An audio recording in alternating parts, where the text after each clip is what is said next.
Martial Peak, Chapter 5416, targeted by a royal lord. A Ninth Order Open Heaven Realm Master who happened to be available activated his world force and transformed into a giant. However, this giant still looked like a child in front of this black ink giant spirit god. There was that huge of a difference between their sizes. Even as the giant rained attacks on this black ink giant spirit god, he was unable to harm the other party at all.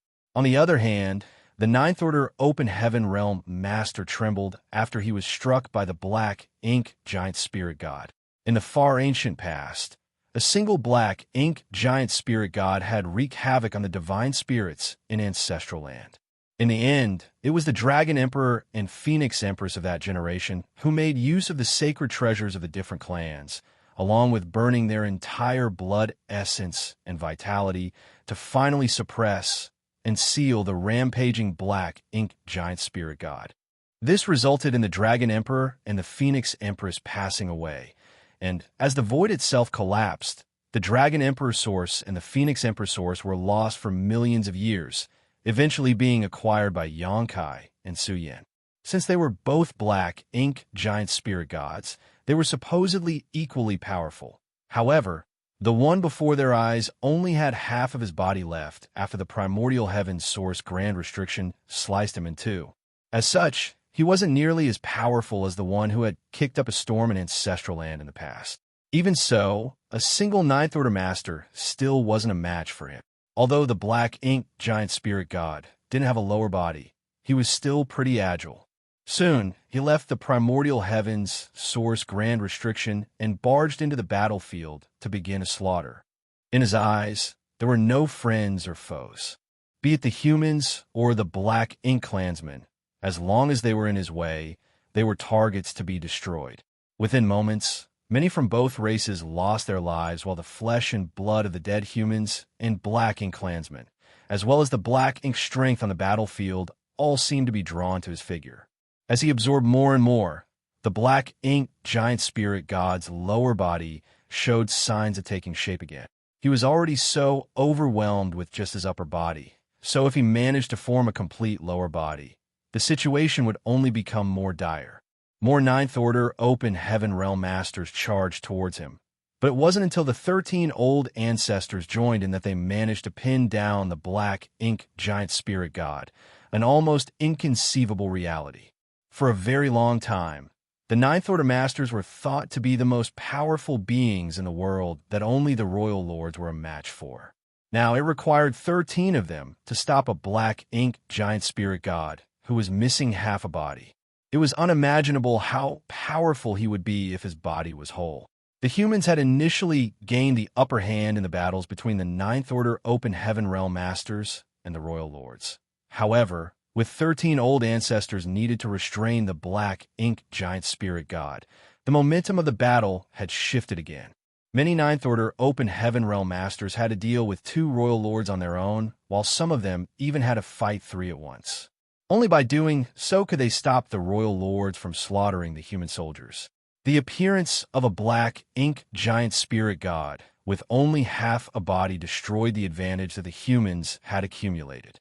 Even though the humans were still in an advantageous position in the battles below the Ninth Order Open Heaven Realm, their edge would disappear if this dragged on. Xianxia had kept his dragon form and returned to his human form. With the Azure Dragon Spear in his hands, he charged around the battlefield. The turn of events at the primordial heavens source grand restriction happened too suddenly. Song wanted to seal the restriction, but his actions triggered Mu's trump card in the process.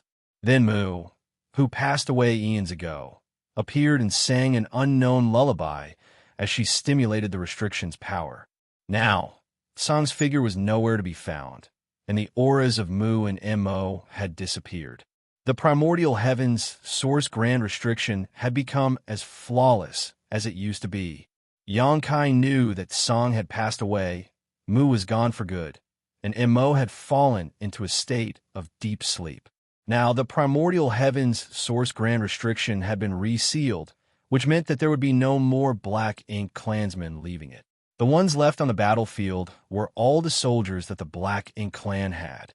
As long as the humans could wipe out these black ink clansmen, they would win the war. However, that was an extremely difficult task. Besides the black ink giant spirit god that was able to go against 13 Ninth Order open heaven realm masters at the same time, it was also hard to kill the remaining royal lords. In fact, quite a number of royal lords have been killed so far. Since MO had deliberately tried to sustain the balance on the battlefield, the humans managed to destroy a lot of royal lords. Before the black ink giant spirit god's appearance, at least a dozen royal lords had lost their lives. On the other hand, the humans had also paid a huge price as several old ancestors had fallen in battle. When everyone on the battlefield was affected by Mu's soul secret technique earlier, several royal lords were suppressed by Yang Kai and subsequently killed by the old ancestors, leading to there being more Ninth Order open heaven realm masters than royal lords. Nevertheless, the black ink giant spirit god's appearance negated that advantage and even reversed it.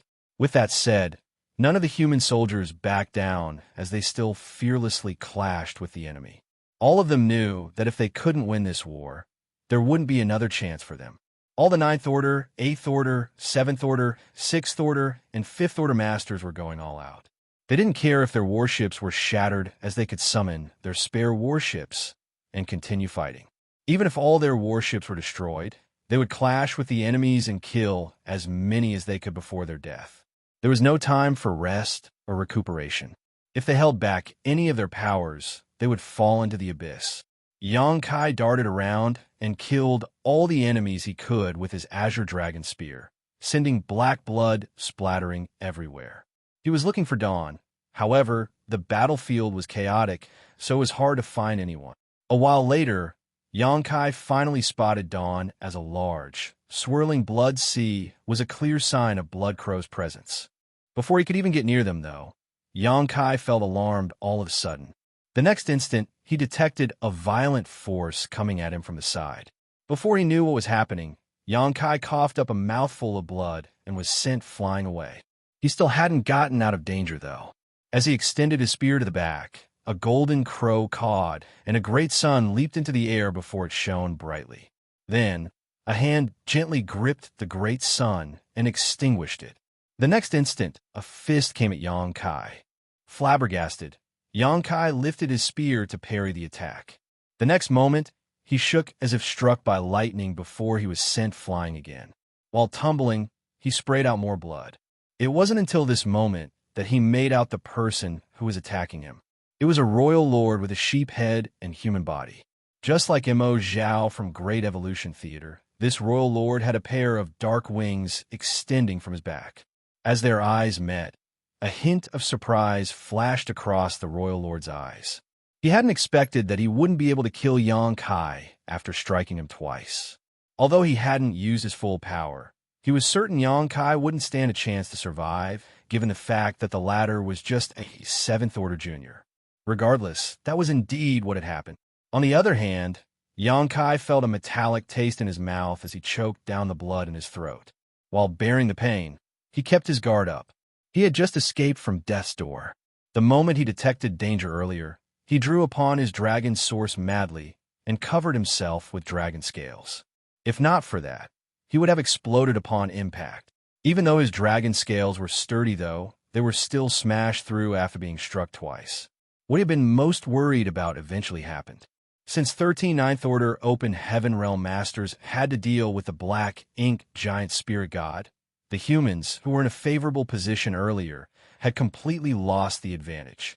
Some of the royal lords were now available to deal with the weaker human soldiers, and this particular royal lord had set his eyes on Yang Kai. Having said that, Yang Kai wasn't surprised that he was being targeted.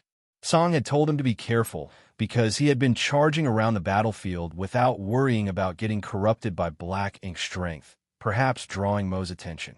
What's more, in his last moments, Song had cast a ray of light, which then penetrated Yang Kai's body. The Black Ink clansmen all saw this and were certainly concerned about what that ray of light was.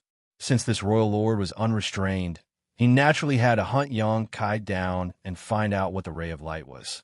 Yang Kai released his divine sense and scanned his surroundings.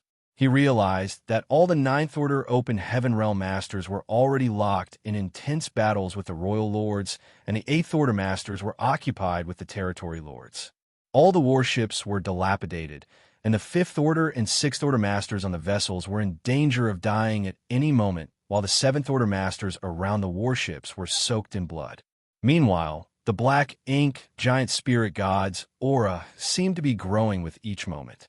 His lower body continued to absorb the black ink strength from the battlefield and showed signs of taking shape. Suddenly, Xianxia let out a long sigh.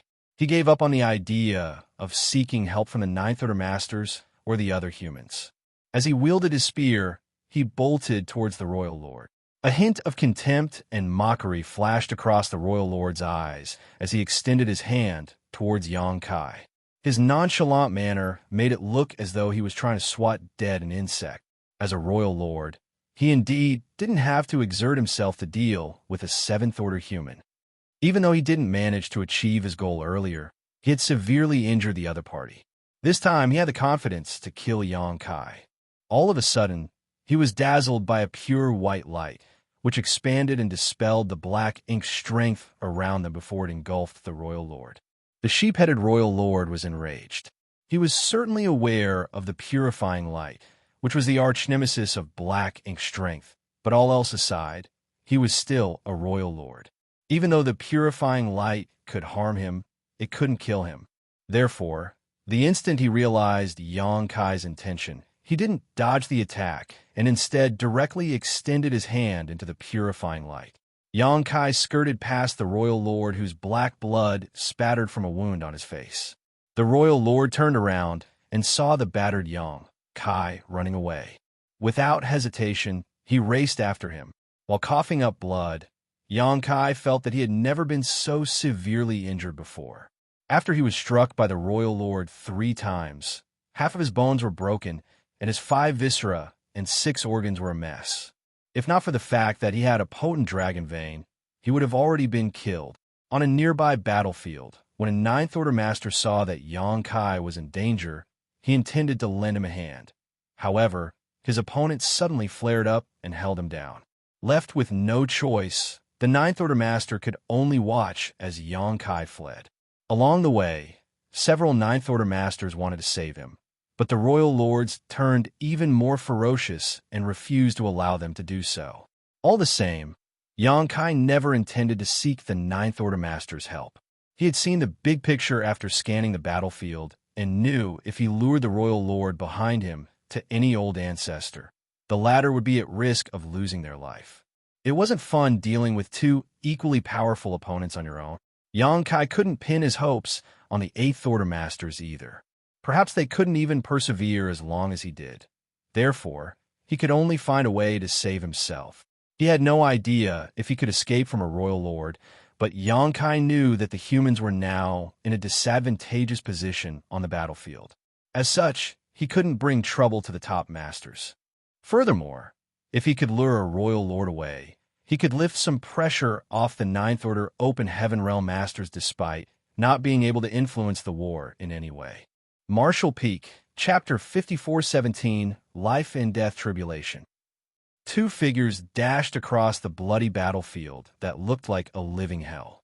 While Xianxia never stopped fleeing, the Royal Lord relentlessly chased after him. Just a moment later, the distance between them shortened, and without hesitation, Xianxia manipulated space principles and disappeared from the spot. The sheep-headed Royal Lord behind him was evidently startled. He had lived his entire life inside the primordial heavens' source grand restriction. Even though he was able to learn about the humans through the black ink nests, he had never come across an opponent like Xianxia, so it was the first time he witnessed a space secret technique. Soon, he detected Xianxia's aura and turned to look in a different direction. Over there, a blood-soaked Xianxia appeared inside a human great pass. While standing on the wall, he eyed the Royal Lord from across the battlefield and pointed his spear at him in a provocative manner. Running away wasn't his sole intention. On such a vast battlefield, Xianxia couldn't just focus on his own safety. Since this Royal Lord had set his eyes on him, Xianxia had to come up with a way to lure him away from the others. He had no idea which Great Pass he was in, as all the humans had left to attack the enemy.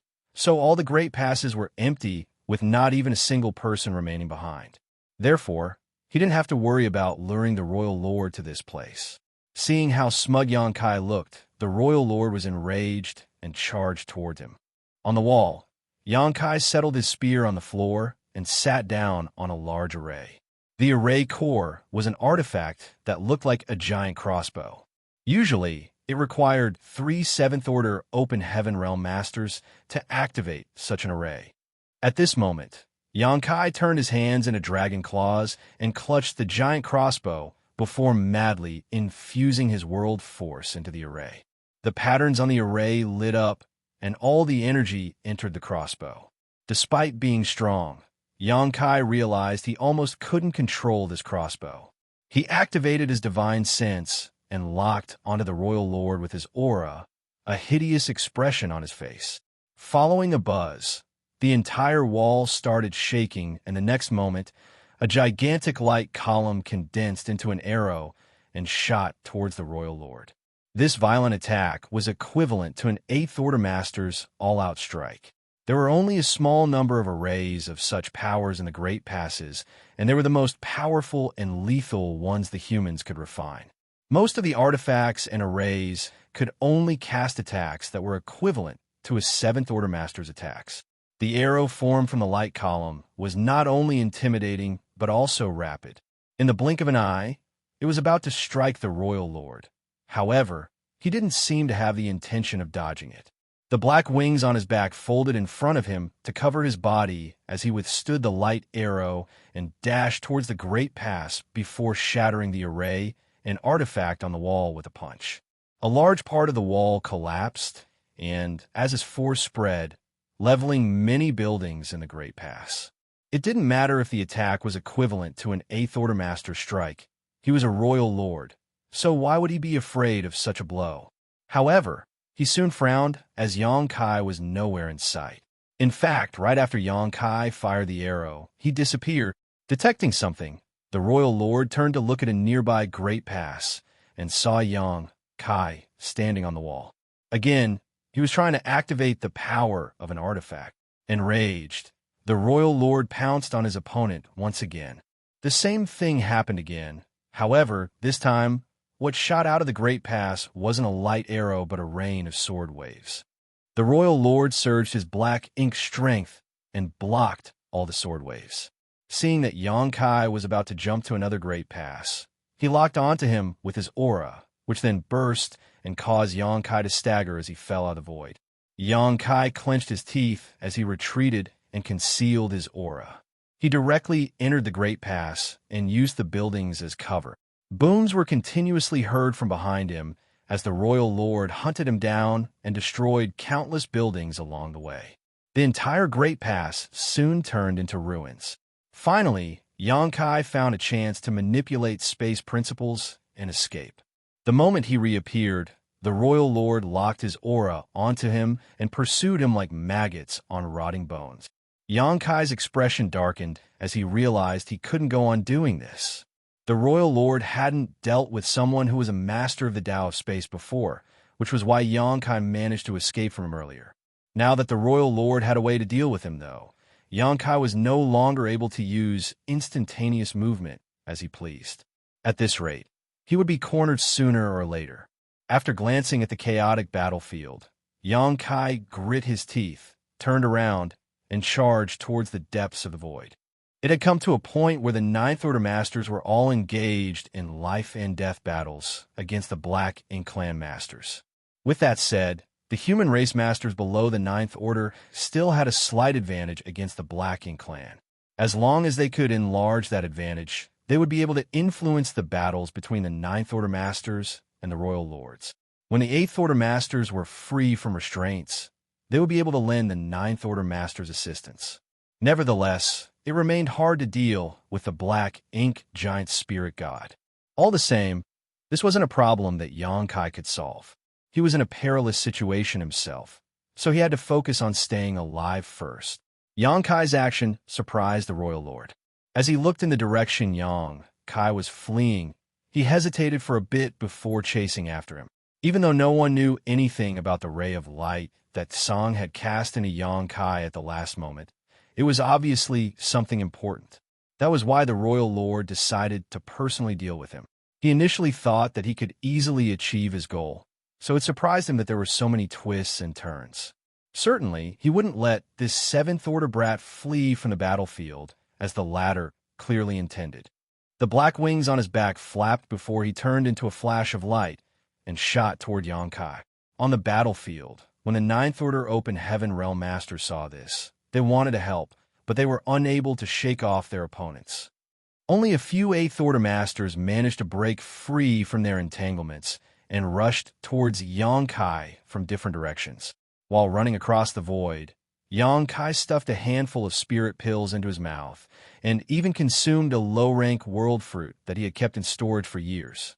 At this point, nothing else mattered than restoring his reserves.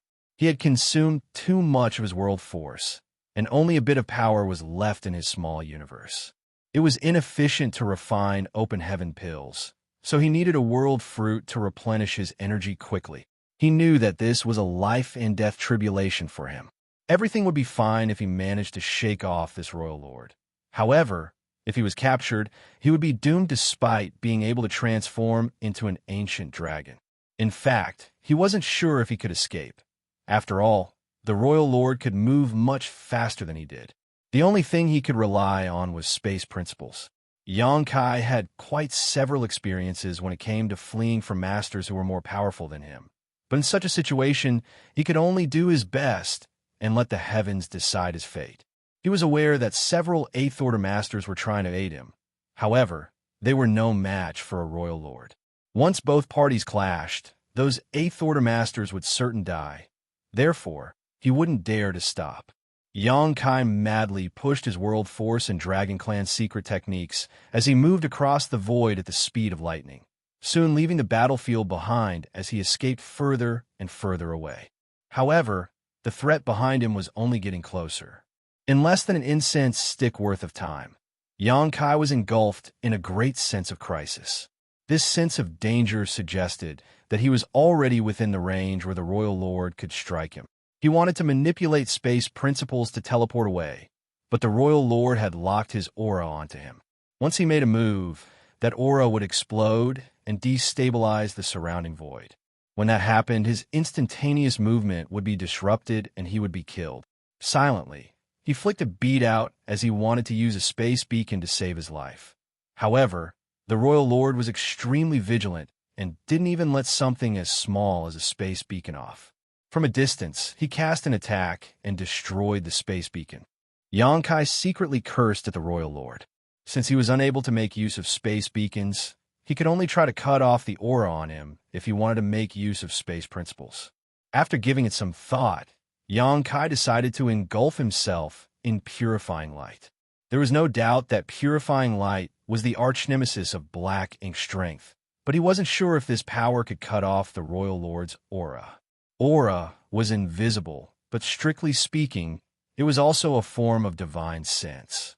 Since purifying light could restrain the Black Ink Clan's power, it could also theoretically cut off a thread of aura.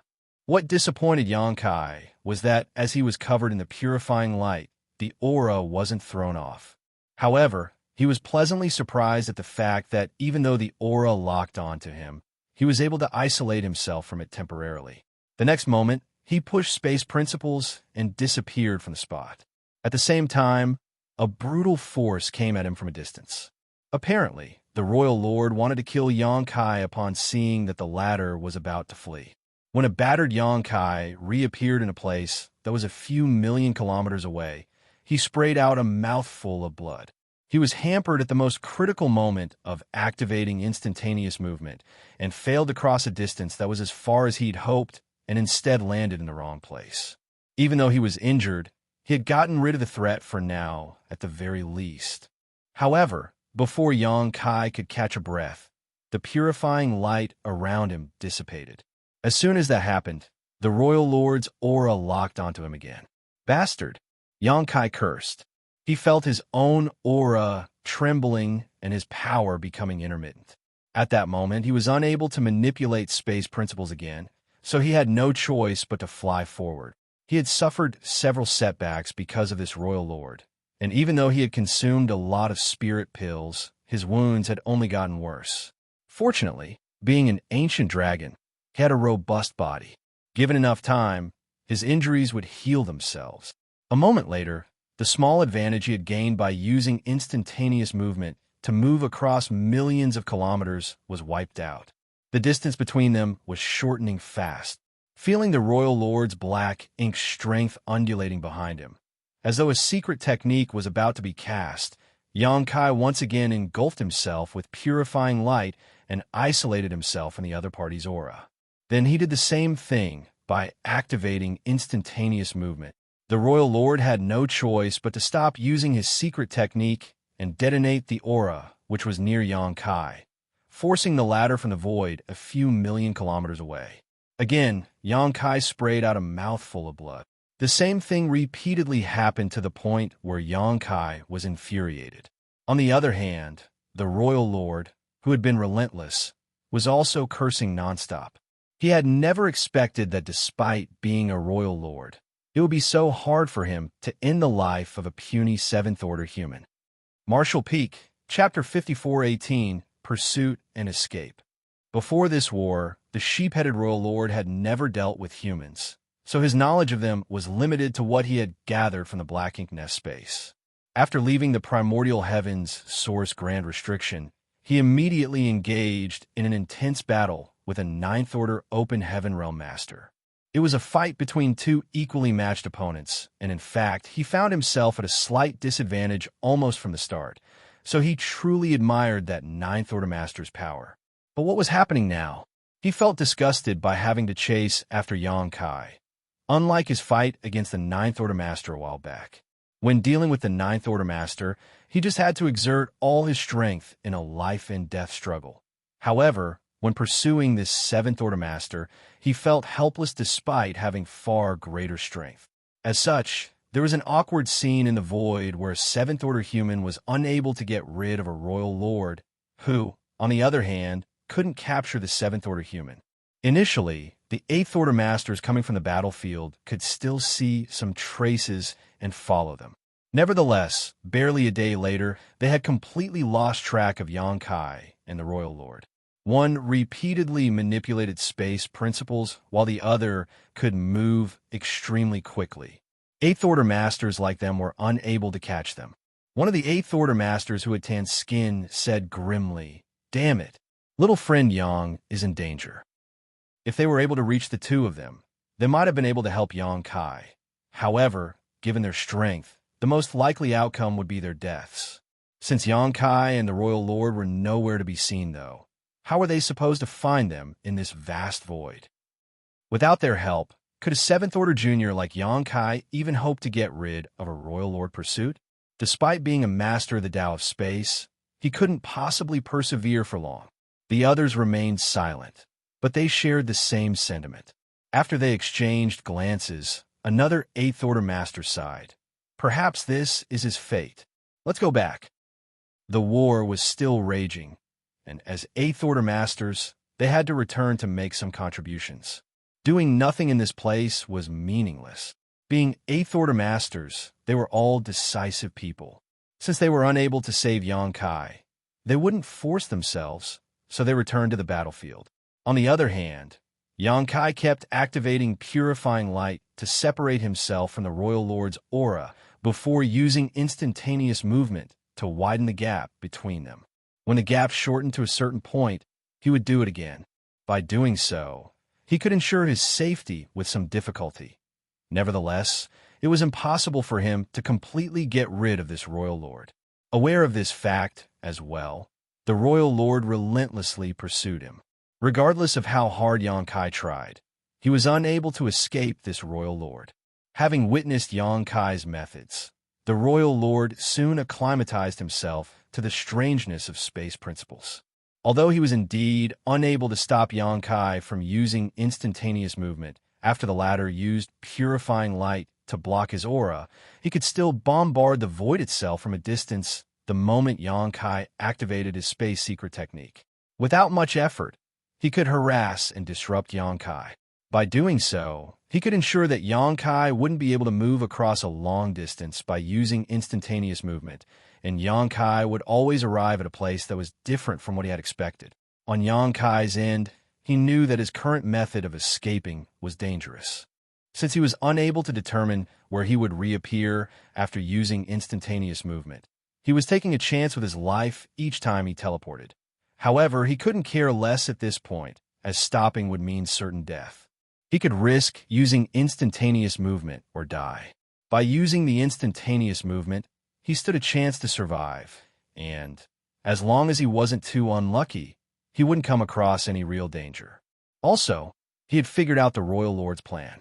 The Royal Lord must have figured it was fine if he couldn't capture his target for now. As long as he relentlessly chased after Xianxia and made sure the latter was within his detection range, Xianxia would eventually exhaust his strength. Regardless of how ample the heritage of a seventh-order human's small universe was, there was a limit to it. Even though this human brat could replenish his energy with pills, he should only be capable of persevering for a while longer. On the other hand, the Royal Lord was barely expending any of his strength or stamina, so he had ample time to hunt down Xianxia. Realizing the other party's thought process, Xianxia secretly sneered. If this was indeed the Royal Lord's plan, he was bound to be disappointed. During the war some time ago, Xianxia had indeed exhausted himself, but after he consumed a lot of spirit pills and a low-rank world fruit, the heritage in his small universe had mostly been restored. Furthermore, as the living beings in his small universe went through the vicissitudes of life, they continuously helped increase his heritage. Having said that, he would eventually run out of energy if this dragged on for too long. All the same, he had more than one low-rank world fruit, and although he didn't have many of them, they could allow him to persevere for a while longer. Once again, Xianxia was disturbed while using instantaneous movement. When he abruptly appeared somewhere, his 5 viscera and 6 organs weltered, and he started seeing stars. To say that he was feeling uncomfortable would be a gross understatement. Before he could pull himself together, though, a remnant divine ability came at him from a nearby place. An astounded Xianxia hurriedly dodged. Fortunately, the divine ability was quite weak, so despite looking magnificent, it wasn't lethal, and Xianxia quickly evaded it. He had arrived at the late ancient era battlefield. Basically, he had rushed back along the route the human race army had used on the crusade and made it past the region that could be considered the spiritless land. When they initially arrived here, the humans had no idea why this vast area of void was a spiritless land. It wasn't until Tsang explained to them that it was the Black Ink clans doing to prevent him and the other martial ancestors from replenishing their energy. After crossing the vast spiritless land, one would arrive at the late ancient era battlefield. In the late ancient era, the humans and the Black Ink clan fought for 10,000 years without pause, causing countless people to lose their lives. As such, there were a lot of hidden dangers on this battlefield. Many restrictions and divine abilities remained dormant, but they would explode if someone approached them. The Great Passes had suffered miserably when they passed this area. Xianxia knew that he was no match for the sheep-headed Royal Lord, and he couldn't even get rid of him using space principles. Therefore, he decided to make use of this late ancient era battlefield. Although he had to be careful as well, it was better than letting the other party keep chasing him. Perhaps he could make use of the hidden dangers in this place to shake off his pursuer. The divine abilities and restrictions in the periphery were weak, so Xianxia ignored them and charged towards the battlefield's depths. Wherever he went, the dormant divine abilities and restrictions would be triggered. Like cats that caught a whiff of fish, they all came alive and pounced. A few divine abilities and restrictions were triggered the moment Xianxia arrived, striking at him almost instantaneously. Fortunately, he was able to run swiftly. As a result, those divine abilities and restrictions turned into flashes of light that relentlessly followed after him. It was not long before there seemed to be a tail of colorful lights behind Xianxia. After moving across some distance, the energy of some lights was used up as they dissipated. However, even more divine abilities and restrictions joined, so the light tail only enlarged. As for the majority of the divine abilities and restrictions, they were sluggish to react as they had remained dormant for far too long. They were only activated a short time after Xianxia brushed past them. As a result, the royal lord, who was chasing after Xianxia, became the target of these divine abilities and restrictions. A short time later, there was a longer and more brilliant tail of lights that was behind the royal lord. Initially, the royal lord wasn't concerned about the light tail behind him. He was one of the most powerful masters in the world, so why would he be bothered by these worn-out divine abilities and restrictions? However, as time passed, the light tail grew and grew. The innumerable restrictions and divine abilities intertwined with each other. Some of them clashed and wore each other down, but others synergized and merged, evolving into something entirely different from their original form. At this point, even a powerful master like him felt threatened. Therefore, the royal lord hastened his pace as he knew that he would be in trouble once the light tail caught up with him. On the other hand, Xianxia was running as fast as he could. Even though the light tail behind him was smaller than that of the royal lord, he was much weaker than the other party, so it was still lethal to him. As time passed, the distance between them shortened again. All of a sudden, the royal lord recalled that this guy named Xianxia was able to leap across the void and wondered, what would happen to the light tail behind him if he uses that teleportation technique? Before he could figure it out, he saw Xianxia turning to look at him with an eerie grin. He had been chasing after Xianxia for quite a while, but it was the first time he had a bad premonition. The next instant, the power of space principles undulated, and without hesitation, the royal lord pointed at his opponent and struck from afar. Xianxia disappeared from the spot, but the next moment, he reappeared in a place that was a couple million kilometers away. Initially, even if he was interrupted by the royal lord when using instantaneous movement, he could cross a distance of roughly 10 million kilometers. However, he only managed to traverse some 3 million kilometers this time. It went to show how chaotic the space and energy in this late ancient era battlefield was. Still, it was enough, as after losing Xianxia, the light tail that had been chasing him started showing signs of becoming dormant again, only to become attracted to the royal lord's aura a moment later. With a livid expression, the royal lord watched as the light tail, which was initially chasing after Xianxia, turned around and came at him. Enraged, the royal lord madly activated his black ink strength and swelled up into a giant. As a roar reverberated across the void, he punched out and destroyed the light tails in front of and behind him. When Xianxia saw that from afar, he couldn't help but shudder. In the end, he was still a royal lord. It was naive of Xianxia to think that he could make use of these dormant divine abilities and restrictions on this late ancient era battlefield to deal with this kind of opponent. Left with no choice, he could only keep running for his life.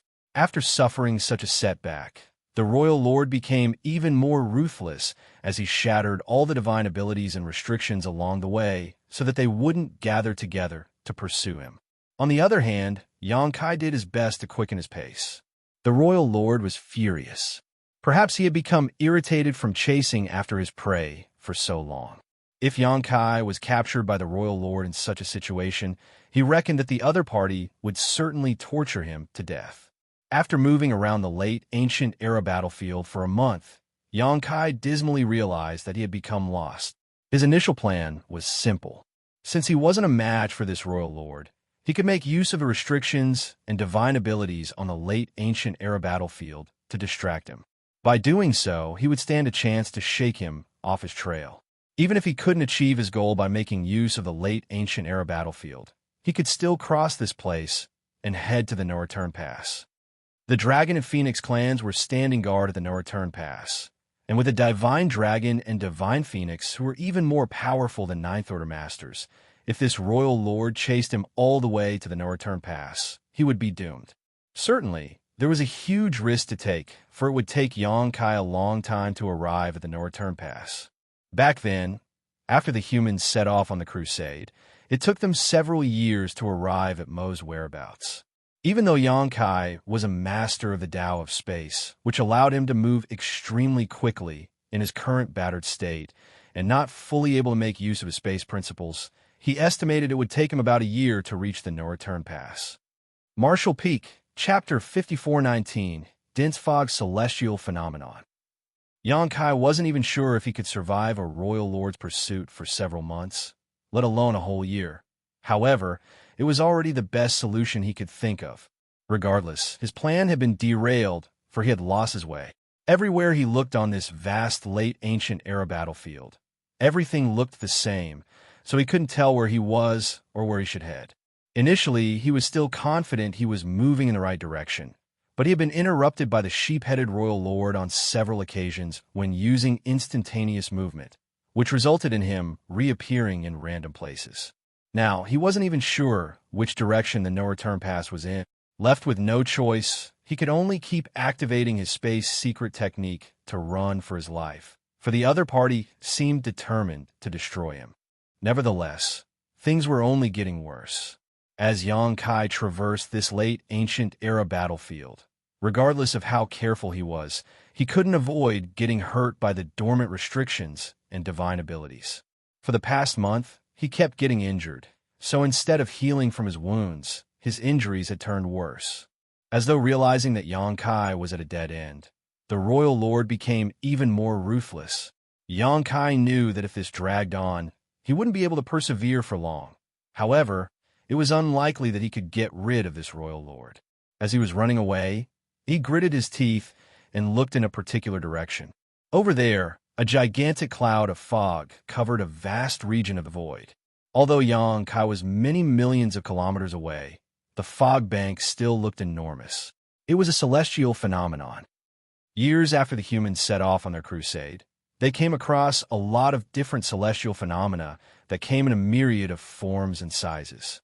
Regardless, all of them shared a common trait. They gave off a dangerous vibe. Xianxia had not explored any of those celestial phenomena. On the other hand, old ancestor Xianxia had barged into one on a whim a while back, but when she returned, she refused to say what she had seen inside. She only said that it was extremely dangerous, and even a ninth-order open heaven realm master like her was at risk of losing her life if she remained inside.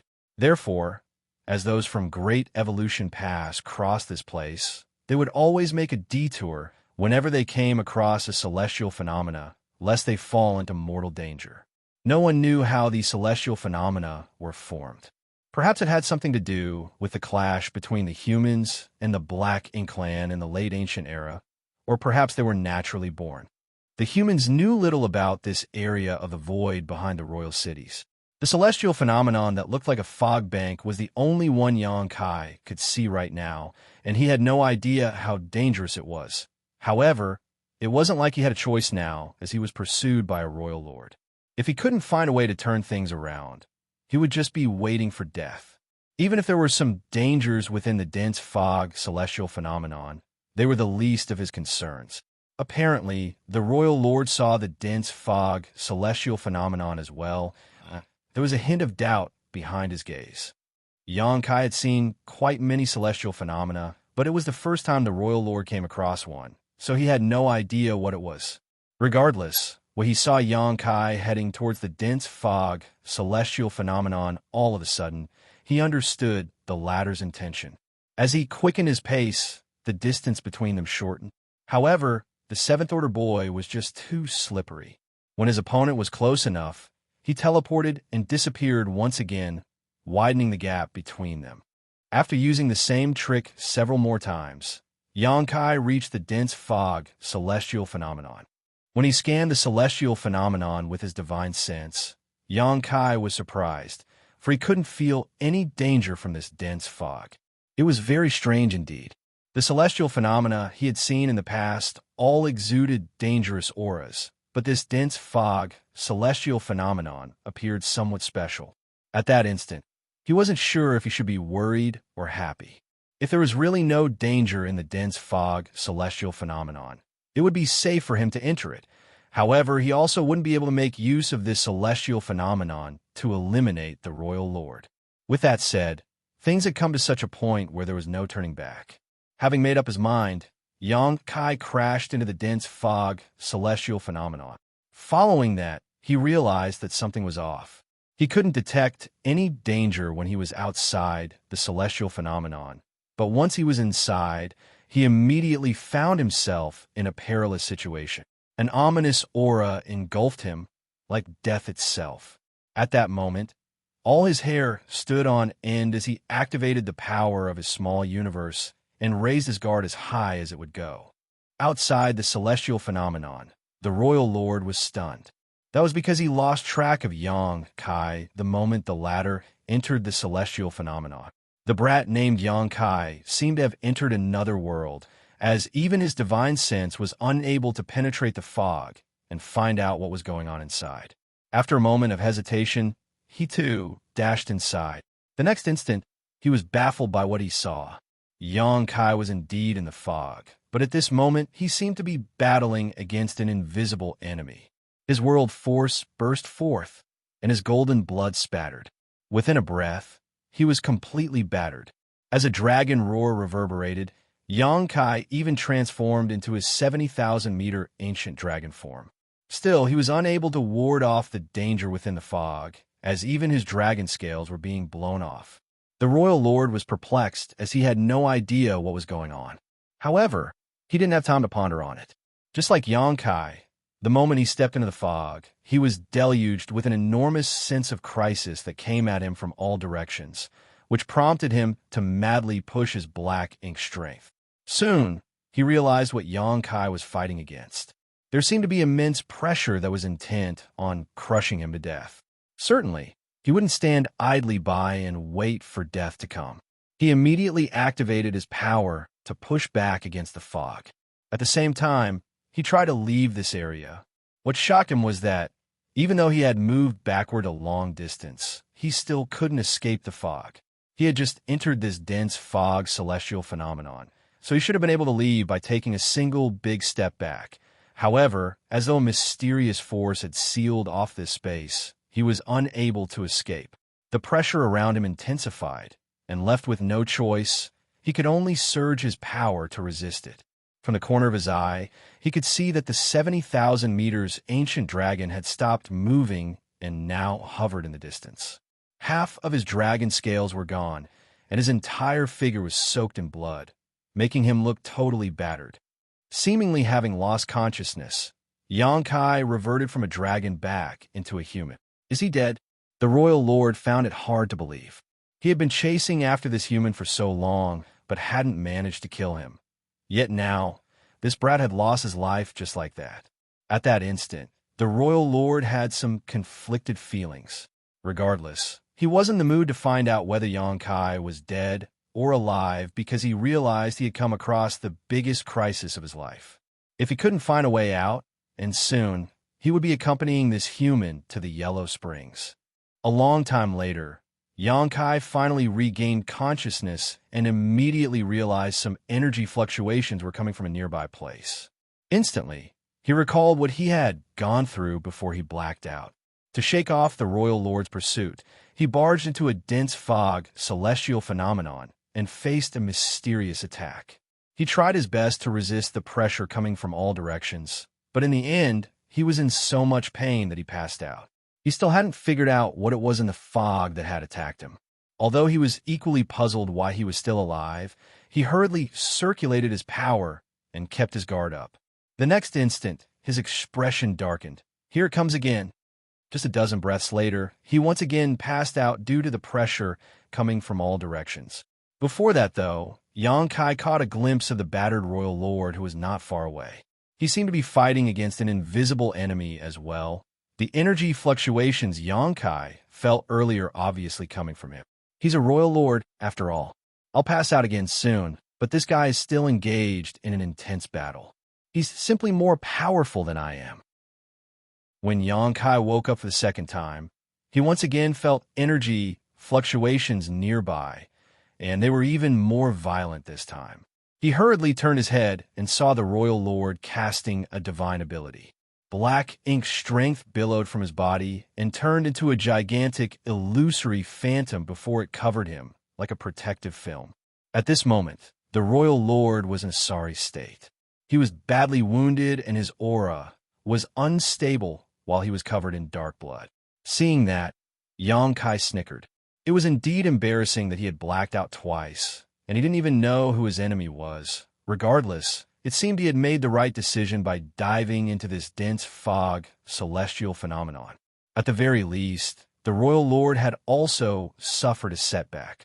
But soon, Xianxia became doubtful. He had passed out twice, so if there was really an invisible enemy in the fog, why hadn't it seized the chance to kill him? Moreover, as he carefully reviewed what he had gone through, Xianxia found that the odd pressure didn't feel like a kind of attack. Instead, it was like an automatic response, similar to the effect of some arrays.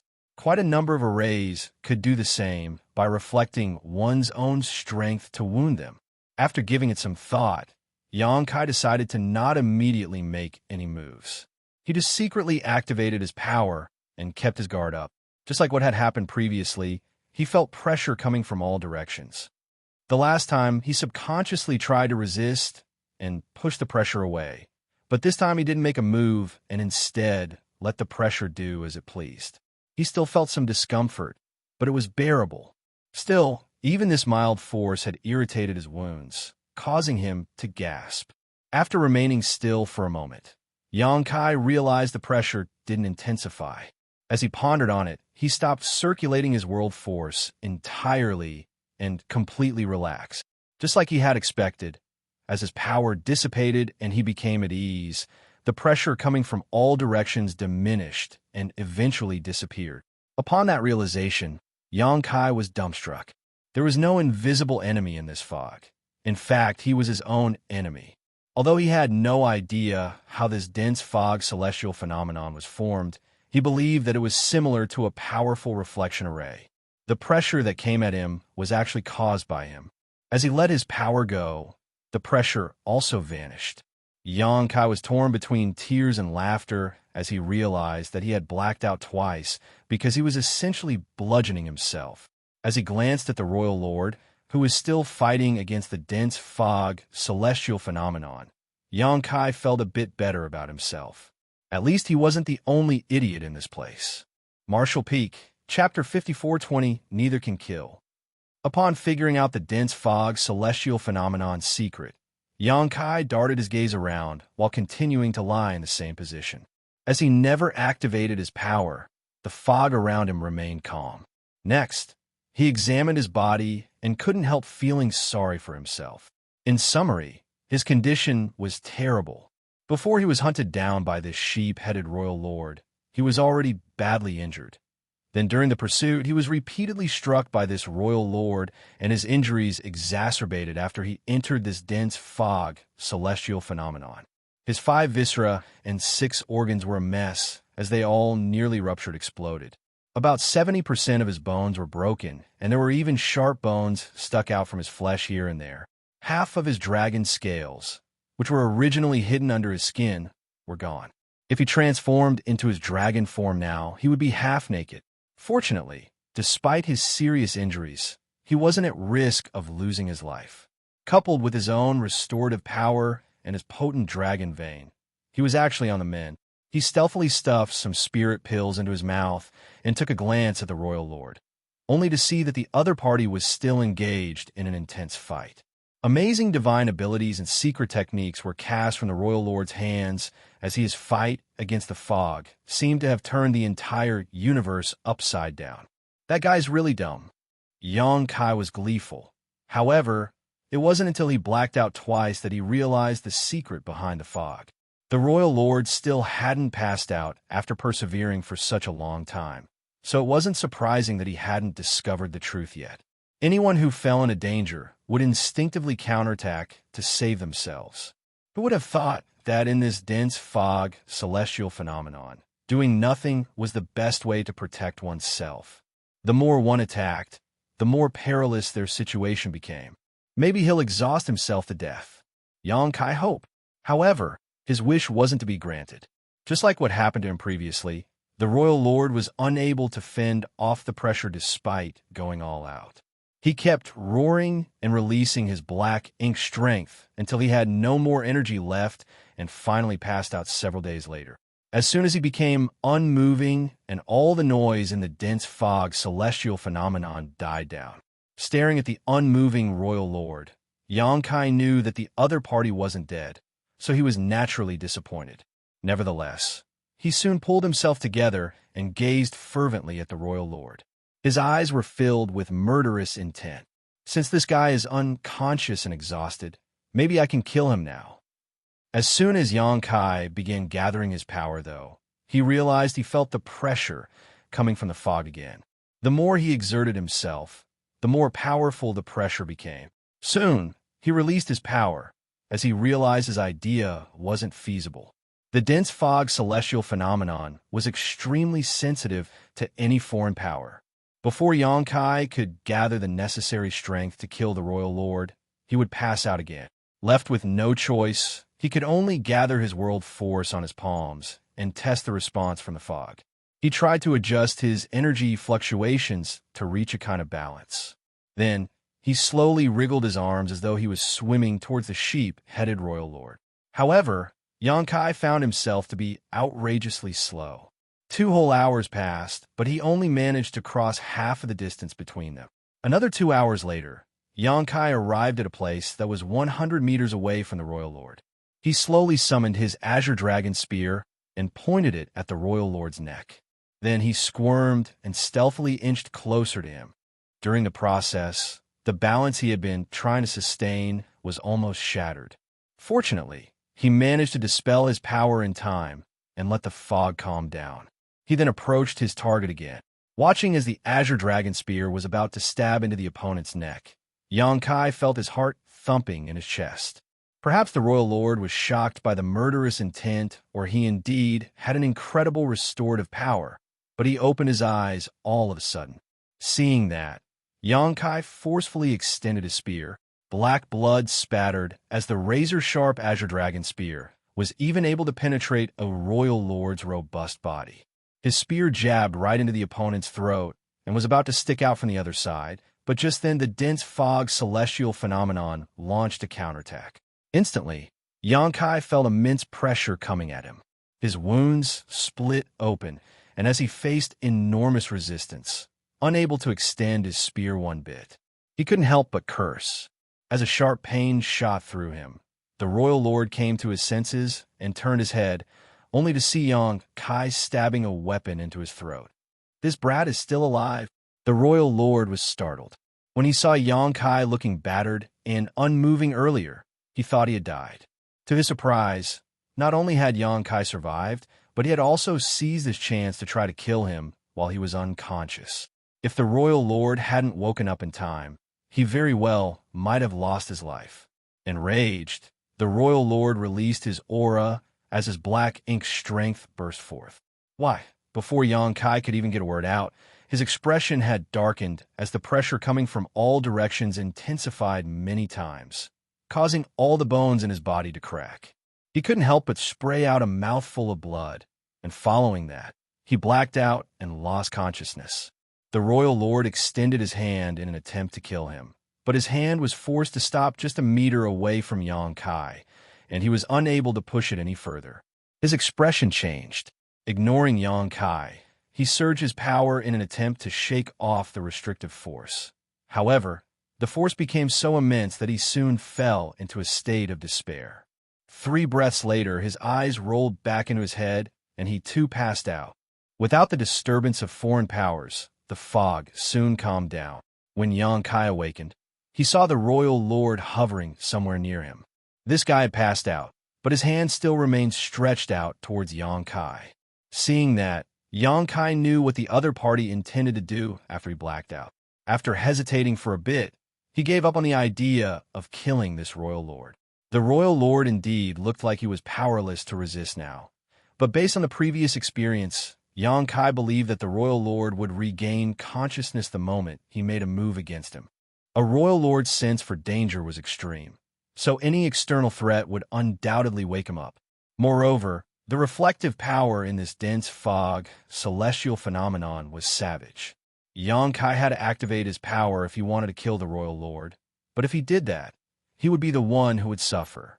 Before he even managed to kill the royal lord, he would pass out upon getting squeezed by the pressure. In this damned place, neither one of them could kill the other. In that case, Xianxia reckoned that his best option for now was to flee.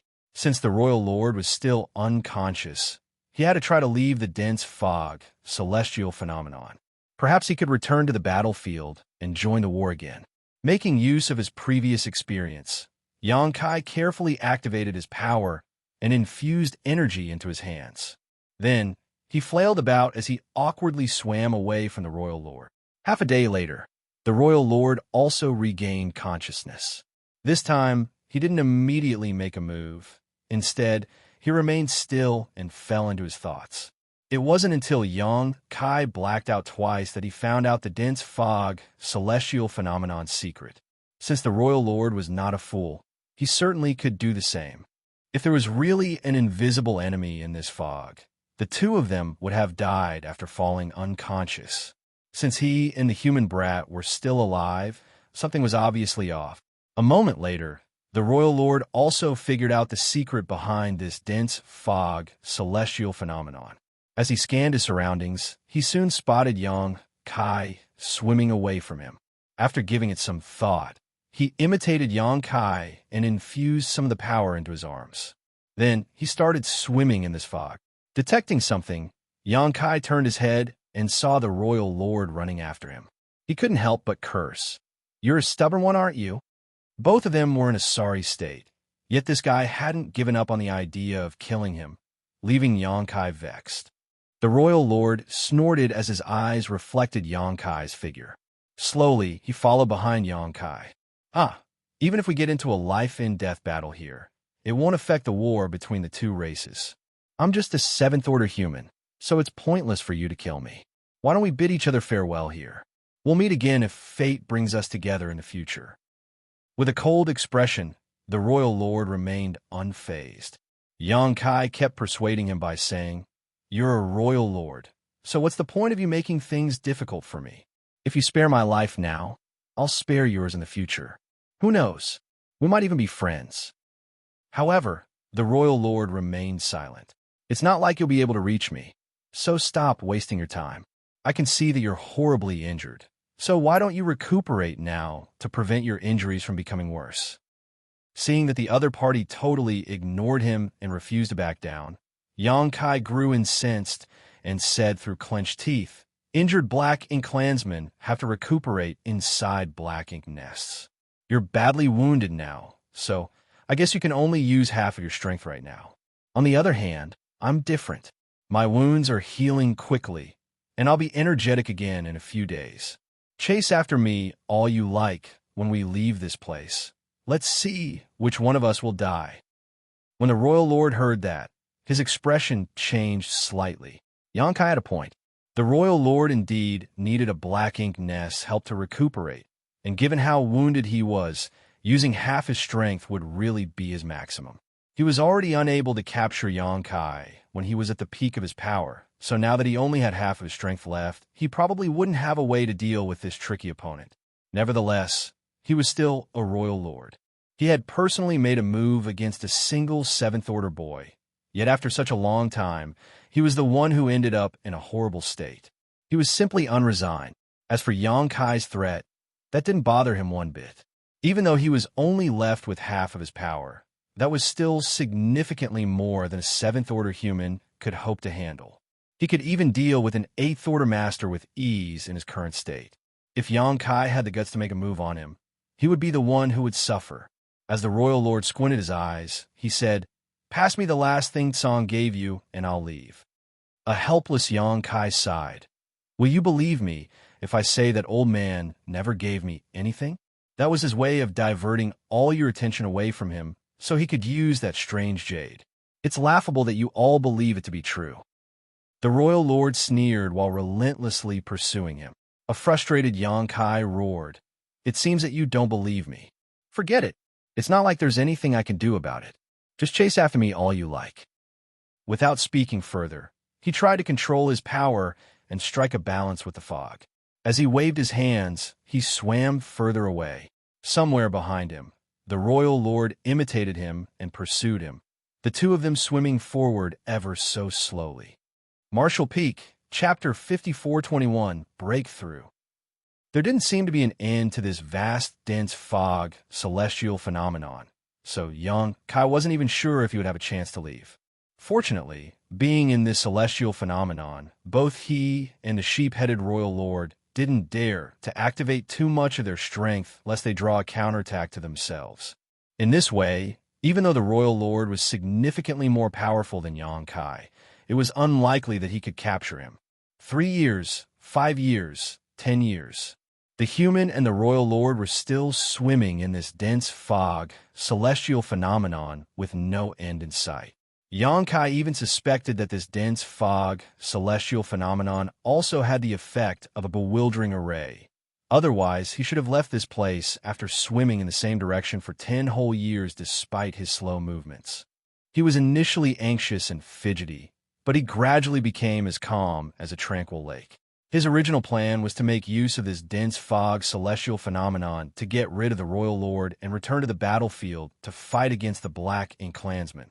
However, 10 years had now passed, so the war should already be over. Who won? Did many humans lose their lives? Was the Black Ink giant spirit god with only half a body killed?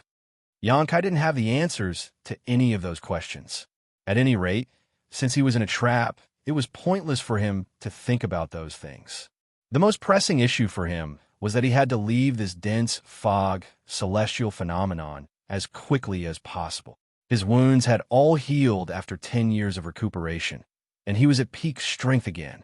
On the other hand, the royal lord was still wounded as without a Black Ink nest. It was hard for him to recuperate. Regardless, Xianxia was irritated at the fact that the royal lord still followed closely behind him. It wasn't easy for him to get rid of the other party either. This dense fog celestial phenomenon had significantly restricted their movements, and the royal lord was determined to hunt him down. Unless he had a way to kill this royal lord, he was helpless to shake him off. After 10 years of exploration, Xianxia had figured out more secrets about this dense fog celestial phenomenon. As he activated his demon eye of annihilation, his left eye turned golden, allowing him to see through all falsities in the world. In this way, he was looking for a way out of this fog. The royal lord, who was following closely behind him, helplessly discovered that Xianxia was inconsistent in the ways he moved around. There were no regular patterns to speak of. Finally, there came a day when Xianxia suddenly spoke to his partner behind him. "Hey, can I have a word with you?" The royal lord said smugly, "There's no need to beg for mercy, unless you're willing to pass me the thing Tsang gave you." A helpless Xianxia refuted. "I told you that old man named Tsang didn't give me anything, but you just don't believe me. Forget it. We've been trapped in this celestial phenomenon for 10 years, and there isn't any hope of us getting out if we keep blindly stumbling around. Recently, though, I've discovered some traces of regular patterns in this fog. Perhaps I'll be able to find a route to leave this place." Instantly, the royal lord's face stiffened as he quickened his pace. Despite noticing it, Xianxia was unfazed. "Relax. Given my current ability, it's unlikely I'll be able to leave here. Therefore, I need to cultivate for some time. You don't want to get stuck here forever, do you? If I can find a way out, it'll be beneficial to you too." A myriad of expressions came over the royal lord as he wasn't certain if Xianxia was telling the truth or not. Nevertheless, Xianxia had a point. If he could find a way out, both of them would stand to benefit. The royal lord was equally vexed being trapped in this damned place. Even though they both had thousands, if not tens of thousands of years left to live, there would eventually come a day when they passed away if they remained stuck in this place. "You want to cultivate?" "Yes." "How do I know you won't seize this chance to break through?" It was already so hard to deal with Xianxia when he was just a 7th Order master. If he managed to make it to the 8th Order, the royal lord wasn't confident he would ever capture him. Xianxia was rendered speechless for a moment, then said, "It has only been several hundred years since I reached the 7th Order. How is it possible that I'll achieve a breakthrough so soon?" "Don't worry. I'm just going to cultivate an ice secret technique." "Are you being serious with me?" The royal lord was doubtful. "What's the point of me lying to you in this situation? Moreover, you will certainly be able to tell what I'm doing at this range. Xianxia explained. What do you think? It has come to a point where we have to cooperate if we want to get out of this trap. Why don't we stop making things difficult for each other? After giving it some thought, the royal lord nodded. Good. Saying so, he stopped in his tracks. Xianxia let out a breath and stopped moving as well. There was nothing he could do if the other party insisted on chasing after him relentlessly. Even though he was still able to cultivate the eye's secret technique while moving around, it was far less efficient than if he could sit and focus. Without anyone interrupting him, he could concentrate on doing it. Not long after the royal lord started chasing after him back then, Xianxia activated the demon eye of annihilation in an attempt to see through the dense fog celestial phenomenon's mysteries. After 10 years of hard work, he had indeed discovered some patterns in it.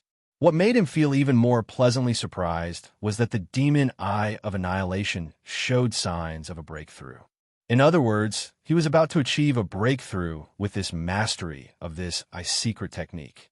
The myriad demon's old ancestor, who was Xianxia's mentor, had told him about it when they were still in the myriad demon's past back then. At that time, Xianxia had coughed up a lot of military merits to get a chance to ask the myriad demon's old ancestor to teach him the profundities of the two secret techniques. Over the years, Xianxia had been working hard to improve these secret techniques, but he had never had the time to really focus on cultivating them. All the same, the chance presented itself after he barged into this dense fog celestial phenomenon. Although the royal lord had stopped pursuing him, Xianxia naturally didn't fully trust him and kept his guard up while activating his power to run a special cultivation route and improve his secret technique. It was a process that required lots of hard work and attention to detail.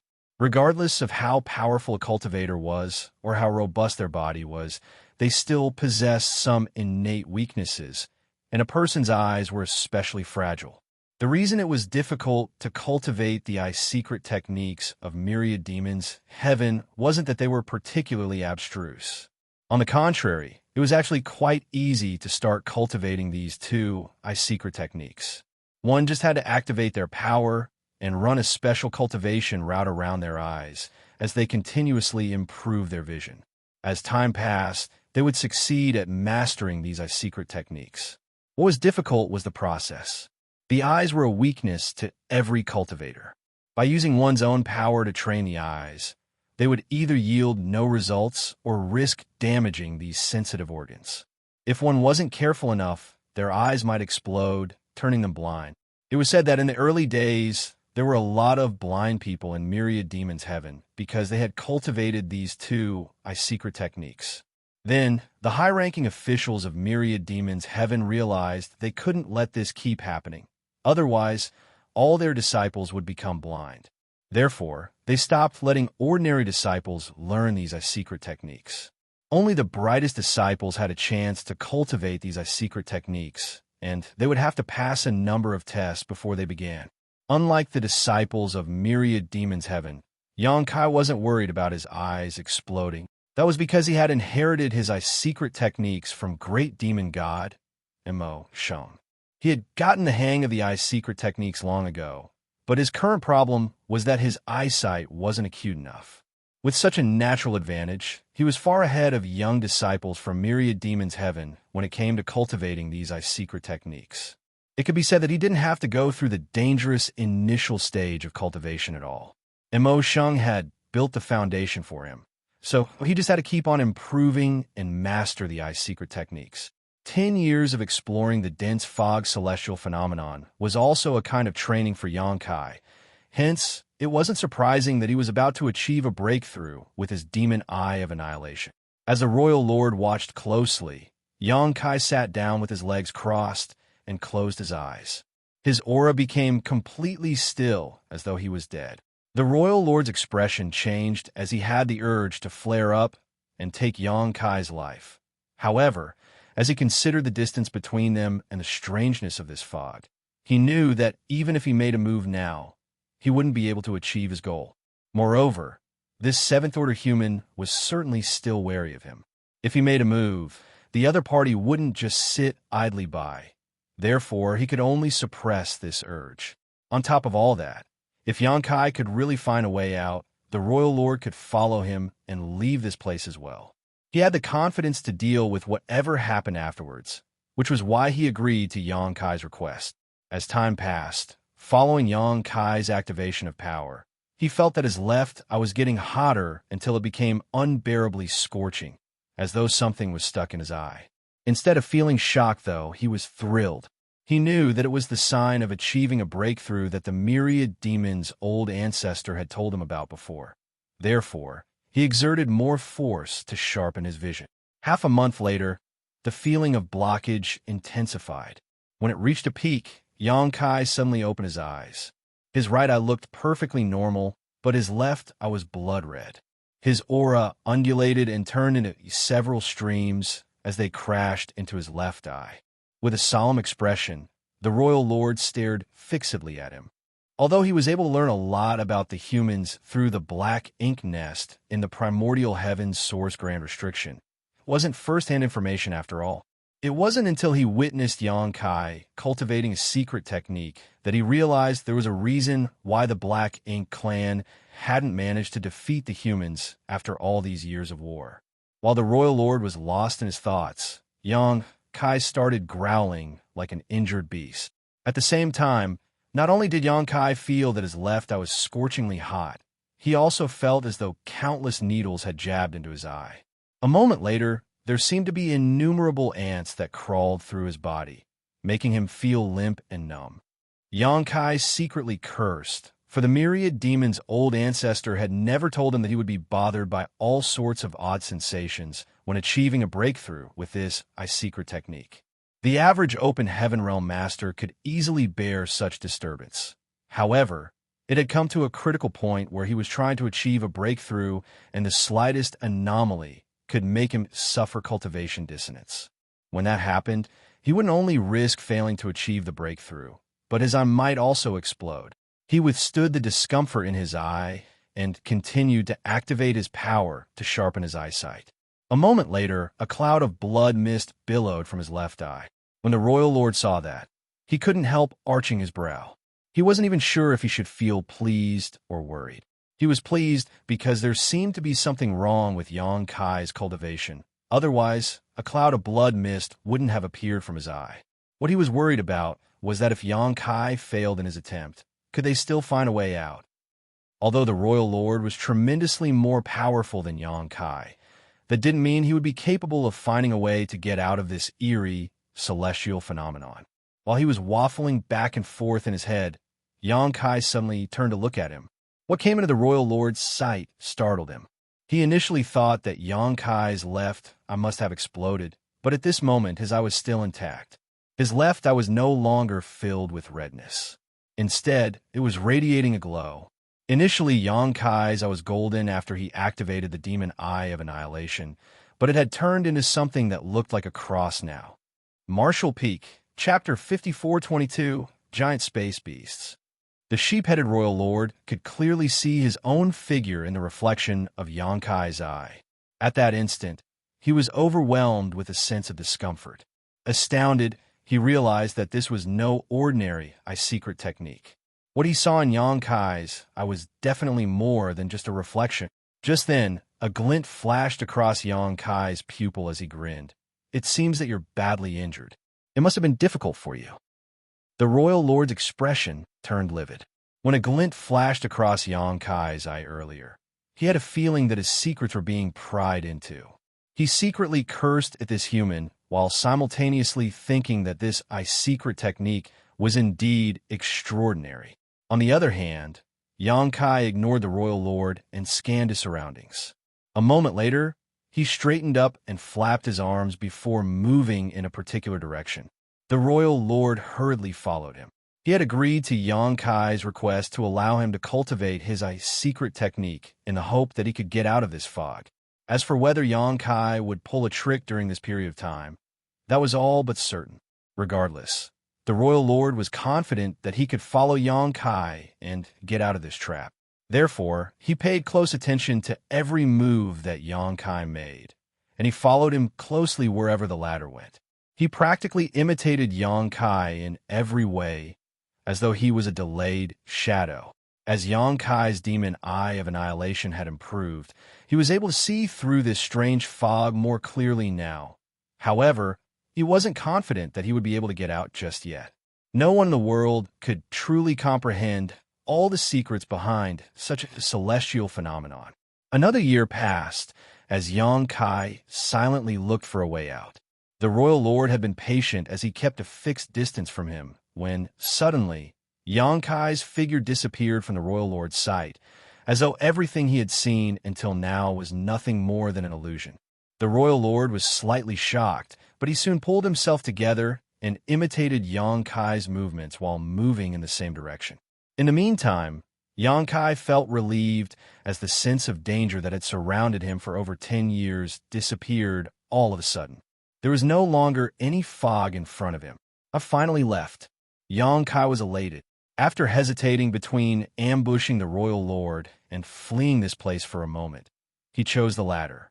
Even though he could certainly catch the royal lord off guard, given his strength, it was impossible for him to kill his foe with a single move. If he couldn't kill the royal lord in one move, he would be tangled up with him again. By then, he wouldn't be able to get rid of him.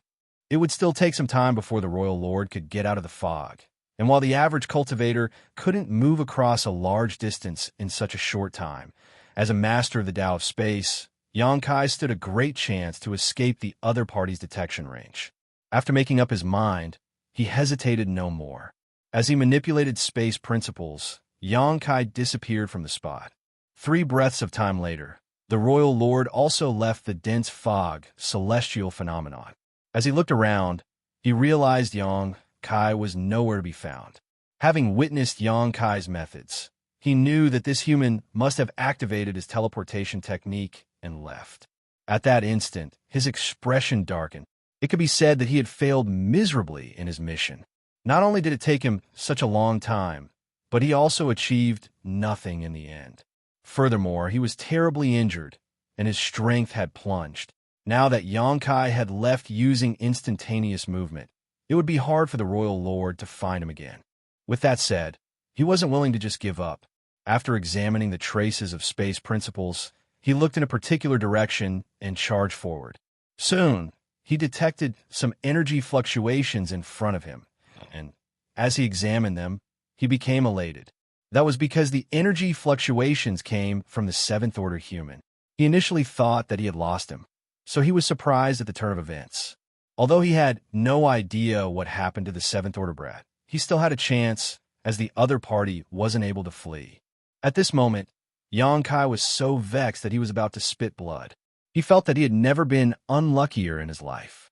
Not long after he escaped one trap, he fell into another. Even though instantaneous movement was a secret technique that could help save his life, there was a certain degree of unpredictability with it. It would be fine if he was in a familiar environment, as he could accurately arrive at a place of his choice. However, if he wasn't familiar with the environment, he would have to rely on luck for where he would land, as there could be danger waiting for him. He had used instantaneous movement many times in the past, but he had never come across any serious threats while using it. Nevertheless, he suffered a setback this time. After leaving the dense fog celestial phenomenon earlier, he activated instantaneous movement and fled, but it never crossed his mind that he would actually land inside a spider's nest. There were certain creatures that lived in the void, collectively known as space beasts. When Xianxia left the star boundary back then, he ran into a myriad facets insect. He and Zhongrua, she were swallowed by that space beast and became separated. Xianxia was then brought to Seven Wonders Land, while it took Zhongrua some effort to arrive at exquisite paradise.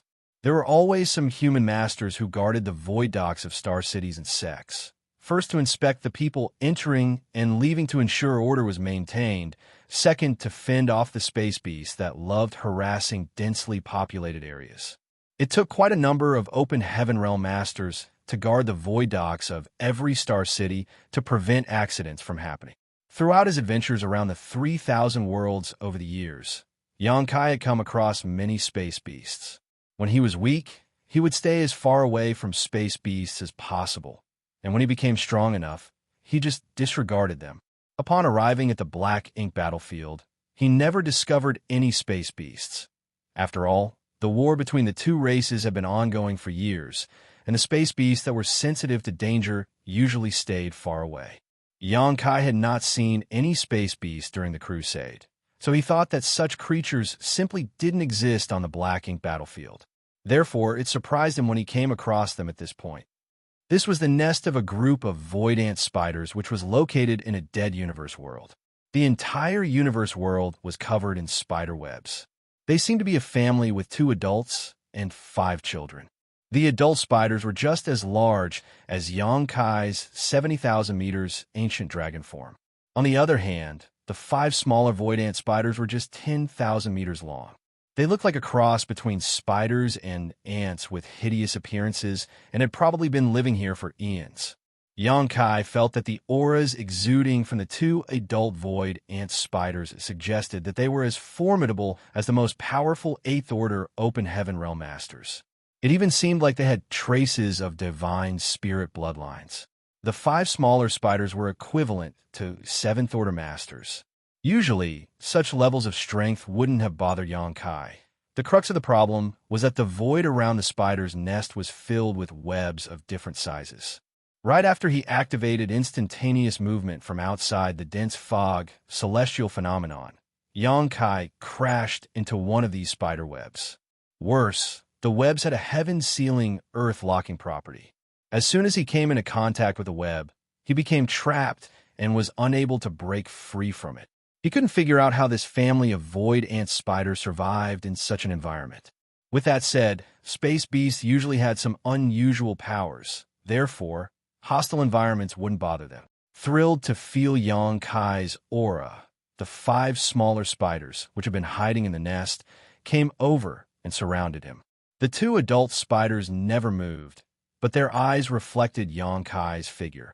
Noticing the larger spider's stares, Xianxia felt a crawling sensation on his scalp. He had already summoned his Azure Dragon Spear and was now battling against the 5 smaller spiders.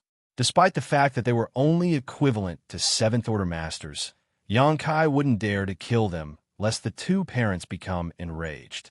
Furthermore, due to the spiderweb's restriction, Xianxia was in a perilous situation while he was besieged by the small ant spiders. Some spiders still coiled around his spear, making it hard for him to wield his weapon. Just then, he felt the Royal Lord's aura. Turning his head, he indeed saw the Royal Lord standing outside the webs and staring curiously at him. "Help!" Xianxia exclaimed as though the other party was his savior. The Royal Lord snorted and ignored him. He had been hunting Xianxia for over 10 years now. Even though it was a shame that he couldn't personally kill him, he wouldn't mind seeing him lose his life here. Having made up his mind, he stood outside the spider webs and waited for Xianxia's eventual death. Seeing that, Xianxia realized his intention and shouted, "Don't you want to know what Song gave me before his death?" The Royal Lord replied impassively, "Regardless of what it is, it will be useless after you die." Xianxia said through clenched teeth, "I don't think so. I'll definitely activate that thing before I die. It's the last method that Song left behind to deal with Mo." The Royal Lord squinted his eyes. "Tell me more about it."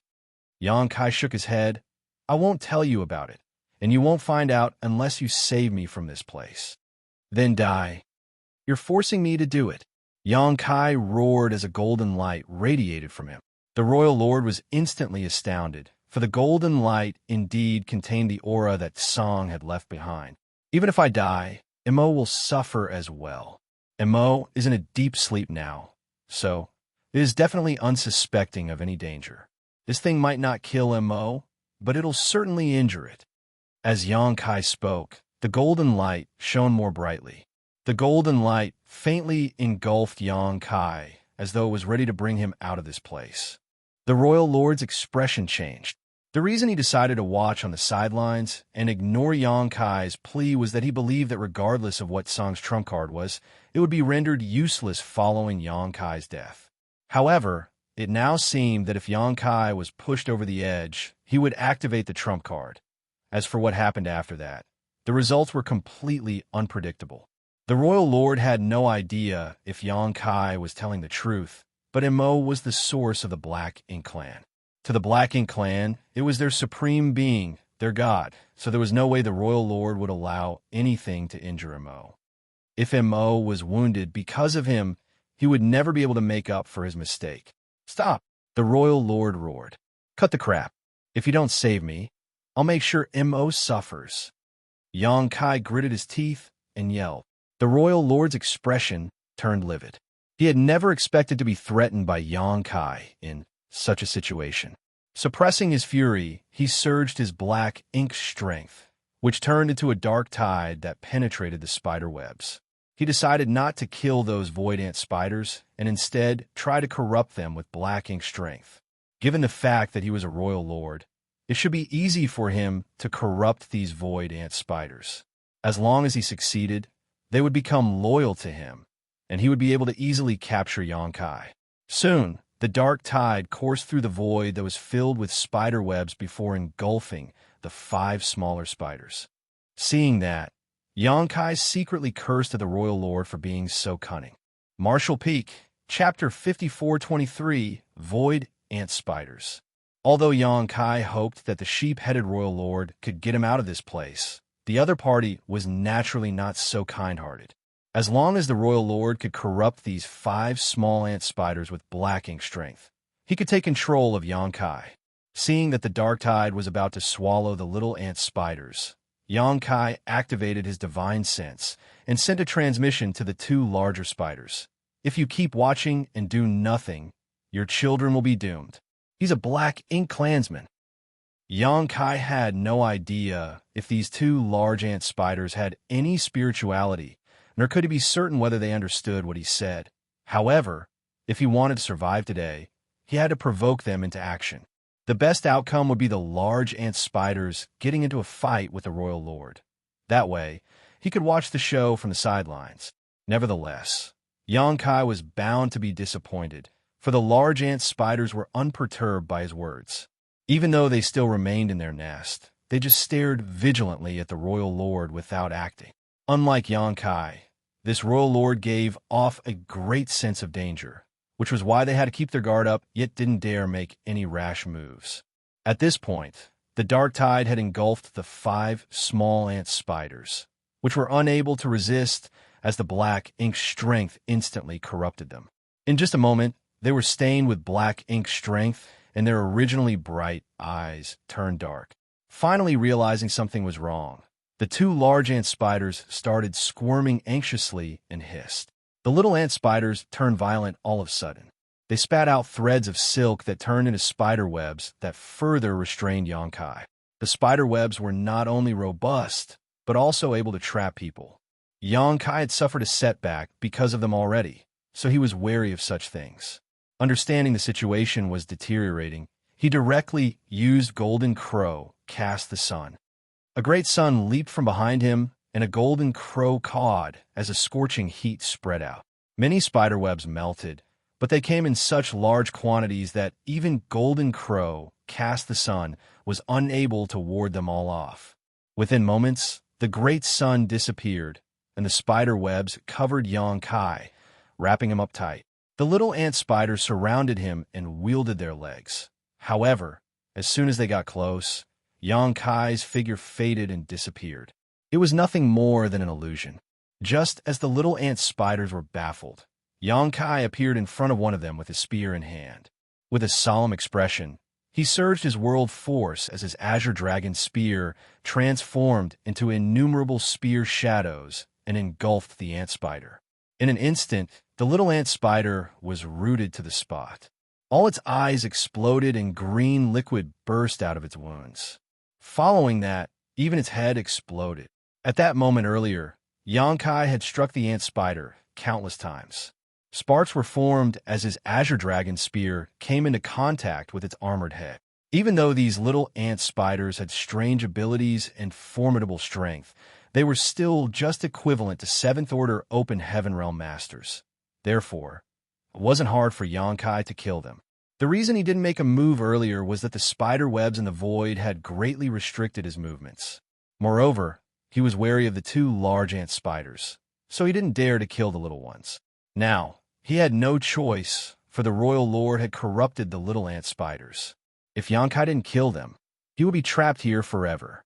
As for what would happen after he killed them, that was the last of his concerns.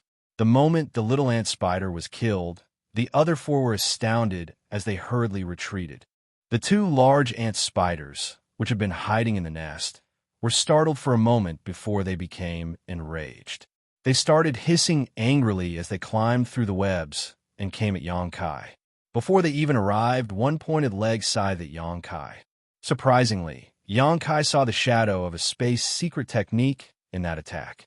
The pointed leg broke through the blockage of space and stabbed at him. A flabbergasted Xianxia knew that he had underestimated these large ant spiders, so he promptly raised his spear to block the attack. The next instant, a violent force came right at his face, and his azure dragon spear was almost knocked away from him. Upon impact, he was sent flying away while he sprayed out a mouthful of blood. Shortly after that, he fell into a spider web with his limbs spread wide. Regardless of how hard he tried, he was unable to break free from the restraint. The other large ant spider that hadn't made a move charged forward. Its figure was elusive, and with the blessing of space principles, it kept disappearing and reappearing as it approached Xianxia. Seeing that, Xianxia felt his heart thumping in his chest, knowing that the void ant spiders had cultivated the Tao of space. Perhaps it was their bloodline talent. What are you waiting for? Faced with the danger, Xianxia growled as a golden light radiated from him, and Tsang's aura spread out again. The royal lord's face fell when he saw that. He initially wanted to use the ant spiders to kill Xianxia, but he had no choice now but to order the four little ant spiders to protect him. While reaching for Xianxia, the large ant spider was evidently startled. It had no idea why its children were going against it. Then, it started hissing as though it was communicating with the smaller ant spiders, but having been corrupted by black ink strength, the little ant spiders ignored it and started attacking. At that instant, the large ant spider was flustered. The large ant spider that had attacked Xianxia earlier probably had some degree of sentience, and realizing something, it spat out a web to cover the royal lord in the distance. The royal lord snorted and evaded the spider web. However, the spider web expanded suddenly and covered a vast area of the void. The surprised royal lord was instantly trapped, and before he could destroy the spider web, the large ant spider dashed towards him. Still stuck to the spider web, Xianxia was ecstatic when he saw that as he complained to himself. They should have just fought from the start. With no one harassing him anymore, he could now find a chance to flee. Without hesitation, Xianxia surged his golden crow's true fire. The silk threads were robust and sticky, but based on his previous experience of using golden crow cast the sun, Xianxia was confident that he could destroy these spider webs with his flames. This time, he summoned his golden crow's true fire as his world force burned madly. Soon, he turned into a fireball, and, as expected, the spider webs around him began melting.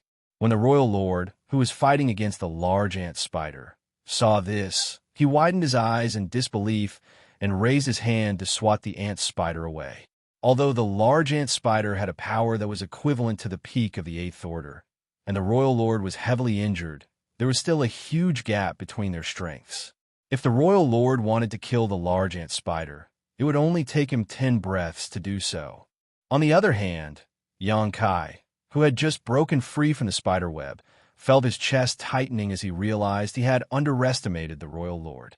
He was secretly glad that he didn't decide to ambush him after leaving the dense fog celestial phenomenon a while back.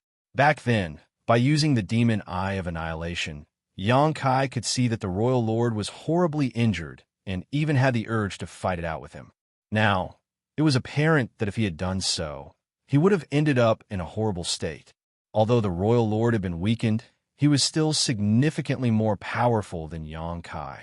Xianxia couldn't help but admire himself for being able to escape from this royal lord for such a long time. After driving the large ant spider off, the royal lord immediately tried to pin down Xianxia. However, the large ant spider came at him again. Infuriated, the royal lord threw out his fist with greater strength than the previous time, and a dent was instantly formed on the ant spider's head. It wasn't clear whether it was dead or alive at this point. Then, the royal lord bolted towards Xianxia. Currently, Xianxia's figure was burning with fire as he broke through layers of spider webs. 3 breaths of time later, there were no more restraints. Then, he activated purifying light and blocked the Royal Lord's aura. The next instant, space principles undulated as he disappeared from the spot. The moment Xianxia disappeared, the Royal Lord's aura exploded. After such a long time, the Royal Lord had learned how to deal with Xianxia's instantaneous movement. If he did nothing, this 7th-order human could move across a vast distance with ease, and although he was unable to stop Xianxia from using instantaneous movement altogether, he could effectively interrupt the latter by bombarding the void with his aura. As expected, barely 1,000,000 kilometers away, Xianxia fell from the void while spitting blood. Without turning his head, he continued charging forward. "You think you can escape?"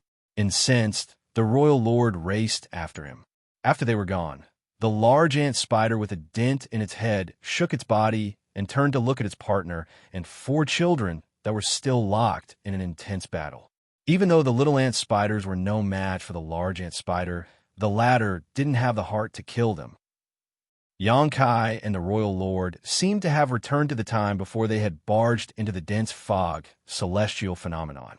They traversed the expansive void as one ran away from the other. After crossing many billions of kilometers, they realized that there were no more worn-out divine abilities and restrictions left in the void. It seemed that they were no longer in the late ancient era battlefield. Even more wonderful celestial phenomena came into Xianxia's sight, and they came in a significantly larger quantity than what could be seen on the late ancient era battlefield. Xianxia couldn't help but think that perhaps in the late ancient era, that particular battlefield was also filled with celestial phenomena. However, many of them must have been destroyed during the epic conflict. Every celestial phenomenon exuded a very dangerous aura, and having suffered a setback in the dense fog celestial phenomenon, Xianxia was wary of them now and would not dare to dive into any of them again. Of course, inside the dense fog celestial phenomenon, Xianxia wasn't the only one who had been made miserable. Even the Royal Lord had suffered a huge setback in that place, as all his current wounds were formed while he was in the dense fog celestial phenomenon. Right now, Xianxia didn't even have time to stop and activate the universe transference law. If he could activate the universe transference law, he could make use of it to locate a purifying black ink battleship and rendezvous with his fellow humans. But that was currently impossible. Moreover, he had already lost his way, so he wasn't sure how far away the purifying black ink battleships were from him. Even if he used the universe transference law, he probably couldn't connect to the universe array on board one of the purifying black ink battleships. After years of fleeing, he was still in an unfavorable position. Marshall Peak, Chapter 5424, Great Sea. Every time Xianxia used instantaneous movement, he would be struck by the sheep-headed Royal Lord. He could certainly bear the consequences of getting struck 1 or 2 times, but he had forgotten how many times he had been lambasted now. After getting wounded repeatedly over the months, Xianxia found it hard to heal his wounds despite having a dragon vein. On the other hand, the Royal Lord remained the same as his injuries didn't seem to exacerbate. Xianxia had to activate instantaneous movement more frequently, which meant that it was getting harder for him to shake off the Royal Lord. After some quick calculations, he realized that if nothing was done, he would be caught after less than half a year. If his wounds were exacerbated, things would only get worse.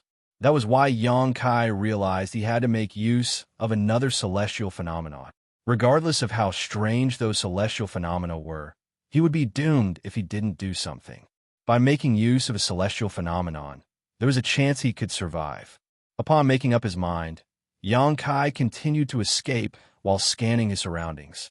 2 months later, a vast area of blue that covered the void came into view. Xianxia fell into something of a daze at this sight.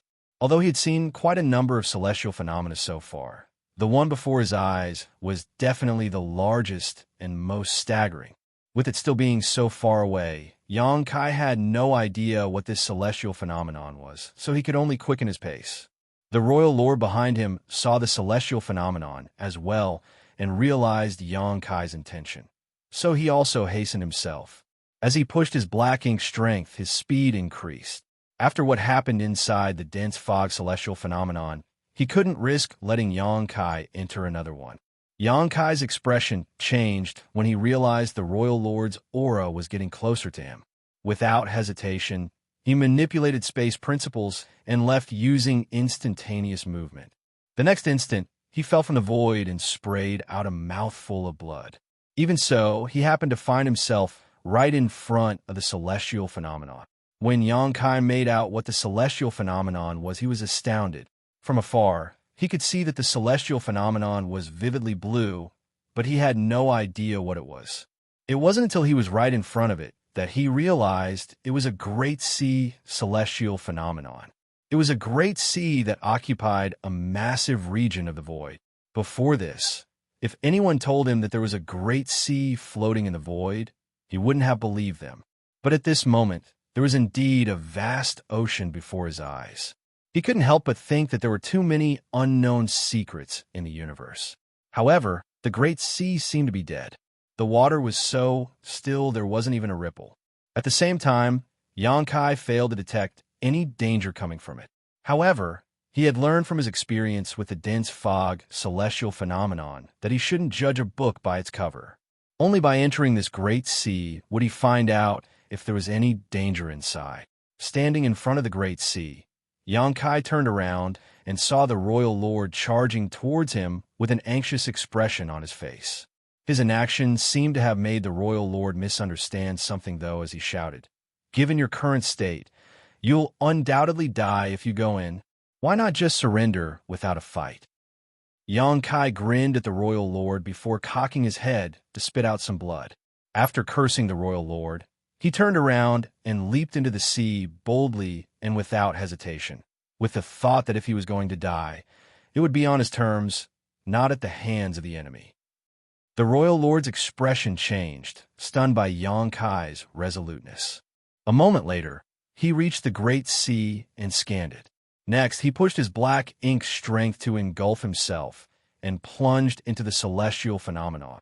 Soon, the Royal Lord leapt out of the great sea with a gloomy expression. The great sea appeared perfectly tranquil from outside, but the moment he entered, he realized it was extremely turbulent inside. The currents were complex and intertwined and moved with astonishing force inside the great sea.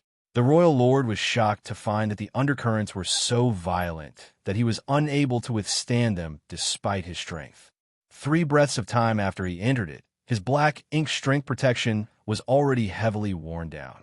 Fortunately, the great sea celestial phenomenon was unlike the previous one.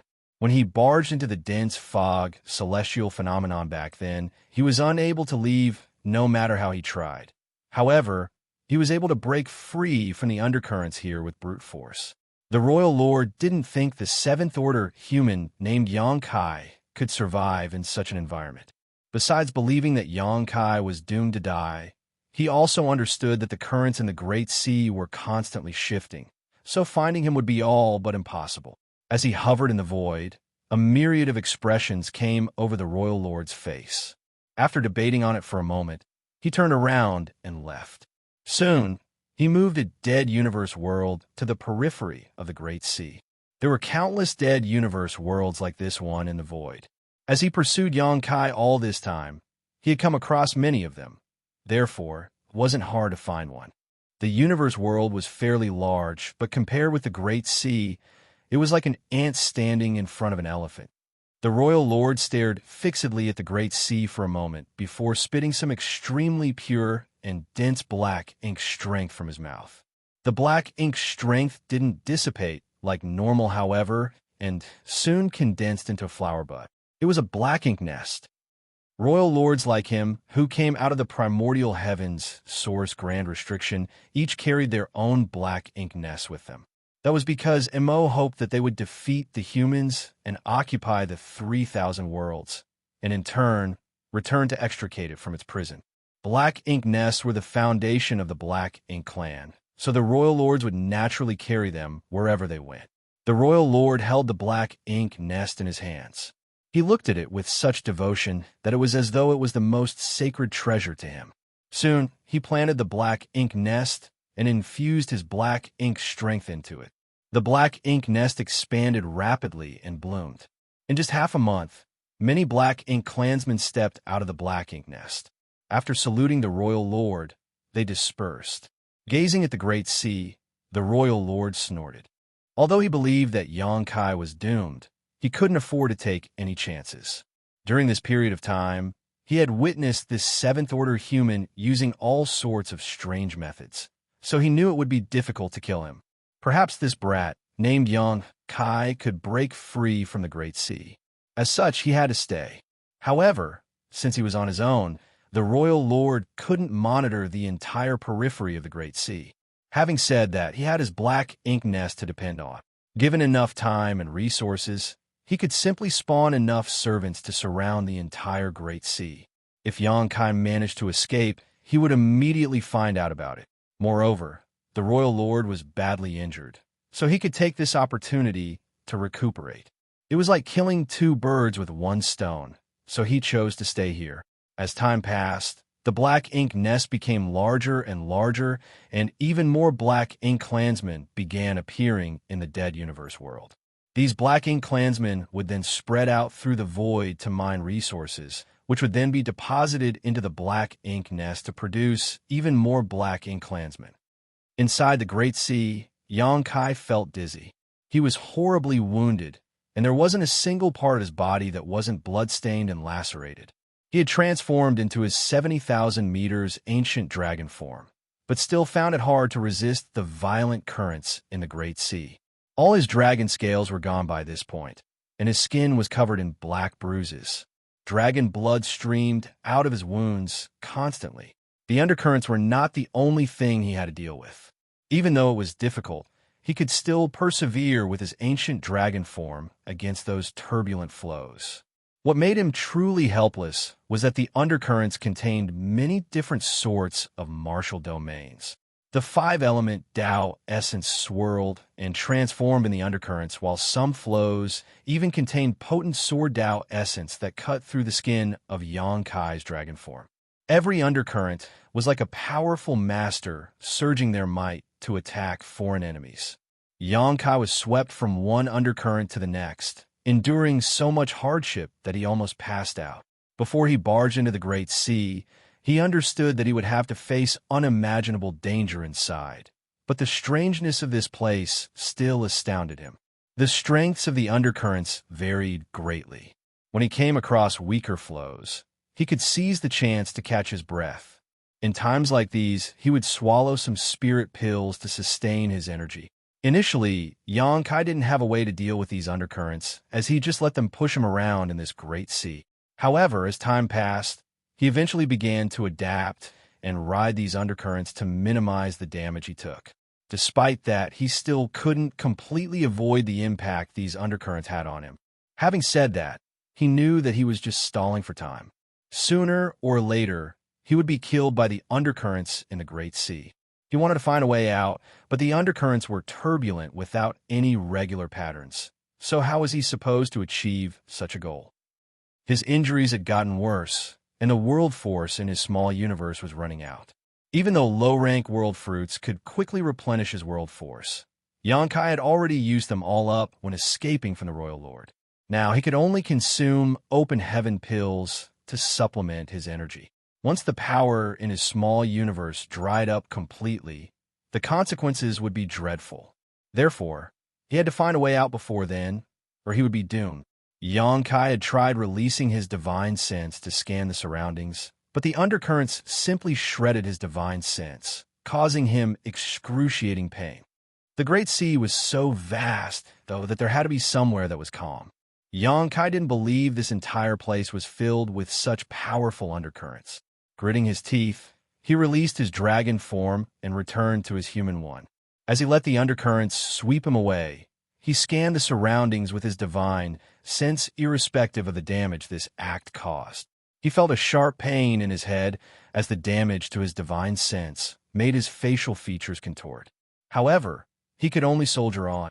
A long time passed, but just as Xianxia was about to lose hope, he suddenly detected that there was a nearby area that was far less violent.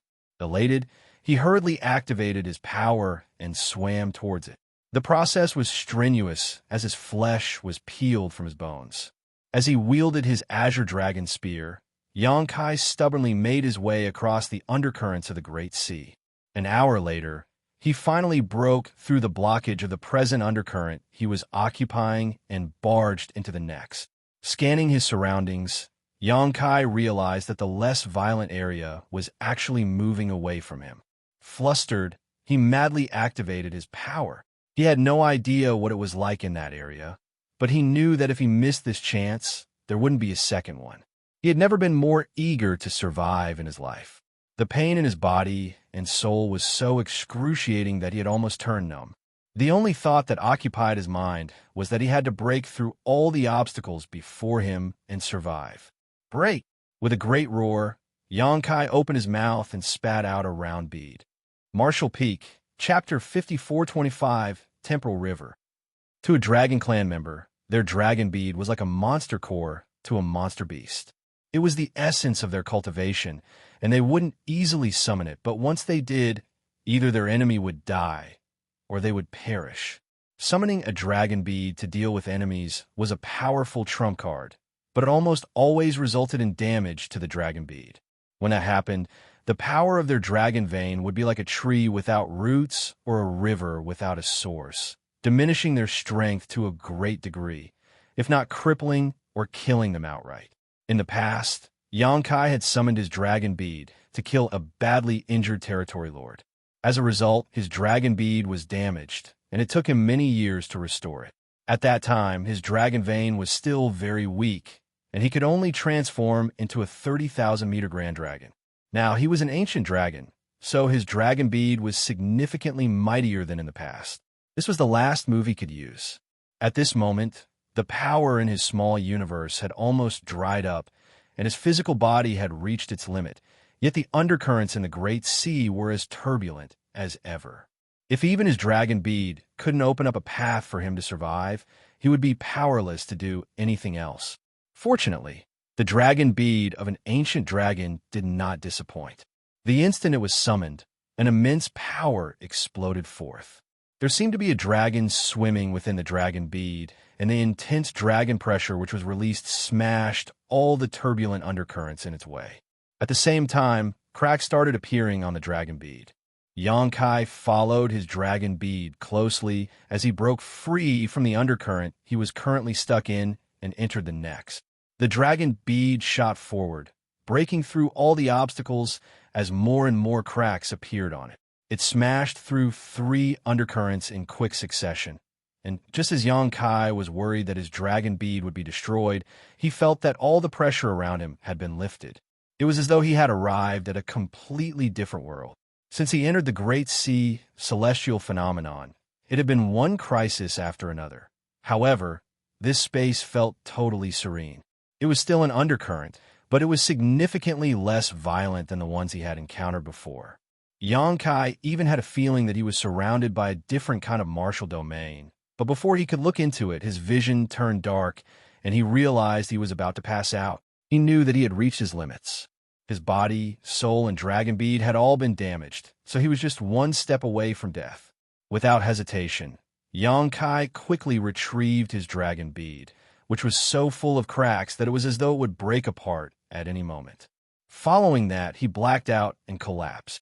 At this moment, Xianxia was so lethargic and dazed that he couldn't think straight, a clear sign that his soul had been badly damaged. Outside, great evolution passed back then. Xianxia had experienced a similar kind of sluggishness after he used too many soul-rending thorns to attack a number of territory lords inside a black ink nest space. He had no idea how long he remained unconscious, but when Xianxia regained his senses, he was still in a daze. Withstanding the excruciating pain, he soon recalled what had happened before he blacked out. Without hesitation, he emptied his mind and stimulated his soul-warming lotus power to repair his soul. Due to the damage to his soul, he was unable to think clearly.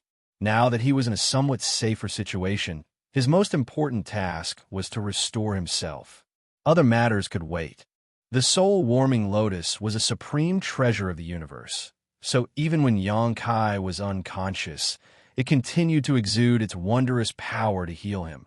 But now that he was wide awake, he could make far better use of its effects. Even so, it still took Xianxia about half a year before he managed to mostly recover from the injuries on his soul. He still hadn't fully recovered, but he was at least able to think straight now. The soul-warming lotus would take care of the rest of the damage on its own. While he was restoring his divine sense, Xianxia did not forget to heal his physical wounds either. He consumed lots of pills and stimulated the restorative power of his dragon vein to mend his wounds. Although he still looked battered, at the very least his bones weren't visible anymore. His injuries were severe this time. In fact, he had never been more badly wounded before. Even though there were times when he fell into perilous situations in the past, he had never been so battered. He was almost pushed over the edge when he was pursued by the royal lord. It wasn't until now that he had time to inspect his surroundings. After inspecting them for a while, Xianxia had a better idea of what was going on. He was certain that he was still within an undercurrent in the Great Sea celestial phenomenon. This undercurrent was apparently carrying him as it traversed the Great Sea, as though there would never come a day when it stopped. However, this undercurrent was different from the ones he had encountered before. Those undercurrents were all filled with different kinds of martial domains, which formed into invisible attacks that killed any invaders. Nevertheless, the present undercurrent was stable, without a hint of murderous intent. All Xianxia could feel was peace and tranquility, which was a stark contrast to the other undercurrents. He couldn't help but wonder why there wasn't any martial domain in this undercurrent. What made it different from the others? As he continued his inspection, though, Xianxia was surprised by what he found. In fact, there was a martial domain that pervaded this undercurrent as well, but it was not savage and chaotic, which was why it felt calm and tranquil. What kind of martial domain is this? Xianxia emptied his mind and immersed himself in the martial domain. As expected, he soon felt an invisible power washing over his body. However, it didn't have any negative impact on him, which was unlike the other undercurrents that could harm him. All of a sudden, his entire figure shook. That was because he finally realized what kind of martial domain it was. It was a martial domain of time. If not for the fact that he had cultivated the Tao of time and could be considered an expert in it, Xianxia wouldn't have noticed this. Time was invisible and intangible. A living being could barely notice the flow of time, which went by in silence and without a trace. However, Xianxia could feel time flowing in this undercurrent. Since this was a martial domain of time, then the power that was washing over him had to be time principles. It was delicate and almost imperceptible. All of a sudden, a name he had heard of a long time ago sprang into his mind. Temporal River. The cultivation of an open heaven realm master was all about accumulation, as it took much time and effort for a cultivator to enhance the heritage of their small universe. Other than consuming an innate open heaven pill, which was formed in the universe furnace, or a world fruit from the world tree, there were no shortcuts to speak of when it came to the cultivation of an open heaven realm master. Nevertheless, that didn't mean that this rule couldn't be bent. There were two shortcuts when it came to the cultivation of an open heaven realm master. Firstly, there were the small source worlds. When Xianxia was still a newly promoted 6th Order Master, he had entered a small source world in Yin Cave Heaven that had benefited him greatly. The reason he was able to break through to the 7th Order Open Heaven realm so quickly was largely thanks to his experience in that small source world, which saved him several hundred years of cultivation. The second shortcut was the Temporal River. When Su Ling Gong led Xianxia to the small source world back then, he told him about this miraculous treasure. Su Ling Gong said that the flow of time inside a temporal river was different from the outside world. Perhaps 10 years or even 100 years would pass in a temporal river, while only a single year went by in the outside world. In comparison, small source worlds were true shortcuts, while temporal rivers were more akin to the situation inside Xianxia's small universe. While one was inside a temporal river, the flow of time was indeed real, but it was faster than in the outside world. Xianxia had experienced a small source world before, and it was indeed incredible. All the cave heavens and paradises regarded them as core treasures, and only the best disciples were allowed to enter them. Moreover, every time a small source world was used, it would take many years before it would be activated again, as part of its source strength would be absorbed. Although Xianxia had heard about temporal rivers from Su Lingong before, he had never seen one. There were no known temporal rivers in the 3,000 worlds, nor were there any on the black ink battlefield. So Xianxia had always thought that they were just an ancient legend. Su Lingong must have seen such a record from the ancient books in Yingyang Cave Heaven. It wasn't until this moment that Xianxia realized that temporal rivers were real. If this undercurrent he was presently in was isolated, it would basically be a river. If the undercurrents that contained different martial domains were isolated, in addition to the temporal river, there would be Sword Dao River, Saber Dao River, Yin Dao River, Yang Dao River, Alchemic Dao River, and so on. Temporal rivers must have existed in the 3,000 worlds before, which was why there were records of them. Xianxia should have realized at the instant he entered this undercurrent. However, his mind was muddled due to the damage in his soul at the time, so he failed to notice anything. How was this great sea celestial phenomenon formed? Xianxia was dumbstruck. As he recalled it, the transformation and evolution of those martial domains in the undercurrents looked like different masters casting incredible attacks at first sight. But thinking back on it now, Xianxia realized that the intrinsic nature of all of these rivers was ancient and untraceable. All of a sudden, something seemed to have dawned on him. This great sea celestial phenomenon, as well as the celestial phenomena he had and had not seen, might have naturally formed when the heavens and earth first split apart. Those celestial phenomena contained the purest form of powers of the universe, which was why the martial domains in this great sea all felt so ancient.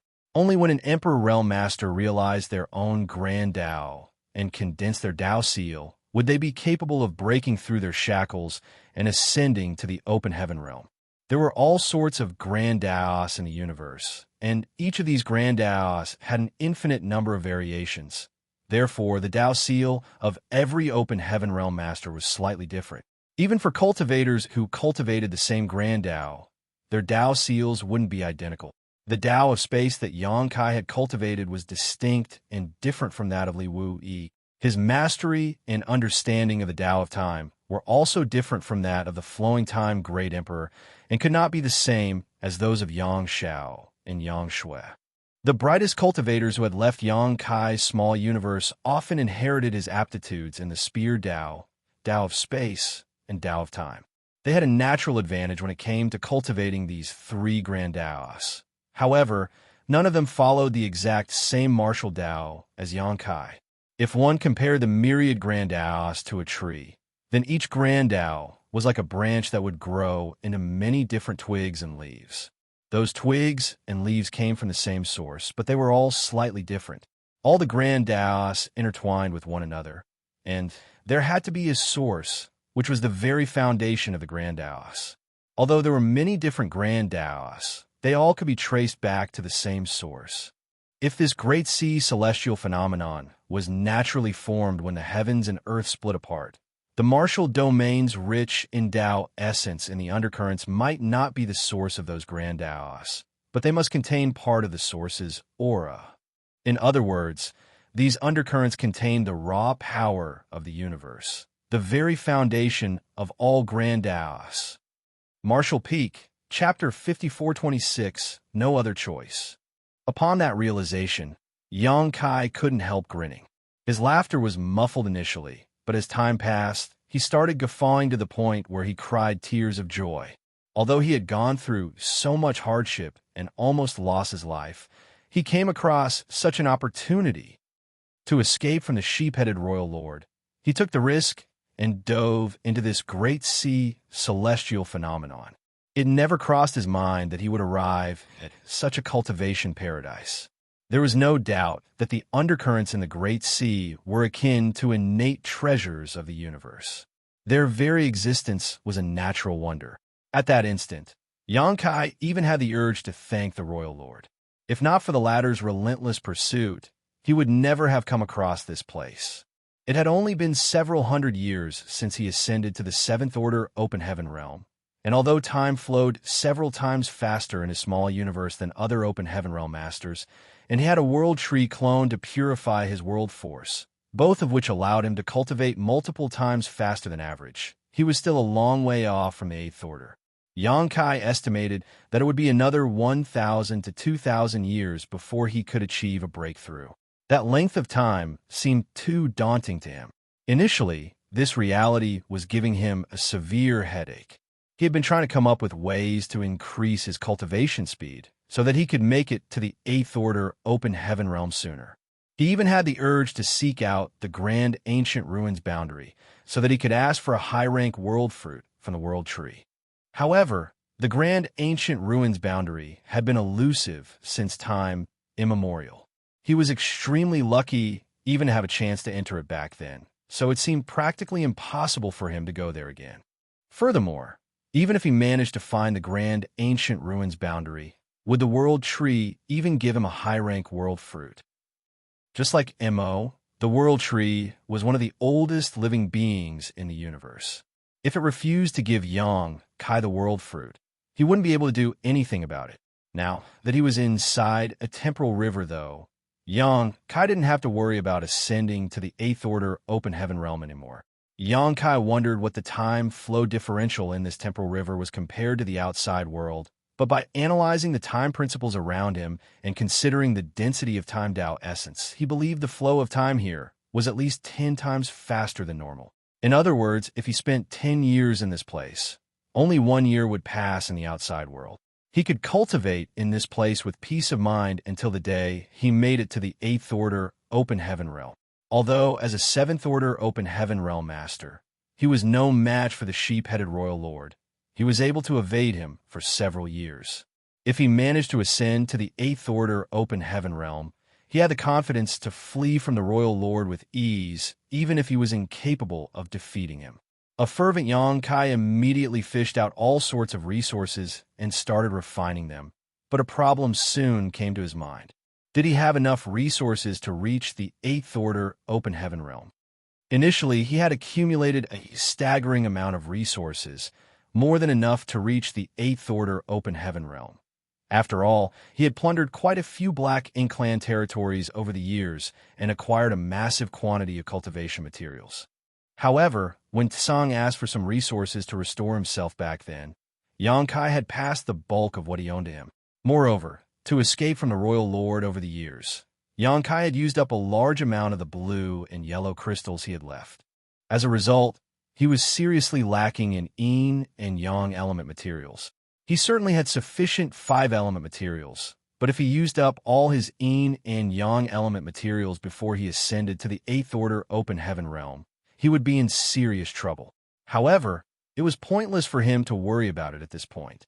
He would find out if he had sufficient resources as he cultivated. He then circulated his secret art and began refining a set of 7-element materials. They were absorbed by Xianxia and turned into the heritage of his small universe. The speeds at which open heaven realm masters could refine materials varied. The fundamental reason was the sturdiness of their Tao seals they had condensed when they were still Emperor Realm Masters.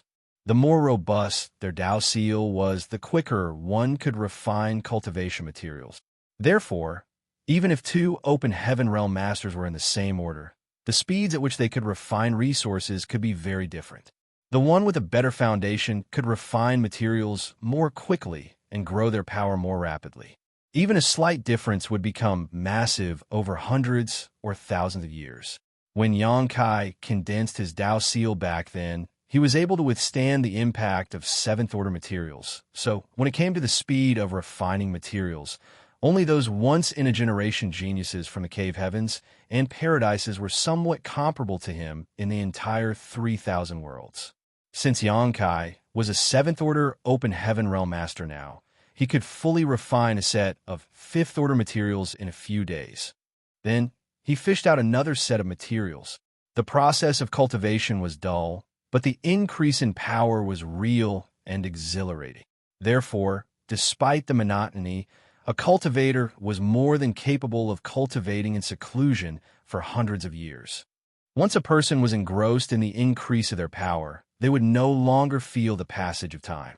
Half a year later, Yang Kai's flesh wounds had mostly healed, and although his soul was still damaged, he didn't have to worry about it as he had the soul-warming lotus help. However, his dragon bead was still full of cracks. From previous experiences, Yang Kai knew that repairing a dragon bead couldn't be rushed. It required him to use the power of his dragon vein to nurture it slowly. Perhaps it would be restored to a perfect state again in several hundred years. After refining another set of materials, Yang Kai opened his eyes and sensed his surroundings. Then, he furrowed his brow because he detected some unusual changes. Over the past 6 months, besides refining materials to increase his cultivation, Yang Kai had also been making use of the ambient time principles and time Tao essence in the temporal river to comprehend the Tao of time. He had benefited greatly from this. The bloodline talent of the Dragon Clan was the Tao of time. Back in the Dragon Pool, Yang Kai managed to grow into a 70,000-meter ancient dragon. With the increase in the power of his dragon vein, his mastery over the Tao of time had also improved significantly, growing from the 6th level to the 7th level. It was only 1 level behind his mastery over the Tao of space now, which had reached the 8th level. Nevertheless, that single level was still a far distance to cross. The reason the flow of time was different in a temporal river was that it was filled with ample time Tao essence. The time Tao essence and time principles continuously washed over Yang Kai's mind and body.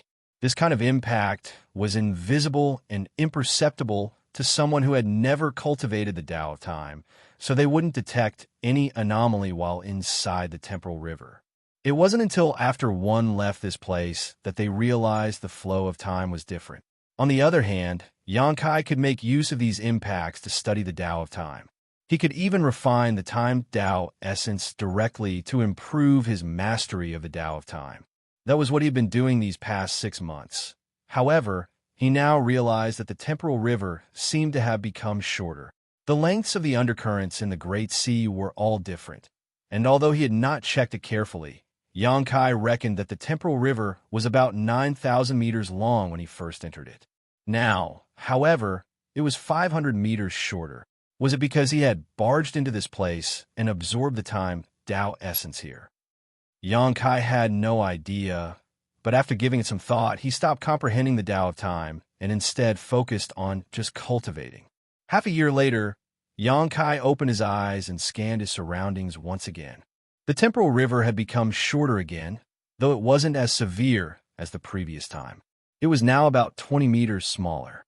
The difference was minimal, but Yang Kai could easily detect it as he had been paying close attention this time. These kinds of changes made him realize something.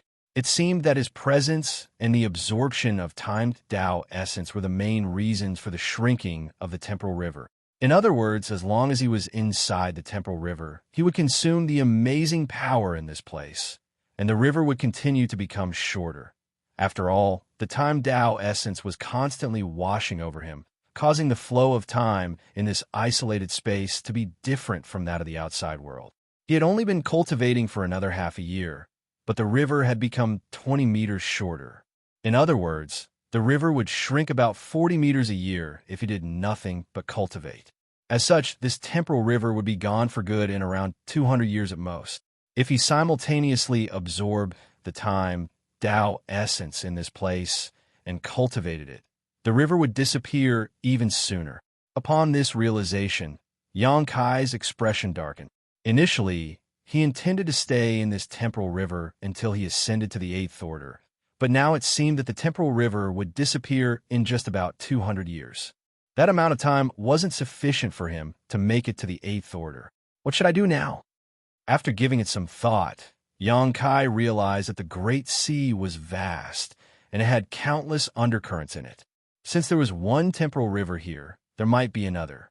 Even if this temporal river was completely consumed, he could just go looking for the next one. As long as there were 5 to 6 temporal rivers of this size in the celestial phenomenon, he would be able to ascend to the 8th order. Right now, Yang Kai's main task was to increase his strength. He wasn't sure if the Royal Lord had also dived into this place, but if he had, there might come a time when they bump into one another. Regardless, where there was a will, there was a way. It was pointless for Yang Kai to overthink things at this point. He then set his mind at ease and stopped absorbing the time Tao essence in the temporal river, instead focusing all his efforts on cultivating. Sets of materials were refined as time went by. Just like what he had estimated, about 40 meters of the temporal river would vanish for every year he spent in this place. Xianxia slowly became wholly absorbed in cultivation and lost track of the outside world. He had never cultivated for such a prolonged period of time before. Initially, he found it difficult to adapt, but as the heritage in his small universe increased, he slowly got used to it. About 160 years later, Xianxia was shocked awake by an anomaly while cultivating. He hurriedly opened his eyes and realized that the temporal river was only 100 meters long now. It was originally a long river, but it had significantly shortened over the years. Due to its length, it couldn't even sustain its own existence anymore, and as it was battered by the other undercurrents, it was on the brink of collapse. Xianxia could feel that the martial domains in the other undercurrents had broken through the isolation of the temporal river. His expression changed as he stored the set of materials he hadn't fully refined and got to his feet. It was time to leave this temporal river. Despite knowing that this day would come, Xianxia still felt lost when he finally had to set out. He had no idea if he could find another temporal river. The undercurrents in the Great Sea celestial phenomenon were turbulent, so perhaps before he could find the next temporal river, he would be killed by them. However, he had no other choice. Surging the power of his dragon vein, dragon scales started appearing on Xianxia's skin, including his eyelids, and his entire figure radiated a golden glow. Martial Peak, Chapter 5427, 10,000 Grand Hours. The undercurrents in the Great Sea celestial phenomenon were savage, and Xianxia didn't have the confidence to resist them without relying on the power of his dragon vein. He summoned his azure dragon spear and let out a breath as he checked to ensure he was in peak condition. Just as he was about to bolt out of the temporal river, he paused as an idea sprang to his mind. The temporal river was only 100 meters long now, and as the other undercurrents clashed with it from all directions, it would probably fall apart soon. When that happened, this temporal river would be gone for good. Although the 100-meter temporal river couldn't be considered long, it still contained a lot of time Tao essence. Thinking about this precious resource, Xianxia couldn't help wondering if he could keep it inside his small universe. The instant he had that thought, he could no longer contain the impulse to act. Time Tao essence was hugely beneficial to him. If he could keep it inside his small universe and absorb it, it would help improve his mastery of the Tao of time. Without hesitation, he opened a portal to his small universe and released his divine sense, which engulfed the temporal river and drew it into the portal. The next instant, Xianxia's expression changed drastically. He quickly shut the portal to his small universe and surged his world force before infusing it into his azure dragon spear. His dragon roar reverberated as the azure dragon spear transformed into a massive dragon and shattered the blockade of the undercurrent in front of it, leading Xianxia to charge forward. Sparks flew from his dragon scales as Xianxia groaned in pain as his dragon blood gushed out of his wounds. Although his power had increased significantly, he was still horribly injured the moment he was swept into the undercurrent. Clenching his teeth as his gaze was full of determination, Xianxia wielded his spear and traversed the chaotic undercurrents. At the same time, he released his divine sense to scan the surroundings. He had to look for another temporal river. Only by finding one would he stand a chance to survive. Otherwise, he would be tortured to death by these undercurrents. As his divine sense was shredded, Xianxia felt excruciating pain in his soul. The dragon scales that had covered his entire body were battered and blown off in quick succession. After just an incense stick of time, Xianxia was covered in blood. There wasn't even a part of his skin that was left intact, but he still hadn't managed to find another temporal river. 1 hour later, half his flesh had been ripped off, revealing many of his bones and making him look extremely miserable. His aura was weakening fast, like candlelight amidst the storm that might put it out at any moment. His vision was blurred, and he found it hard to sustain his divine sense. Every time he activated it, he felt a sting of pain that seemed to be tearing his head apart. Xianxia nearly fell into despair at a situation. Previously, he was lucky as he had made use of his dragon bead at the critical moment to plunge into the 9,000-meter temporal river. Now, though, it seemed his luck had run out. Moreover, even though he had been nurturing his dragon bead for nearly 200 years now, it still hadn't been restored as there were many cracks on it. If he used it again now, it would probably shatter. Just as he was about to lose hope, Xianxia faintly sensed a calm undercurrent nearby. Another temporal river. Ecstatic, he wielded his spear and desperately swam towards that place. A dozen breaths later, he broke through two undercurrents and entered the one after them. He quickly sensed his surroundings, and upon making sure there was no danger, he collapsed to the ground and passed out. After 2 years dedicated to just recovering, Xianxia began to assess his situation. Even though there was no murderous intent in this second undercurrent he stayed in, it was not a temporal river like he thought it was, for there was no time Tao essence in this place. Instead, it was a coherent grand Tao of nature river. The river was about 20,000 meters long, which was much longer than the temporal river he previously stayed in. Unfortunately, this grand Tao wasn't suitable for him. Therefore, for the past 2 years, other than recuperating, he mostly spent his time studying the 100-meter temporal river he had put inside his small universe. After the temporal river entered his small universe, he was able to digest the time Tao essence, which allowed him to gain some new understanding of the Tao of time. It wasn't much, but it was better than nothing.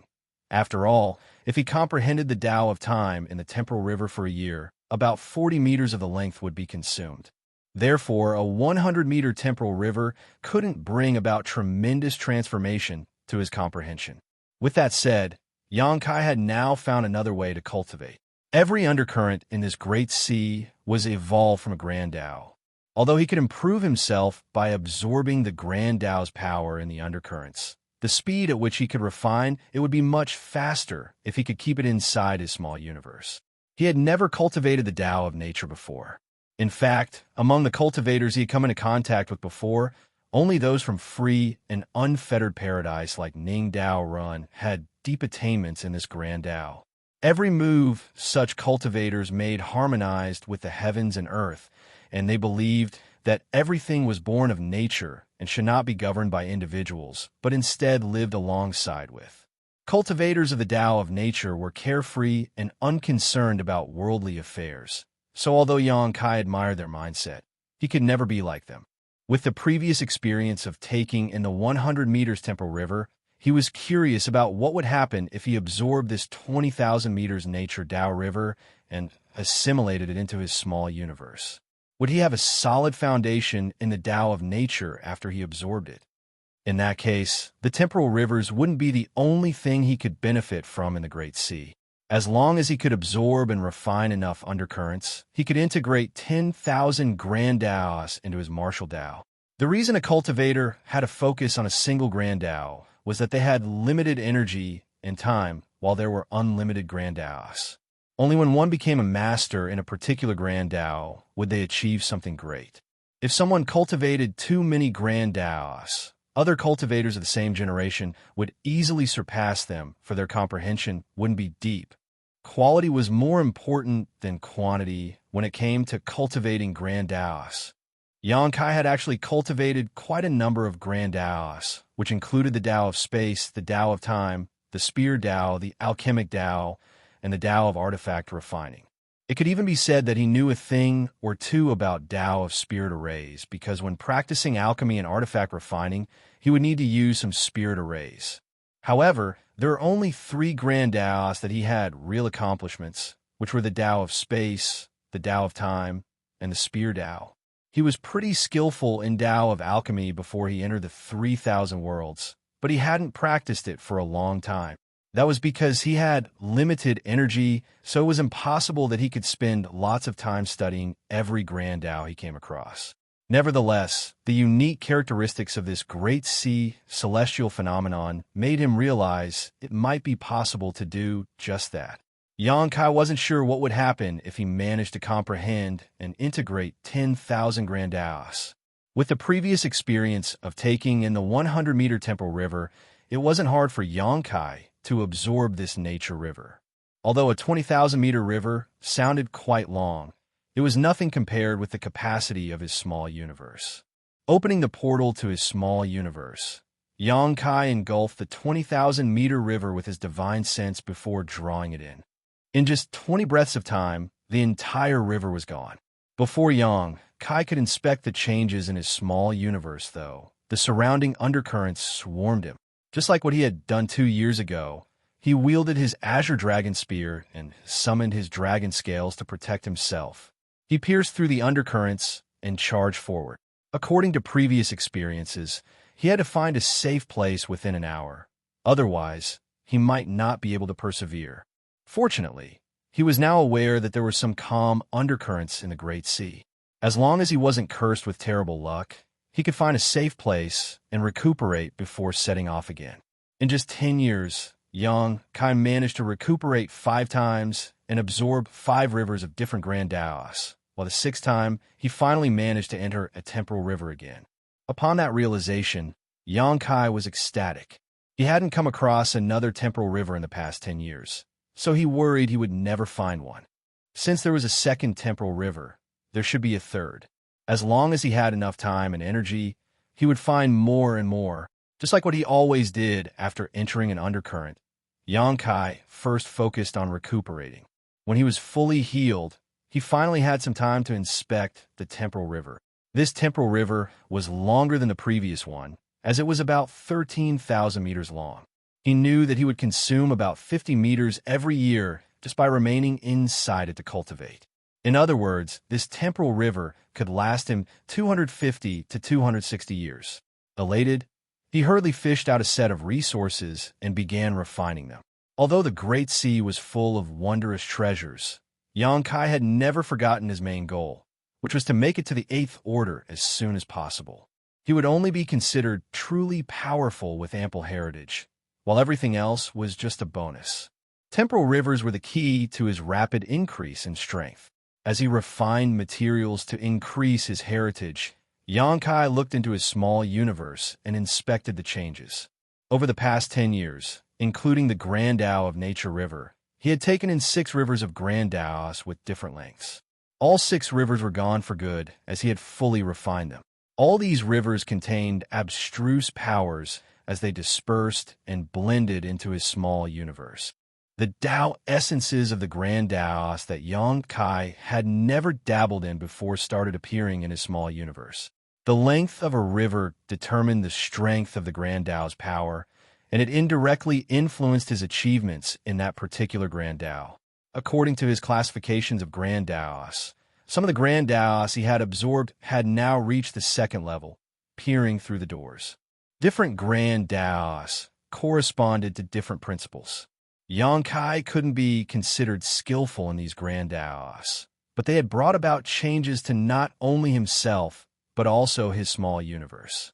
He had a feeling that there were some subtle differences in his small universe, but the changes were so tiny that even he, as its owner, was unable to sense them clearly.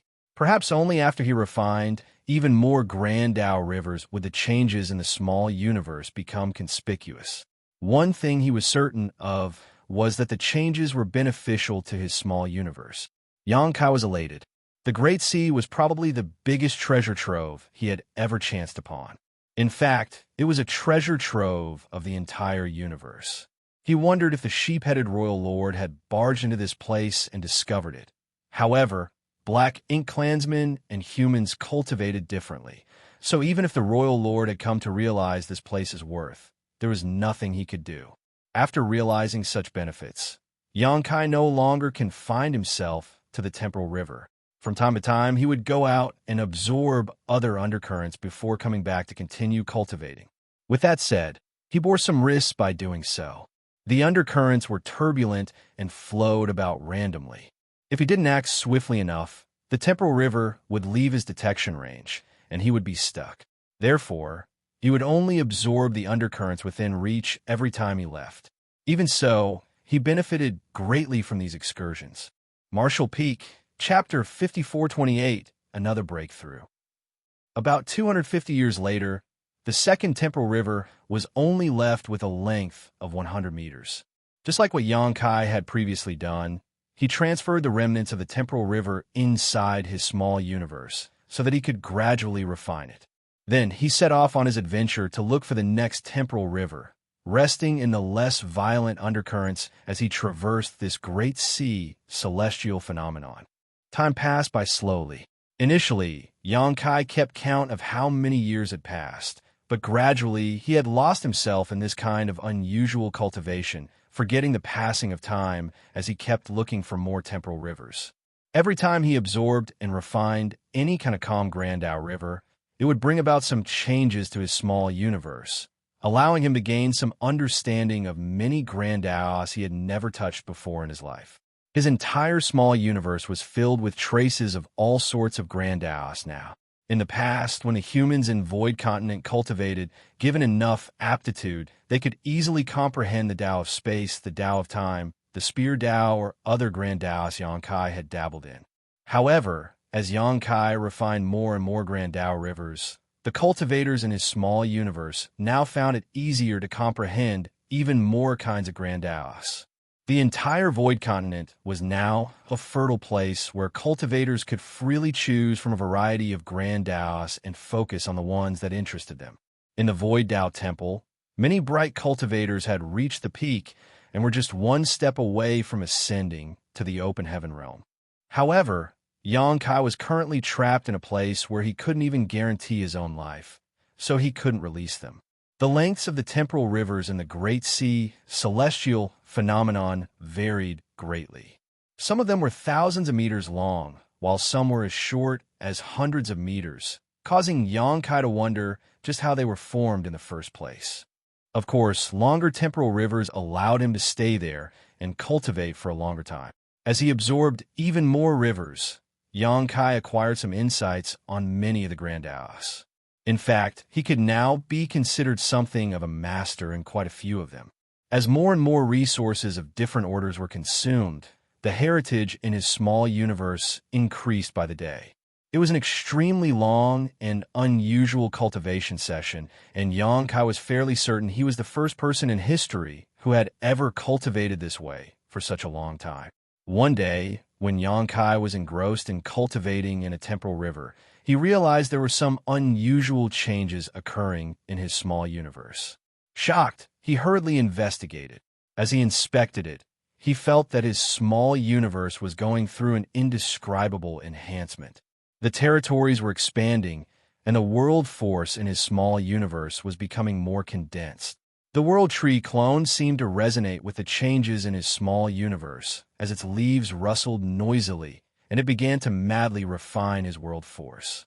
Trails of light appeared in the sky, but they were not cracks but the manifestations of the Tao essences of a myriad of different Grandaos. Furthermore, some heavenly manifestations appeared in different parts of the Void Continent. The cultivators living on the Void Continent were pleasantly surprised to learn that the entire world seemed to have come alive. The Grandaos became active, which allowed cultivators to comprehend them with ease.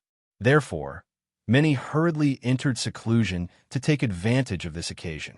Something suddenly dawned on Xianxia. I'm about to break through to the 8th order.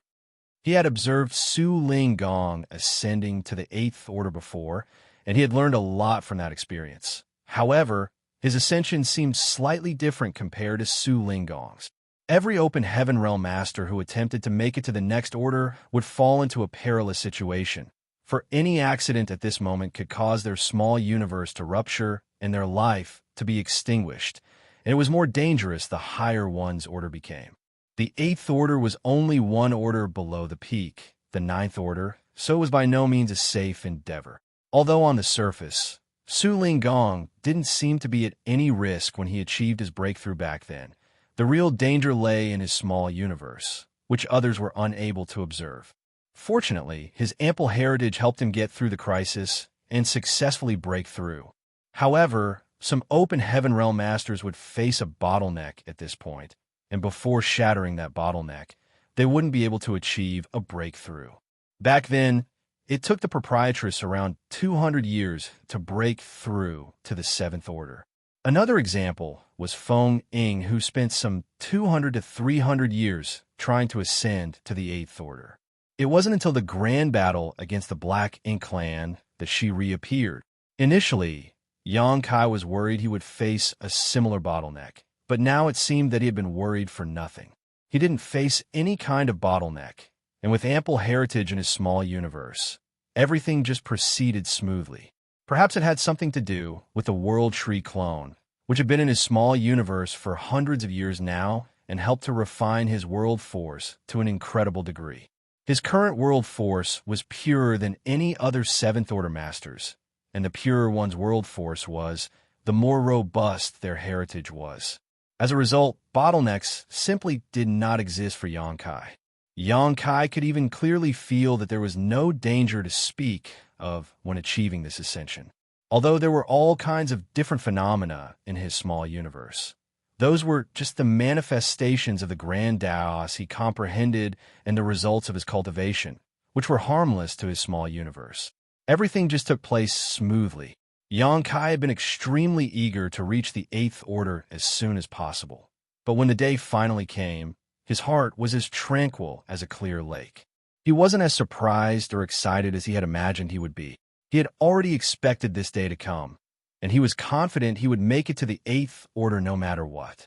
It was just a matter of time before he achieved it. His small universe continued to expand as it was going through an evolution, but he soon ignored the changes and continued refining materials. On the other hand, the cultivators living in Xianxia's small universe had benefited greatly from this change. In every corner of the Void Continent, there were cultivators who gathered together as they gained greater understanding of the grand Taos they cultivated and made breakthroughs in their comprehension.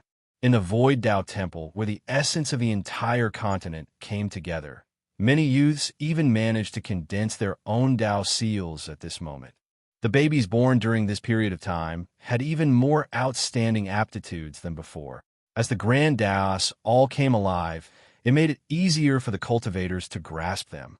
The expansion of the world also widened the martial Tao as a whole. Gradually, all the heavenly manifestations disappeared and the visible traces of the grand Taos manifestations vanished. The entire Void Continent returned to calmness. However, the Emperor Realm Masters could detect that this world was already very different from the past. For one, it had become vaster. Cultivators formed into groups and began surveying these new lands, confirming their initial suspicions. In the past, there was a world barrier that they couldn't move past, but now that barrier was gone and many more territories had appeared. These territories were fertile, but there weren't any living beings in them. When the sects got wind of this, they sent out their masters who led many disciples to occupy these virgin lands. Xianxia had only placed a small number of people in his small universe back then, about 10 million or so. However, the environment in the small universe was filled with vitality, making it a paradise where cultivators could thrive. Moreover, there were no major wars or disputes, only some minor conflicts between the various sects. With the Void Tao Temple's appearance, even these conflicts also gradually vanished. With such a peaceful environment, the number of people in his small universe swelled over the millennia. As the population increased, there was a greater need for land. In the past, those from the Void Tao Temple were worried that if this went on, the entire Void Continent wouldn't be able to accommodate the increasing population within a few thousand years. Now, though, that problem was solved. The landmass of Void Continent had expanded by 5 times at the very least, so even if the rate of population growth continued as it was, there was no need to worry about not having enough living space for several tens of thousands of years. Nevertheless, Xianxia was oblivious to all of this because he was pondering on another issue. Now that he was in the Eighth Order, could his power continue to increase? Back then, he was forced to ascend to the Fifth Order Open Heaven realm, so theoretically, his limit was the Seventh Order. However, after he consumed a mid-rank world fruit, his limit became the Eighth Order. With him being in the Eighth Order Open Heaven realm now, was there any future for him? There were quite a number of human cultivators whose limit was the Eighth Order Open Heaven realm. Many of the 8th Order Division commanders had directly ascended to the 6th Order back then. In other words, the 8th Order was the best they could achieve in their lifetimes. Xianxia had asked the 8th Order Masters about it in the past, and he was told that after they ascended to the 8th Order, they could faintly feel a layer of restraint covering their small universes. It was this invisible restriction that confined them to the 8th Order. Regardless of how hard they cultivated, they could never break through to the 9th Order. If they forcefully tried to break that restraint, they would risk their small universes exploding, ending their lives. As such, it wasn't that the 8th Order Masters didn't want to keep improving themselves, but rather that their small universes were unable to bear greater power.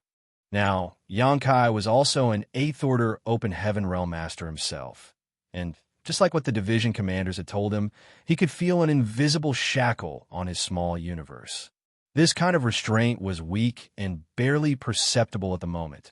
However, as he strengthened his power as an 8th Order Master, this kind of restraint would grow stronger to the point where he would be stopped from advancing further.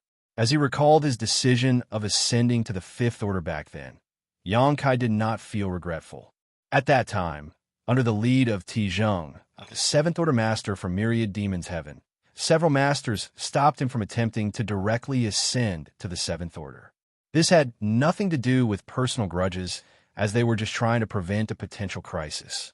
That was because there was such a catastrophe that took place in the 3,000 worlds in the past that made the cave heavens and paradises grow distrustful of those who ascended directly to the 7th Order who were not supervised by them directly. At that time, if Xianxia hadn't ascended to the open heaven realm, he wouldn't have been able to enter the shadowless cave heaven and save the proprietress.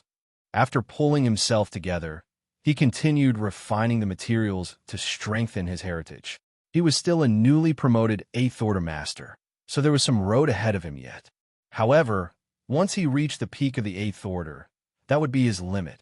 There might be some ways in the universe that would allow one to shatter the restraint on his small universe. At the very least, the innate open heaven pills that were born in the universe furnace were one way to go about it. Therefore, Xianxia wasn't worried about it. In the future, he could go looking for the universe furnace so that he would have a chance to make it to the 9th Order. Unfortunately, those that he got from the Blood Monster Cave Heaven did not seem to have any effect on shattering the restraint on his small universe. Maybe it was the age of the pills. Or maybe there was some other reason. Regardless, Xianxia remained hopeful that his hope lay in the universe furnace. Time continued to go by slowly as he repeatedly set off on journeys to look for more temporal rivers. It was a rare chance, so it would be a shame if he missed it. When looking for the next temporal river, or cultivating, he would seize the chance to refine even more Grandau rivers. Finally, there came a day when he finished refining a set of materials in a temporal river that was still 3,000 meters long, but when he was ready to fish out another set, he realized that he no longer had complete sets of materials. Regardless, Xianxia remained hopeful that his hope lay in the universe furnace. Thanks to Dale for remembering this detail, because I sure as heck did not. Wish my memory was as good, D.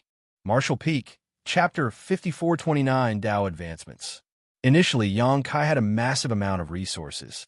Before he left the 3,000 worlds for the Black Ink battlefield back then, he had made some preparations by bringing many materials of all different elements with him. Over the years, he had acquired even more resources on the Black Ink battlefield, especially when he raised chaos in the Black Ink clan's territory and robbed many of their cities. Every Black Ink clan master's territory had a large number of shops where there were innumerable resources for sale. Therefore, Xianxia had never worried about not having enough cultivation resources.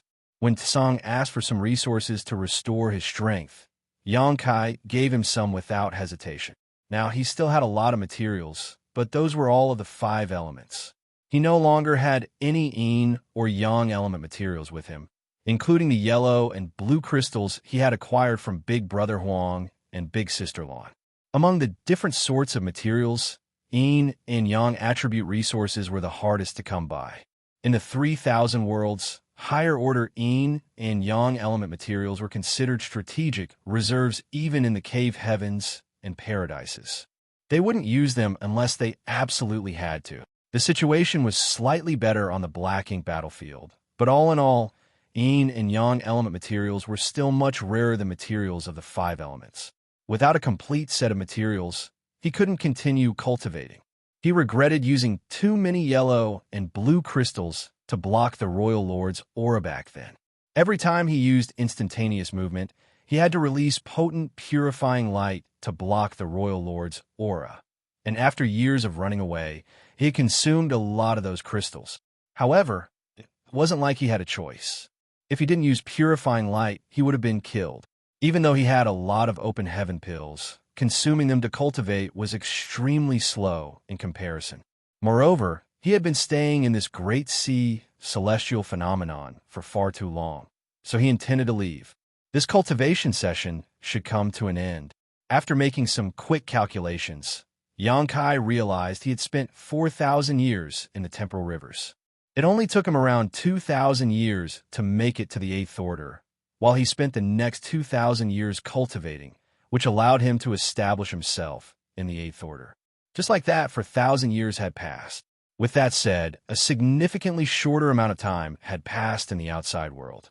As the flow of time in every temporal river was different, and Xianxia wasn't aware of the exact ratio compared to the outside world, so he was unable to calculate how much time had really passed by in the rest of the universe. However, he knew he had spent about 100 years outside of the temporal rivers. So, taking some rough estimates, he guessed that somewhere between 400 and 500 years had passed in the outside world. How was the war between the two races? It wasn't until this moment that he thought about this matter. After such a long cultivation session, Xianxia had almost forgotten everything about the outside world. All of a sudden, he recalled that the very reason he even barged into the Great Sea was that he was chased after by the sheep-headed Royal Lord. He hadn't seen the Royal Lord after such a long time, so he wondered if the other party had entered the Great Sea as well, or if he was even still alive. Xianxia shook his head to push the thought to the back of his mind. To him, the most important thing now was to leave here as soon as possible. When he had ample resources, he had forgotten about the passing of time in the Great Sea. Now that he didn't have sufficient resources, it was pointless for him to keep staying here. Nevertheless, leaving this place wasn't so easy. There were countless undercurrents in the Great Sea that intertwined with each other, so it was hard for him to identify any kind of direction. Having said that, Xianxia believed that where there was a will, there was a way. He summoned his Azure Dragon Spear and opened up a portal to his small universe before absorbing the 3,000 meters long temporal river. Then, he charged towards the undercurrent nearest to him. Unlike when he first plunged into the Great Sea, he was no longer flustered. Over the years, he had moved across the Great Sea countless times to look for more temporal and Grandau rivers, so he had learned some tricks to deal with these undercurrents. Every undercurrent had evolved from a Grandau, which formed a martial domain. Xianxia had never dabbled in many of those Grandaus, so it was hard for him to react accordingly. Now, he had devoured quite a lot of Grandau rivers, including some of the Grandau of space, which helped improve his mastery over the Tao of space. By this point, it could be said that he had some basic achievements in most of the Grandaus in the universe, though his level of mastery in them varied greatly. When he was particularly skilled in a certain Grandau, he would have it easier in the corresponding undercurrent. For example, Xianxia had come across several Space Tao rivers which were full of Space Tao essence and void cracks that moved about randomly. Most people would find such an environment to be a death trap. Even Ninth Order, Open Heaven Realm Masters, and Royal Lords would find it hard to survive once they landed in such a river. However, Xianxia was able to traverse the Space Tao rivers like he was strolling across a flat meadow. He just had to use his space principles to resonate with the currents in the river so he could ride along with it without being harmed. After absorbing such rivers in the past, he realized his mastery over the Tao of space had still improved, and when he came across another Space Tao river, it became easier for him to deal with it. It was a virtuous cycle. Now, Xianxia wasn't skillful in all the Grandaus, but as long as he knew a thing or two about them, he could make use of his comprehension to ward off some of the dangers in the undercurrents. If the rivers were cohesive enough, he could even refine part of them and enhance his mastery of those Grandaus. Therefore, despite knowing that it would be easy to leave, Xianxia wasn't worried he wouldn't be able to achieve it. Given enough time, he could absorb and refine all the undercurrents in the Great Sea, and without these undercurrents, the Great Sea would simply cease to exist. This would be an enormously strenuous task, as just based on his observations so far, the Great Sea was so vast that it would take him several tens of thousands of years to achieve this on his own. His experience of absorbing the undercurrents this time was different from the previous ones. Back then, Xianxia primarily focused on looking for temporal rivers to improve his cultivation, while absorbing undercurrents was something he did when looking for the next temporal river or to break up the monotony of cultivating. However, as he focused on taking in undercurrents now, his efficiency was far higher. This caused his small universe to be filled with grand Tao rivers that he hadn't managed to refine. These rivers contained all sorts of abstrusities as they clashed in the small universe, causing some unusual phenomena. When it became too much, Xianxia had to look for tranquil undercurrents to refine the remnants of the rivers, and only after they were fully refined would he continue with his journey. As he absorbed the Grand Tao rivers, his mastery over various Grand Taos improved rapidly. He had also managed to raise his Spear Tao to the 7th level of mastery. His mastery of the Sword Tao, which he hadn't even properly studied before, reached the 5th level, attaining mastery through comprehensive understanding. Reaching the 5th level in this Grand Tao didn't do much to add to his strength, but it was enough for Xianxia to now be considered a great master in the Sword Tao. Of course, that was just the level of mastery he had achieved in a theoretical sense, and he still wasn't comparable to those who reached the same level through their own hard work and comprehension. Regardless, that was none of Xianxia's concern, as he just wanted to make use of the advancements in the Grand Taos to help him get out of this great sea. Furthermore, it would take one a long time and much effort to reach the 5th level of mastery in any Grand Tao, but Xianxia only had to refine a number of Sword Tao rivers to achieve that. As more and more Grand Tao rivers were extracted by Xianxia, he found it easier and easier to traverse the undercurrents in the Great Sea. Having said that, there was one point that made him torn between tears and laughter. Back then, he was eager to cultivate and make it to the 8th order as soon as possible, so he always exerted himself to seek out temporal rivers, but only found one every 10 years on average. Now that he no longer needed temporal rivers to cultivate, though, he chanced upon them quite frequently. After absorbing a couple dozen temporal rivers of different lengths, he suddenly felt that the flow of time in his small universe changed once again. In the past, the flow of time in his small universe was 5 times faster than the outside world, but at this moment, the ratio had increased significantly. After some quick calculations, Xianxia realized that the flow of time in his small universe was now about 7 times faster than in the outside world. In the meantime, he had acquired some new insights on the Tao of Time. His dragon vein throbbed as his dragon pressure spread out wantonly. He had achieved a breakthrough in the Tao of Time. When he visited the No-Return Pass several hundred years ago and cultivated inside the dragon pool, his mastery of the Tao of Time had improved tremendously, reaching the 7th level. Now, after he absorbed a few dozen temporal rivers, he directly broke through to the 8th level, bringing it to the same level as his comprehension of the Tao of Space. With that said, Xianxia had a feeling that he wasn't far from achieving another breakthrough in his Tao of Space. The prerequisite was that there were enough space Tao rivers in this great sea for him to absorb and refine. The realization made him feel ecstatic. As he examined the changes in his small universe, he continued to move across the undercurrents. In the periphery of the Great Sea celestial phenomenon, there were a lot of dead universe worlds where black ink nests had been planted, with one of them being especially huge as it belonged to a royal lord. There seemed to be a powerful aura hiding in this black ink nest. About 500 years ago, the sheep-headed royal lord arrived at this place and saw Xianxia dive into this vast celestial phenomenon. After entering it himself to inspect the situation, the royal lord realized the great sea was full of danger, so he had no choice but to withdraw. At that time, he was badly injured, and if he insisted on chasing after Xianxia, forget about finding the ladder, he might even lose his life. Therefore, the sheep-headed royal lord dragged a dead universe world to this place from the void and planted his black ink nest. By doing this, he could monitor the Great Sea so that he could immediately capture Xianxia should the latter manage to somehow survive and escape. Secondly, he had to recuperate. Now that 500 years had passed, his black ink nest wasn't the only black ink nest in the periphery of the Great Sea. There were about several hundred low-rank black ink nests. With that said, there were no mid-rank black ink nests yet. After all, it would consume a vast amount of energy to nurture mid-rank black ink nests, and the royal lord didn't have the intention of having his own territory lords yet. The reason he even nurtured other black ink clansmen was to help him monitor the Great Sea.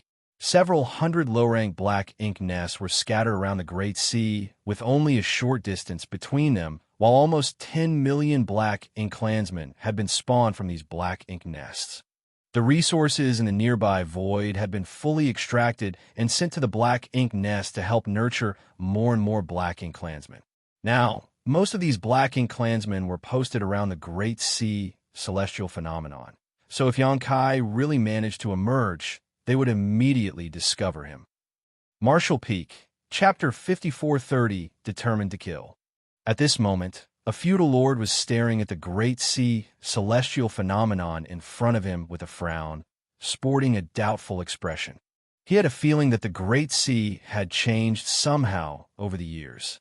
It seemed to have become smaller. However, the change was so gradual and minute that he wasn't sure. Then, he turned to look at the royal lord's black ink nest and hesitated about whether he should report this matter. The royal lord was still recuperating, and although 500 years had passed, he still hadn't fully recovered. If this feudal lord bothered him with a trivial matter, he was worried he would be punished. Perhaps I'm imagining things. The feudal lord shook his head. He had many companions who had been keeping an eye on this Great Sea as well, so if the Great Sea had really become smaller, the others would have noticed it. Since none of them had detected it, the feudal lord believed that he must be overly worried. While he was lost in his thoughts, though, there was suddenly an anomaly in the Great Sea. With a start, he looked towards it intently. He had been in this place for 300 years, but he had never seen any movement in the Great Sea, as though it was completely dead. It was odd that there were some ripples on this day. Before he could see clearly what was happening, a figure bolted out of the Great Sea with a spear in hand. The person seemed to be fighting against an invisible enemy as his murderous intent surged and his world force undulated. When the person appeared, he happened to meet eyes with this feudal lord. Both of them were startled, but the feudal lord soon came to his senses as he hurriedly retreated and howled to alert the others. The human that the royal lord had been waiting for had finally appeared. Although the feudal lord had never seen Xianxia before, he knew this was the target the royal lord had been looking for the moment the human appeared. Following the howl, the azure dragon spear stabbed into the feudal lord's mouth. As world force burst forth, the feudal lord's head exploded. Why is there a feudal lord here? Xianxia frowned.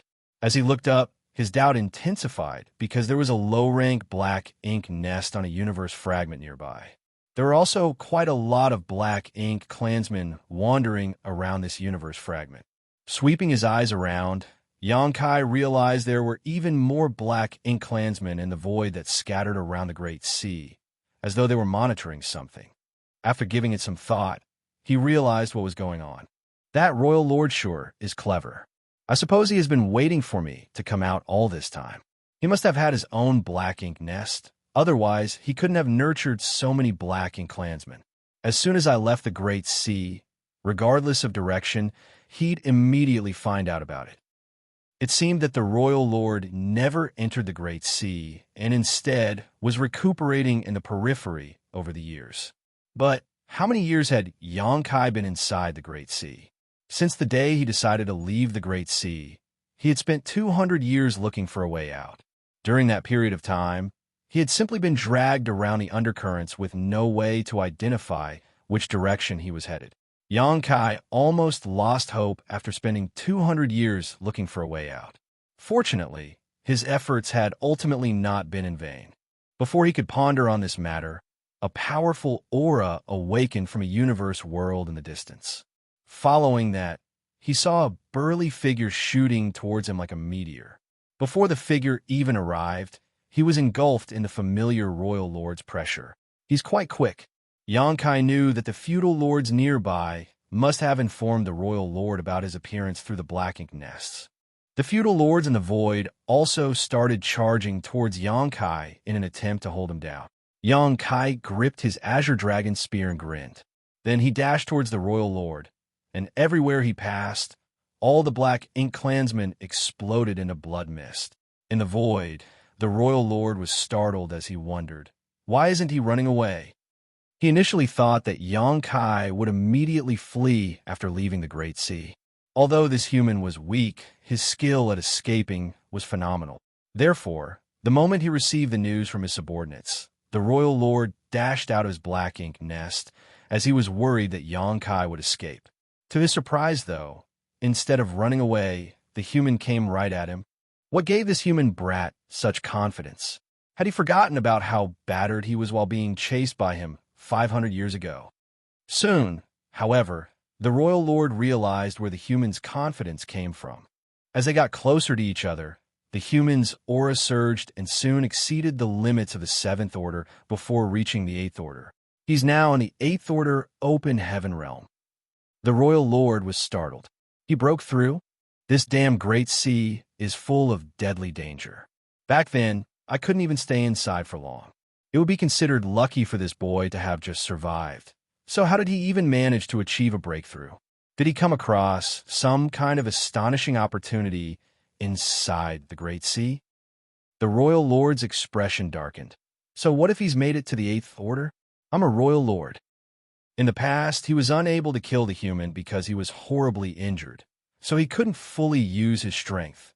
However, after 500 years of recuperation, his wounds had mostly healed. Although he still wasn't in peak condition, he was already much better than 500 years ago. Even if there were 5 8th order humans in front of him, he could easily deal with them, not to mention that Xianxia was on his own. The only worry the royal lord had was about Xianxia running. As long as the latter didn't try to escape, everything was fine. As the two figures charged towards each other, the distance between them shortened rapidly. Their powerful auras clashed, and before they even exchanged moves, the void had started warping. Suddenly, the royal lord lost sight of Xianxia. The next instant, he was engulfed in a powerful sense of murderous intent and innumerable spear shadows. At this moment, Xianxia wielded his spear as he showcased the skills he had acquired in the Great Sea.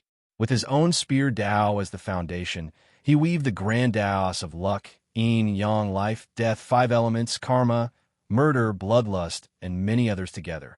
The power of his spear made the entire universe tremble. Even if there was a territory lord in front of him, he had the confidence to destroy him with this move. It was the strongest spear attack he had ever unleashed. Faced with this exquisite series of attacks, the royal lord responded with pure brute force.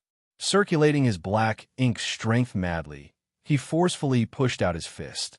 The next instant, Xianxia was sent flying away while he sprayed out a mouthful of golden blood. Overwhelming power triumphed over 10,000 skills.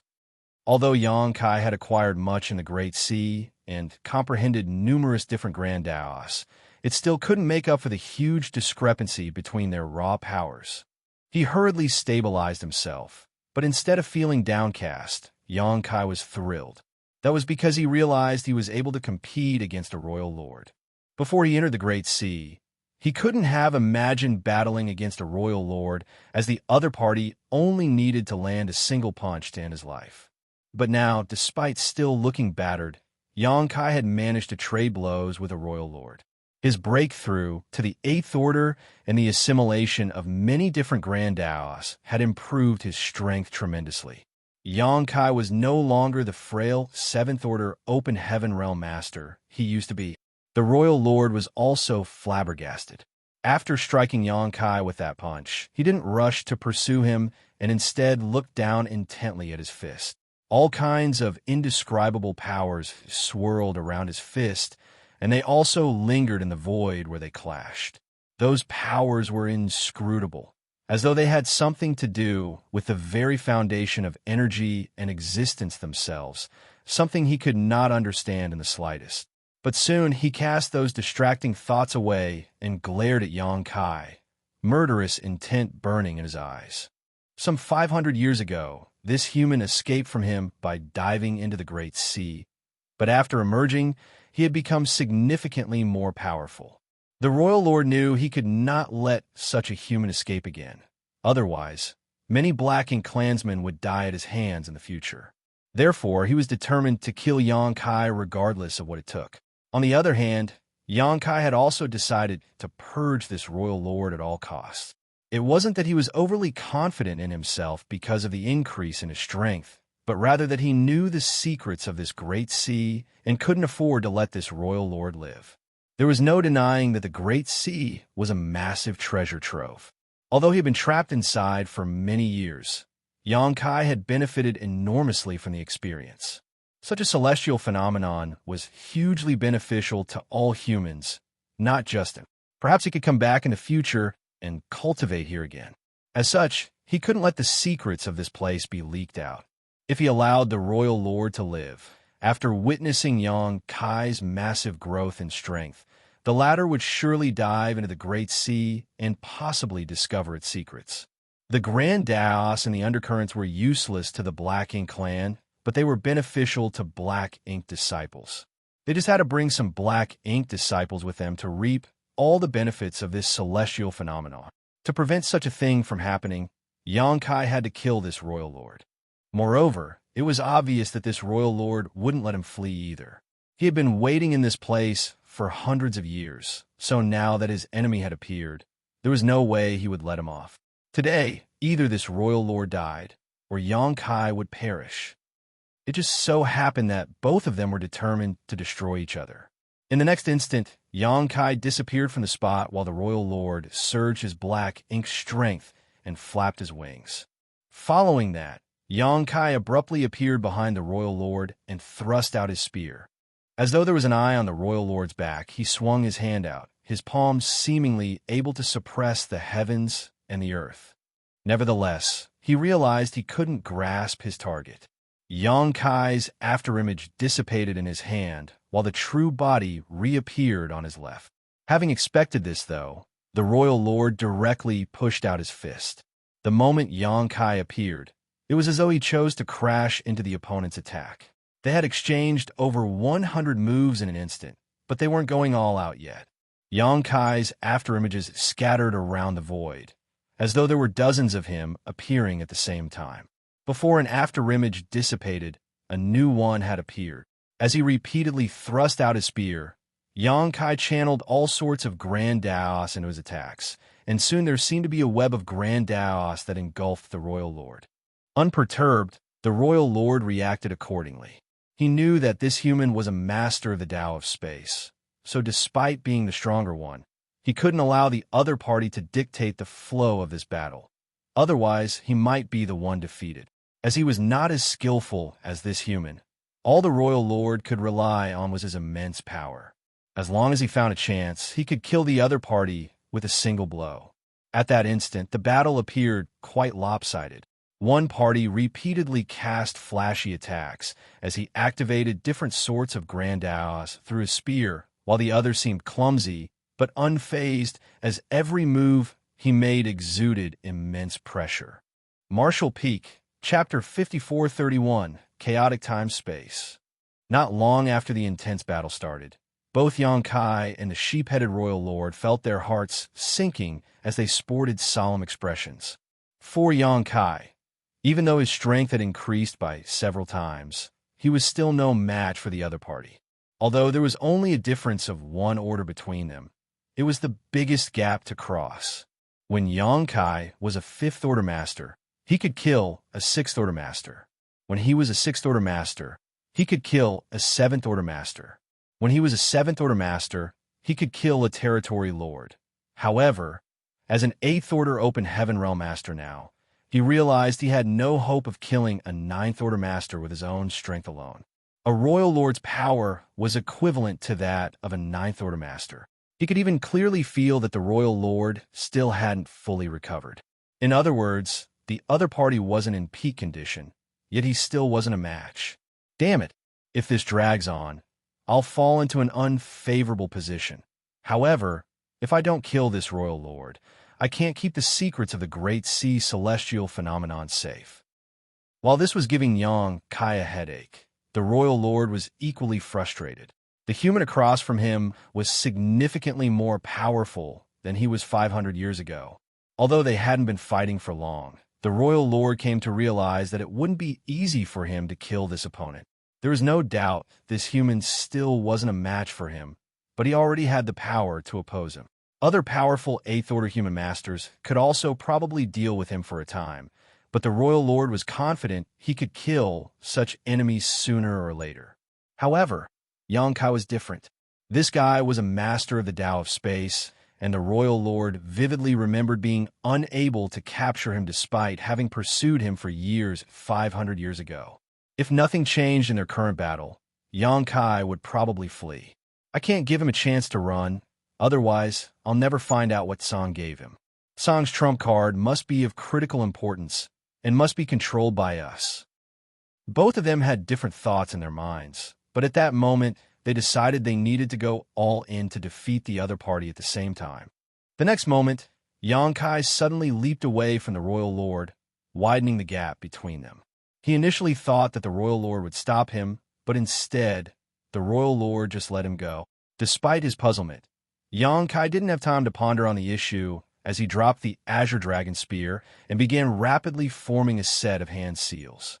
A golden crow cawed as a great sun leaped into existence. Following that, a cold full moon rose from behind him as it cast its glow onto the void. The sun and moon appeared at the same time, forming a wondrous vision. The moment the sun and moon manifested, they began orbiting around Xianxia, affecting both space and time in the surrounding region. Time principles spread out, while space principles undulated and intertwined with them, forming an entirely new kind of strength. Sun and Moon Divine Wheel. This was the most powerful trump card Xianxia could bring out besides his Dragon Beat. It was also the divine ability he had invented through his own comprehension. Activating it was not difficult, but the prerequisites to cast it were extraordinarily difficult, such that only Xianxia was capable of it, as it was formed from the resonance of his two strongest grand Daos. Therefore, this divine ability displayed an extraordinary might when he used it. He was unable to use his dragon bead casually. So to deal with this royal lord, Xianxia could only rely on his sun and moon divine wheel. If this move wasn't even useful, he would have no choice but to retreat before trying to come up with another way to kill the royal lord. The instant Xianxia cast his sun and moon divine wheel, the royal lord also looked up and glared at him. His dark eyes seemed to have turned into a bottomless abyss as though they could devour Xianxia. His obsidian eyes reflected Xianxia's figure, which was engulfed in endless black ink strength. It was as if he was burning with a dark flame. Royal Lord Secret Technique. At that instant, both Xianxia and the royal lord brought out their most lethal moves in an attempt to defeat the other party. It could be said that they had made the same judgment in this situation and acted decisively on it. Xianxia was startled as he was quite familiar with the royal lord's secret technique.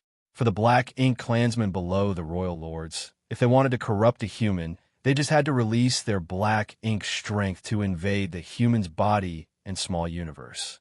If that human couldn't resist, they would be turned into a black ink disciple.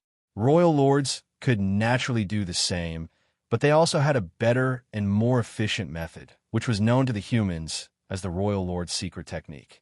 It was well known among the humans that when a royal lord activated the royal lord's secret technique, even an 8th Order open heaven realm master couldn't resist it, instantly turning them into a black ink disciple.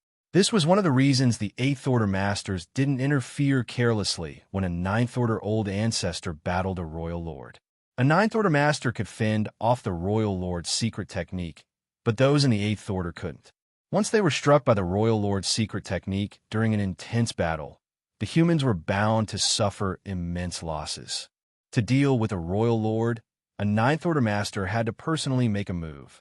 The humans had been studying the secrets behind the Royal Lord's secret technique for years, but they hadn't found out anything useful yet, mainly because no Royal Lord would easily activate the Royal Lord's secret technique. Without a target they could study or examples they could learn from, the humans obviously couldn't gather any useful information. With that said, the high-ranking officers had speculated that the Royal Lord's secret technique might be a kind of innate divine ability that was exclusive to the Black Ink clan. Only Royal Lords were able to use this innate divine ability, and it was most likely a kind of attack that directly affected one's soul. Certainly, Xianxia had heard of such information and even experienced it for himself twice in the past, but he was too weak back then to really understand what was happening. Now, having reached the 8th Order and possessing incredible soul cultivation, he was finally able to realize that the Royal Lord's secret technique wasn't purely a soul technique, but rather a combination of one with an eye secret technique. When the Royal Lord activated the Royal Lord's secret technique, Xianxia could clearly see his own reflection in the other party's eyes. The figure was engulfed in thick black ink strength, as though he had really turned into a black ink disciple. At the same time, Xianxia was indeed covered in black ink strength in reality. The black ink strength was pure, and it was as though it had appeared out of nowhere. At the very least, Xianxia didn't see his opponent releasing this black ink strength. The thick and pure black ink strength soon penetrated his physique, and despite his best efforts, Xianxia was unable to resist its invasion. This kind of corrosion was harmless to his body, but the Royal Lord's secret technique was never meant to be lethal. The pure and dense black ink strength invaded Xianxia's small universe in the blink of an eye. But unlike what would normally happen, the black ink strength just sputtered, like a stone dropping into an ocean. Any other 8th Order Open Heaven Realm Master would have been turned into a black ink disciple and been enslaved to the Royal Lord by now. However, Xianxia's small universe had the protection of a World Tree clone. He had even planted a low-rank black ink nest in his small universe many years ago to nurture some low-level black ink clansmen to use as training tools for the disciples of the Void Dao Temple. A massive amount of black ink strength had already been suppressed and sealed in his small universe. Therefore, Xianxia was truly not afraid of its corrosion anymore. Song once told him that the World Tree clone might not be able to fend off the black ink strength from Mo itself, for he was the source of all black ink strength. But although the sheep-headed Royal Lord was also powerful, he was orders of magnitude weaker than Mo. As such, he could never break through the World Tree clone's protection. Suddenly, Xianxia realized that the Royal Lord's aura had plunged tremendously after he cast the Royal Lord's secret technique. At that instant, Xianxia recalled the reason why the Royal Lords wouldn't use the Royal Lord's secret technique unless it was absolutely necessary to do so. That was because there was a price to pay if they wanted to use it. This secret technique was extremely powerful, and it was silent when it was cast. As such, the 8th Order Masters could not hope to defend themselves from it. If the Royal Lords could repeatedly cast it without any restraints, the Black Ink clan would just have to send a Royal Lord to wander around the battlefield to turn all the 8th Order Masters into Black Ink disciples. Once that happened, the human race would be doomed. However, since there was clearly a big price to pay, the Royal Lords wouldn't use the Royal Lord's secret technique, as they pleased lest the 9th Order Masters seize the chance and kill them. Obviously, the life of a Royal Lord was far more important than a few 8th Order Open Heaven Realm Masters. Upon that realization, Xianxia started grinning. He was still engulfed in black ink strength, making him look extremely evil. He was initially worried that his Sun and Moon Divine wheel might not be powerful enough to deal with this Royal Lord. Nevertheless, the latter had been significantly weakened after he activated the Royal Lord's secret technique. As such, the Sun and Moon Divine wheel would probably be quite deadly to him. Just as Xianxia was affected by the Royal Lord's secret technique, and his entire figure was covered in black ink strength, the power of the swirling Sun and Moon reached the Royal Lord. Xianxia's eyes brightened as he was secretly thrilled. It wasn't the first time he used the Sun and Moon Divine wheel. In fact, he had cast this divine ability many times back then to deal with opponents who were more powerful than he was. However, the Sun and Moon Divine will had never been more powerful than it was now. It was to the point where even Xianxia felt the divine ability was unusually powerful on this day. There was no denying it had something to do with his advancement in the Tao of Time. However, he reckoned the biggest reason was that he had reached a form of equilibrium. In the past, his mastery over the Tao of space had always been greater than his mastery over the Tao of time. Before he headed to the no-return pass, his mastery over the Tao of space had already reached the 8th level, while his mastery over the Tao of time was only on the 6th level. After the training in the dragon pool, the power of his dragon vein increased tremendously, which resulted in his mastery over the Tao of time reaching the 7th level. When he was cultivating in the Great Sea celestial phenomenon, Xianxia managed to absorb and refine several dozen temporal rivers, thus pushing his Tao of time to the 8th level, which was on the same level as his Tao of space. In the past, when he activated his Sun and Moon Divine Wheel, Xianxia realized that there was an imbalance between the space principles and time principles that composed the attack. This kind of imbalance stopped the Sun and Moon Divine Wheel from unleashing its full potential. He had speculated that once both of his Grand Daos reached a state of balance, he would see a significant increase in the power of his Sun and Moon Divine Wheel. Now, it seemed that his speculation was right. As the powers of both Grand Daos intertwined, they showcased an entirely new space-time strength, which seemed to resonate with the universe itself. The instant the Royal Lord cast the Royal Lord's secret technique, his expression changed drastically. His aura was frail at this moment, and faced with the Sun and Moon Divine Wheel, he couldn't help feeling that his life was at risk. The Royal Lord madly surged his black ink strength in an attempt to drive it off. However, affected by the strange space-time strength, his mind and movements became sluggish. Before he could come to his senses, the Sun and Moon Divine Will had already struck his figure. An invisible impact then spread across the void. The Sun and Moon exploded and formed into a massive sphere of light. At that instant, time and space seemed to have fallen into a chaotic state. Even Xianxia, the one who cast this divine ability, felt that everything seemed to have turned upside down. Martial Peak, Chapter 5432, The True Might. At that moment, Xianxia widened his eyes and looked fixedly at the light sphere. Although tears started sliding down his cheeks in response to the dazzling light, he still didn't close his eyes. That was because he was seeing something inconceivable. There seemed to be some images flashing across the light sphere. In the images, he saw a vague figure that was engulfed in black ink strength with a big head in his hand. Black blood was seen spilling from the head, and countless black ink clansmen surrounded the figure as though they were worshipping him. Before he could see anything clearly, though, the images had disappeared, and the images he saw next were even more stunning. Thriving stars and universe worlds filled with vitality were shrouded in black ink strength, as they soon turned into barren wastelands void of any life. These images soon disappeared as well. Then he saw a humongous tree that appeared to be sick. The leaves had withered, and even the fruits on the tree were shriveled. They appeared so wrinkled as though they had been exposed to sunlight for years on end.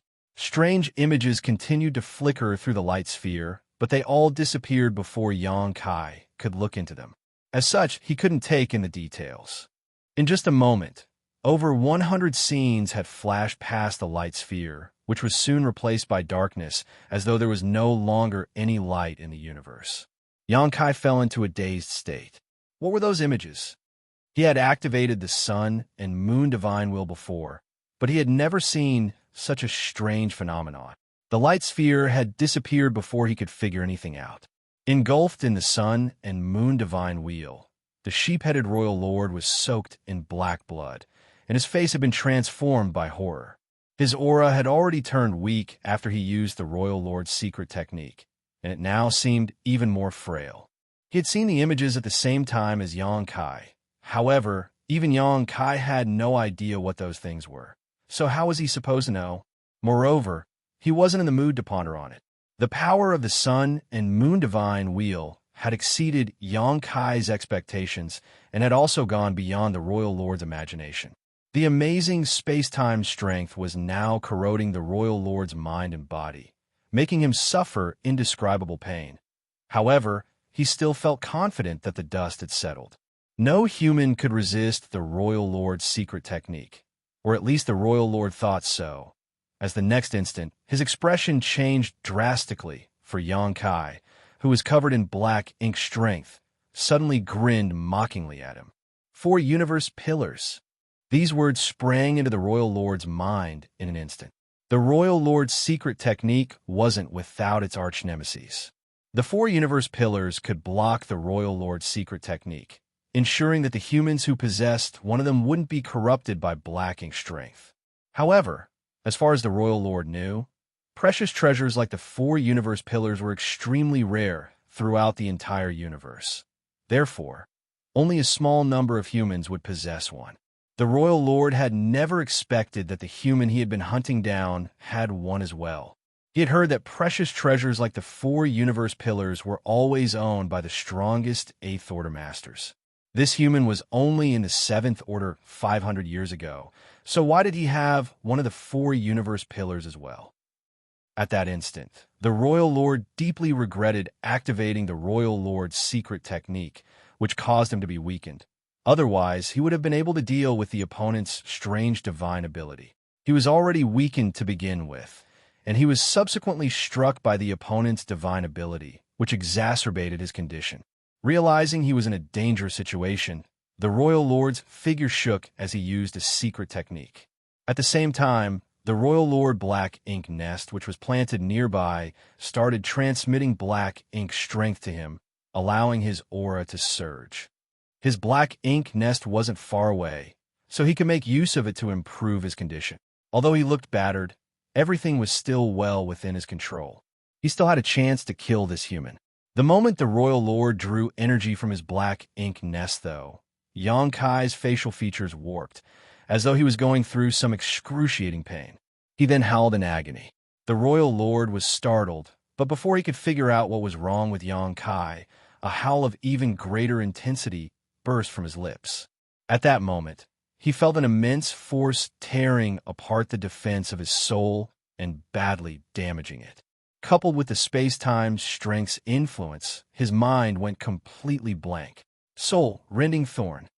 When Xianxia asked Grandmaster Ma Fan to refine soul, rending thorns for him for the first time, the latter crafted 12 for him to use. Then, Xianxia used 11 of them in the fight for the mid-rank black ink nest, which resulted in him badly injuring or killing the equivalent number of territory lords and 8th Order black ink disciples. After that, outside the royal city in Great Evolution Theater, he used the last one to kill Che Kong. With such a record of success, Xianxia naturally made sure to get more soul-rending thorns for himself. When the Great Evolution Army set off on their second crusade, Xianxia gathered some materials and asked Grandmaster Ma Fan to make more soul-rending thorns for him.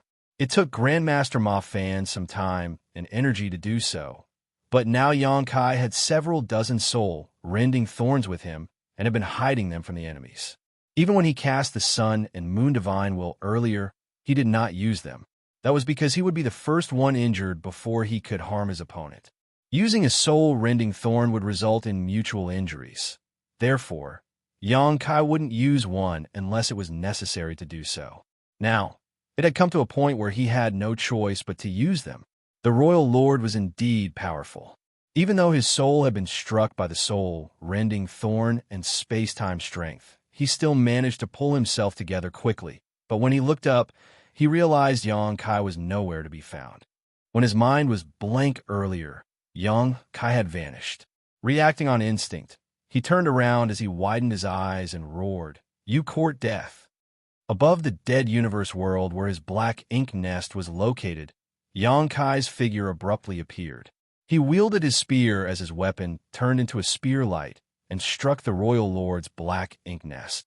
Xianxia didn't directly attack the royal lord because he didn't have the confidence to kill him with one strike. It was difficult to deal with a royal lord at the peak of his power. Old ancestor Xiaoxiao was unable to succeed back then under similar circumstances, so Xianxia naturally wouldn't think he could do any better. Therefore, he believed that it would be best for him to seize the chance and destroy the other party's black ink nest. A black ink nest could not run away or counterattack after all. Xianxia had learned his lesson in the Great Evolution Royal City back then, so he held nothing back this time. As the spear light slashed across the black ink nest, it was cut clean in half. Spear intent burst forth and vaporized the black ink nest down to its roots. All the black ink clansmen in the black ink nest were killed in an instant as their auras disappeared. The next moment, the low-rank black ink nests around the Great Sea started collapsing and withering as they had lost their support. Without the support from their source, which was the Royal Lord's black ink nest, all the low-rank black ink nests were doomed to perish. With his spear in hand, Xianxia turned around and faced the Royal Lord, who was coming at him. His facial features contorted in pain, but the murderous intent behind his gaze seemed to have materialized as he pointed his spear forward and roared, "It's your turn." The Royal Lord had just reached the peak of his power before his aura plunged again to the point where it was worse than before. Faced with the glistening spear, he felt panic for the very first time. The other party was indeed weaker than him, but after they exchanged finishing moves, he was the one badly injured. He couldn't help but think if the fight dragged on, he would be killed by his opponent. Soon, however, he cast his fear away and grit his teeth as he charged towards Xianxia. His expression was more hideous than that of his opponent, for it had come to a point where there was no turning back. Today, one of them would fall. There was no other possible outcome. Xianxia remained unwavering. As they brushed past each other in the void, their blood spattered and they growled at the same time. This couldn't be helped, as Xianxia seized the chance to use another soul-rending thorn during their exchange of moves. While his soul was again wounded, the Royal Lord wasn't feeling any better. Xianxia had the soul-warming lotus, so he wasn't worried about his soul being damaged too much, but the same couldn't be said for the Royal Lord. The moment they stabilized their figures, they turned around and charged at each other again. In the void, countless black ink clansmen surrounded them in all directions. Knowing that he was in a perilous situation, the Royal Lord intended to make use of his subordinates. Unfortunately for him, back then, he abstained from spawning any territory lords to save some energy, so his most powerful subordinates were only feudal lords. The Royal Lord wasn't sure if such an army could pose any threat to Xianxia, but it had come to a point where he had no choice but to give it a try. Xianxia had apparently realized this as well. Under normal circumstances, he would certainly have no regard for these feudal lords, but the situation now was different. Presently, he was surrounded by millions of black ink clansmen, and he had to deal with the Royal Lord at the same time. If he wasn't careful enough, he might lose his life here. Therefore, he became even more ruthless with his moves as he madly activated the soul-rending thorns. After using a fourth soul-rending thorn, Xianxia realized he had fallen into a dazed state. He secretly cursed because he had used too many soul-rending thorns and had now affected the very foundation of his soul. If he continued to use the soul-rending thorns, his soul would be ripped apart before he could even kill the Royal Lord. When that happened, even the soul-warming lotus couldn't save him. These thoughts all occurred in a flash before his mind suddenly turned blank as he was no longer able to think clearly. Then he lost consciousness. Some unknown amount of time later, Xianxia abruptly came to his senses when he felt a cool sensation. His head was in pain as his soul had been badly damaged, which made him unable to think clearly. It was only thanks to the soul-warming lotus that he could even regain consciousness. Following that, Xianxia realized he was surrounded by enemies that stretched out into the distance with no end in sight. They were the Black Ink Clan soldiers. At this moment, he was fighting against the Black Ink Clan soldiers, and wherever he went, blood flowed like rivers as countless Black Ink Clan corpses littered the void. Despite the fact that he was unconscious earlier, his body honed by hundreds of years of combat reacted instinctively to kill the enemies, which saved his life. Otherwise, the feudal lords would have been able to kill him. He considered himself lucky that there were no territory lords among the Black Ink clansmen. Otherwise, he wouldn't have stood a chance to survive. The next instant, he realized the Royal Lord was nowhere in sight. Where is he? The reason he fell into a stupor was because he had activated too many soul-rending thorns. His soul was unable to bear the damage brought about by 4 repeated sacrifices. Since he had fallen into such a state, he reckoned that the royal lord wasn't in a better condition either, despite the fact that the latter was stronger. However, now that he was awake, he couldn't detect the royal lord's aura. Did he run away? No. Suddenly, Xianxia looked down at his hand and realized he was holding a huge head with sheep horns. This head's eyes were still wide open, as though he was unresigned before his death. Black blood could be seen dripping from his severed neck. At that instant, Xianxia realized he had seen such a sight before. Martial Peak, Chapter 5433, Spying on the Future. The sheep-headed royal lord was dead. What was certain was that the royal lord died by Xianxia's hand, but Xianxia didn't know exactly how he had decapitated the royal lord. He also didn't know why he was holding the royal lord's head in his hand. In this situation, there was no way Xianxia could think clearly, and when he tried, he just felt dizzier. He knew this was because his soul was seriously injured. So far, he had relied on the fact that he had the soul-warming lotus and had done many risky things. However, the injury to his soul this time was something that could not be compared to any other in the past. The consequences were huge, but the result was worth it. He had killed a royal lord. This was also the very first royal lord he personally killed all by himself. Although he had previously killed a 9th Order Black Ink disciple in the royal city of Great Evolution Theater. That Black Ink disciple's actual strength was much inferior to a royal lord's, not to mention that he only delivered the last lucky blow while the opponent had his guard down. The opponent's small universe was already extremely unstable after taking a blow from old ancestor Xianxia, and Xianxia just happened to have the means to defeat him. Using the unique features of his cow punch, Xianxia was able to send his opponent to his death with just one punch. Thus, the killing of that 9th Order Black Ink disciple was more of a lucky accident rather than a show of strength and skill. But this was a real battle. Since being chased after by the sheep-headed royal lord from outside the primordial heaven's source grand restriction, Xianxia had faced innumerable dangers, used up a lot of time, and was even forced into the Great Sea celestial phenomenon to save himself during his escape. However, the winner was king, while the loser was the villain. He was still alive, while the sheep-headed royal lord was dead. At that moment, Xianxia felt a sudden sense of satisfaction rise in him. He felt his 4,000 years of dull cultivation didn't go to waste, nor did the countless resources he used when in the temporal rivers inside the Great Sea celestial phenomenon.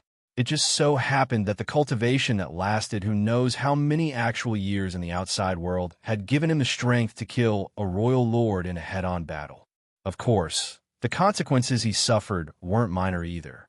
Xianxia could tell that several of his bones were broken, and golden blood was oozing from a penetrating wound on his lower abdomen, seemingly having been inflicted by the sheep-headed royal lord's claws.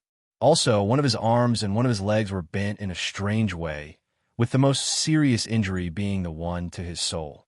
After using the soul-rending thorn 4 consecutive times in short order, Xianxia felt about half of his soul had been sacrificed. In fact, if it had been anyone else, that person would have already died. It was also because he had the soul-warming lotus that Xianxia was able to stay alive and regain consciousness. The successful killing of the sheep-headed royal lord was not only because of his efforts, but also luck. If such a battle were to happen again, Xianxia couldn't guarantee that he would be the ultimate winner. Now, he indeed had the capital to fight against a royal lord, but there was still quite a large gap between their real strength. Xianxia felt groggy, as he could not keep himself conscious for much longer. He was barely able to stay awake and felt like he was suspended in water while constantly sinking into the abyss. This was because his soul was desperate to shut down and sleep to heal. In the end, Xianxia sank into a state of semi-consciousness again just moments after it had woken up. Though his mind fell into a daze, his body didn't stop killing the enemy. When Xianxia woke up the second time, his injuries seemed to have worsened even more. The Black Ink clansmen were still besieging him from all directions, and he was continuously killing the enemies as if this battle would never end. Having his mind falling asleep and waking up several times. Xianxia didn't know how much time had passed, but eventually he woke up to find himself simply standing in the void. His body was exuding a heavy, murderous aura that was so potent it seemed like it could condense into a tangible substance, while all around him were corpses and pieces of the Black Ink Clansmen. There were so many that it seemed like they were going to fill up the entire void. As for Xianxia, he was currently standing tall above the mountain of corpses. At some point, his killing spree had stopped. There was not a living Black Ink Clansman in sight, though Xianxia wasn't sure if he had killed them all. However, judging by the remains on the battlefield, he guessed that even if some Black Ink Clan soldiers had escaped, there wouldn't be too many of them. He had killed at least 70% of the Black Ink Clan army here. The strongest among this Black Ink Clan army were only feudal lords, so even if they escaped, it wouldn't make much difference because the dangers they would face in this region of the Deep Void were great, even for someone like Xianxia. Without a truly powerful master protecting them, they would all die in this place sooner or later. Lowering his head to look at his hands, Xianxia discovered the head of the sheep-headed royal lord he was holding when he woke up the first time was gone. Perhaps he had unknowingly lost it at some point, but he wasn't concerned with that. After having a look around his surroundings, he found a universe fragment the Black Ink Clan had moved here before stuffing a handful of spirit pills into his mouth and began to adjust his breathing and recuperate. The injuries to his soul had yet to heal, but they were constantly being nourished and repaired by the soul-warming lotus, so their condition was better. If that wasn't the case, he wouldn't have been able to wake up several times. On the other hand, the injuries on his body were very severe. After all, there were a multitude of Black Ink Clansmen here, so even if their strongest were only feudal lords, that was still enough to pose a huge threat to him.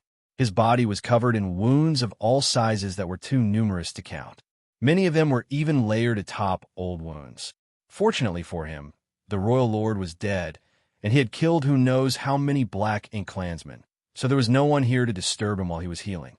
The first thing Xianxia did was to reconnect all his broken bones before correcting his twisted arm and leg, which made him break out in cold sweat during the process. After doing all that, he carefully checked his body internally and externally to ensure there weren't any hidden injuries. Having done so, he did find something that made his face twitch. His dragon bead had cracked again. During the 4,000 years he had been cultivating in the Great Sea, his previously damaged dragon bead had already been fully restored. Now that the dragon bead had cracked again, it meant that he had activated his dragon bead while in his hazy state. There is no need to even guess, though. It was undoubtedly the royal lord who had damaged his dragon bead again. It seemed like the sheep-headed royal lord didn't die without a fight. At the beginning of their battle, the royal lord was already not in peak condition. Then he used his royal lord's secret technique, which had weakened his strength, making it difficult for him to resist the blast from the sun and moon divine wheel. At that point, he could be said to be severely injured. Following that, Xianxia used 4 soul-rending thorns in a row, which tore into the royal lord's soul, causing massive damage. Therefore, when Xianxia summoned his dragon bead, the royal lord's end was set in stone. Just thinking about it, Xianxia couldn't help shivering slightly. Since his body could instinctually kill enemies while he was in a semi-conscious state, it would naturally be the same for the royal lord, who was far stronger. Xianxia couldn't even imagine what would have happened if the royal lord had shattered his dragon bead when he summoned it in his fugue state. Thinking of the royal lord, Xianxia thought about something else. When he woke up the first time, he was holding the royal lord's head while being surrounded by countless Black Ink Clan soldiers. That scene closely resembled one of the scenes he saw after using the Sun and Moon Divine Wheel. Back then, he thought the Black Ink Clan that had surrounded him were showing their admiration for something, but now it seemed like they weren't admiring anything. They were clearly besieging him to kill him. Xianxia was shocked. How can this be? Could the scene I saw be the scene I just experienced? After activating the Sun and Moon Divine Wheel, he did have the feeling that time itself had become chaotic. Could the misalignment of time lead to me being able to foresee future events? Instinctively, Xianxia wanted to deny this conjecture, But one of the flashing scenes he had seen at the time slowly became clearer in his mind, and he discovered that it was very similar to the scene he saw when he first woke up. The moment time became warped, the first scene Xianxia saw was a figure holding a detached head. The figure looked almost identical to him, but the face was blurred, and no matter how Xianxia tried to recall it, he couldn't make out who it was. He then shuddered. If that is true, then what do the other scenes I saw represent? Could they be future events as well? He had seen many scenes back then, but most disappeared immediately after appearing, so he couldn't determine what they were. Still, there were a few scenes that he was able to see clearly. Prosperous stars and universe worlds that were full of vitality being enveloped by black ink strength, rapidly turning into wastelands devoid of life. There was also a gigantic tree that seemed to be sick. Its branches and leaves were shriveled, and even its fruits lacked any luster as they shriveled up as if they had been exposed to the sun for too long. As for the universe worlds that had their vitality destroyed and turned into wastelands after being enveloped by black ink strength, that scene might correspond to what might happen if the Black Ink clan invaded the 3,000 worlds. If the Black Ink clan had successfully invaded the 3,000 worlds, there was no doubt that such a future would happen. What about that gigantic tree?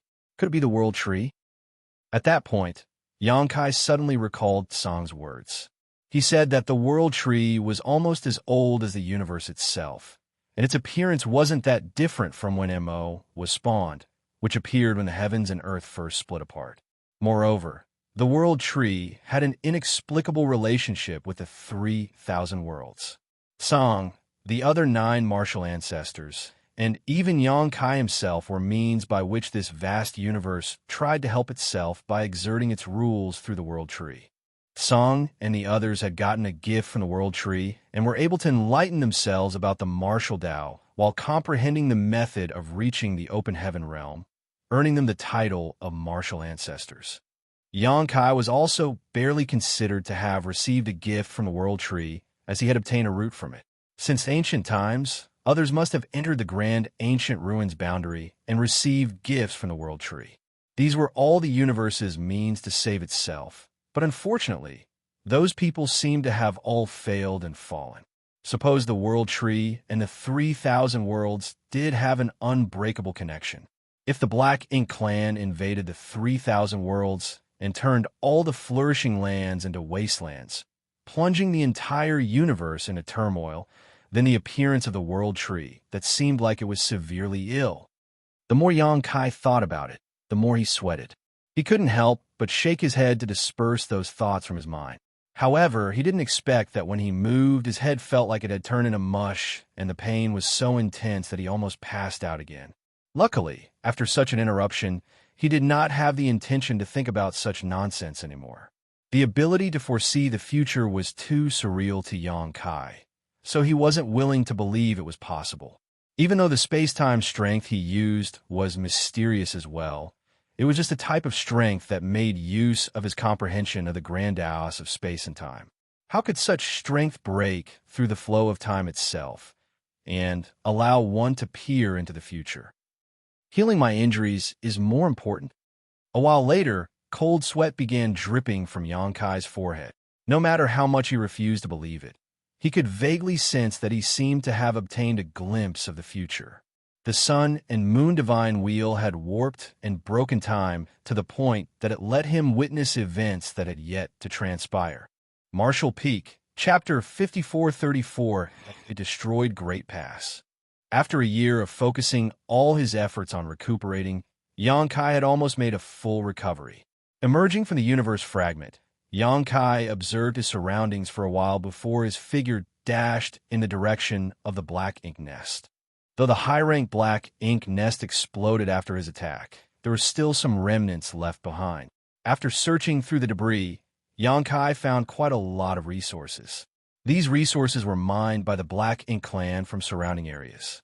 The Black Ink clan had a high demand for resources when spawning more of their members, and the Royal Lord also needed resources to heal his injuries. All these unused resources now belonged to Xianxia. However, he did not intend to use these resources on himself, nor did he intend to further his cultivation at this moment. He scavenged for these resources because he wanted to arrange a universe array.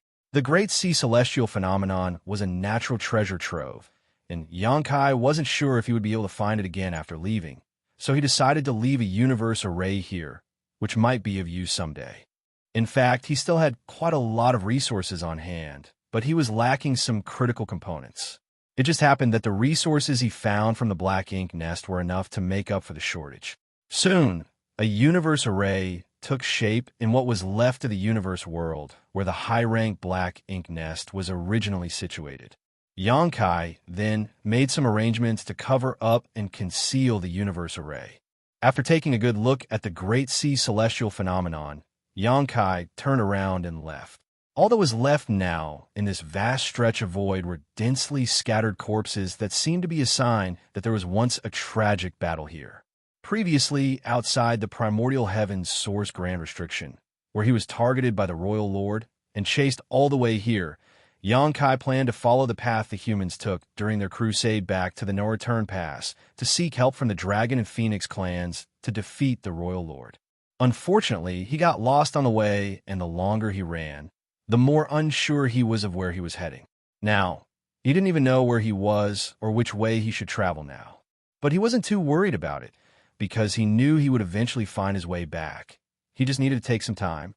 Another thing that made him feel helpless was that he didn't know how much time had passed.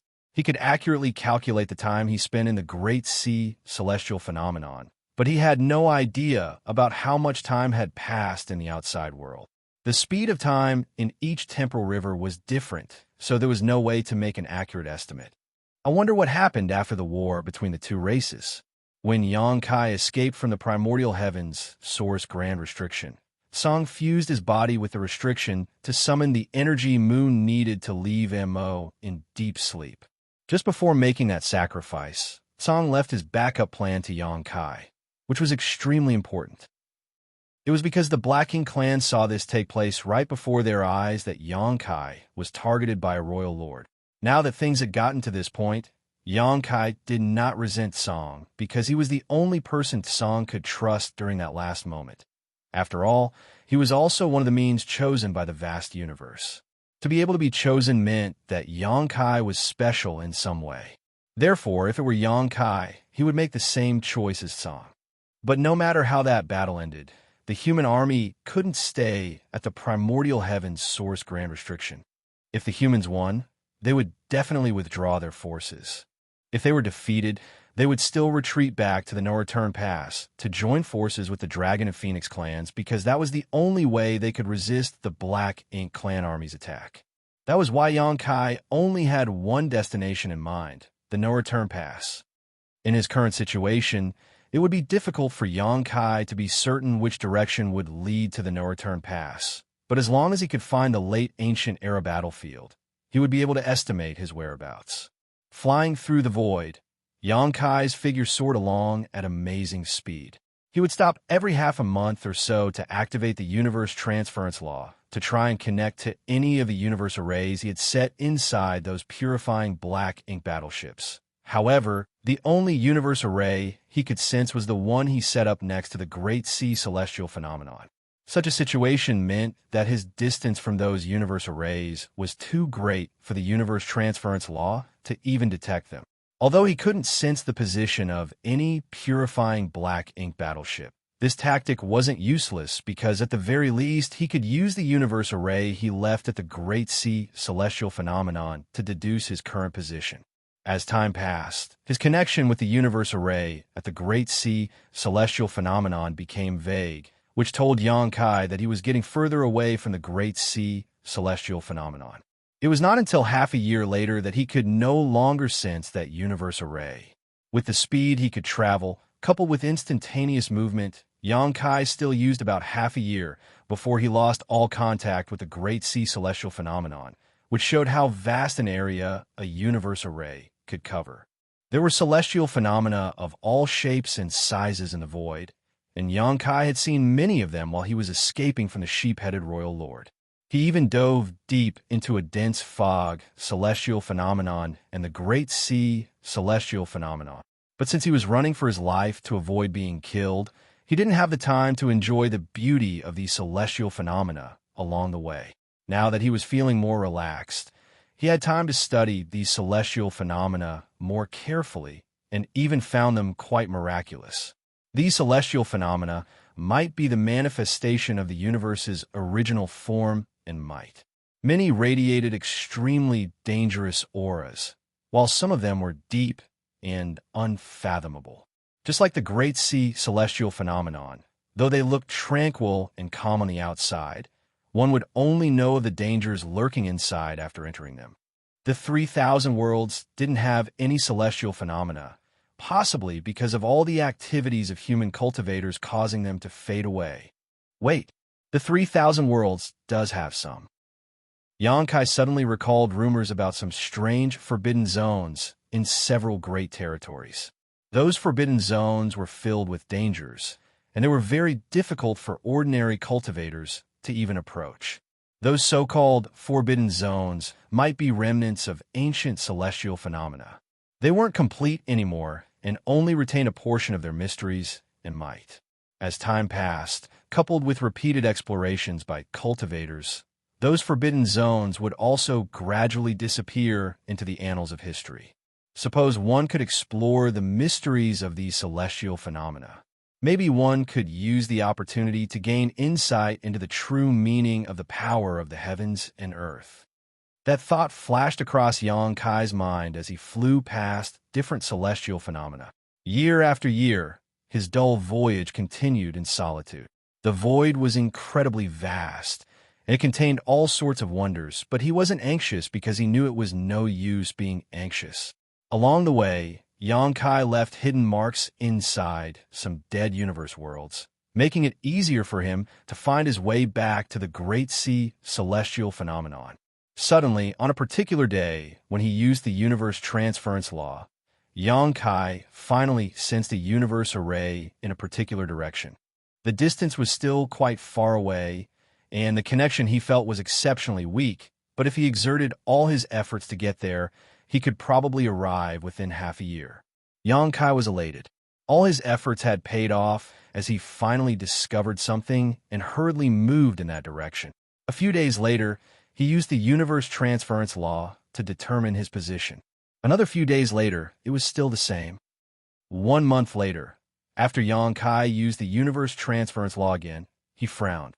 Over this 1 month's time, he had used the universe transference law 5 times, and although he could establish a connection with the faraway target, there was something wrong with the situation. He was now rushing there with all his might and had activated the space principles, so his speed was exceptionally fast. Therefore, it was reasonable to say that he could have easily shortened the distance between them in this 1 month's time. And the nearer the distance with the universe array, the stronger the connection he had with it when using the universe transference law. But the reality was that the connection was still very weak. There were only 2 possibilities that could cause such a situation. One was that the universe array he was connecting with was also continuously moving forward and was keeping a constant distance from Xianxia. However, a purifying black ink battleship speed was incomparable to Xianxia's, so even if it was somehow moving in exactly the same direction as him, the distance would still have been greatly shortened, which meant it could only be the second possibility. The universe array he had set up in this purifying battleship was damaged. Xianxia had arranged the universe arrays in the very heart of the purifying ink battleships, along with the storage room for purifying light, and after all the great passes had obtained their purifying black ink battleships, they specifically reinforced the defenses around the universe array to the point that it could be said that it would not be damaged unless the purifying black ink battleship was completely crippled. But now, the universe array on this unidentified purifying black ink battleship was actually damaged. So what about the purifying black ink battleship itself? Did they encounter some kind of battle? Were there still survivors there? Xianxia was so anxious that he pushed his speed even harder. 2 months later, Xianxia estimated it was about the distance that he could transmit with his now 8th order open heaven realm cultivation and strong physique. Also, it wouldn't be too risky to teleport at this point, so he used the universe transference law, wanting to use the universe array and directly transport himself onto that purifying black ink battleship. However, when the patterns of a grand array lit up under his feet, there was no sign of transmittance. With a deep frown on his face, Xianxia discarded this plan and continued to move forward under his own power. It seemed that the universe array he had sensed was indeed damaged to the point that it was no longer functional. Along his way, Xianxia kept his vigilance up, guarding against the possibility that there might be enemies lurking nearby. Another 2 months passed when Xianxia suddenly looked up and could vaguely make out a lofty shadow standing tall inside the void. It was a great pass, even though it was still quite far away and the visibility inside the void wasn't too good. He could still make out an outline of a huge great pass. Xianxia's mind suddenly shook as his figure dashed forward. However, as the distance shortened, Xianxia's heart also gradually sank. It was indeed a great pass, but it was a destroyed one. The originally majestic-looking Great Pass was now in ruins with large holes broken in its thick walls. Outside the Great Pass were scattered corpses of soldiers from both races and fragments of broken human warships.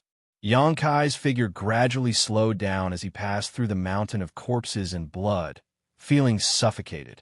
He didn't know what kind of battle this Great Pass had encountered, but judging from the gruesome scene before him, it was one filled with brutal bloodshed. Martial Peak, Chapter 5435, Destroyed Azure Void Pass. Outside the destroyed Great Pass, Xianxia forced down his anxiety and released his divine sense like a flood, wanting to find any trace of vitality that might still be around. However, it was clear that this battle ended many years ago, so if there were any survivors, how could they still be here? Moreover, he couldn't sense any signs of vitality. Crossing the battlefield that looked like a hell's cape, Xianxia arrived above the Great Pass and looked down. What he saw was the ruined interior of the Great Pass with corpses scattered everywhere. Xianxia's face fell. Although he didn't know what kind of battle the humans of this Great Pass had gone through, he could guess just by looking at the scene before him. The Black Ink Clan army broke through this Great Pass defenses and swarmed inside, engaging in a battle to the death with the human soldiers. Soon, he saw a purifying black ink battleship that was broken in two and sensed the weak connection coming from the universe array inside of it. It was this particular universe array that had led him over here. Which Great Pass is this? Xianxia couldn't figure this out from just a cursory examination, so he continued his search and soon came to the inner sanctum. The inner sanctum of every Great Pass, specifically the central square, could be said to be a human army's drill ground. Now that he looked at this place, he could see obvious traces that were left behind from the battle, as there were numerous Black Ink Clan corpses littered around the area. Those dead Black Ink Clan soldiers were piled up layer by layer and almost covered the entire central square. And in the center of all those dead Black Ink Clan soldiers was an empty space where a figure was quietly sitting cross-legged with both eyes wide open and a peaceful expression. At that moment, Xianxia felt like his heart was being squeezed by an invisible hand. He slowly walked forward, cleaning out a path among the piles of corpses before arriving before the figure. The two pairs of eyes met each other, and Xianxia felt a deep sense of sorrow fill his heart. He now knew which Great Pass this was. Azure Void Pass. Although each Great Pass had similar layouts, Xianxia had visited Azure Void Pass many times and was quite familiar with this place. It was because Azure Void Pass was a complete mess after the great battle that Xianxia couldn't immediately recognize it. However, he did recognize the peaceful-looking fallen cultivator sitting cross-legged in the middle of the courtyard. It was the Ninth Order Open Heaven Realm old ancestor of Azure Void Pass. He was the one who gave Xianxia a piece of beef all those centuries ago. That beef was cooked in a soup and allowed Su Linggong to gain a burst of enlightenment and break through to the Eighth Order Open Heaven Realm. The old ancestor of Azure Void Pass had died in battle here. Even the last moments of his life, he still didn't give up on the great pass he protected. Thinking of that, Xianxia felt his vision becoming a little blurry. Beside the old ancestor of Azure Void Pass was the ox monster, which was missing one of its horns that the old ancestor had kept for numerous years. Old ancestor Xiao had her eyes on this ox monster for a long while, but never succeeded in getting it. At this moment, the ox monster was in the same situation as Azure Void Pass Old Ancestor. Its body was covered in wounds, while its other horn was broken as well. Even its tail was nowhere to be seen. The ox monster quietly lay beside Azure Void Pass Old Ancestor with its head lowered. Xianxia blinked a few times to dispel the blurriness in his vision. Then he faced the old ancestor of Azure Void Pass and bowed with a solemn expression. "I vow to live and die together with the Great Pass." That was the oath that every soldier in every Great Passes swore. Azure Void Pass Old Ancestor had fulfilled that oath. Every soldier in Azure Void Pass had done so. For numerous years, countless human soldiers died on the Black Ink battlefield to protect the 3,000 worlds, and the Ninth Order Open Heaven Realm Old Ancestors weren't an exception. No matter their cultivation or status, these humans who died fighting the Black Ink clan were all honorable warriors. Their corpses shouldn't be left out in the void to rot. Since Xianxia wasn't able to join this battle and had coincidentally arrived here, it wouldn't be a problem for him to help gather these corpses. When he rose to his feet, he suddenly saw the ox monster beside Azure Void Pass Old Ancestor raising its head and saying, "Take the Old Ancestor's corpse. If you encounter another Supreme Master, it can help you defend yourself against the enemy." Xianxia was elated. "Senior Ox, are you still alive?" However, the ox monster didn't answer his question, but continued, "There's no need to hesitate. This is also the old ancestor's last wish before he died. If his corpse could be used to kill a few more enemies, he would surely feel happy in the afterlife." After that, the ox monster again closed his eyes and silently laid its head down. Xianxia's expression darkened. It seemed like the ox monster had already died as well. The reason it was able to speak might be due to the effect of some secret technique. If the being that came here was human, the ox monster would speak and tell that person to store away the old ancestor's corpse. But if it were a Black Ink clansman, things might not be that simple. Since the old ancestor's corpse could also be used as a weapon still, it must be because the old ancestor had left some kind of last will behind before his death. This final will probably held extraordinary power, and it was after hearing this that Xianxia suddenly realized why the corpse of Azure Void Pass Old Ancestor was able to remain undisturbed here. The only enemy who could face an old ancestor was a royal lord, and Xianxia could see that the injuries on the old ancestor's body were not left by just one royal lord. Just by looking at those injuries, Xianxia could distinguish the auras left by 3 royal lords. In other words, before Azure Void Pass Old Ancestor died, he had fought at least 3 royal lords, but was unable to defeat them and died.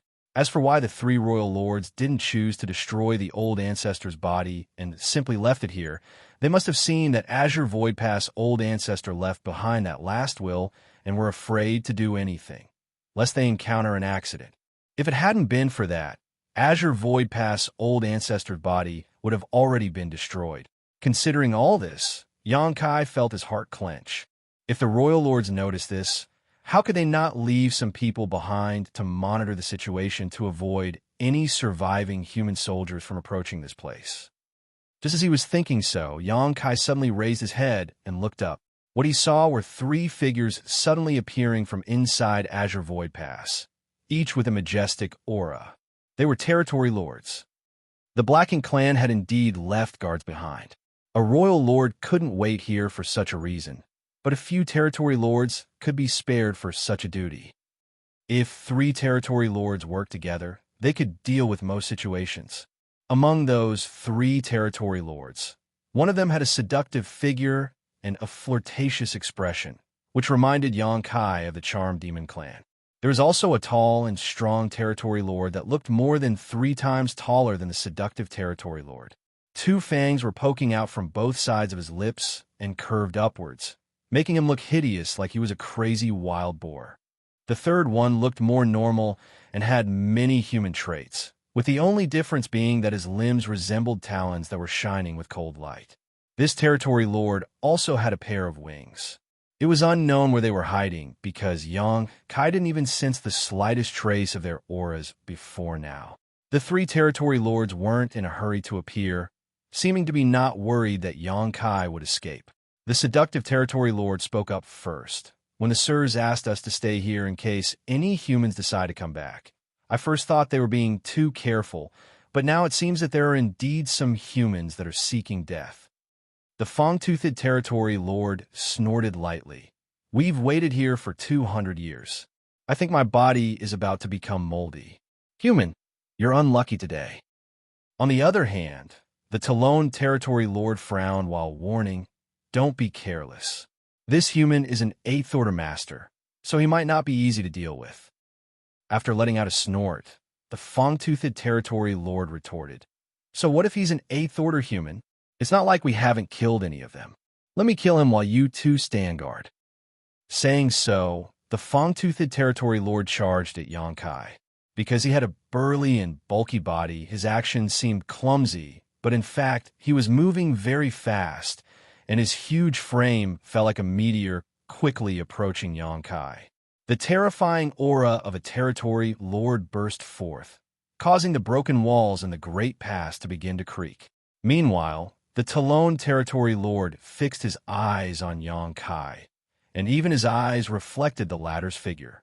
He was the fastest among these three territory lords, so he needed to be vigilant in case Xianxia decided to activate whatever final seal was left on the 9th Order Master's corpse. Although they didn't know what this seal was, or what it was for, the royal lords had specifically told them it was definitely something the three of them couldn't resist. Even they, as royal lords, might not be able to resist the power which was hidden inside that seal. Even after death, a 9th Order Master still couldn't be underestimated because the secret techniques those humans practiced often had unimaginable power. If Xianxia really did exhibit any intentions of touching that corpse, the Talon territory lord had to stop him immediately. While watching Xianxia's every action carefully, the Talon territory lord tried to think in Xianxia's shoes and predict his next move. Just like he had said, an 8th Order Open Heaven Realm Master wasn't so easy to deal with. The territory lords had indeed killed many 8th Order Open Heaven Realm Masters outside the Primordial Heaven's Source Grand Restriction, but the territory lords had suffered huge losses as well. The number of fallen territory lords in that battle was 2 to 3 times higher than that of the enemy. Even he himself had been severely injured by a near-dead 8th Order Open Master. Though several hundred years had passed since that battle, he could still feel slight pain coming from his injuries whenever he thought about that scene. In this situation, this 8th Order human only had 2 possibilities for survival. One was activating the seal on the 9th Order Old Ancestor's corpse, while the other was to flee immediately. No matter how strong an 8th Order Master was, when faced with 3 territory lords, the only possible ending was death. What shocked the Talon territory lord was that the somewhat excessively young-looking 8th Order Master didn't reveal the slightest bit of panic since they appeared.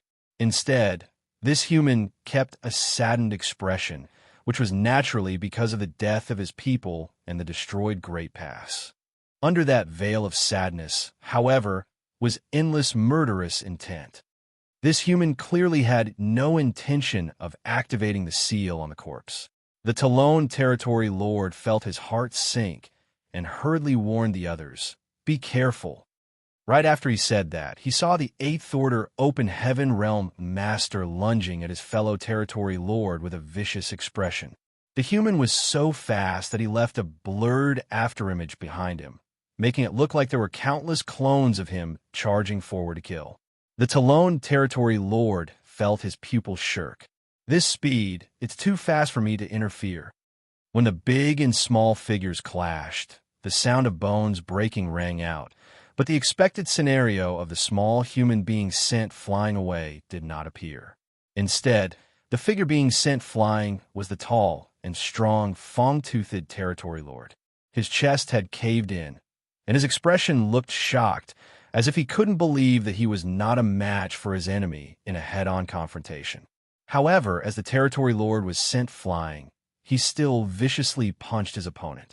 Xianxia wasn't able to dodge that attack, or more precisely, he didn't intend to dodge, simply lifting his arm to guard himself.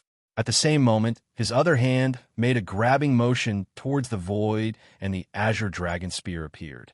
With a flourish of the spear, numerous Tao strengths manifested, creating a kind of unstoppable torrent. Following that, the long spear pierced out. A soft, muffled sound came out, causing the Talon Territory Lord's pupils to shrink to the size of needles as he felt the entire world suddenly freeze. Marshall Peak, Chapter 5436, Continuous Killings. Home. At that moment, the Fong-Toothed Territory Lord that was sent flying out finally fell onto a ramshackle house, smashing the already toppling building to the ground. Drip, drip. Fresh blood dripped down and splashed onto the ground, creating a beautiful blood flower. Tom seemed to have stopped at this moment. Above Azure Void Pass's central square, Yongkai held his spear with one arm, and on the spear was a curvaceous body. The spear had penetrated that figure, and black fresh blood was dripping from it.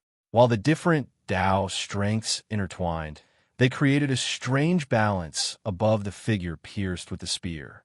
However, the owner of the figure could feel that the balance was very weak and could be broken with just a slight change.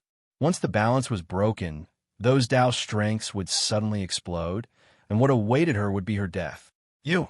On the Azure Dragon spear, the seductive Territory Lord looked at Yongkai with a conflicted expression.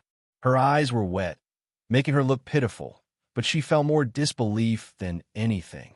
It was as if she didn't expect that she, a Territory Lord, couldn't even stand a single spear thrust from her opponent. Her figure was smaller than the Fong-Toothed Territory Lord, so when the Fong-Toothed Territory Lord was charging forward, she used a secret technique to follow behind him and silently approach her enemy. These three Territory Lords never thought to look down on an 8th Order Open Heaven Realm Master, a lesson they learned from fighting the humans on the battlefield outside the Primordial Heaven's Source Grand Restriction and in various places throughout the vast void. So, at that moment, though it looked like only the Fong-Toothed Territory Lord was attacking, it was actually a joint attack from all three Territory Lords. The seductive Territory Lord concealed herself behind her companion, while the Talon Territory Lord intimidated the enemy with his sharp aura, distracting his attention with his focused divine sense. This wasn't the first time these three Territory Lords worked together. Back when they attacked Azure Void Pass, they used such techniques to kill several 8th Order Open Heaven Realm Masters. That was why the Royal Lord had specifically left them here, because they were strong enough to deal with any dangers that might arise. By coordinating with each other, these three hadn't made any mistakes and could be said to be unbeatable. However, they had encountered an anomaly this time. The Fong-Toothed Territory Lord was sent flying after a head-on clash, followed by the seductive Territory Lord being run through by a spear. Meanwhile, the Talon Territory Lord's pupils just shrank as he didn't dare to make a move. He could detect that the opponent still had an explosive force that had yet to be unleashed condensed inside that spear, so if he moved rashly, the seductive Territory Lord would immediately die. Although they were shocked at how powerful this 8th Order human was that had actually won. The seductive Territory Lord indeed looked quite pitiful at this moment, as Yongkai's spear was piercing her. But her efforts and sacrifices weren't in vain, as her jade hand had pierced into Yongkai's chest and grabbed his heart. She could feel the strong beating of his heart inside his chest in the palm of her hand. Just by tightening her grip, she would be able to crush this human's heart and kill him. However, she didn't do that. Instead, she silently looked into Yongkai's eyes and suddenly smiled. "You're very strong. Such a strong 8th Order Open Heaven Realm Master. I don't feel like killing him anymore." Black ink strength filled the air and flowed into Yongkai's body. In an instant, the outside of Yongkai's body was surrounded by black ink strength. She was going to corrupt this strong opponent with black ink strength and make him her black ink disciple. Though she was by no means weak, if she had such a strong black ink disciple protecting her, her strength would more than double. On the other hand, Yongkai stayed put as if he were afraid of something. The black ink strength soon enveloped him, and even his eyes turned black. Success! The Talon Territory Lord, who was feeling nervous all this while, relaxed his breath, as he was also reluctant to see his companion dying here. Now that the black ink strength had corrupted their enemy, their side would gain a strong helper, which was undoubtedly the best outcome of the situation. "Put me down," the seductive territory lord ordered gently, as if she were sweet-talking her lover. "Yes," Xianxia responded. At that moment, the seductive territory lord suddenly felt something wasn't right and immediately roared before trying to tighten her grip on Xianxia's heart. But before she could crust her opponent's heart, she felt a mysterious strength suddenly erupt from inside her body. Right then, numerous Tao strengths ran rampant, rapidly expanding the seductive territory lord's curvaceous body into a ball before exploding it. Black blood fell like rain, and pieces of flesh flew everywhere. The seductive territory lord's body exploded into a pretty-looking blood flower. That sudden turn of events shocked the Talon territory lord so much that he turned pale. It was then that he realized that his enemy wasn't afraid of being corrupted by black ink strength. At that point, Xianxia had stealthily appeared by his side, and with a sweep of his spear, it transformed into a huge shadow that slashed down at his head. With a roar, the Talon territory lord channeled his black ink strength into his claws and wings, instantly turning them into weapons as he battled with Xianxia. Fresh blood flew everywhere from both Xianxia and the Talon territory lord. The battle looked even from the outside, but the Talon territory lord felt his blood run cold.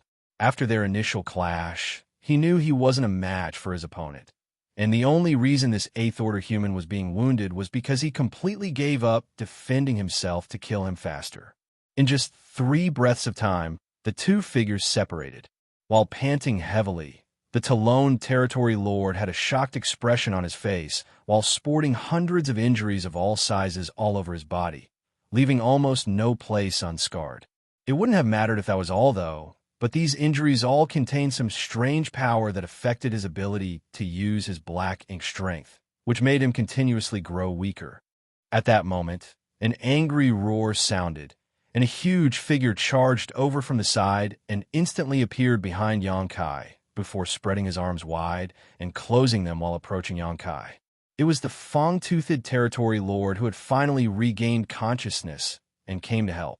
He was still a little confused as to why one of his companions wound up severely injured while the other died during the short moment he was knocked away.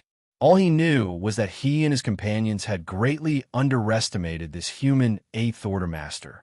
Just as he was about to slap his hands and crush his enemy, the fang-toothed territory lord suddenly felt a strange power surging in the air and surprisingly found that no matter how he tried to bring his palms together, he couldn't shorten the distance between them. At this instant, the space between his palms seemed to be infinitely stretching. This scene shocked him even more. While he was distracted, the 8th Order master had already disappeared, and a grunt and roar came from the other side. Raising his head to look over, the fang-toothed territory lord felt his heart jump as he watched his Talon companion being madly beaten up by the 8th Order master like a sandbag. The space over there seemed warped, distorted beyond recognition, causing the two figures on the other side to appear occasionally elongated or shortened like they were reflections in a broken mirror. Black blood spewed everywhere, and the Talon territory lord seemed to be unable to resist the relentless thrusts of Xianxia's spear. Many principles and Tao strengths were being activated by Xianxia and turned into killing power. Noticing the situation, the fang-toothed territory lord howled madly before dashing over to help his companion. They came here as a trio, but now one of them was dead. If another one of them fell, they might be completely wiped out. Having never encountered such a terrifying foe before, the fang-toothed territory lord thought that all the other 8th Order masters they had previously killed were simply incomparable to the one before him. Despite the fact that his aura wasn't stronger than any of the other 8th Order Open Heaven Realm masters, this human had control over some various kinds of strengths that were exceptionally difficult to deal with. They had seen such strengths used by other human masters, but those humans would only be proficient in 1 to 2 of them, so they weren't so difficult to counter. There had never been a human who could wield so many different kinds of Dao strengths. These strengths weren't much on their own, but when they all intertwined in one place, they seemed to produce unpredictable effects. After madly running halfway to help his companion, the Fang-toothed territory lord suddenly stopped and immediately turned around before charging out of Azure Void Pass's broken walls and into the void's depths. This couldn't be helped as he saw the Talon territory lord's head blown to pieces by Xianxia before he could even arrive to offer assistance. In just 30 breaths of time, even with 3 territory lords working together, 2 of them had been killed, leaving only one alive. Would he be able to keep his life if he stayed there? Before the Fang-toothed territory lord could escape Azure Void Pass, though, he suddenly stopped and looked up with a heavy expression. Standing tall above the crumbling walls was a figure with a long spear that was pointing down at him as black blood dripped from his hand. That figure was glaring at the Fang-toothed territory lord with cold eyes. That figure was the 8th Order Open Heaven Realm Master, who was supposed to be behind him. The Fang-toothed territory lord felt a truly bitter taste in his mouth. However, he soon composed himself because after killing both his companions, this human must have also suffered severe injuries. The most obvious sign of that was the human's aura, which felt wavered between strong and weak, clearly indicating the other party was not in top form anymore. I might be able to defeat him. I can't let him intimidate me with his aura alone after he killed 2 territory lords. If I don't fight, I might really die here. I can kill him. I must kill him. The Fang-toothed territory lord roared as black ink strength poured out of him like a tsunami, making his figure become even bulkier. With determined eyes, his aura flared to the point that it felt like he could kill the enemy with one punch, even if the one standing before him was a 9th Order Open Heaven Realm Master. Then he charged at Xianxia. Following that, the 2 figures entangled together, their fight drifting from Azure Void Pass out into the void. Attacks were exchanged back and forth as the 2 were locked in an intense battle. At that moment, the Fang-toothed territory lord was indeed very happy. He discovered that, just like what he had expected, this 8th Order human strength really had fallen after killing his 2 companions. Even though the enemy was still very strong, this human couldn't kill him with his current strength. Sensing this, the Fang-toothed territory lord immediately changed tactics. Since the opponent seemed to be fighting with all his might, wanting to end this battle as quickly as possible, he would focus on defense instead. He then decided that he would drag this battle out until the human couldn't hold on any longer. An hour, 6 hours, half a day later. The battle was still as intense as ever, but the Fang-toothed territory lord didn't feel as relaxed as before, and his expression was gradually becoming heavy. As the battle gradually became disadvantageous for him, he was able to discover the root of the problem as well. The strength that this human 8th Order Open Heaven Realm Master was exerting was slowly increasing. In other words, the human was slowly becoming stronger. This human, what's wrong with him? The Fang-toothed territory lord could never have expected that the opponent before him had only just broken through to 8th Order Open Heaven Realm recently and was considered newly advanced. Xianxia had spent quite some time cultivating inside the Great Sea, so his foundation was extremely stable and his heritage wasn't distinguishable from veteran 8th Order Open Heaven Realm Masters, so the thought that he had only just reached this realm was hard to imagine.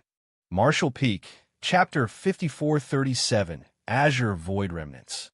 Under normal circumstances, there were 2 criteria for determining if an 8th Order Open Heaven Realm Master was a veteran or newly promoted.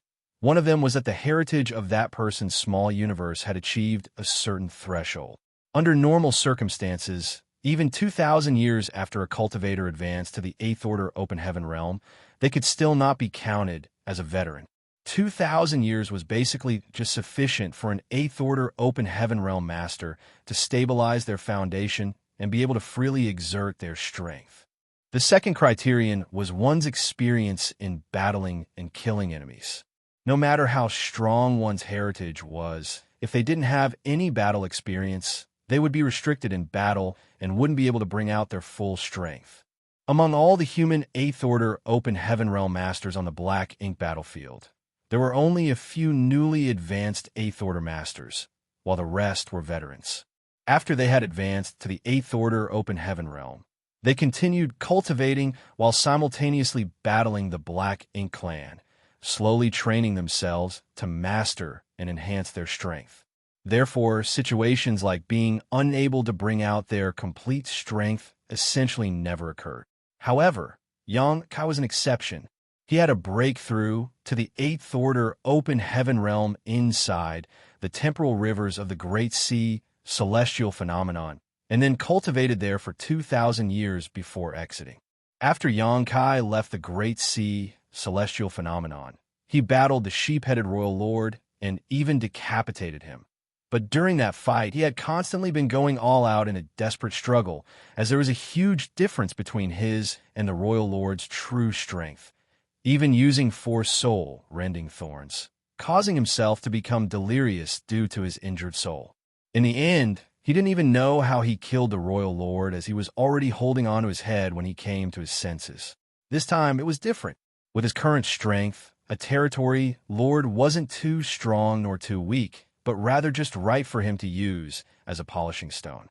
After he killed 2 territory lords one after the other, Xianxia wasn't in a hurry to end the 3rd territory lord's life.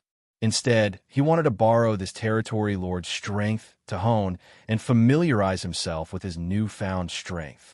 The many grand Tao strengths he had refined inside the Great Sea, especially, were unfamiliar to him. If he could hone them during an intense battle, Xianxia could gain better control over them and would be able to use them more effectively. That was why the Fang-Toothed Territory Lord felt that the Xianxia's strength was growing. Xianxia now controlled so many Tao strengths that he wasn't able to skillfully wield them. He desperately needed an opponent to battle against. Therefore, he chose to quickly kill 2 territory lords, even if it meant getting hurt in the process.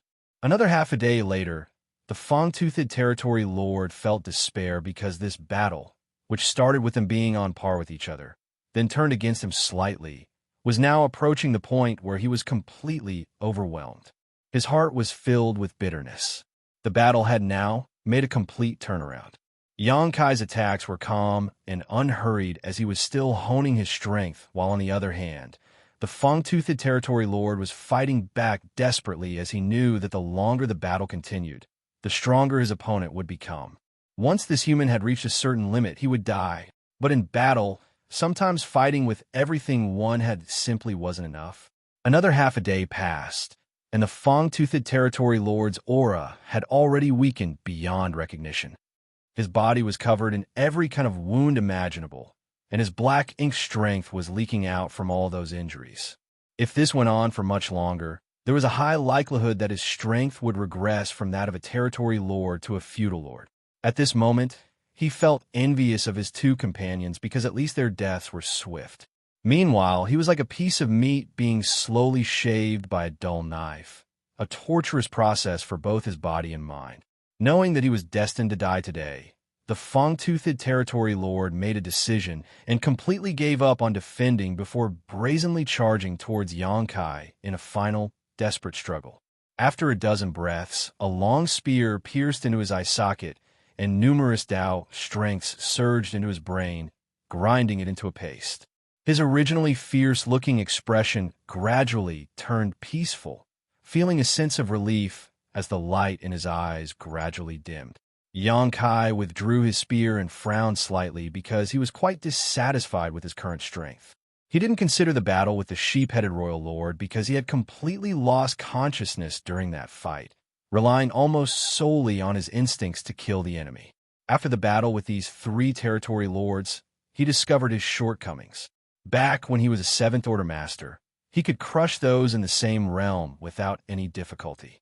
No matter how strong a feudal lord was, they were no better than children before him and had no chance of fighting back. But now that he had advanced to the 8th Order Open Heaven realm, his situation couldn't compare to the glory he had when in the 7th Order Open Heaven realm. During this battle, Xianxia had paid quite a large price to kill the seductive Territory Lord and Talon Territory Lord. It was even so for the Fang-toothed Territory Lord he killed last.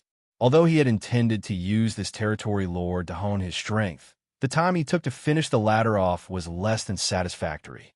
According to the intelligence he obtained during the previous crusade, these 3 Territory Lords were considered innate Territory Lords, ones who were spawned directly from a high-rank Black Ink nest. Therefore, they were stronger than those Black Ink clansmen who advanced to become Territory Lords through their own cultivation.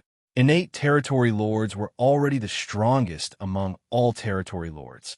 In other words, Xianxia might still be invincible among his peers, but was far from being able to crush those in his realm. But after giving it another thought, Xianxia understood that he had only been in the 8th Order Open Heaven realm for 2,000 years, so the heritage in his small universe hadn't reached anywhere near its maximum yet. Once he reached the peak of the 8th Order Open Heaven realm, it wouldn't be a problem to crush his peers. On the other hand, he also discovered the biggest problem he was having now. He had too many Tao strengths under his control. To escape from the Great Sea celestial phenomenon, he had no choice but to absorb those undercurrents, which increased his attainment in many, many different grand Taos. It seemed now that he had absorbed and refined too many undercurrents, so his foundation, which comprised of all the different grand Taos, was just too broad. With the ability to wield so many Tao strengths, it meant he had more means of dealing with different enemies, which was a good thing. However, Xianxia was finding it difficult to integrate all these varied Tao strengths into a coherent force. While he had comprehension of many Tao strengths, he did not know how to harmonize them to enhance his power and could only clumsily smash them all together at the moment. Also, he had a vague feeling that if he could properly gather all these Tao strengths into one, the power he could exert would definitely experience an earth-shattering change. In his current situation, he could only think about these things because among the variety of Tao strengths, he did have attainments in some of them, but none were comparable to his mastery of the Tao of space, Tao of time, and Spear Tao. How could he gather all these Tao strengths into one when he hadn't even comprehended the true mysteries behind them? Even with just the Tao of space and Tao of time, which he had focused on cultivating over many centuries, Xianxia still hadn't managed to achieve a perfect fusion. Shaking his head to clear out such distracting thoughts, Xianxia turned to look into the distance and stared for a moment before shouting, "Come out!" From the cover of the messy battlefield, a few figures slowly emerged from the shadows. Each of them looked at Xianxia with shocked expressions on their faces. They had watched the battle just now, and the scene where an innate Territory Lord was slowly being tortured to death was quite an eye-opener for them. Great evolutions, Xianxia greets fellow martial brothers and sisters. Xianxia bowed. He had already discovered that people were spying on him while he was battling the Fang-toothed Territory Lord, and could feel that they weren't very strong, nor were there many of them. Clearly, they had been attracted here by the fallout from the battle. Since these visitors kept themselves hidden nearby and showed no intention of coming out, Xianxia couldn't tell whether they were friends or foes. It was not until this moment that he was certain that these observers were humans. It's senior brother Yang. One of the 7th Order Open Heaven Realm Masters was elated after hearing Xianxia announce his identity. They were originally worried that the 8th Order Open Heaven Realm Master that killed those Black Ink Territory Lords might be corrupted by Black Ink strength, which was the reason why they didn't show themselves even after Xianxia had killed the Fang-toothed Territory Lord. But upon learning his identity, those worries disappeared. This couldn't be helped, because every human soldier in every great past knew Xianxia's name. He was the one who brought them purifying light, so it was well known he wasn't afraid of being invaded by Black Ink strength. All those below the 9th Order had the possibility of being corrupted by Black Ink strength, but Xianxia was an exception. Meanwhile, the others also revealed happy expressions as they hurriedly approached Xianxia. When they saw Xianxia's face, they could finally determine his identity. Xianxia also thought these people looked quite familiar, and after taking a closer look, he stated hesitantly, "You're the senior brother who is always on guard duty at the space array." Having visited Azure Void Pass several times, Yang Kai naturally recognized the Seventh Order Masters that guarded the Great Pass hyperspace array, and he was sure that this person before him was one of them.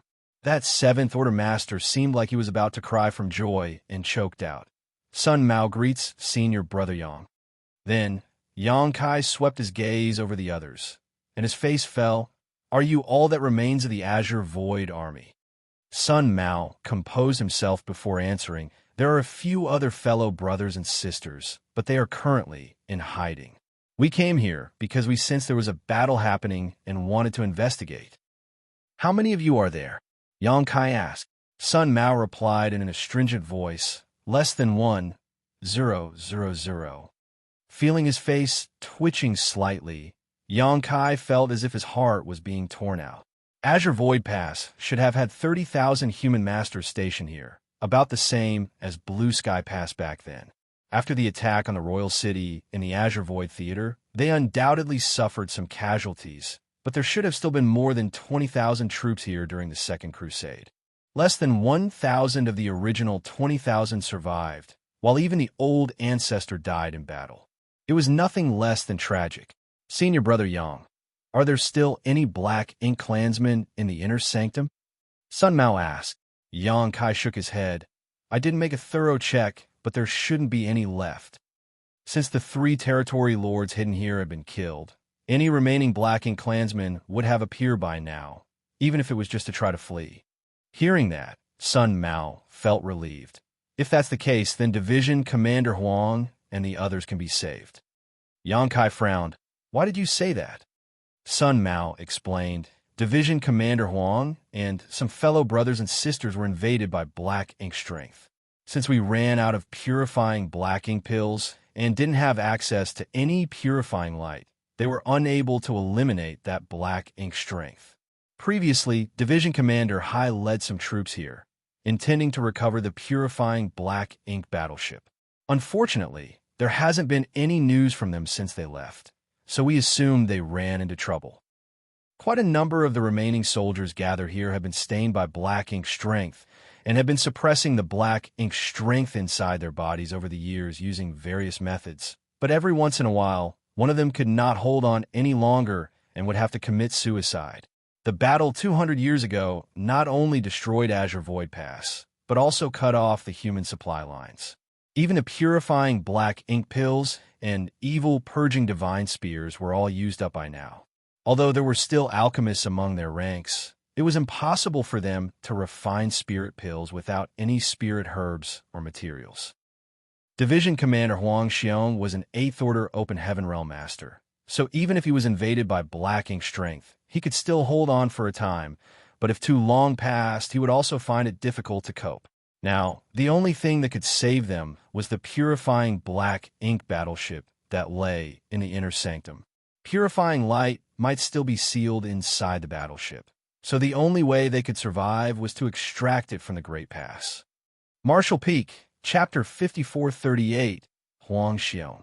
When the purifying Black Ink pill was first introduced, Yang Kai did some experiments with the alchemy great grandmasters of Blue Sky Pass. That pill could indeed allow one to resist Black Ink strength and eliminate it from their small universe, but only if one had not completely become a Black Ink disciple. The stronger the cultivator was influenced by Black Ink strength, the more limited the effect of the purifying Black Ink pill. Whenever a human was invaded by Black Ink strength, they would choose the most appropriate method to resolve the crisis. Before a big battle, the human soldiers would take a purifying Black Ink pill, and only if they were unlucky enough to be stained by Black Ink strength after the pill's effect wore off would they resort to using purifying light. After Azure Void Pass fell, about 1,000 soldiers were left from the original complement of 20,000 troops, and among those 1,000 soldiers, many have been invaded by Black Ink strength.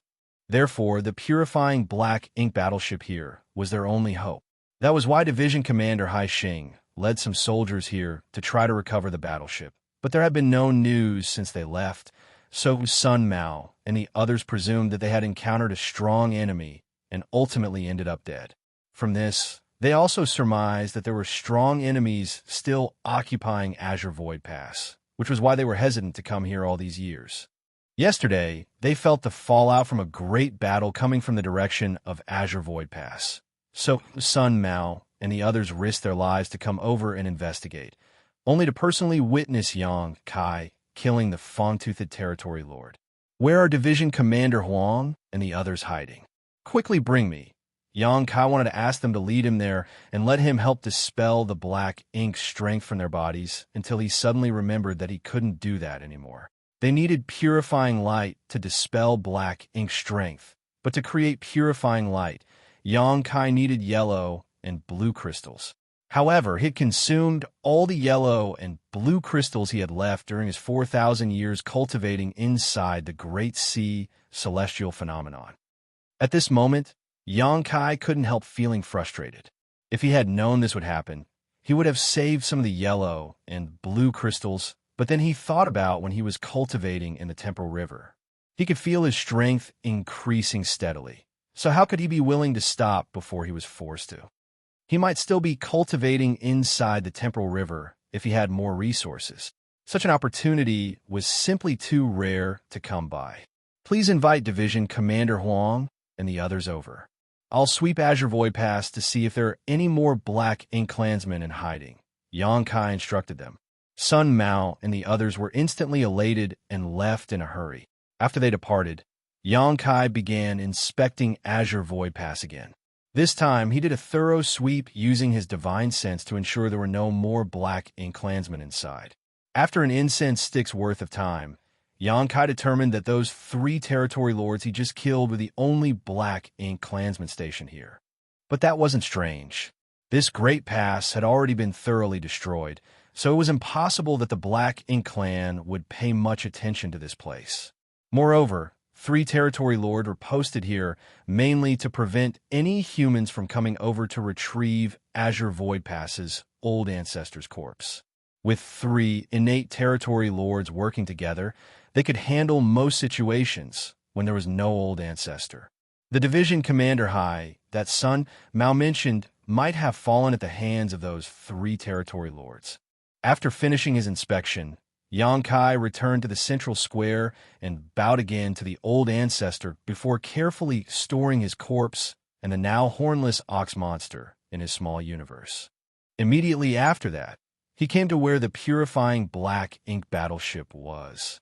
This warship was severed in 2, but fortunately, the place storing the purifying light and universe array weren't too severely damaged. Otherwise, the universe array wouldn't have responded to Yang Kai when he used the universe transference law.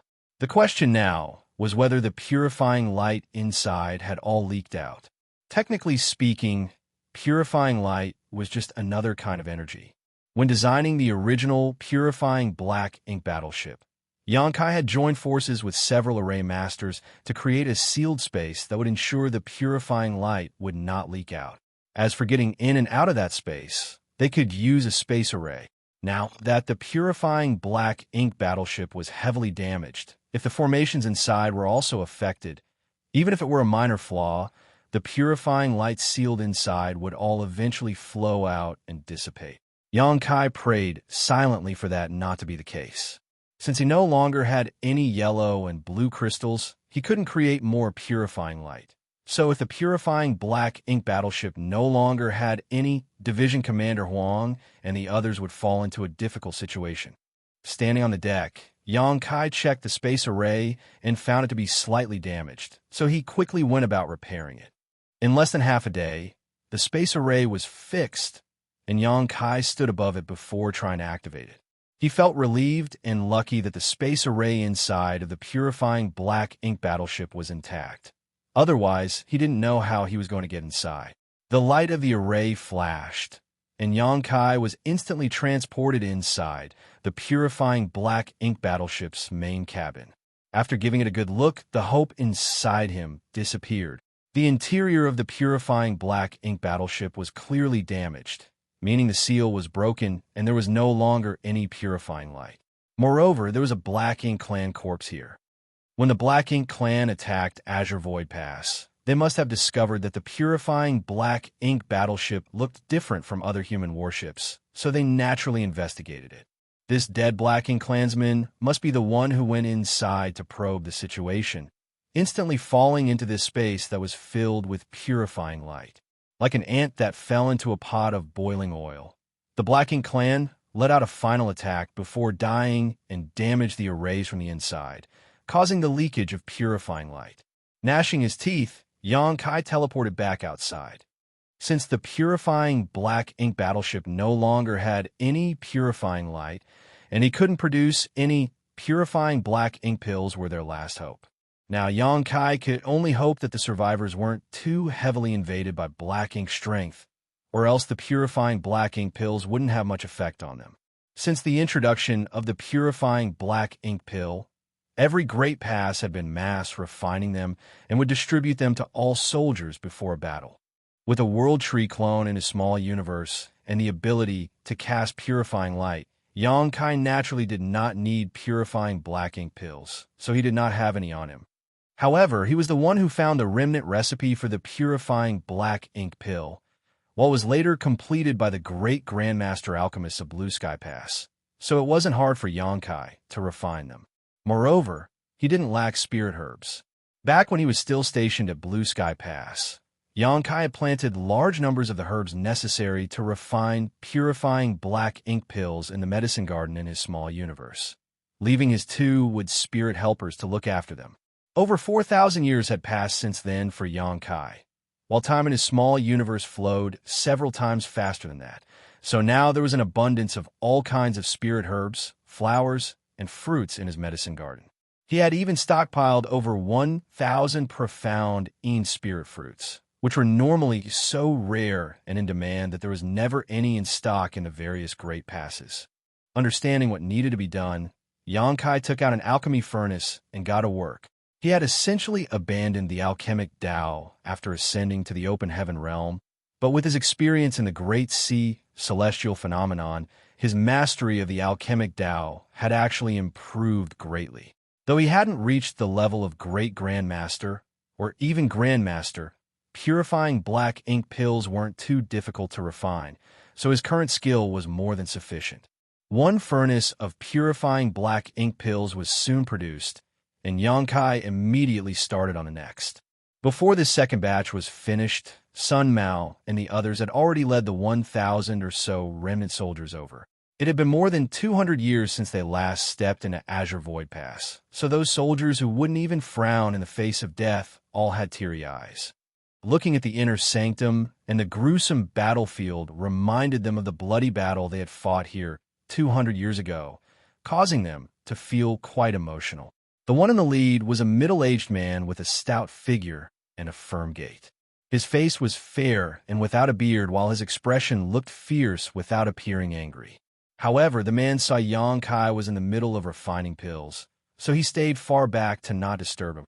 This man had an 8th Order Open Heaven Realm cultivation and was the only 8th Order master among the bunch. It was obvious he was the division commander named Huang Xiong's son, Mao mentioned before. They didn't come forward, so Xianxia bowed and greeted them first. Great Evolution Armies, Xianxia greets Division Commander Huang and fellow brothers and sisters. Huang Xiong's eyes lit up. Martial nephew, your name is spread far and wide. I only found out today that not only do you have superb combat capabilities, but you also have high attainments in the alchemic Tao. How remarkable. He didn't come forward to disturb Xianxia just now, because he was afraid he might disturb the latter, causing him to fail the refinement of the batch of pills he was currently working on. But when he saw Xianxia appearing at ease while continuing to refine pills, even greeting them, it showed that he obviously had quite some skill in the Tao of alchemy. Squeezing out a smile, Xianxia shook his head. Division Commander Huang is too polite. I just finished a furnace of purifying Black Ink pills. Please distribute them to the others. Although it was a happy thing to reunite with his fellow comrades, the current situation made it hard for Xianxia to truly smile. He swept his gaze over the 1,000 soldiers before him and found that many of them had been stained by Black Ink strength. Even Huang Xiong had a faint Black Ink strength lingering around the surface of his body, and while they were talking, there was even a trace of darkness flashing in the depths of his eyes. That was an obvious sign of being seriously invaded by black ink strength. If left unattended, it was only a matter of time before Huang Xiong would be entirely corrupted. Of course, he wouldn't allow such a thing to happen, because he would either end his own life or sacrifice part of his small universe before then.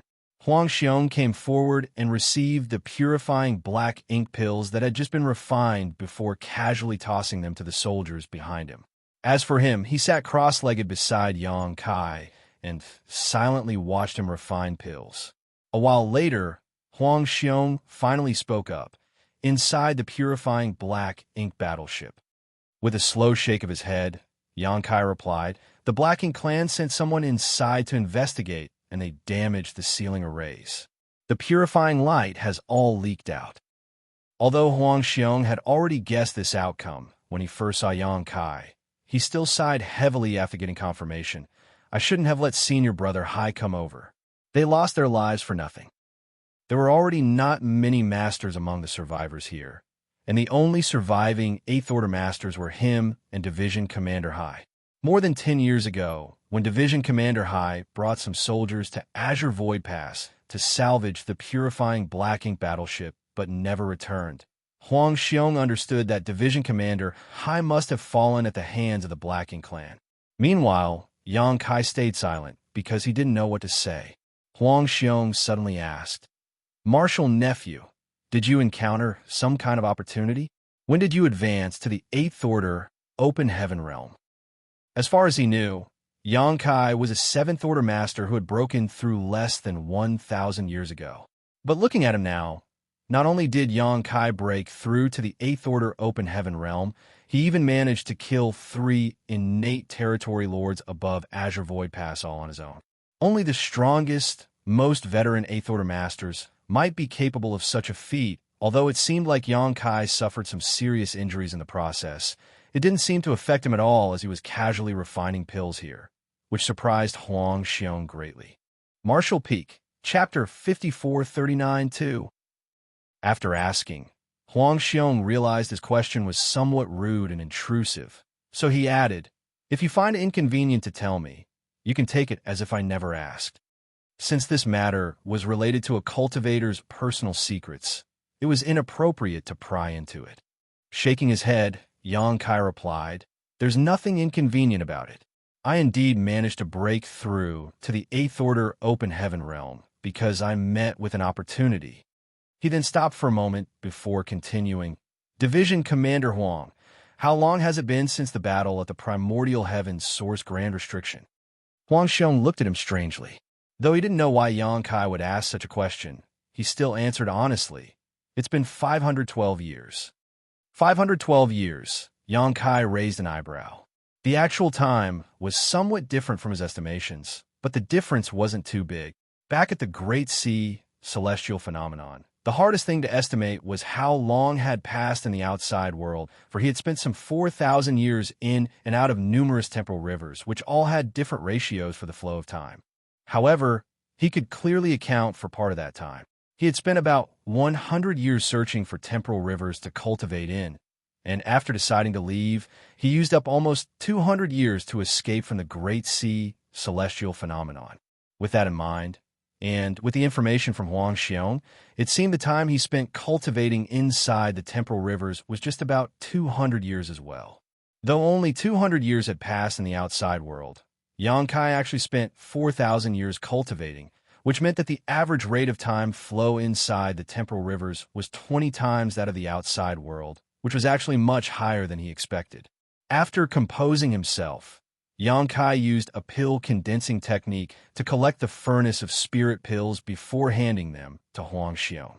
This time, Huang Xiong ate one before passing the rest to the soldiers behind him. With a slightly complicated expression, Yang Kai explained, "Division Commander Huang, while 512 years passed in the outside world, I've actually been cultivating in a certain place for over 4,000 years." Huang Xiong was taken aback. For 1,000 years? How is that? Following that, he suddenly thought of something and asked, "A temporal river." It was obvious that he had heard rumors about temporal rivers in the past. Therefore, if there was any place in this universe that could allow Yang Kai to have such a strange encounter, That was the only possibility. Rumor had it that time flowed faster inside temporal rivers compared to the outside world, allowing one to cultivate inside for 10 or even 100 years while only a single year passed by in the rest of the universe. Many open heaven realm masters had heard these rumors, yet the overwhelming majority had never seen a temporal river for themselves, much less used one. If that were true, it wasn't a surprise that Xianxia was able to break through to the 8th Order open heaven realm so quickly. Xianxia's aptitude was clearly exceptional as well, seeing how high his strength had risen in just 4,000 years. Nodding, Xianxia answered, "It was a temporal river. Outside the primordial heaven source restriction, I was targeted by a royal lord. All of the old ancestors and 8th Order division commanders had their own enemies to face, so with no other option, I could only try to escape. Originally, my plan was to pass through the late ancient era battlefield and head for the no-return pass to seek help from the Dragon and Phoenix clans to deal with that royal lord. But my plans went astray, and I became lost along the way."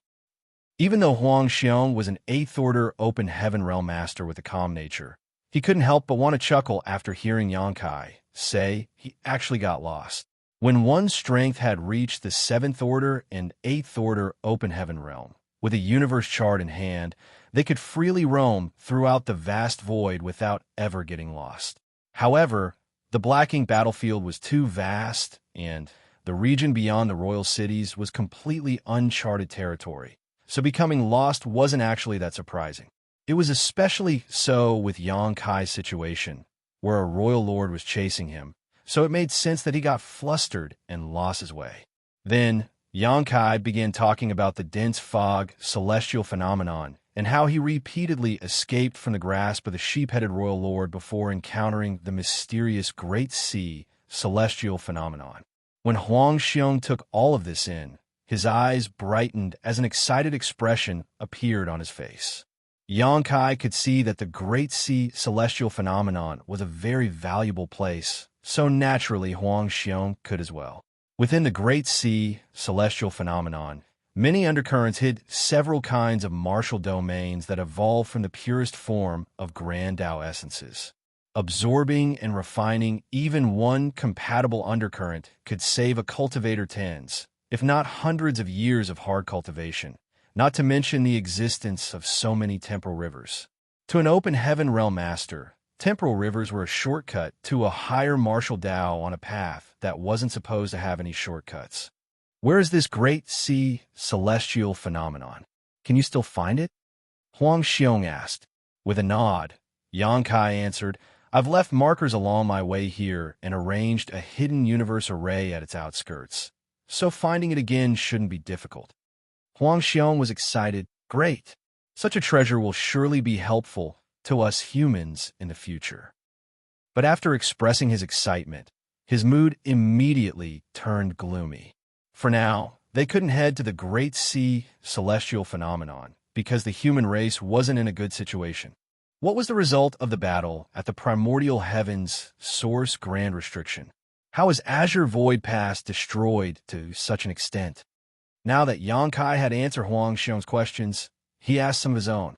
Back then, Xianxia was targeted by the sheep-headed royal lord not long after the battle had begun and was forced to escape from the battlefield, so he had no idea what actually happened afterwards. Wuxia sighed heavily. That battle was our human race's loss. Hearing that, Xianxia felt his heart sink. Actually, he had already guessed this outcome because if the humans had won, Azure Void Pass wouldn't be in such a state. "The Black Ink giant spirit god?" Xianxia asked in a deep voice. If there was one variable on the battlefield outside the primordial heavens source restriction, it would be the Black Ink giant spirit god. Before the battle, Imo, the ancient supreme master, kept trying its best to maintain balance on the battlefield, which was why there were never more royal lords leaving the primordial heavens source grand restriction than there were old ancestors. It was like Imo wasn't interested in defeating the humans, but rather fully intended to maintain the balance between the two sides. In the beginning, no matter whether it was the humans or Tsang, no one could understand Mo's intentions. But when the Black Ink giant spirit god appeared, everything became clear. The corpses of the Black Ink clansmen that died in battle had left behind a massive amount of Black Ink strength, and all of that became a huge help to the Black Ink giant spirit god. Moreover, the Black Ink giant spirit god had pried open the primordial heaven's source grand restriction from the inside in order to free itself. In fact, if Tsang hadn't fused his body with the restriction to trigger the hidden hand that Mu had left behind, sealing the primordial heaven's source grand restriction and forcing Mo into a deep slumber, the primordial heaven's source grand restriction might have been torn open then, and there an Mo would have been set free. If such a scenario had come to pass, the human race wouldn't have just lost the battle, they would have been wiped out. Fortunately, Mo was rendered unconscious and the primordial heaven's source grand restriction was sealed up in the end. The number of royal lords on the field was actually lower than the number of Ninth Order masters. For the territory lords, the Eighth Order masters could deal with them. And for the feudal lords and below, the humans actually held the advantage. However, the humans still lost that battle, so there was only one possible reason, which was that the Black Ink giant spirit god was just too powerful. When Xianxia was escaping, he noticed a scene where several old ancestors worked together to suppress the Black Ink giant spirit god. Otherwise, the sheep-headed royal lord wouldn't have had the time to deal with him. He had only caught a quick glance, but what he saw was that those old ancestors were already stretched to their limit, just dealing with the Black Ink spirit god whose lower half had been cut off by the primordial heaven's source grand restriction when it abruptly closed. How strong would a complete Black Ink giant spirit god be? Huang Xiong nodded gravely. It was the Black Ink giant spirit gods. If there had been only one, though the humans would still have had a hard battle, we would still have had a chance to emerge victorious. However, another one of those monsters appeared. Xianxia's pupils contracted. There were two Black Ink giant spirit gods. Where did it come from? Before the primordial heaven's source grand restriction was sealed, there was only one Black Ink giant spirit god. In fact, it was only half of one since the grand restriction sheared him in two. So where did the second one come from? Could it be that the grand restriction reopened? Contrary to Xianxia's worries, Huang Xiong slowly explained, I don't know where the second Black Ink giant spirit god came from either. It just suddenly appeared from behind the army and instantly destroyed a great pass, signaling our defeat. From behind the army? Xianxia was instantly dumbfounded. Why would there be a Black Ink giant spirit god that came out from behind the army? Although Mo clearly created the Black Ink giant spirit god in the image of the true giant spirit god clan, the Black Ink giant spirit god wasn't much different in terms of strength and ability. If such a behemoth were to launch in ambush from behind the army, it would be impossible for the humans to react in time. Suddenly, Xianxia thought of something and asked, did the second Black Ink giant spirit god appear from the direction of the late ancient era battlefield? Huang Xiong nodded. Indeed. Xianxia took a breath. I probably know the origin of the second Black Ink giant spirit god. Huang Xiong was stunned. You do? He still couldn't figure out how a second Black Ink giant spirit god appeared. Even the Azure Void Pass old ancestor couldn't deduce anything after hundreds of years of pondering the issue. So how could Xianxia uncover the truth after just hearing about it? Xianxia said solemnly, if I'm not mistaken, it came out of the late ancient era battlefield. During the Second Crusade, old ancestor Xiao and I encountered a true giant spirit god. Along the path Great Evolution Pass traveled to reach the primordial heaven's source grand restriction, Xianxia saw a giant spirit god who was rampaging across the late ancient era battlefield, holding a huge bone club, seemingly fighting a swarm of invisible enemies. At that time, old ancestor Xiao went to investigate with him, and they were almost accidentally smashed by that giant spirit god. From their observations at the time, the two of them speculated that the giant spirit god had already died in battle. However, it seemed the giant spirit god clan, despite being childlike and innocent, possessed truly indomitable wills that even in death were able to maintain the instinct to fight on. That giant spirit god had probably been rushing across that battlefield for millions of years, even after perishing so long ago. Xianxia was deeply moved at the time. believing that the giant spirit god's obsession was with trying to save its friends and allies rather than killing the enemy. Because with the strength of a giant spirit god, while there might be some enemies it could not defeat, there was no enemy it could not escape from. The fact that it died in battle meant it had chosen to remain behind and keep fighting. However, now it seemed his speculations back then were incorrect, and that giant spirit god was not at all what he suspected. That giant spirit god was probably also a black ink giant spirit god, which was created by Mo a long time ago, possibly even before it was trapped by Tsang and the other martial ancestors in the primordial heavens source grand restriction. When the primordial heavens source grand restriction was opened this time, Mo must have used some unknown method to revive that black ink giant spirit god in the late ancient era battlefield and directed it to attack the human army from behind. Although he had not personally witnessed that battle, Xianxia could still imagine how desperate and helpless the humans must have felt when that second black ink giant spirit god set foot on the battlefield. Originally, the old ancestors had a slight advantage over the royal lords, but the first black ink giant spirit god occupied at least a dozen Ninth Order masters, flipping that advantage on its head. When the second black ink giant spirit god appeared, it was like the Black Ink clan suddenly received a dozen more royal lords as reinforcements, with no one capable of stopping it. Once that second black ink giant spirit god started rampaging, what could be done to stop it? In such a vast, yet almost even battle, even the smallest breakthrough could result in a chain reaction that completely tipped the scales of war, much less the intrusion of a being as powerful as a black ink giant spirit god. Huang Xiong was stunned when he heard this and couldn't help asking, "Are you saying that the second black ink giant spirit god was the one you saw before?"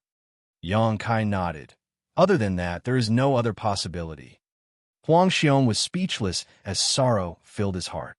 Martial Peak, Chapter 5440, The Road Ahead. After a long while, Huang Xiong finally spoke up. "The two black ink giant spirit gods attacked us from both front and back, destroying a few great passes in the opening moments of the battle. The old ancestors had no choice but to order us to retreat from the primordial heavens source grand restriction to preserve our strength. The Black Ink clan naturally didn't just let us go, so their army pursued us under the lead of the royal lords. During the bloody battle in the void, the two races both suffered serious casualties. Meanwhile, the two raging black ink giant spirit gods were constantly causing havoc. In such a situation, even the old ancestors weren't able to reverse the declining trend. While they were retreating, the two black ink giant spirit gods destroyed several more great passes, and though most of the humans inside those great passes managed to escape in time, there were still a significant number of casualties. The situation had taken a turn for the worst, and even if the human army and the others from all the great passes managed to reorganize themselves, they were still facing annihilation. Therefore, the old ancestors had a rapid discussion and decided that the remaining great passes would split up into several groups and retreat separately. The group to which Azure Void Pass belonged to was particularly unlucky as they were targeted by the black ink giant spirit god that came from the late ancient era battlefield.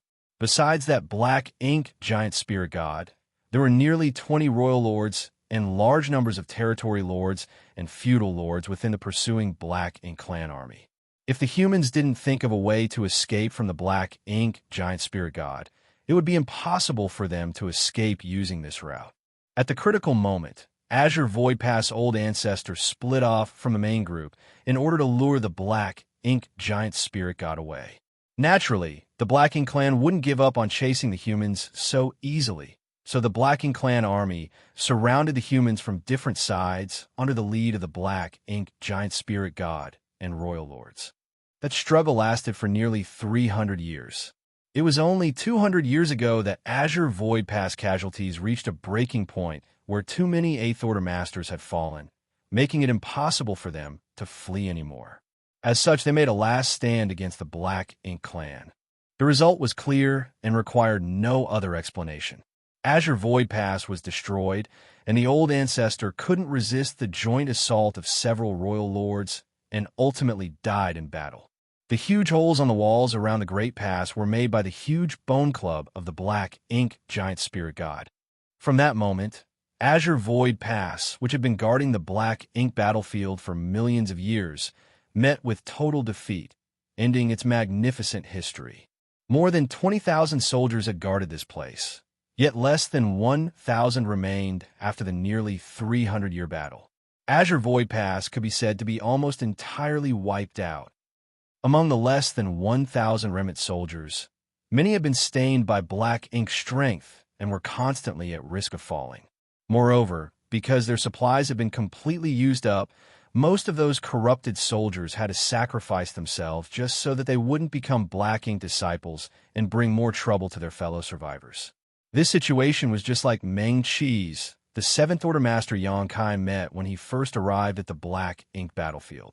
Meng Qi was the first Open Heaven Realm Master Xianxia had met that had the courage to give his life for the human race. Back then, Xianxia felt greatly touched by this selfless sacrifice. In the 3,000 worlds, Seventh Order Open Heaven Realm cultivators were true masters who were only found in the cave heavens and paradises, making them all but invincible and untouchable. However, on the Black Ink battlefield, such a master willingly ended his life without any hesitation in order to protect the secret of the Void Corridor leading to Black Territory. It could be said that the human race was able to endure until today because there were millions of humans like Meng Qi who sacrificed their blood, sweat, and even lives to protect the 3,000 worlds. Such bravery should be respected by all. The remnant soldiers of Azure Void Pass didn't leave this place, but instead found a dead universe and silently hid inside.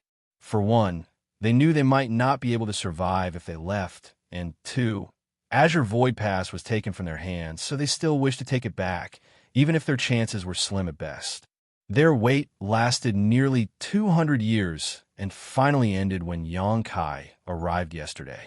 While they were waiting for an opportunity to retake what they had lost, they also looked for a way to solve their troubles of being corrupted by Black Ink strength and try to salvage a derelict purifying Black Ink battleship.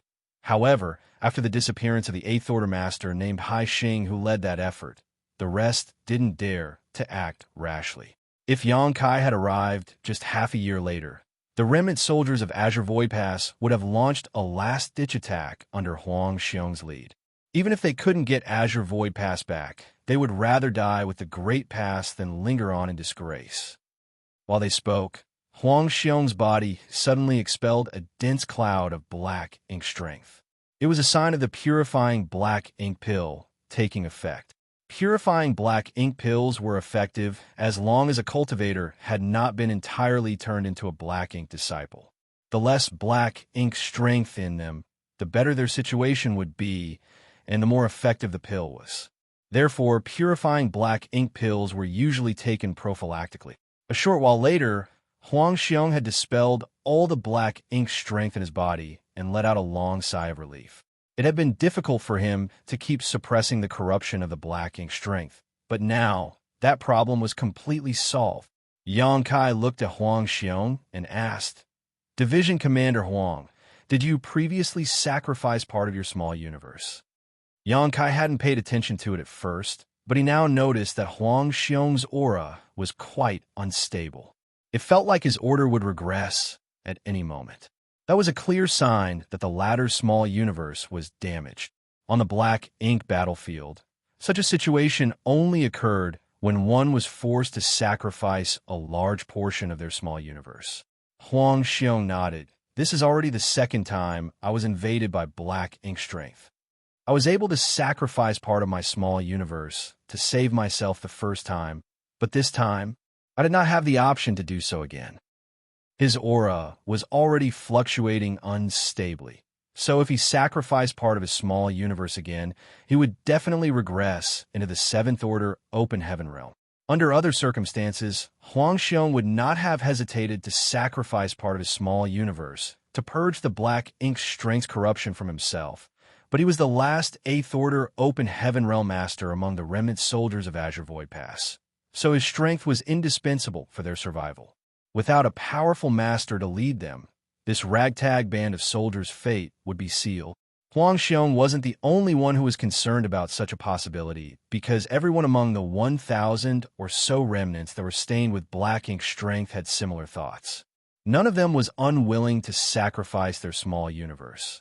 They simply felt it was better to retain as much strength as possible to launch one final attack on the Black Ink clan. Meanwhile, Xianxia knew of Xiang's worries without needing him to explain anything. With a slight nod, Xianxia retrieved a profound Yin spirit fruit and gave it to Xiang. Division Commander Huang refined this. Just as Xiang was about to refuse when he saw Xianxia take out several dozen more profound Yin spirit fruits and called out to Sun Mao, "Senior brother Sun, please distribute these fruits to those with damaged small universes." Sun Mao agreed and happily came forward to accept the fruits. Noticing the situation, Xiang didn't refuse anymore and readily took one for himself. Despite not having any more troubles with black ink strength, the amount of strength he could exert now was at best on par with a newly promoted 8th Order Master. If he could repair his small universe, his strength would increase significantly. After all, he was originally a veteran 8th Order Open Heaven Realm Master. Having suffered hundreds of years of hardships and torment, these soldiers finally attained a moment of peace and could finally dispel black ink strength plaguing them and restore their small universes. Sun Mao came forward and whispered to Xianxia, "Senior brother, I would like to lead a few people to gather the bodies of our fallen brothers and sisters. Might I trouble you to stand guard here?" Nodding, Xianxia agreed, "Of course. Go ahead." Even if Sun Mao hadn't mentioned this, Xianxia had also planned to spend some time helping to gather the remains of the fallen Azure Void Pass soldiers. These soldiers had all died in battle and deserved to be laid to rest with dignity rather than simply being left in the nameless void to rot. Receiving permission, Sun Mao quickly led a few others away to carry out the task.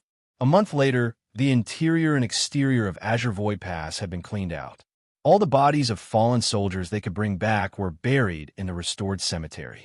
Then, Sun Mao and the others found a way to dispose of the corpses of Black Ink clansmen and the remaining Black Ink strength in the nearby void. Inside the core hall of Azure Void Pass, Xiang led Xianxia to investigate the situation.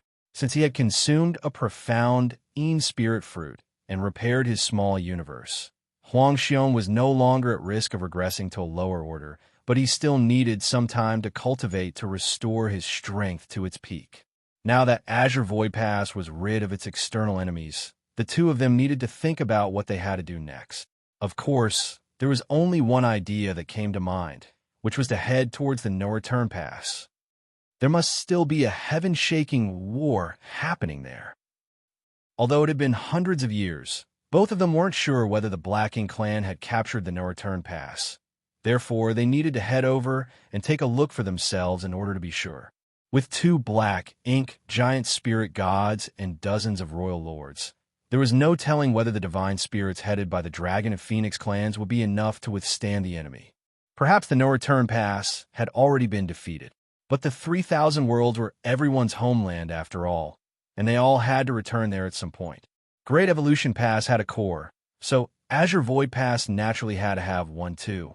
In fact, every Great Pass had its own core, which was placed in the most central location in each Great Pass. Moreover, every Great Pass was only able to function as a mobile palace artifact and engage in a crusade because of the existence of its core. These cores were the crystallization of the wisdom of great experts from the early ancient era. After a thorough investigation, Xiang discovered that a strong force had shattered Azure Void Pass core, and from the lingering aura, he determined that it was the old ancestor's doing. Seeing that Azure Void Pass was lost, the old ancestor must have shattered the core at the last moment, preventing the possibility of the Black Ink clan causing more trouble to the human race after gaining Azure Void Pass. Xianxia's accomplishments in Tao of artifact refining and Tao of spirit arrays were quite profound now, but it was still completely beyond his capabilities to refine a new core. Moreover, even if he was able to refine a new core, there were nowhere near enough soldiers in Azure Void Pass to power it. During the Great Evolution Army's crusade, old ancestor, Xiao personally controlled the core, while 38th Order Open Heaven Realm Masters worked together with her to power it. Now, the only 8th Order Open Heaven Realm Masters here were Xianxia and Xianxia, so it was impossible for them to even activate a core if they sank all their strength into it. Xianxia also understood this. It was never his intention to regain Azure Void Pass, but instead to simply retrieve the core for possible future use. Since the old ancestor had shattered the core, though, he could only discard this plan.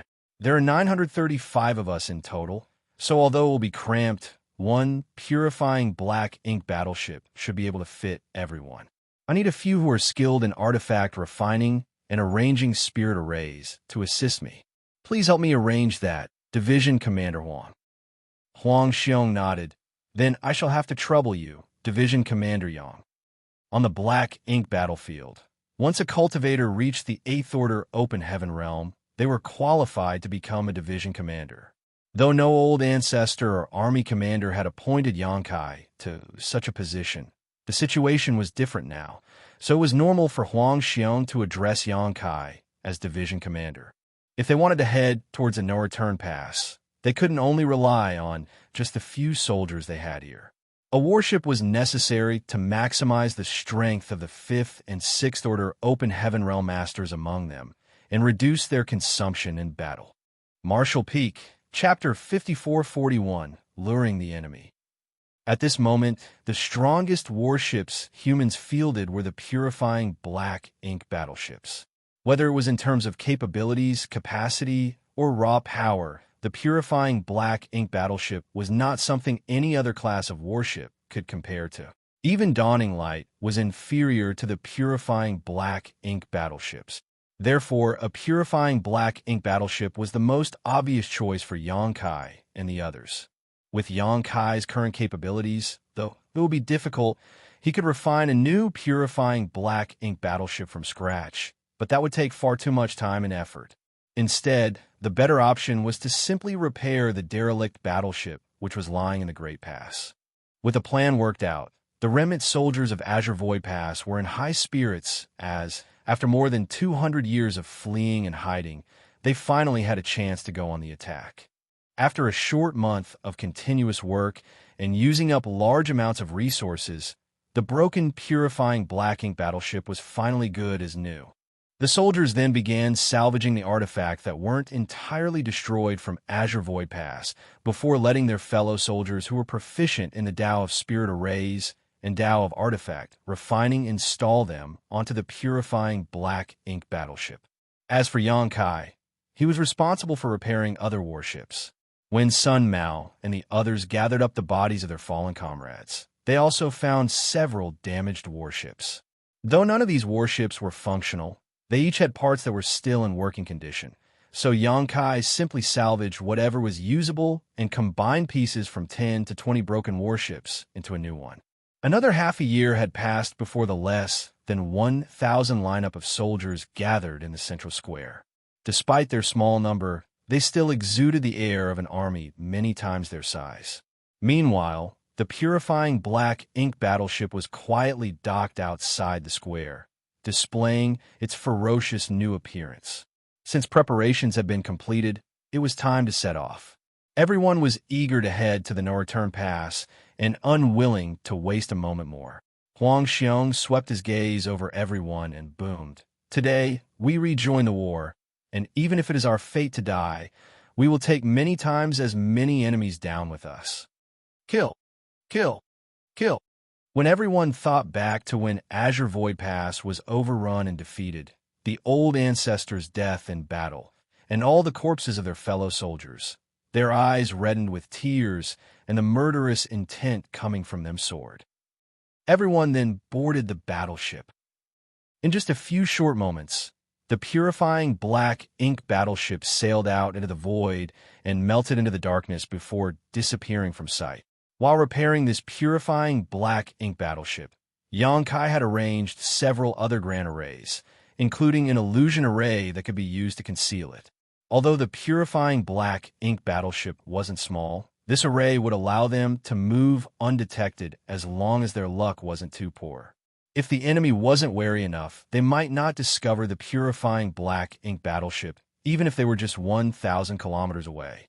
This purifying black ink battleship that carried the last forces of Azure Void Pass looked very different from its original design. It was now far more ferocious in appearance. After all, this purifying black ink battleship had gathered all the remaining war potential of the entire Azure Void Pass. While repairing this warship, Xianxia and the others had installed every usable artifact they could find. Not only was the purifying black ink battleship equipped in such a luxurious manner, every squad-class warship in their possession was similarly armed. Even though Azure Void Pass was destroyed, no matter how broken it appeared, there were still many treasures left behind. Therefore, they used the remaining essence of the Great Pass and merged it into this purifying black ink battleship. When they turned around to look back and saw Azure Void Pass gradually disappearing from view, everyone had mixed feelings. Among them, some of them had been stationed at Azure Void Pass for thousands of years, while some had even been here for over 10,000 years. After setting foot onto the Black Ink battlefield and being deployed to Azure Void Pass, they had abided by the oath of living and dying together with the Great Pass as they fought the Black Ink clan.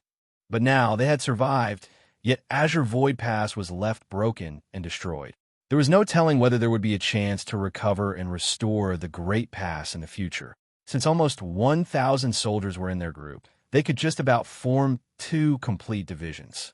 Each division was comprised of 500 soldiers separated into approximately 40 squads and led by Xianxia and Huang Xiong respectively. Huang Xiong and the others had been on the run for 200 years, but they didn't only spend their time hiding. At the very least, they had familiarized themselves with this region of the void. Their situation was better than Xianxia's, who had been lost for a long time and didn't even know where he was before finding Azure Void Pass. How could he know in which direction the no-return pass was when he didn't even know where he was? As they headed in the direction of the no-return pass, their journey was fairly uneventful. Along the way, they could vaguely see traces of battles and even pieces of broken human warships. Back when the old ancestors decided to retreat to the no-return pass, the Black Ink Clan army had naturally chased after them. It could be said that the battlefield stretched from outside the primordial heavens source grand restriction to the no-return pass. No one knew how many human soldiers had fallen during that war, or how many had successfully reached the no-return pass. Whenever they discovered bodies of fallen human soldiers, they would quietly gather them. A couple years later, the purifying Black Ink battleship was quietly sailing through the void when Xianxia, who was monitoring the surroundings from the deck, suddenly opened his eyes and turned to look in a certain direction. The next moment, his figure disappeared. Sun Mao, who was nearby, heard Xianxia's order hide. After receiving his orders, Sun Mao quickly relayed the order, and the purifying Black Ink battleship hurriedly approached a nearby universe fragment to conceal itself. On the other hand, Xianxia moved rapidly and soon arrived millions of kilometers away. He looked over and saw a severely tattered warship that looked as if it would be destroyed at any moment under the siege of the surrounding Black Ink clansmen. The warship was clearly a human warship, and the squad on the deck were running around anxiously. The arrays and artifacts were constantly activated, and though they killed and injured many of the Black Ink clansmen, there were still more besieging them. There were at least 1,000 enemies here, and there seemed to be a territory lord hiding his aura amongst them. Xianxia's expression brightened. After more than 2 years of travel without meeting any other human survivors, he had finally encountered a remnant squad. Though he didn't know which great pass this squad came from, the current situation didn't allow him to think too much about it. Just as he was about to make a move to assist them, he suddenly paused. He carefully surveyed the surroundings and discovered that despite the situation of the warship being fairly dangerous, the squad manning it were still trying their best to lure the surrounding Black Ink clansmen in a specific direction. In that direction was a small, tattered universe fragment, probably debris left over after the Black Ink clan mined all the resources out of it. Immediately, Xianxia seemed to have seen through this squad's plan and suppressed his murderous intent before quietly following them. The Black Ink Clan's attack was fierce and continuous, so even though the squad's warship moved nimbly, it still couldn't avoid all the incoming attacks. Once the warship's shields failed, the human squad would be facing the mad attacks from the Black Ink Clan head-on. By then, their situation would become dire. However, the squad seemed to be very lucky because even after they had retreated to the tattered universe fragment, the light barrier still hadn't been broken through. Meanwhile, the Black Ink Clan was now in position. At that moment, lights from several arrays above the universe fragment suddenly lit up and turned into bolts of light that blasted towards the Black Ink Clan soldiers. Those arrays had powerful artifacts serving as array cores, or else they wouldn't have been able to exert such terrifying might. The light beams blasted towards the Black Ink Clan army, clearing out a few areas and killing hundreds of Black Ink Clansmen. Following that, an even brighter ray of light transformed into a huge net and directly enveloped the Territory Lord hidden amongst the Black Ink Clan army.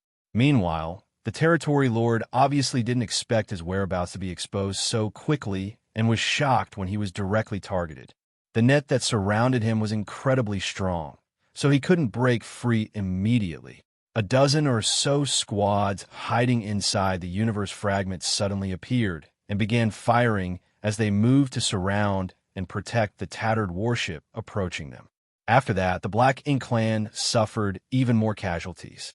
This was obviously a plan to lure the enemy into a trap.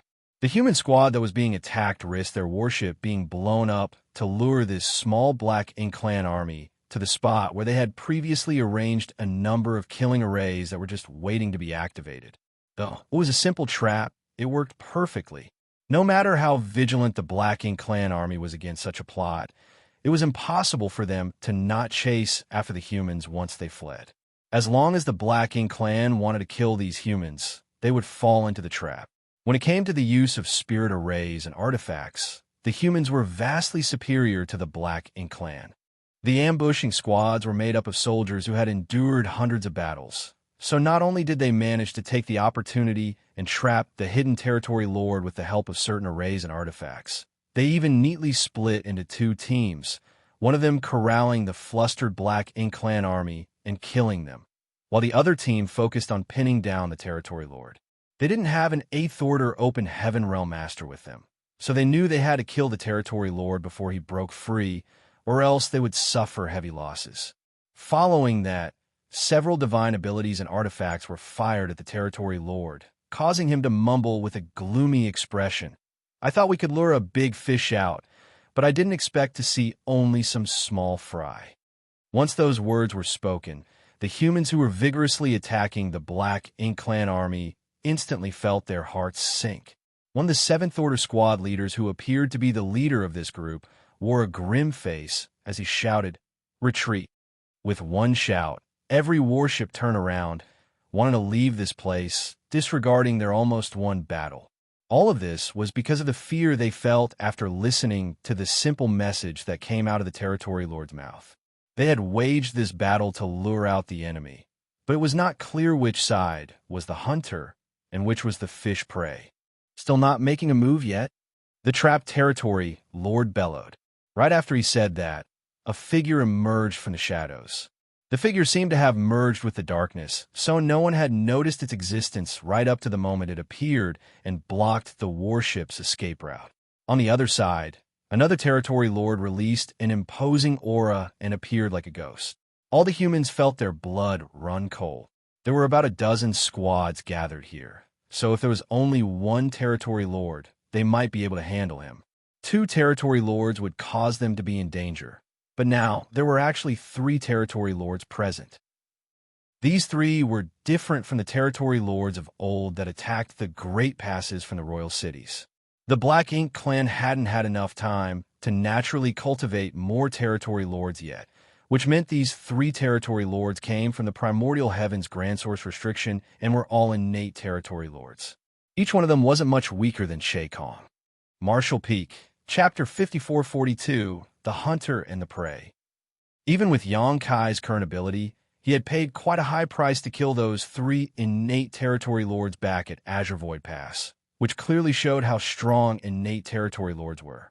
Now, the human squads were facing 3 innate territory lords without a single 8th Order master backing them up.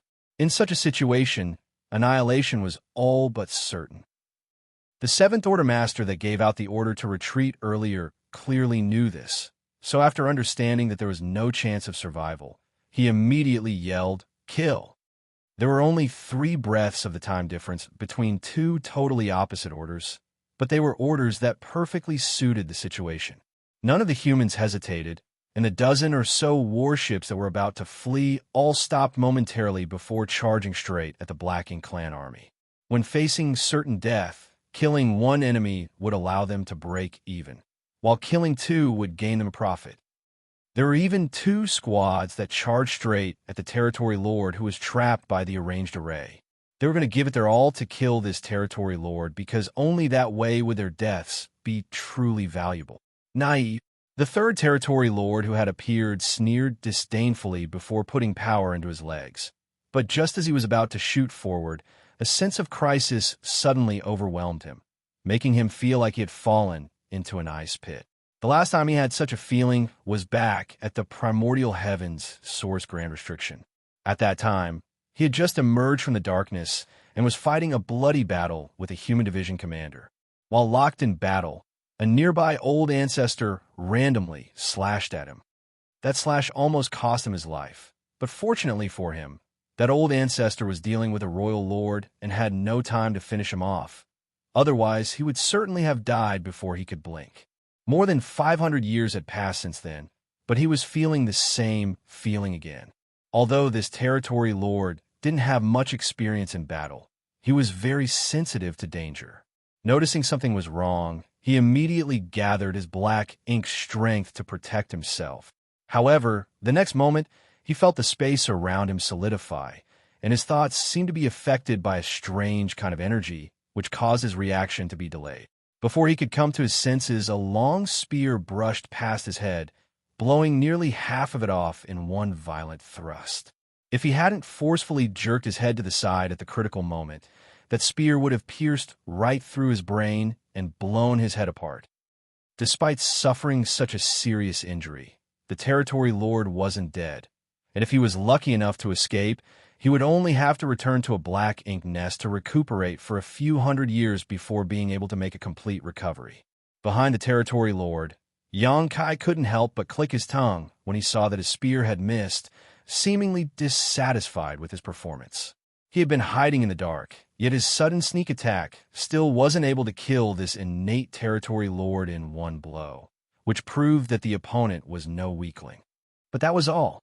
Under the intertwining of many Dao strengths, and having surrendered the initiative to Xianxia, this territory lord had lost all ability to fight back. The territory lord that had just escaped death hadn't even seen what his opponent looked like before a multitude of strands of interwoven Dao strengths sliced through his body. At that instant, Xianxia flicked his spear and his shot passed him before charging straight at the 2nd territory lord. Behind him, the 3rd territory lord exploded into numerous pieces of flesh. The sudden change of events completely shocked everyone on the scene. The Black Ink clan were shocked, while the humans were ecstatic. They thought they were going to die for sure, but who knew that reinforcements would appear right when they had resolved themselves to fight to the death. Moreover, their reinforcements were far stronger than they could imagine, and had even killed an innate territory lord in just 2 moves. Following that, the cries of the golden crow sounded, and a great sun rose as Xianxia guided it with his spear towards the sturdy-looking territory lord. The might of the attack was glorious and unstoppable. The territory lord roared madly as black ink strength surged from his figure. Then he raised his hand and cast a powerful secret technique. But the next moment, he felt an immense pain in his mind, as though something had pierced directly into his soul and was shredding it to pieces. Under the intense pain, he howled in agony, and even the black ink strength he had gathered began to disperse. Meanwhile, Xianxia's expression twisted into a ferocious one. He knew his strength best, and though it wouldn't be a problem for him to kill this territory lord with conventional means, it would take him some time.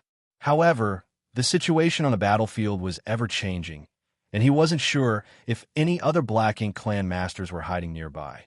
So he had to end things here quickly. In this situation, the soul-rending thorns were his best option. Having used this combination soul-type artifact technique many times, Xianxia had grown somewhat accustomed to its activation.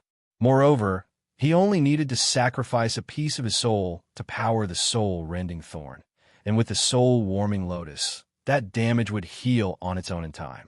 It was a different situation for the enemy. After being seriously injured by the soul-rending thorn, the Territory Lord instantly lost half his combat strength. Right when the Territory Lord's black ink strength began to scatter, the spear with the great sun at its tip arrived and viciously blasted at his chest. The might of Xianxia's golden crow cast the sun exploded and enveloped the Territory Lord before turning into an even brighter great sun, illuminating the void in all directions. A moment later, the light faded and Xianxia had disappeared, while the sturdy-looking Territory Lord had a giant see-through hole in his chest. His vitality dispersed quickly while his eyes were filled with pain and disbelief. He seemed to be unable to believe that there was actually an 8th Order Open Heaven Realm Master who could kill him so easily. After his previous encounters with a few human masters, his impression was that they were not much. Besides the top 8th Order Open Heaven Realm Masters, the other strength was basically on par with his, while some were even weaker. In addition, he had the confidence to face those top few 8th Order Masters. Even if he couldn't beat them, he wouldn't die at their hands. But today, he met an 8th Order human who almost instantly killed his companion before slaughtering him in the next breath. As for his last comrade, he would probably meet with a disastrous end soon.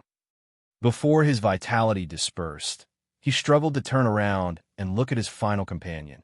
And just as he had expected, he saw the strange human master had already reached him and was thrusting his spear at his fellow Territory Lord's head. The light in his eyes faded before he could see the ending of his last companion. The Azure Dragon Spear thrust out with unparalleled momentum as Xianxia condensed his many Dao strengths to their extreme. If given a few breaths of time, the Territory Lord trapped inside the array net would be able to escape, but now he had no chance of doing that. Looking at the approaching spear, he wanted to resist, but couldn't. After barely managing to put up a defense by condensing all his black ink strength in front of his face, the Territory Lord's head was pierced through and blown apart by the spear, leaving behind nothing but a headless corpse that spurted out black blood. The situation had completely turned around. It had been less than 10 breaths since Xianxia's appearance, but all 3 innate Territory Lords had fallen, while the only damage Xianxia suffered was the self-inflicted wound from using a single soul-rending thorn. With the soul-warming lotus, such damage was completely ignorable. This victory boosted the humans' morale to untold heights. They originally thought they were going to die here today, but this sudden change gave them a huge pleasant surprise. Though they didn't know who the 8th Order Division commander that came to their rescue was, they all swore they had never seen such a powerful 8th Order Master before. However, the battle wasn't over yet. The 3 innate Territory Lords were dead, but many Black Ink clansmen were still alive. After these remnants saw how their Territory Lords died, such tragic deaths though, they didn't dare to remain and began escaping in all directions. Aboard the warships, the dozen or so squad leaders were eager to kill, but their surroundings suddenly began to tremble, and in the next instant, an inexplicable power seemed to have flashed through the void. Following that, a scene that shocked everyone appeared. The entire region around them seemed to have transformed into a mirror. To be more precise, it was a broken mirror with cracks running everywhere through it, extending out far enough to encompass every surviving Black Ink clansman's body, silently slicing them to pieces. Those cracks seemed to have spirituality because they moved around the warships. Even if there were warships that were moving too fast to dodge around where these cracks appeared, the crack itself would suddenly disappear and cause no harm to them. Within a few silent breaths of time, all the remaining Black Ink clansmen were dead. The warships stopped moving, and the humans aboard them had their jaws dropped in shock. But more than shock, they felt joy as they turned their gazes towards Xianxia, their eyes filled with admiration. Space principles. One of the Seventh Order Open Heaven Realm Masters muttered. To be able to create cracks in the void was obviously the work of manipulating space principles, and judging from how Xianxia had killed the enemy so easily, it was clear that he had reached an extremely high level of mastery in the Tao of space. Otherwise, it would be impossible for him to be able to avoid his allies in such proximity while killing the enemy. The Seventh Order Masters had vaguely guessed Xianxia's identity by this point. In the entire black ink battlefield, only one person had cultivated the Tao of space to this extent. Everyone gathered over, and the Seventh Order Open Heaven Realm Master that gave the commands cupped his fist and bowed. Primordial Army's Lin Shi greets Senior Brother. Are you perhaps Senior Brother Xianxia? When Lin Shi announced that he was from the Primordial Army, he wasn't saying that he was from Primordial Cave Heaven, but rather a soldier from Primordial Pass, similar to how Xianxia introduced himself as Great Evolution Army's Xianxia. He wasn't from Great Evolution Paradise, because Great Evolution Paradise was long gone. They were able to guess Xianxia's identity, because Xianxia had made quite a name for himself on the Black Ink battlefield. Besides the old ancestors overseeing every great pass, even the Eighth Order Open Heaven Realm Masters weren't as well known as him. The mere appearance of purifying light was enough for the ordinary soldiers to know Xianxia's name. Sweeping his gaze across everyone, Xianxia nodded lightly. It is this, Yang. This place is not safe. Come with me. After gathering everyone, Xianxia led them to the place where the purifying black ink battleship was hiding.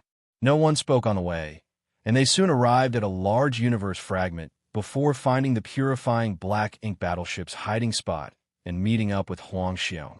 Noticing the group of humans following Xianxia, Wuxia was so happy that his eyes lit up as he asked, Division Commander Yang, I sensed movement from a battle just now. Did you encounter enemies?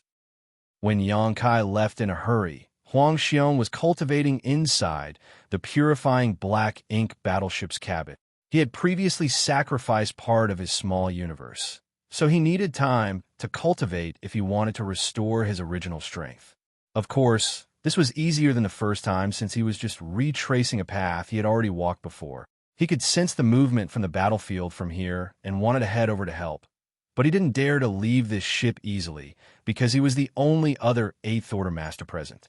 If he left as well, Sun Mao and the others would have no way to defend themselves if a truly powerful opponent appeared. Meanwhile, Xianxia endured the sharp pain in his soul and explained to Wuxia what had just happened. After understanding the current situation, Wuxia turned to Lin Shi and the others before asking bitterly, "How's Primordial Pass?"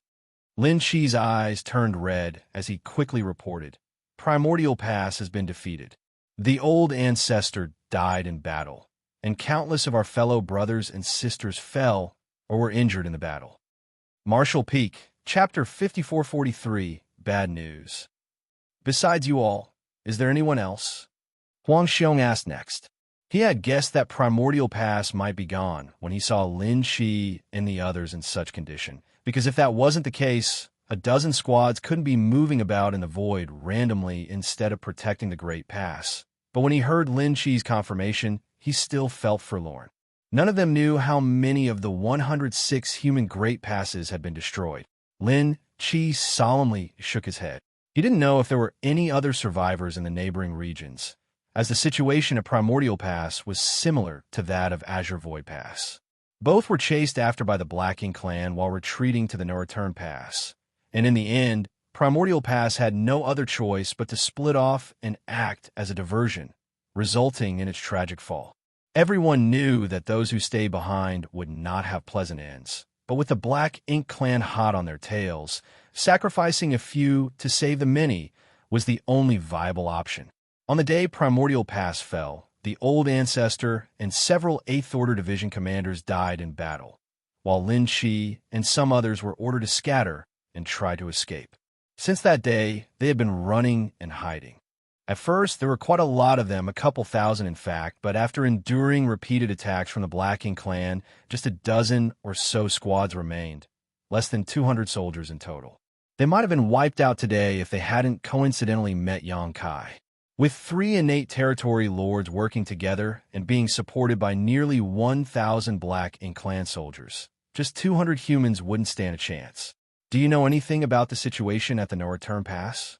Xianxia asked while having a sinking feeling in his heart. Lin Qi's expression darkened. The No Return Pass was breached. What? Huang Xiong yelled in shock. The No Return Pass fell as well. The Dragon and Phoenix clans were standing guard there, blocking the only passageway from the Black Ink battlefield to the 3,000 worlds. If the No Return Pass has been breached, what is the current situation in the 3,000 worlds? Huang Xiong couldn't bear to think further. Meanwhile, Xianxia sighed as he had vaguely guessed this was the case. To be honest, he had already assumed such a result when he saw Lin Qi and the others here. If the No Return Pass was still standing, how could Lin Qi and the others be wandering the void aimlessly? Even if Primordial Pass had fallen, they could have retreated to the No Return Pass to battle against the Black Ink clan alongside the other Great Passes. The only reason they had to not do so was that the No Return Pass had already been occupied. With 2 Black Ink giant spirit gods working together, as well as some 100 royal lords and a massive Black Ink clan army. Even if the No Return Pass had the Dragon and Phoenix clans standing guard and all the surviving humans from the Great Passes had joined them, the situation would still be bleak. Along the way here, Huang Xiong still held out hope that the No Return Pass could block the Black Ink clan's advance. But now that he heard that the No Return Pass had also been defeated, he fell into a daze. It wasn't because he lacked mental fortitude, but when he thought about the Black Ink clan invading the 3,000 worlds, the scenes he imagined in his mind were simply too terrifying. At that instant, Huang Xiong didn't know where he and the other soldiers in their group should go. Though they didn't fear death, they could not just die for no reason by idiotically charging an enemy they had no hope of defeating. If they did, it would simply be a pointless sacrifice. Xianxia, who had already assumed such an outcome, composed himself more quickly before looking at Lin Qi and asking, "Did you see for yourself that the No Return Pass has been breached?" Shaking his head, Lin Qi explained, "Although I didn't see it for myself, we sometimes send scouts to observe the No Return Pass from afar. Currently, that place is engulfed in Black Ink strength, and many dead universe worlds and universe fragments have been brought over by the Black Ink clan, on which they have planted an enormous number of Black Ink nests. There were originally some signs of battle occurring there, but that was many years ago, and now there is only silence. If the No Return Pass was still standing, it could not possibly be so quiet." Xianxia nodded lightly. If there were still humans at the No Return Pass, they would no doubt be engaging in constant battle with the Black Ink clan. Since there weren't any disturbances coming from there, it meant that the situation at the No Return Pass had settled. The Black Ink clan had conquered the No Return Pass. This was the worst news they could have received. Now that the Black Ink clan had conquered the No Return Pass, they would definitely invade the 3,000 worlds, as that had been their goal for millions of years. Every great territory in the 3,000 worlds was flourishing and had rich world force with abundant resources. The Black Ink clan only had to conquer those great territories to be able to have a near unlimited supply of materials that they could use at will. Also, there were countless human cultivators there that could be turned into Black Ink disciples. If that were to happen, the Black Ink clan could eventually gain enough strength to return to the primordial heavens source grand restriction to free MO. After a brief pause, Xianxia suggested, "The most important thing now is to investigate the situation at the No Return Pass. Even though it has been occupied by the Black Ink clan, we still need to know what kind of garrison is stationed there." Their original plan had centered around the idea that the No Return Pass was still in the hands of the Dragon and Phoenix clans. In that plan, Xianxia would lead Huang Xiong and the others to find a chance to pass the Black Ink clan army before rejoining the human race army. But now that the No Return Pass was occupied by enemy forces, they could only try to return to the 3,000 worlds. If they wanted to return to the 3,000 worlds, the No Return Pass was a place they couldn't avoid. Therefore, they had to first learn about the forces of the Black Ink clan stationed at the No Return Pass. Without needing to say anything, everyone understood that if the no-return pass had more than 3 royal lords, it would be impossible for them to return to the 3,000 worlds. If there were only 2, perhaps they could still find a way. Since Xianxia had retrieved the corpse of Azure Void Pass Old Ancestor, he could use it in this situation. Although the old ancestor had passed, his corpse could still be used to fight with the Black Ink clan in some limited capacity, which was also his dying wish. Other than that, there might be more remnant soldiers like Brother Lin, so we have to think of a way to gather them together. They would only get a single chance to pass through the no-return pass and return to the 3,000 worlds. So any survivors that they left behind on the Black Ink battlefield would undoubtedly die at the hands of the Black Ink clan sooner or later. Moreover, the more allies they could gather, the better their chances of making it through were. Lin Shi immediately nodded. There must be quite a few. Over the years, we have come across some traces of large-scale battles and even felt the fluctuations from such fights. However, the void is too vast, so we don't know where the others are hiding. At that moment, Huang Xiong finally came back to his senses and spoke up. No matter where they are hiding, they must now be thinking about returning to the 3,000 worlds, so there's a high possibility that they are monitoring the no-return pass, looking for an opportunity. As long as we can cause a commotion at the no-return pass, it wouldn't be difficult to contact them. Yang Kai agreed. Division Commander Huang's idea has merit. Whether it was returning to the 3,000 worlds or contacting the other remnant soldiers, the no-return pass was the key.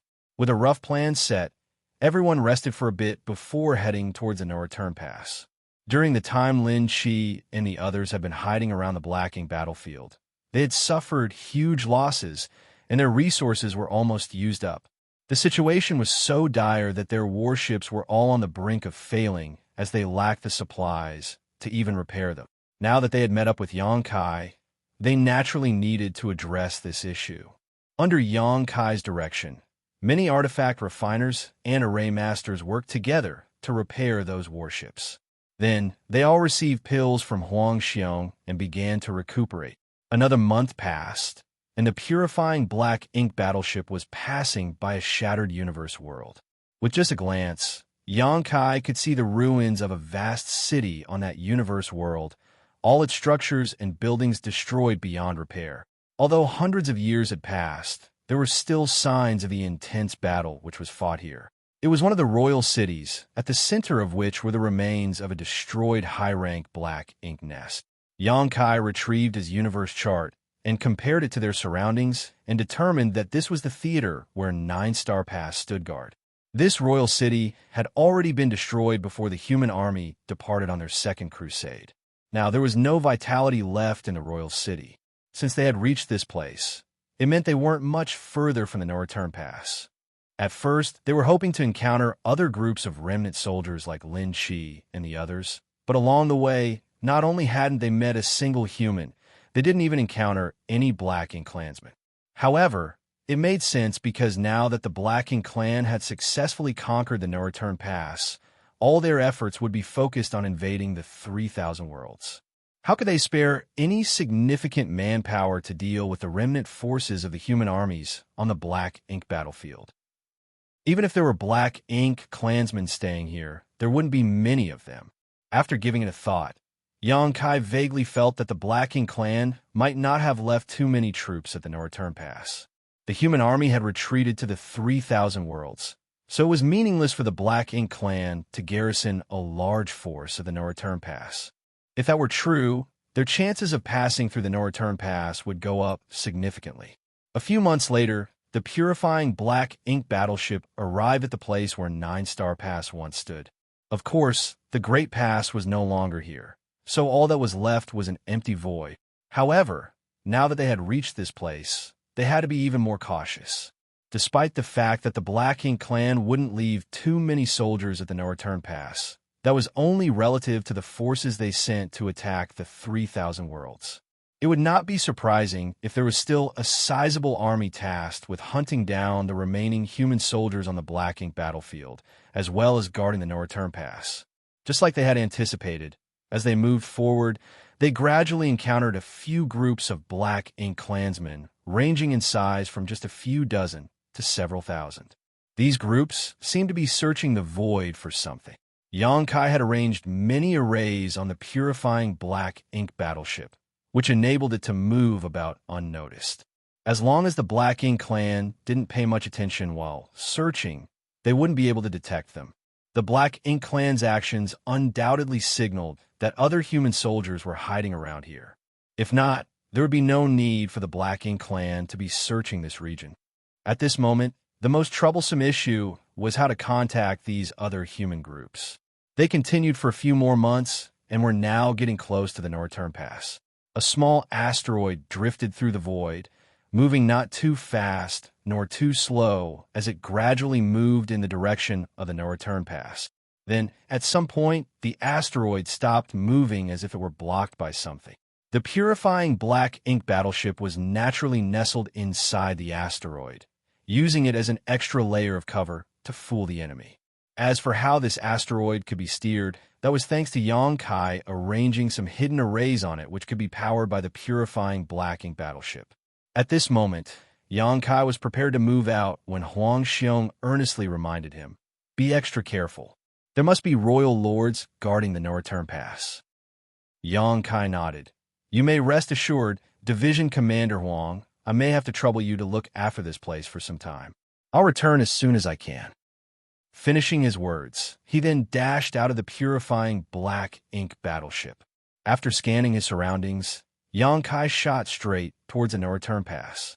This place was about a month away from the Northern Pass by warship, so if they continued ahead, the purifying black ink battleship might not be able to remain undetected. In a situation where they didn't know anything about their enemy, Xianxia didn't dare to let the purifying black ink battleship get too close to the Northern Pass, lest they accidentally expose themselves. Therefore, he and Wuxia had a quick discussion and decided that Xianxia would head to the Northern Pass alone. That way, he wouldn't have anything holding him back and could fight or run according to the situation while probing for information. Martial Peak, Chapter 5444, Provoking the Enemy. This situation reminded Xianxia of when he first arrived at the Black Ink battlefield. Back then, he appeared right in the heart of the Black Ink clan's territory and had no choice but to pose as a Black Ink disciple while following behind a high-rank Black Ink clansman. He could vaguely remember the high-rank Black Ink clansman was called Nuyen, a character who was too lazy to memorize his human name, so he was just called E5. Besides him, there were also 1, B, 2, C, 3, and D4. As he thought back on those days, Xianxia felt like they were truly distant memories. Adding on the time he had spent inside the various temporal rivers, those events happened some 5,000 years ago. While he was disguising himself as a Black Ink disciple beside Nuyen, Xianxia was unable to find a way to escape. Luckily for him, the old ancestor from Blue Sky Pass led an attack on the Black Ink clan's territory.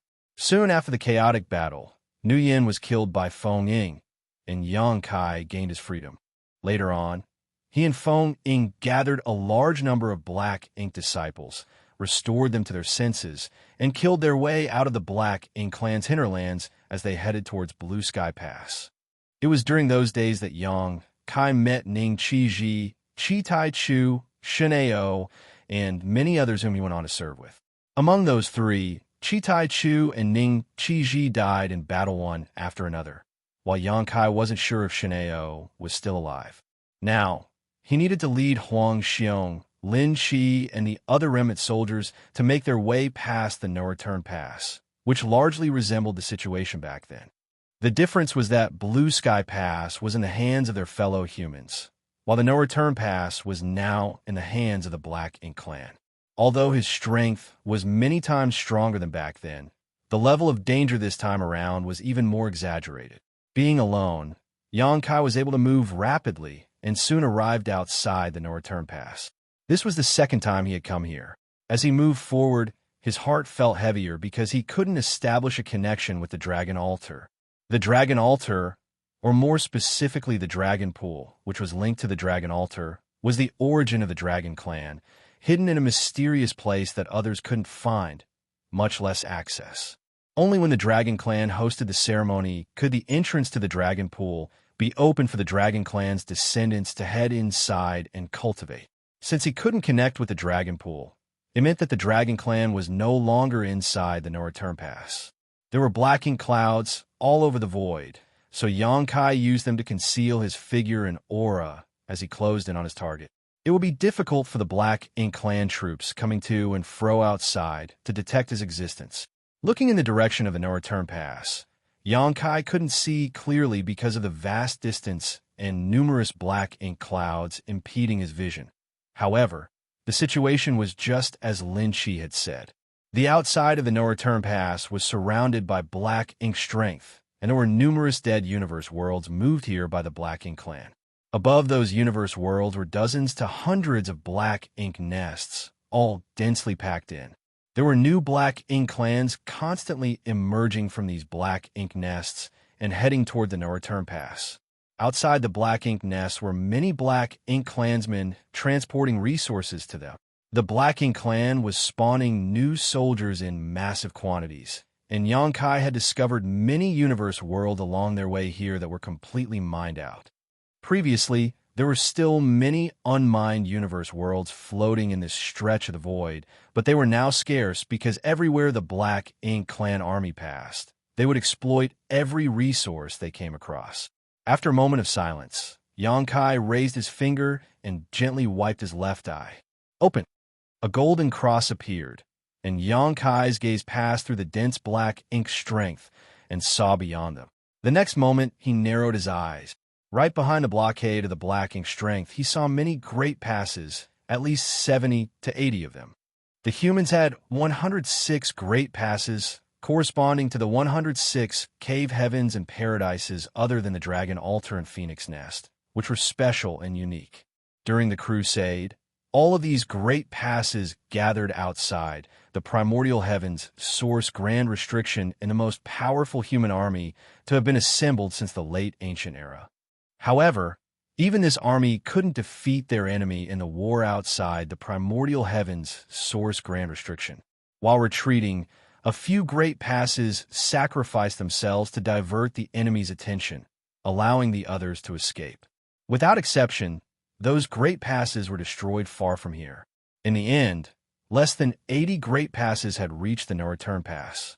Now, though, every great pass was destroyed beyond recognition, while some were so broken that the only fragmented ruins remained. Although Xianxia hadn't participated in that war, he could imagine what kind of earth-shattering battle the No Return Pass had experienced just by looking at these broken great passes. In such a battle, numerous old ancestors and royal lords had certainly died. Now, those destroyed great passes were placed outside of the No Return Pass and had become platforms where the Black Ink Clan placed their black ink nests. Every one of the great passes had towering black ink nests planted atop it. Looking further inside, Xianxia noticed that the No Return Pass looked far different from before. There were traces of battle everywhere, and the immortal parasol tree was gone.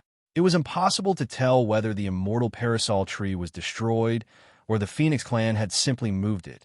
However, the latter was more likely as it was the very foundation of the Phoenix Clan. If the immortal parasol tree was destroyed, the Phoenix Clan would be facing extinction. So no matter what, the Phoenix Clan would not allow such a thing to pass. Behind the No Return Pass was a massive territory gate which led to the 3,000 worlds. When Xianxia visited this place the last time, he didn't pay much attention to this territory gate, but even a brief glance was enough to know there were numerous powerful restrictions placed around it, making it difficult to open. But now this territory gate looked like it had been torn open by an incredible force and transformed into what looked like a giant black hole in the void. Moreover, Xianxia could feel space principles pulsing from this black hole. This was the portal through which the Black Ink Clan could invade the 3,000 worlds. Xianxia felt his heart tighten, but he couldn't see through the hole and investigate the situation at the 3,000 worlds. They would need to kill their way past this place in order to do that. It had only been a bit more than 500 years since the war outside the primordial heavens source grand restriction, where the humans were defeated and forced to retreat to the No Return Pass. Following that, Another huge battle between the humans and the Black Ink clans must have occurred at the No Return Pass before the humans were defeated and retreated again. Strictly speaking, it hadn't been long since the Black Ink clan began their attack on the 3,000 worlds. Perhaps their attacks might have started about 200 years ago, or even less. In such a short time, the Black Ink clan might not have advanced too much, so the humans might still be able to fight back. However, there was no use in thinking about such meaningless matters because the most important thing now was to lead Huang Xiong and the others to break through the Black Ink clan's blockade. Also, Xianxia wanted to gather all the remaining survivors from the Black Ink battlefield.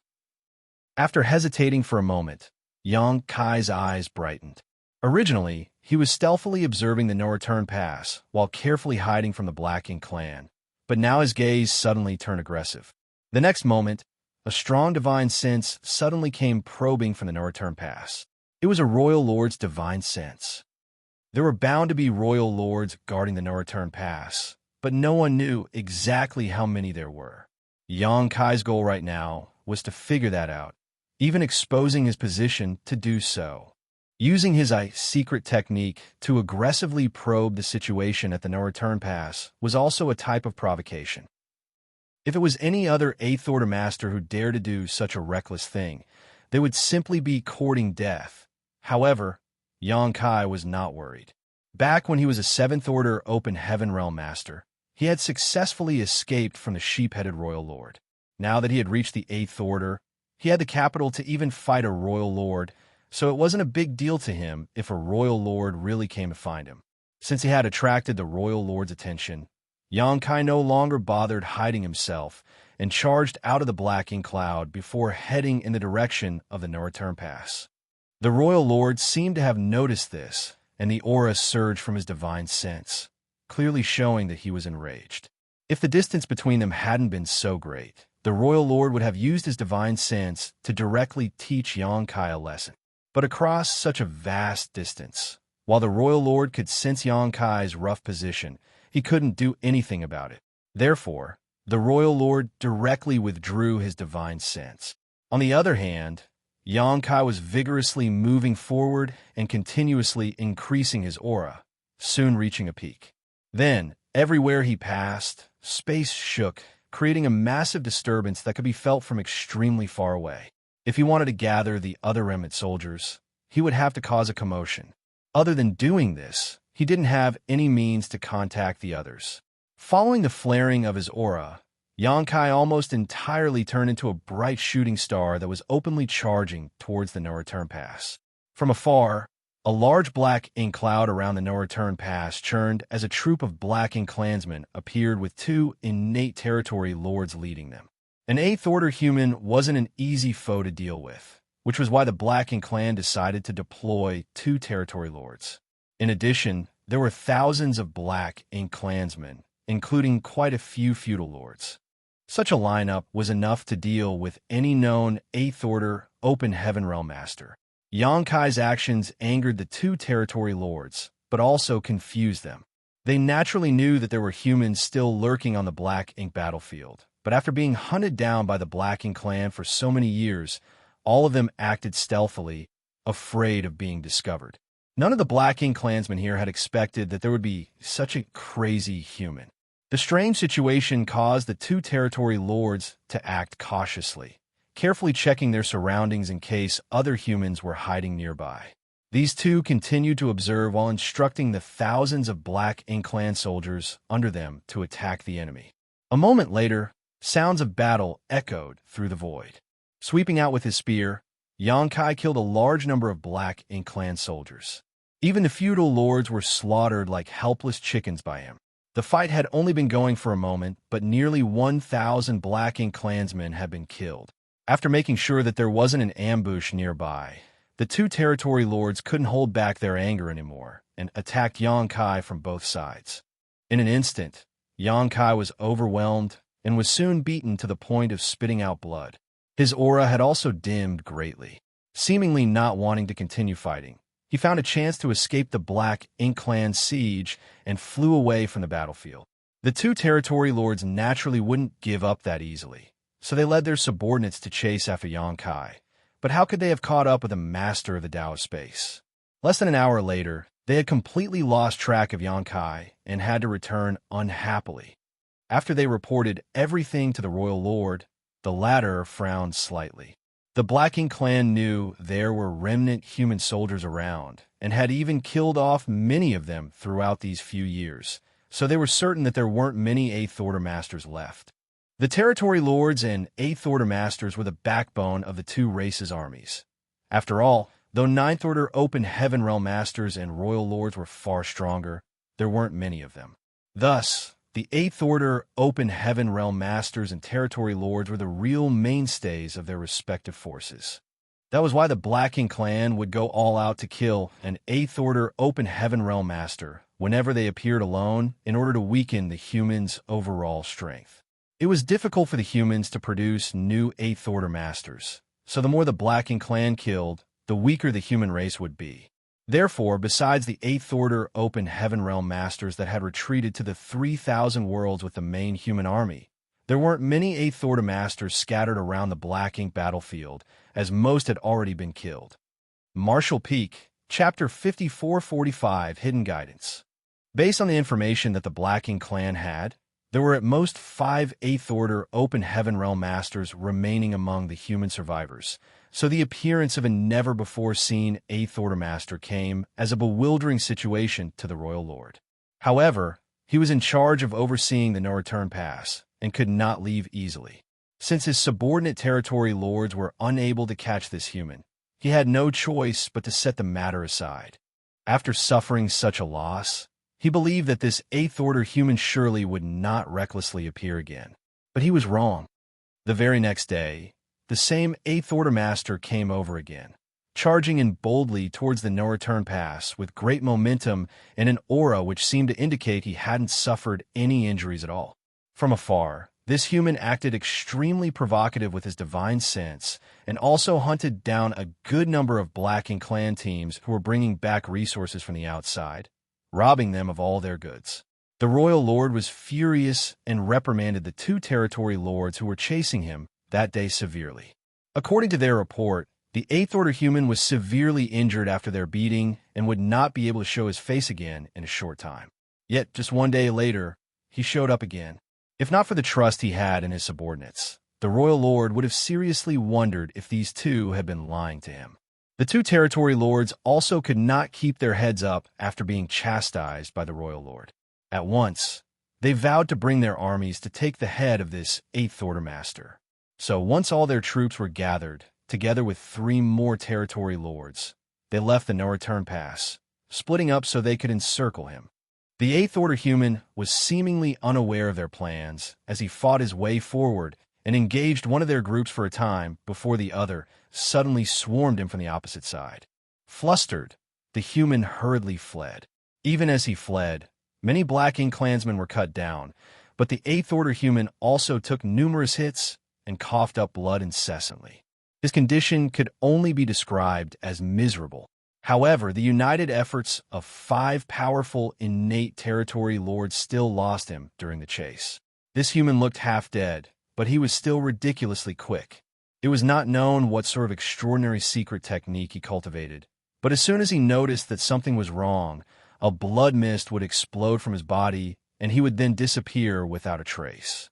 The 5 territory lords returned to the no-return pass in disgrace, which naturally made the Royal Lord very unhappy. Still, the matter was already in the past, so what could they do now?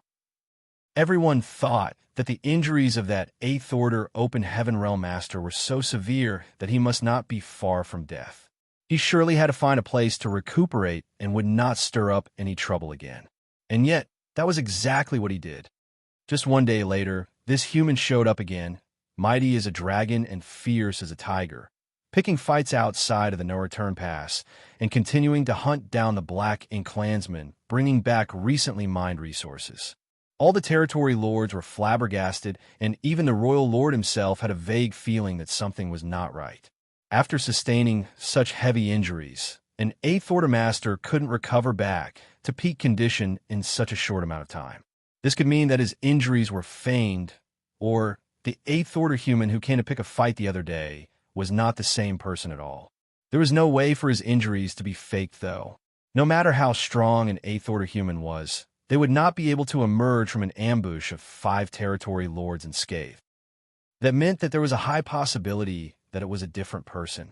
There were rumors of twins appearing on the human side, or human masters who practiced some profound illusion techniques to disguise themselves as other people.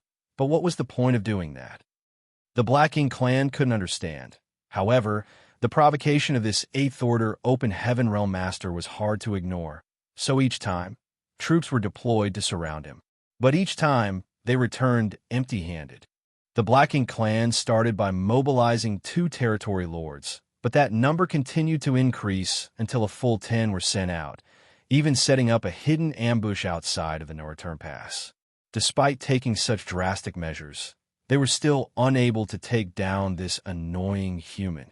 On one occasion, the Royal Lord was even prepared to set out himself, but as if the 8th Order Master could sense this, he quickly escaped, leaving the Black Ink clan feeling frustrated as if they had thrown out a heavy punch only to hit the clouds. In just one short month, the 8th Order Master with the same appearance made several dozen raids on the no-return pass, wiping out hundreds of Black Ink clan mining teams. If they included the casualties incurred when they tried to encircle him, then as many as 50,000 Black Ink clansmen had died at his hands in just 1 month, among which there was no lack of feudal lords. The territory lords, on the other hand, were unscathed. However, the loss that they incurred from just one human did no favors to their pride. All of them hated this 8th Order human to the marrow of their bones, and any time he dared to show his face, he was chased down by numerous territory lords and given a good beating. The results of his plan, thus far, were just as expected. Xianxia had no idea whether or not this would be effective, but the decisive factor to gain results was effort. There were surely some remnant human soldiers observing the situation here, perhaps even hiding nearby, waiting for their chance to move. However, with such a strong force in their way, it was simply impossible for these scattered human soldiers to break through the blockade of the Black Ink clan and return to the 3,000 worlds. With nobody to rally and lead them, they would die here sooner or later. Xianxia left some subtle hints each time he clashed with the Black Ink clan, but he had no idea whether the humans in hiding would pick up on them. All he could do was hope they were smart enough. Xianxia could not be too obvious under the eyes of the Black Ink clan. It would be truly foolish of him if he were to treat them as idiots. So, from the start, he didn't dare to reveal his true strength, only using the power of an ordinary 8th Order Master to deal with the Black Ink clan's encirclements before escaping at the last moment using space principles. As for the Black Ink clan's suspicions that he had cultivated some sort of miraculous escape technique that made him burst into a cloud of blood mist, that was merely a show to cloud their eyes. Xianxia also didn't dare to kill any of the territory lords because if he were to expose such strength, the Royal Lord would not be able to sit still and would have to personally come out to eliminate him. He worked hard to keep the situation manageable. It was hard for Xianxia to maintain this cycle, as the injuries he sustained were not fake. It was true, after all, that he was being encircled by many innate territory lords at once. However, his restorative powers were so great that as long as his injuries were not critical, he would be able to recover rapidly, giving rise to the suspicion the Black Ink clan had of him having a twin. Outside of the no-return pass, 2 figures were lurking on a small shattered asteroid. Both of them were only in the 7th Order, but even though they both cultivated profound, secret techniques that concealed their auras, they did not dare to approach the no-return pass too closely, lest they reveal themselves. They had been hiding here for 3 days now after having recently changed their hiding spots several times in recent days. This was because the Black Ink clan had now put up their guard and also increased the strictness of their patrols outside of the no-return pass due to the recent disturbance from their repeat uninvited guest. The 2 7th Order humans had nearly been exposed on several occasions, but the absence of a master among the patrolling Black Ink clansmen allowed them to slip away each time. At this moment, they were watching the 8th Order Division commander being chased by the Black Ink clan towards the depths of the void, soon disappearing from sight.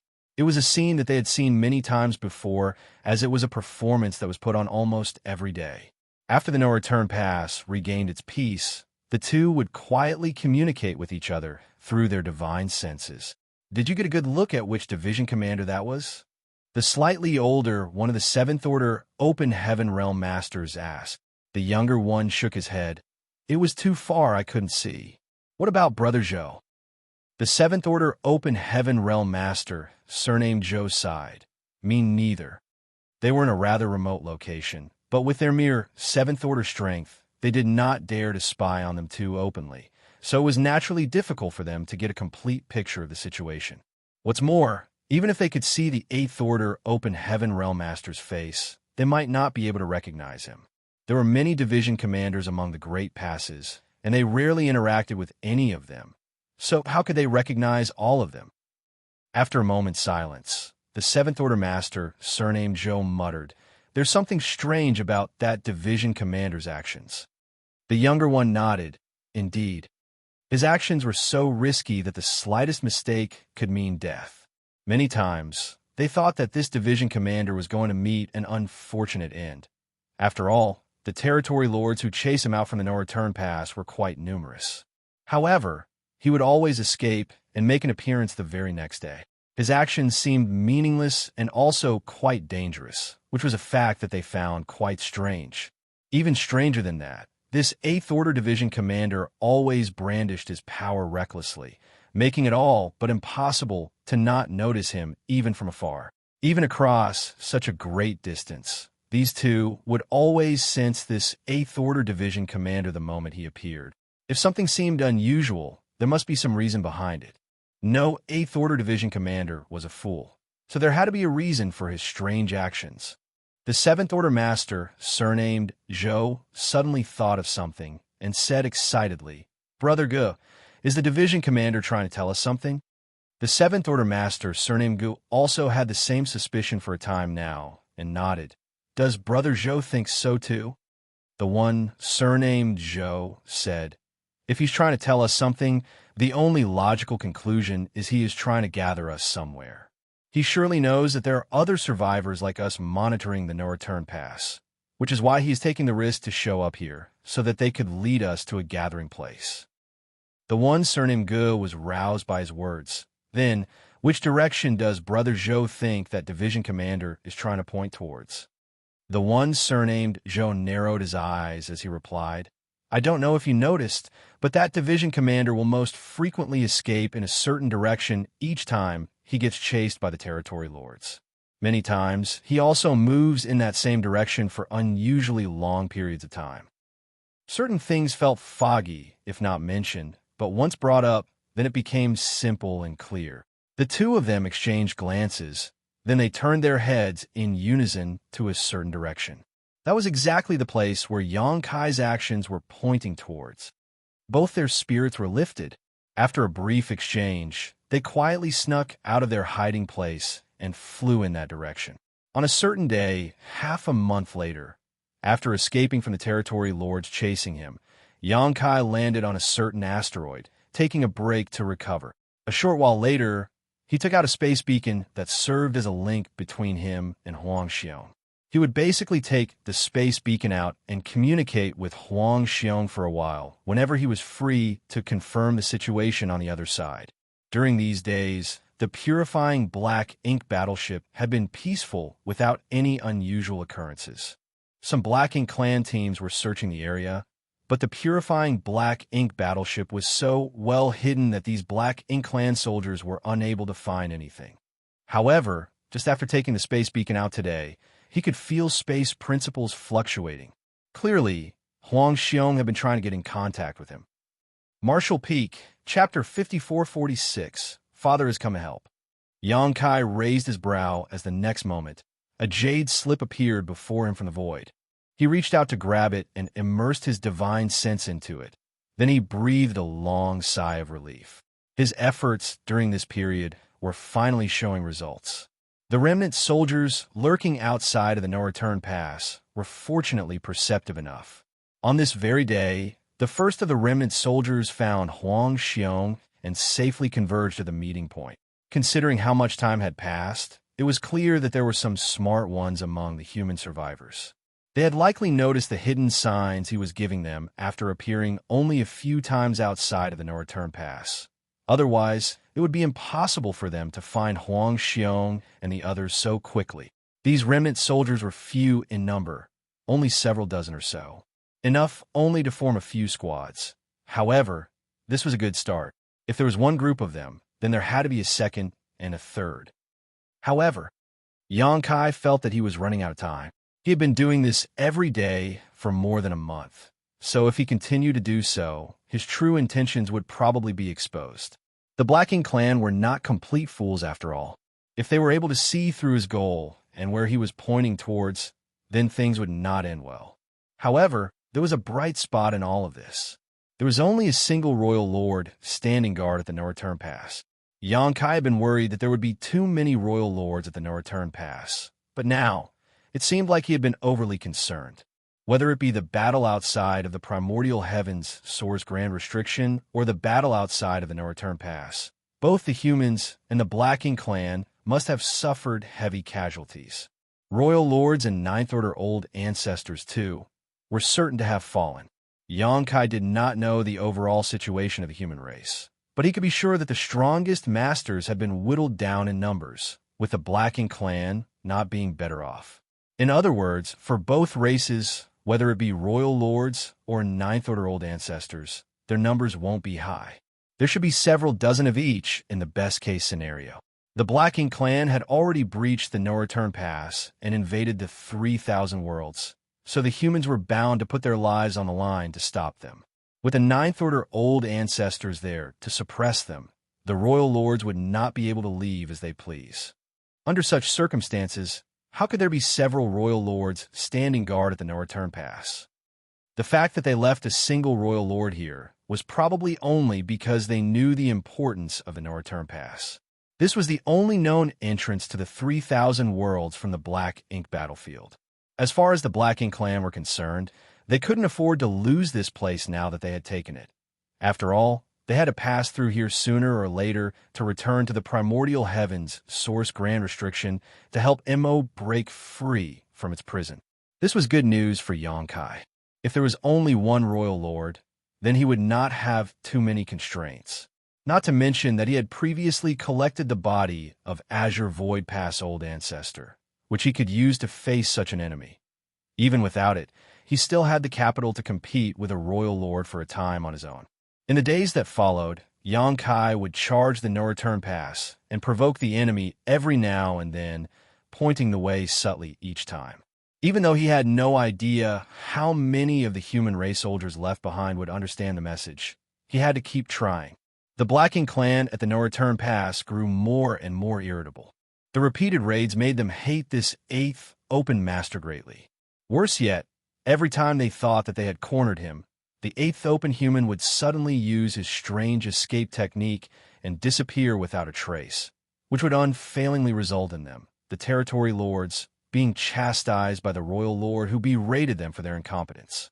The more they were scolded, the more their hatred for Xianxia grew. On a certain day, Xianxia was again picking fights outside of the no-return pass, drawing a dozen territory lords over with their troops to attack him.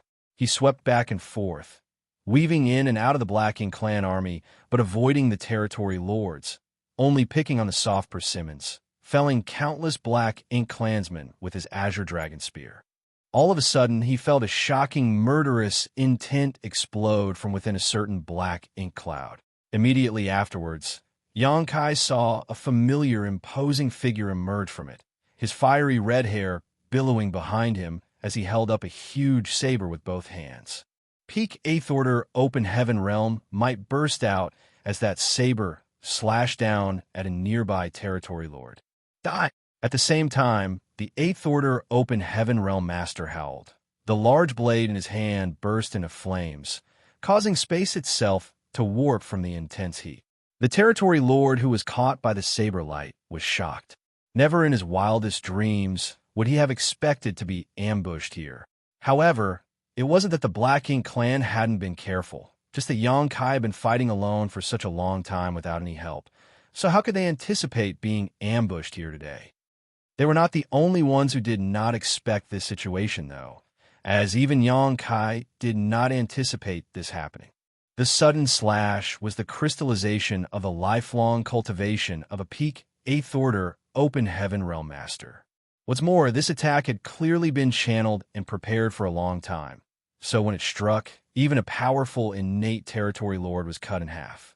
Black blood spilled out and evaporated in the blazing heat left from the saber strike. This blow had exceeded the 8th Order in terms of pure force, but it clearly caused an overdraft of the master who used it. So after cutting down that territory lord, he froze in place, unable to move. After the other territory lords recover from their shock, how could they hold back? They all attacked this unmoving target with their secret techniques.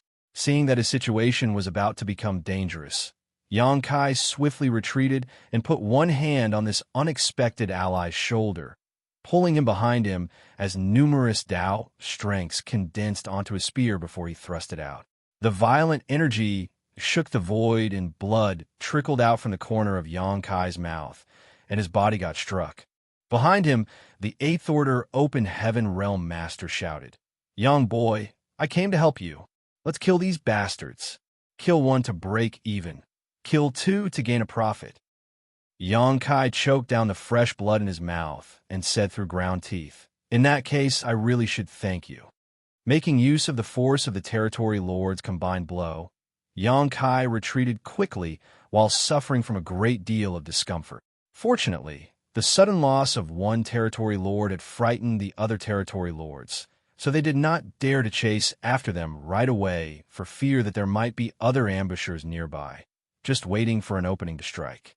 While the enemy was distracted, Yang Kai hurriedly left. Before he got far, another figure came out of hiding and shouted at Yang Kai from a distance, "Brother Yang, take me with you. I don't want to be left behind here." Yang Kai turned back his head, feeling so aggrieved that he was about to cough up blood again. However, he had no choice but to dart over to that side and bring along the figure that suddenly appeared. However, this delay allowed the territory lords to compose themselves and chase after them. Yang Kai desperately pushed his world force as he fled.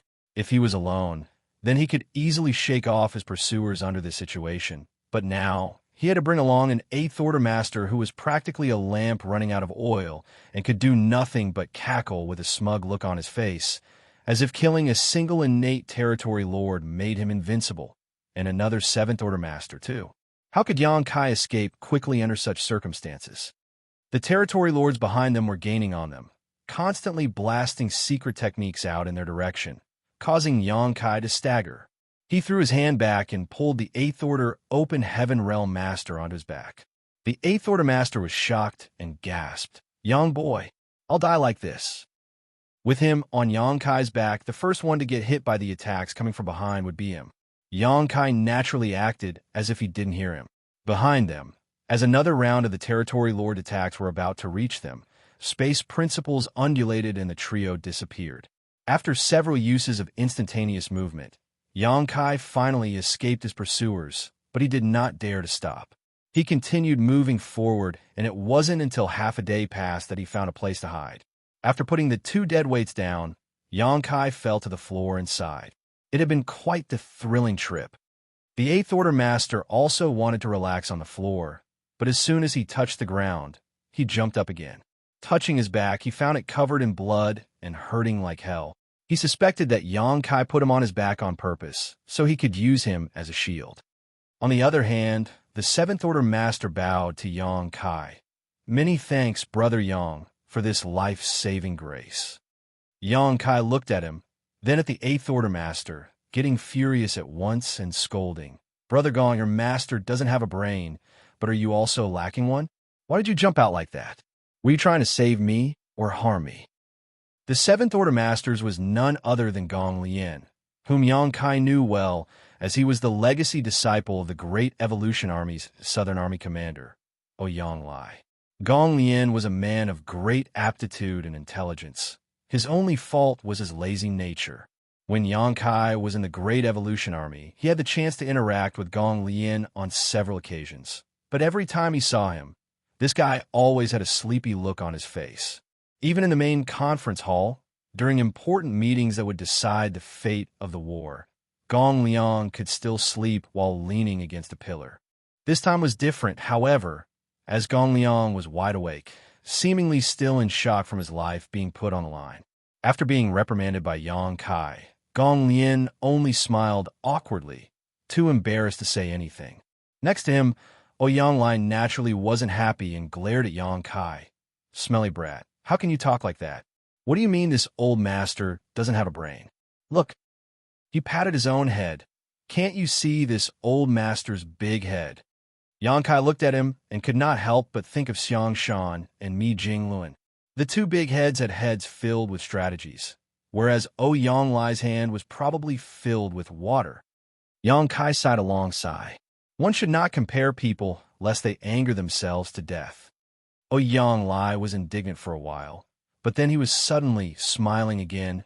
"Brat, when did you advance to the 8th order? Your cultivation speed is really a sight to behold." Then he turned to Gong Lian. "Damn disciple, why don't you learn from him? Yang Kai didn't even advance to the 7th order as early as you, but now he's already in the 8th order. What about you?" Gong Lian pursed his lips and kept silent, acting like he heard nothing. Ouyang Lai tossed the matter to the back of his mind after scolding him. He then turned back to Yang Kai. If this old master hadn't seen it with his own eyes, then it's simply hard to believe what happened. Back then, this old master even worried about you when you were chased out of the battlefield by that royal lord. I wondered whether or not you'd be able to survive, and there had been no news all this while. Old ancestor Xiao was worried sick about you. Many people had seen Yang Kai being chased by the royal lord outside of the primordial heavens source grand restriction. However, the old ancestors were completely powerless to help. A few 8th Order masters tried to offer assistance, but Yang Kai and the sheep-headed royal lord were both too fast, so they were only able to chase them for a while before losing track of them, forcing them to return to the battlefield and continue their fight against the Black Ink clan.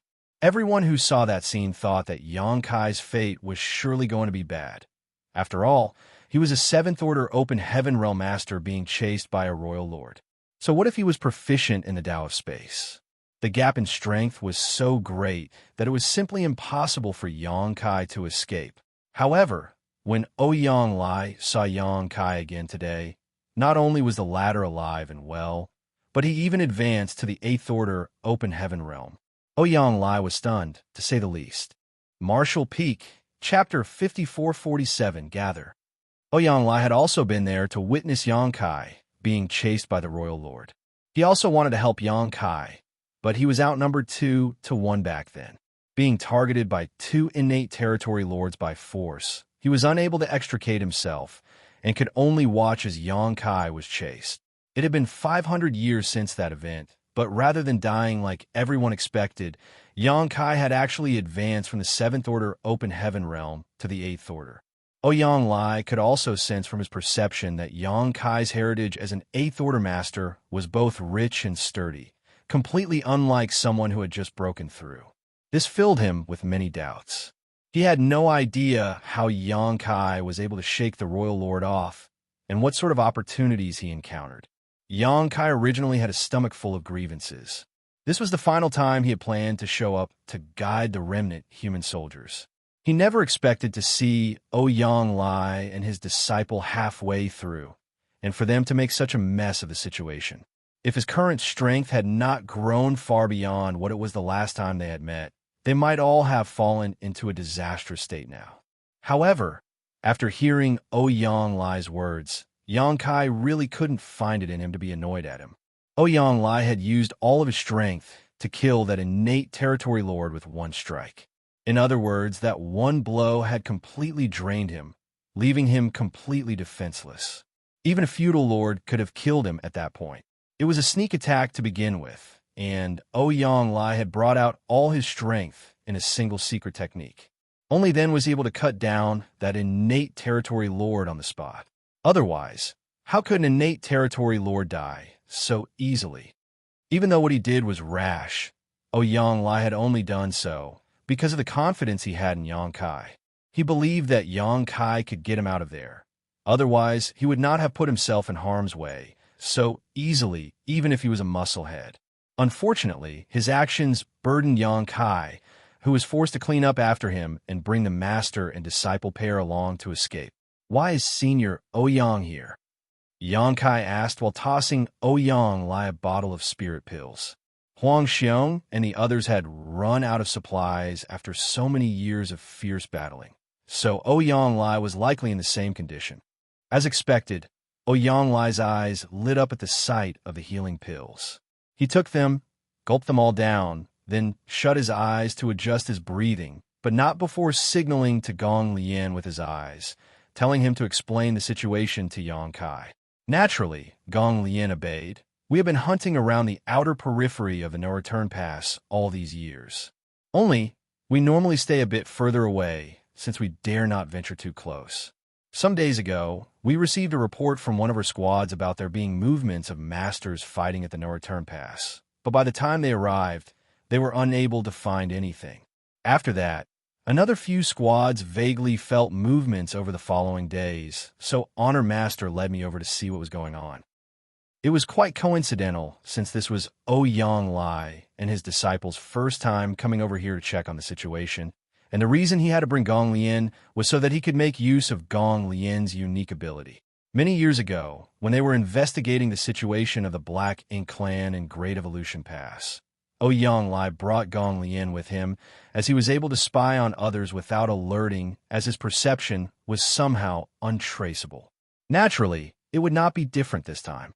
The two of them had only just hidden themselves for a short while before Yang Kai appeared, picking fights recklessly outside of the No Return Pass. Even more coincidentally, Yang Kai actually passed by where they were hiding while being chased by those territory lords. How could Ouyang Lai resist such a golden opportunity? Moreover, with the territory lords being so close, Ouyang Lai wasn't sure that they wouldn't be discovered. Since the possibility of being found was high, he naturally decided to seize the initiative. It was at the instant when Yang Kai passed by the black ink cloud that the hiding Ouyang Lai burst forth and cut down an innate territory lord. The actions of the master and disciple were as much a matter of necessity as they were a matter of coincidence and circumstance. After hearing Gong Lian's account, Yang Kai realized that he had mistakenly blamed Ouyang Lai for acting recklessly, saying that this old fart should not be acting so brainlessly, lest he hurt the people around him and himself. "Brother Gong, how is it that you're still here and have not returned to the 3,000 worlds?" As far as I know, the vast majority of the human army managed to withdraw to the 3,000 worlds other than a few remnants from the great passes that acted as a rearguard to delay the Black Ink clan. Could it be that Great Evolution Pass was also... Yang Kai's heart jumped in worry. Huang Xiong and the others were roaming around the Black Ink battlefield because Azure Void Pass had fallen in battle. Stuck behind enemy lines and with no way back, they instead chose to attempt to retrieve the bodies of the old ancestor and Azure Void Pass core. If Great Evolution was also broken through, then that would mean that old ancestor Xiao had perished. Yang Kai's feelings grew heavy. As if knowing his worries, Gong Lian hurried to explain, "It's not as Brother Yang thinks. What remained of the Great Evolution Army after that war basically managed to return to the 3,000 worlds. But as for us, well, it's an interesting story." Saying so, he glanced at Ouyang Lai, finding it difficult to speak. Yang Kai could tell at a glance that it was Ouyang Lai who messed something up. As expected, Ouyang Lai opened his eyes and said, "There's nothing much to be said about it. When a human race army lost the battle outside of the primordial heaven's source grand restriction, the old ancestors gave the order for us to retreat to the No Return Pass, to regroup with the Dragon and Phoenix clans, so we could make a stand against the Black Ink clan. Many battles were fought and both sides incurred heavy casualties.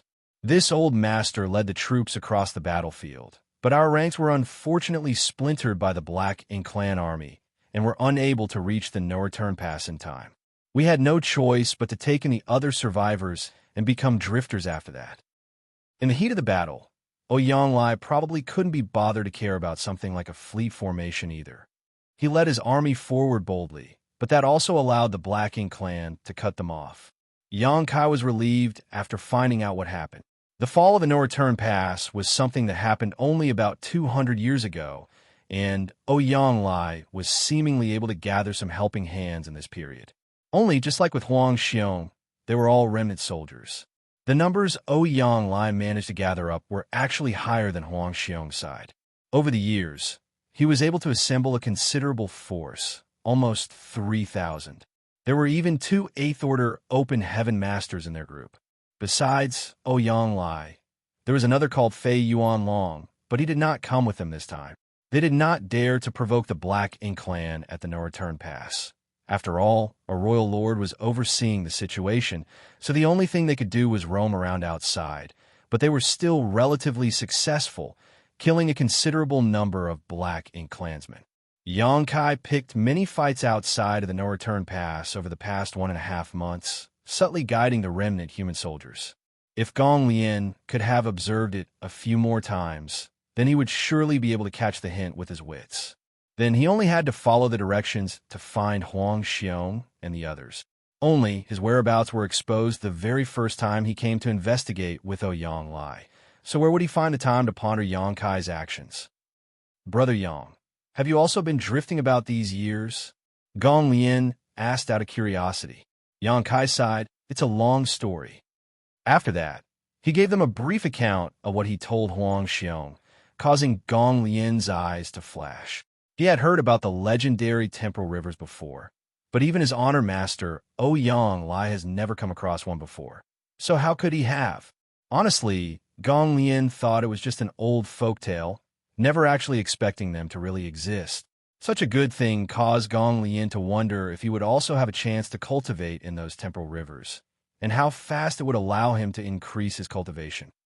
However, on second thought, the time spent inside of the temporal rivers was real, only passing by faster than in the outside world. That was the reason why it was called the cultivation shortcut for those in the open heaven realm. At the end of it all, even with a temporal river, one's effort was still required for results. Thinking of all the work that would take, Gong Lian immediately lost interest. On the other hand, Ouyang gave great importance to the Great Sea celestial phenomenon and asked many questions about it. Naturally, Xianxia answered all his questions one by one. When he heard that Xianxia had marked out a path back to the Great Sea celestial phenomenon so he could still find it in the future, Ouyang did not reserve any compliments on his meticulousness.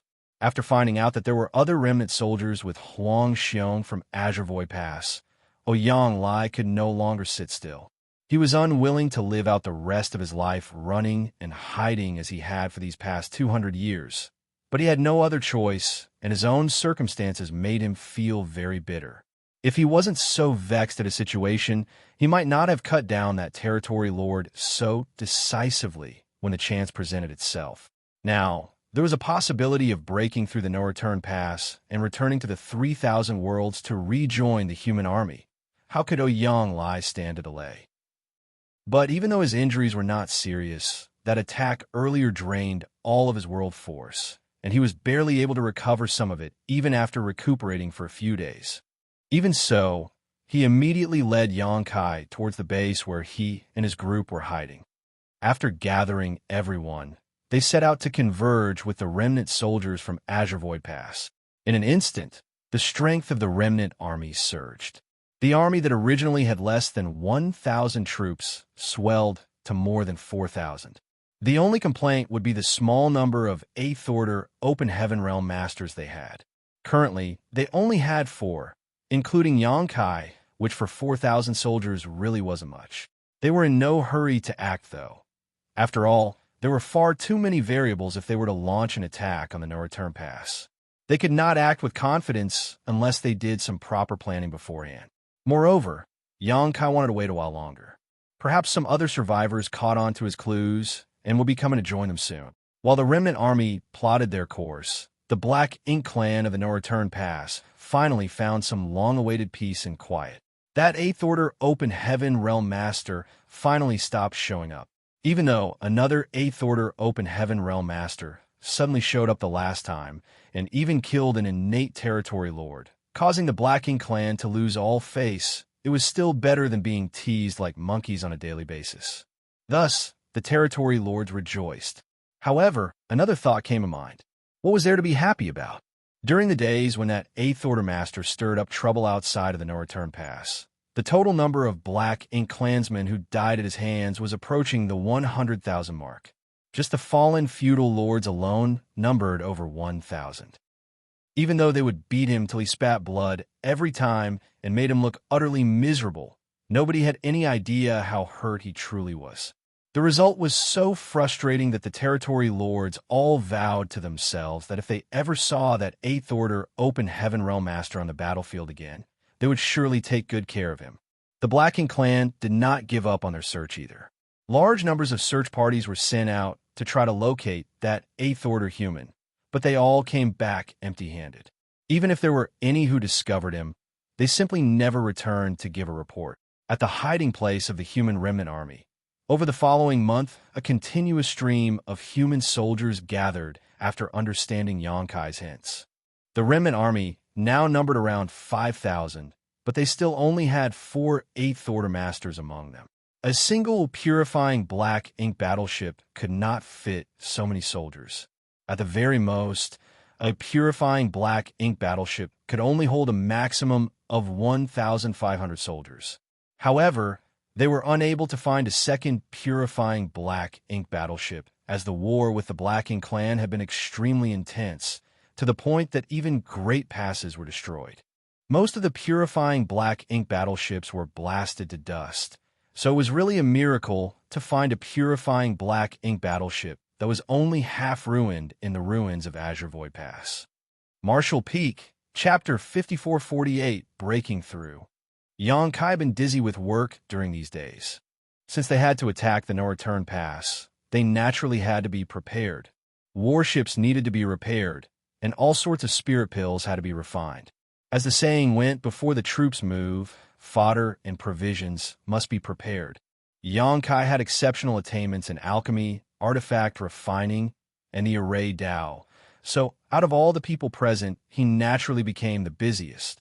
Preparations took 2 years to complete, and in these 2 years, Xianxia had been so busy that he practically never stopped in one place for even a moment. Even though his cultivation was now in the Eighth Order Open Heaven realm, he still turned haggard from overwork. Most of his energy was expended on repairing warships. All the remaining ships of the human squads were on the verge of falling apart. Their charge into the No-Return Pass was going to be extremely dangerous, so without the protection of warships, the casualties among the remnant soldiers would be atrocious at best. So, during these 2 years, every warship was carefully repaired so that it could provide the maximum amount of protection during the life or death battle to come. Finally, all the preparations were in place.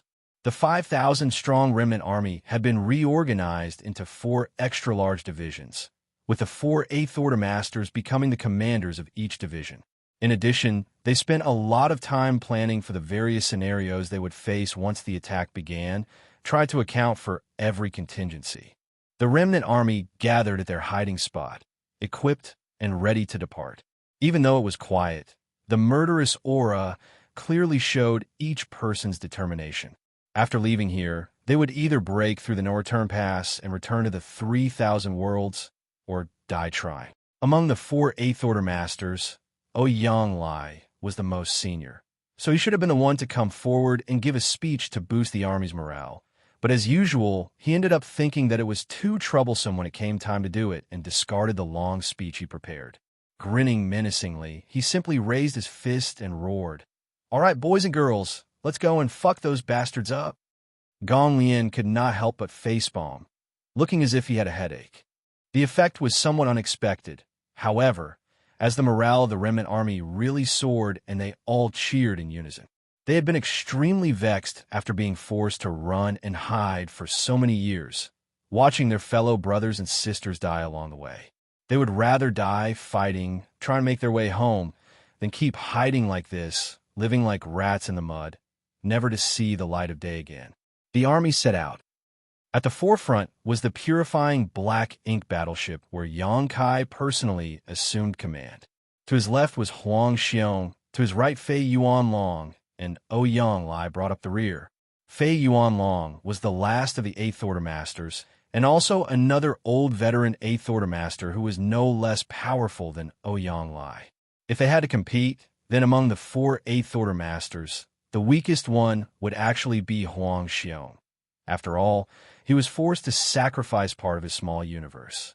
Even though he had received a profound Yin Spirit Fruit from Yang Kai and managed to repair that damage, it would still take many years for him to restore his strength back to its peak. The current Huang Xiong was stronger than a newly advanced 8th Order Open Heaven Realm Master, but still far from reaching the strength of a true veteran. The Remnant Army's hiding place had changed several times over the past 2 years, and now they were a 3-month journey by warship from the Northern Pass. The first month was uneventful. However, they began to encounter Black Ink Clan squads one after another in the following month. No territory lords were overseeing these patrols, and each of them was quite small in number, so there was no need to mention what happened to them. The further they advanced, though, the more Black Ink Clansmen they encountered. These Black Ink Clansmen were mostly patrolling around the Northern Pass periphery or returning from the outside with freshly mined resources. 1 or 2 teams going missing would not be enough to attract the attention of the Black Ink Clan's higher-ups. But as the numbers grew, the unusual situation was naturally detected by the Black Ink Clansmen at the Northern Pass. After some brief discussion, a few territory lords assembled their armies and set out to investigate the situation. With only 10 days to go before arriving at the Northern Pass, the human remnant army encountered their first territory lord.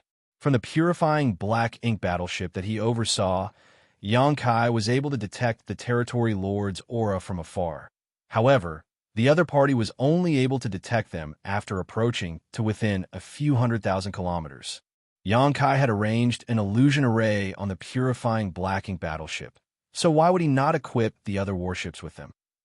As long as the enemy didn't get too close and didn't check too carefully, these arrays were enough to conceal the movements of the remnant army, making it difficult for the Black Ink Clan to spot them.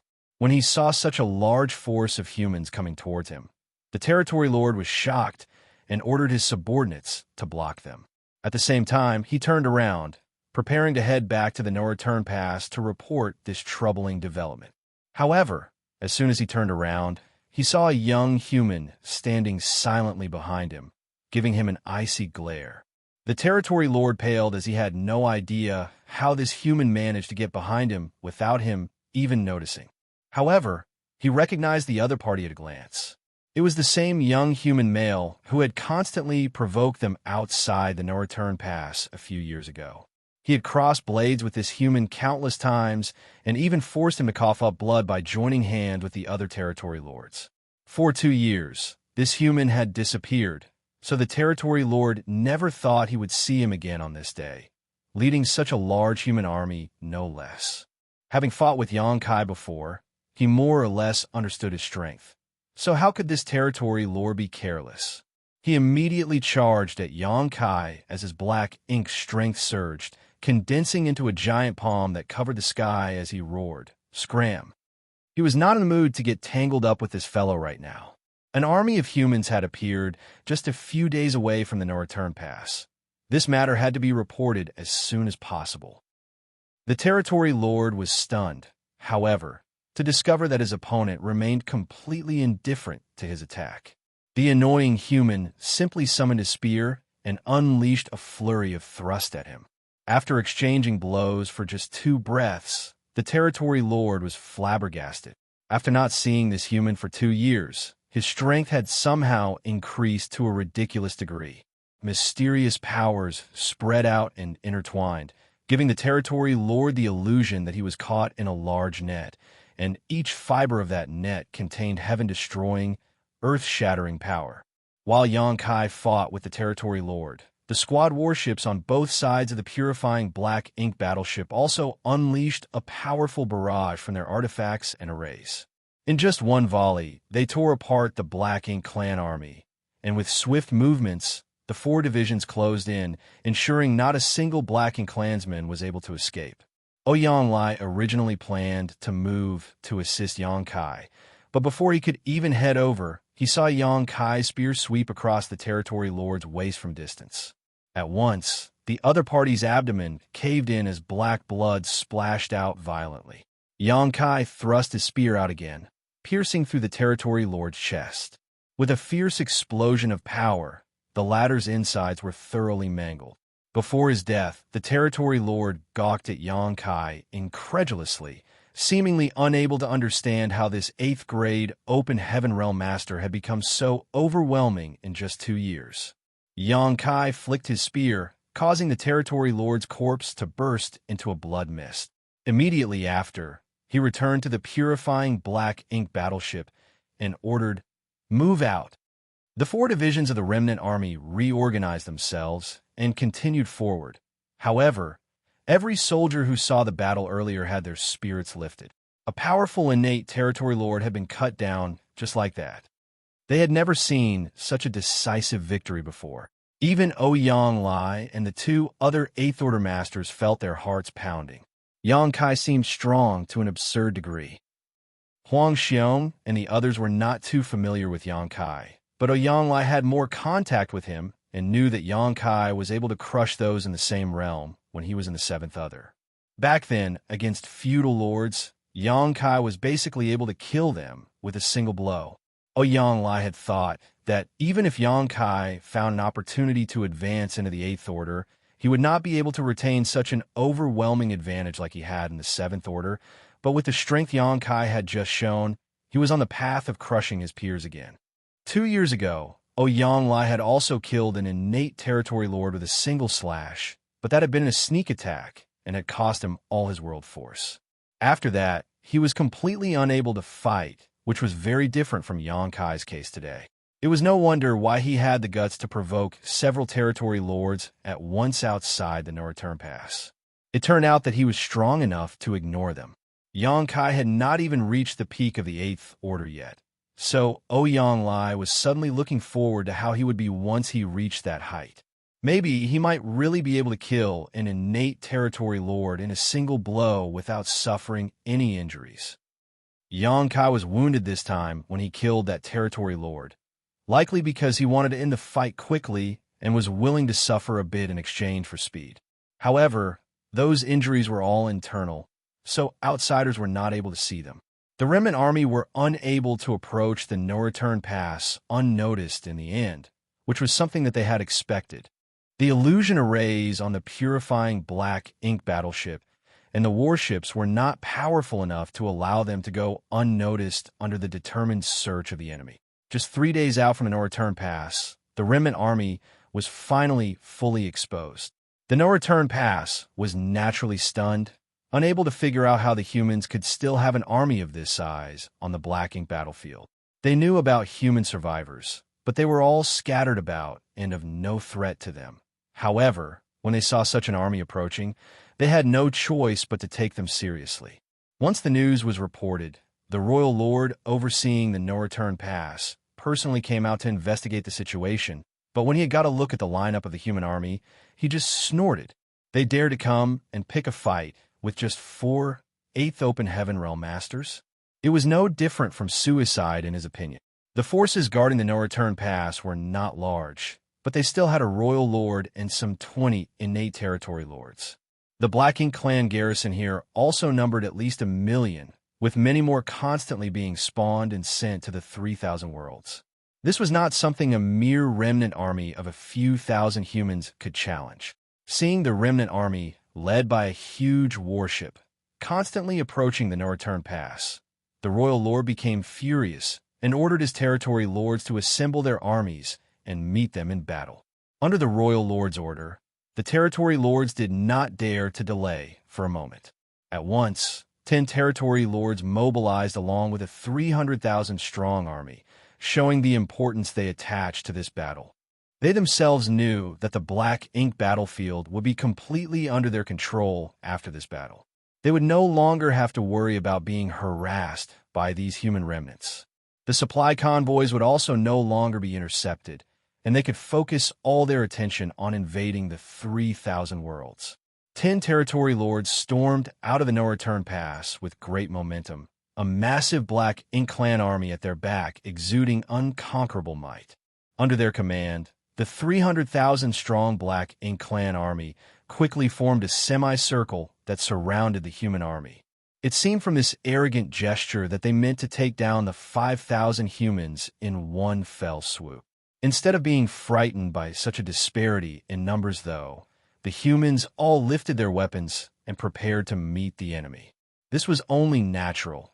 After all, they had already experienced far too many battles like this. To fight as 1,000 against 10,000, which human soldier had not experienced that before. Only, the humans were indeed meager in strength, and the number of 8th Order Masters were less than usual for an army this size, with only 4 in total. However, what do they have to fear about the trivial Black Ink Clan? They would still fight to the death. Marshall Peak, Chapter 5449, 10,000 Black Ink Clansmen.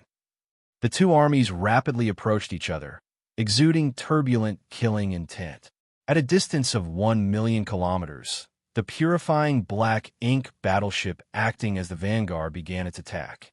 The many arrays arranged around the purifying Black Ink battleship hummed, and the artifacts at their core lit up, turning into streams of colorful light that cut through the void, illuminating the outside of the no-return pass into a glorious light display.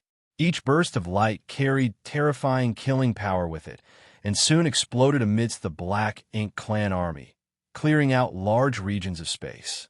The Remnant Army's only purifying Black Ink battleship was brought out from Azure Void Pass, and it could be said to contain the remaining essence gathered from the entire Great Pass, so its might was several times stronger than an ordinary purifying Black Ink battleship. The 1,000 or so human soldiers stationed aboard the purifying Black Ink battleship were essentially all there to power the excessive number of arrays installed on its hull. Before the purifying Black Ink battleship was breached, they did not need to head out to fight the enemy hand-to-hand. They only needed to activate the various arrays and rely on the might of the artifacts. Not once had a purifying Black Ink battleship appeared with such a luxurious loadout before. The first round of attacks came as a shock to the Black Ink Clan, and the 10 territory lords instantly realized that this purifying Black Ink battleship was different from the others.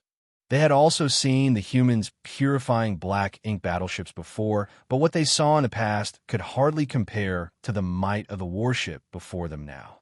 So, after a brief discussion, 5 of the territory lords charged straight at the purifying Black Ink battleship under the cover of their subordinates. Regardless of where this remnant army came from, they seemed to be heavily reliant on this purifying Black Ink battleship. So as long as they could finish it off, the human strength would be greatly reduced, leaving the enemy at their mercy. With the combined strength of 5 innate territory lords against only 1 8th Order Master standing guard aboard the battleship, it was practically impossible for them to fail. Soon, with the sacrifice of their subordinate Black Ink clansmen, the 5 territory lords were able to close to a distance of 100,000 kilometers from the purifying Black Ink battleship. From this distance, the innate territory lords could fully exert their strength against this purifying Black Ink battleship. However, before they could make their moves, a stream of light suddenly emerged from the purifying Black Ink battleship. The 8th Order Open Heaven Realm Master, overseeing the battleship, actually charged out to meet them. The territory lords all had sharp vision and excellent memory, so they could naturally tell at a glance that this was that 8th Order human master who had constantly picked a fight with them outside of the no-return pass 2 years ago. Similar to the territory lord who was cut down by Yang Kai previously, these 5 greatly underestimated Yang Kai's strength, thinking that he was only uniquely gifted at escaping and not really that strong. So, none of the 5 territory lords put this man's charge to heart. Instead, they each gathered their strength, intending to blast apart this arrogant human together with a purifying Black Ink battleship. However, the 8th Order humans' figures suddenly blurred and disappeared from their sight. The next moment, 3 territory lords howled in pain, as if they had been subjected to some unbearable torture, their faces twisting in agony. In an instant, 3 powerful innate territory lords were rendered helpless. The remaining 2 had no idea what happened to their companions, but they were too shocked to even react. They had sensed a surge of spiritual energy just now, but they had no idea what took place. Before they could check on the condition of their companions, though, the soldiers on the purifying black ink battleship, who had received Xianxia's instructions ahead of time, activated all of the offensive arrays and fired in the three disabled territory lords' direction. If these three had been at their peak, then such an attack would not have been much of a threat to them. However, with their souls being torn into at this moment, they were in a heavily dazed state and unable to react promptly. The purifying black ink battleship had hundreds of arrays installed, and all of them shot at once in three directions, completely enveloping the enemy masters. Each territory lord was exposed to 200 to 300 attacks, each of which was at least equivalent to the full-powered blow of a 7th-order open heaven realm master, with a dozen or so of them even being comparable to the strength of an 8th-order open heaven realm master. It was as if the entire void had been torn apart in an instant.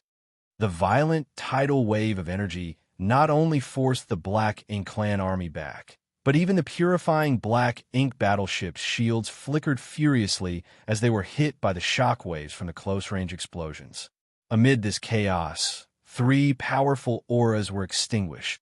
The three targeted innate territory lords died, just like that.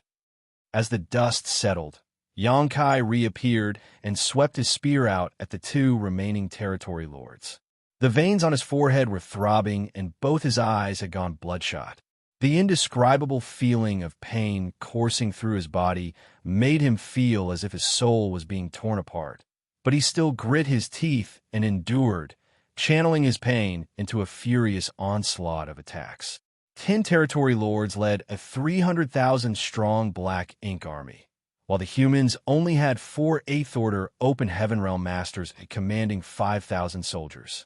The odds were not in the humans' favor, to say the least. So, no matter what, the gap in strength had to be reduced. At such moments, the soul-rending thorn was the best card Xianxia could play. From his experience killing the sheep-headed royal lord, Xianxia knew the limits of his soul. If he were to use the soul-rending thorn 4 times at once, his consciousness would blur to the point where he was no longer able to think rationally just like last time. He was lucky back then and continued fighting on pure instinct despite blacking out, even managing to kill the sheep-headed royal lord in the end, but Xianxia could not even remember how he accomplished that. He only knew that he had brought out his dragon bead, since he noticed it was damaged when he inspected his wounds after the battle. Only by attacking with his dragon bead was Xianxia able to kill a royal lord, as it was his most powerful trump card. However, he wouldn't always be so lucky. So Xianxia only used 3 soul-rending thorns this time, targeting 3 territory lords. This was complemented by a powerful attack from the purifying Black Ink battleship, which felled the 3 territory lords in one swoop, as he expected. After such an opening move, Xianxia could just barely manage the remaining 2. The 2 surviving territory lords were both in a state of shock after the instant deaths of their 3 companions, so they put almost all their strength into defending themselves, lest they follow in the footsteps of their companions, which gave Xianxia an easier time dealing with them. The fight started so furiously that it vastly exceeded the expectations of the Black Ink Clan. They had originally planned for the 5 territory lords to surround and attack the purifying Black Ink battleship, while the remaining 5 would deal with the other 3 8th-order masters, which should have been enough to keep the humans pinned down. However, the 5 who were supposed to deal with the purifying Black Ink battleship had instantly failed. The fall of 3 territory lords not only left the remaining 2 at the enemy's mercy, it also completely astonished the other 5. Ouyang Lei and the others were stunned at Xianxia's methods, but they also knew that they could not waste the momentum that Xianxia built up for them, and immediately led their troops towards the Black Ink Clan while they themselves engaged the other 5 territory lords. One by one, lights shot out from the squad-class warships. 5,000 against 300,000, yet the Black Ink Clan army was clearly on the back foot, constantly retreating towards the no-return pass. The dissipation of auras could constantly be felt. The Black Ink Clan's casualties were innumerable, but warships were beginning to explode on the human side, leading to the collapse of small universes. However, no one mourned at this moment. Every human soldier knew that this would be a steep uphill battle. If they did not break through the blockade of the Black Ink clan at the No Return Pass, then they would end up wandering the Black Ink battlefield until the day they died, never again having the opportunity to return to the 3,000 worlds to rejoin the main human army. At the Central Vanguard, Xianxia fought two innate territory lords alone, borrowing the momentum from the first attack that left the two territory lords hesitant. He was able to gain an absolute advantage.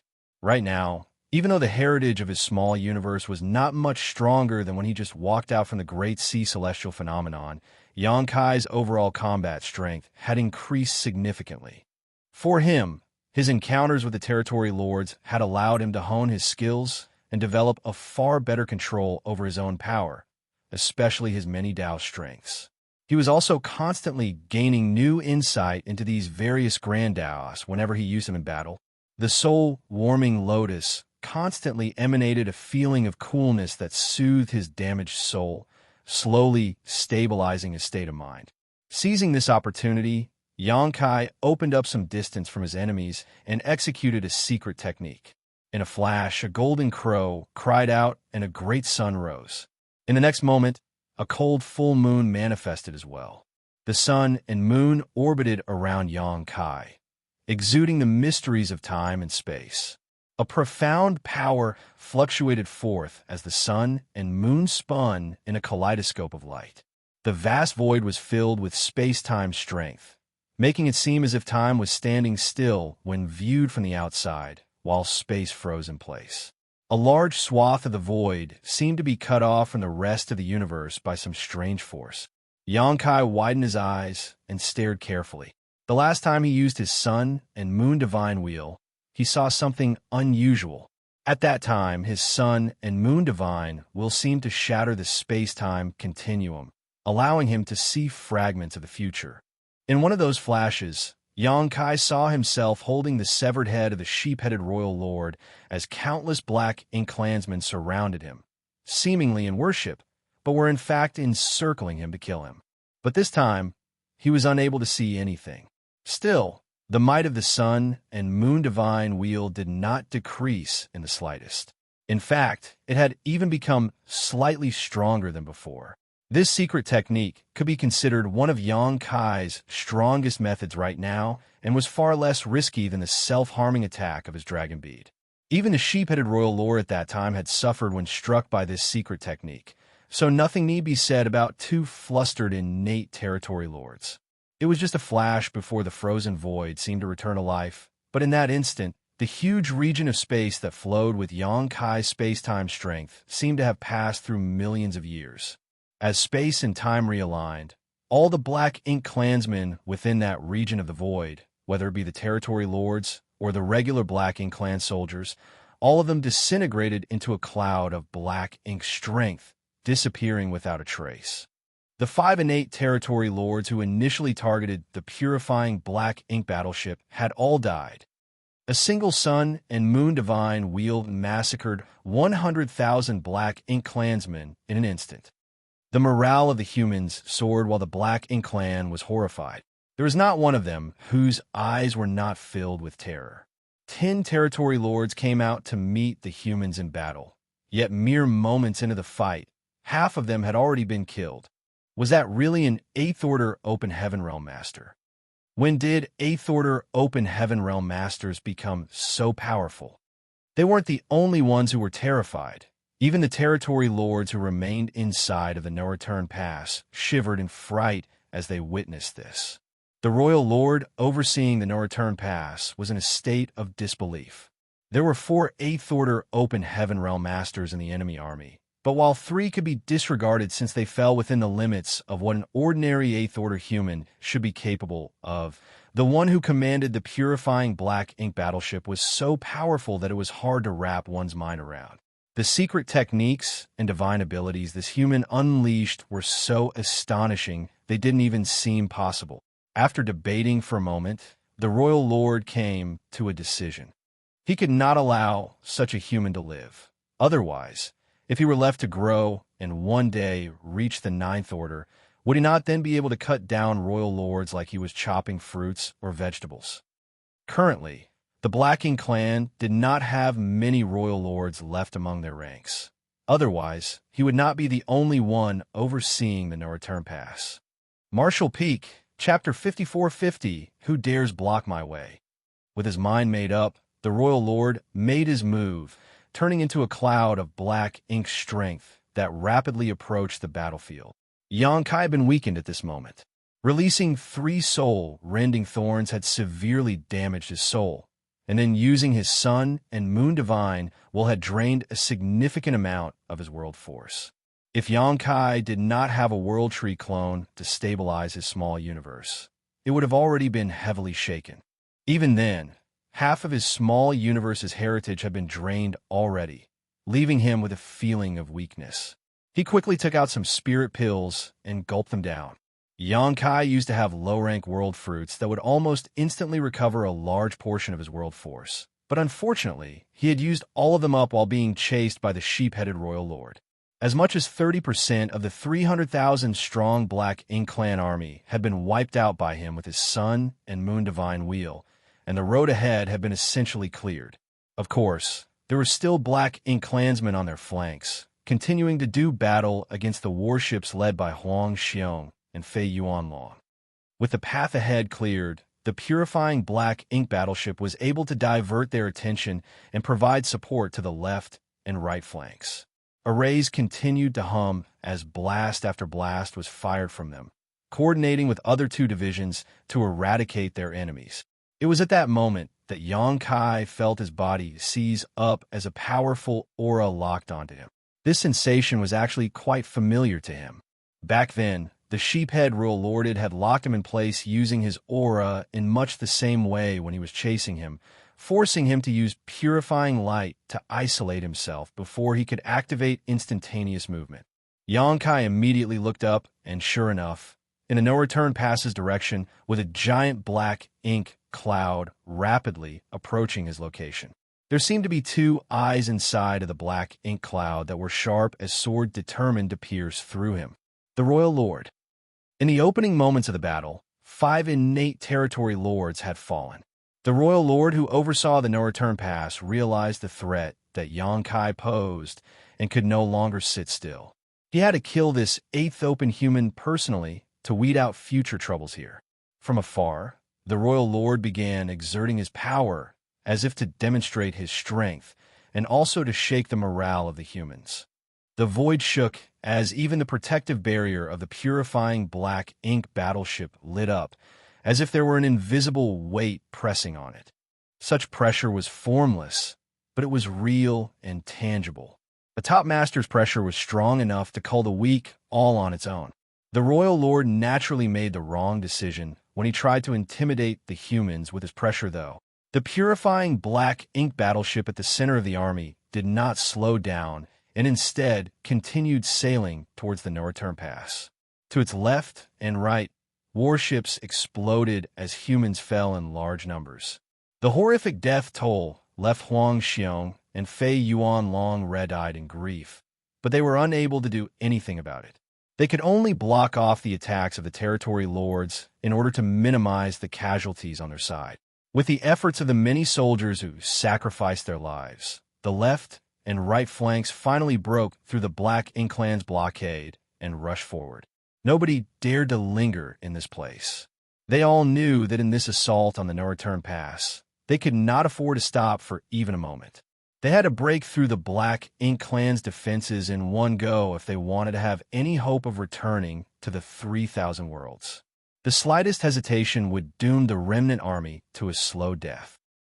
The rear where Ouyang Lai was in charge was originally the calmest and least pressured, but now he was the one facing the heaviest burden. The Black Ink clan army, which was there to block them, had now become their pursuers. If the rear division couldn't hold them back, then the formation of the remnant army would surely be broken. At this point, Ouyang Lai was becoming desperate as he hurled sword waves through the void. A roar suddenly sounded from the purifying Black Ink battleship. Assume formation. At that order, the left and right flanks, along with the warships behind their lead, quickly moved closer to the purifying Black Ink battleship. Aboard the purifying Black Ink battleship, A grand array was activated under the combined efforts of 10 Seventh-Order Open Heaven Realm Masters. In an instant, an array diagram spread out in the void with a purifying black ink battleship at the center, its patterns illuminating all directions. At that moment, the rest of the warships also activated complementary spirit arrays all at once.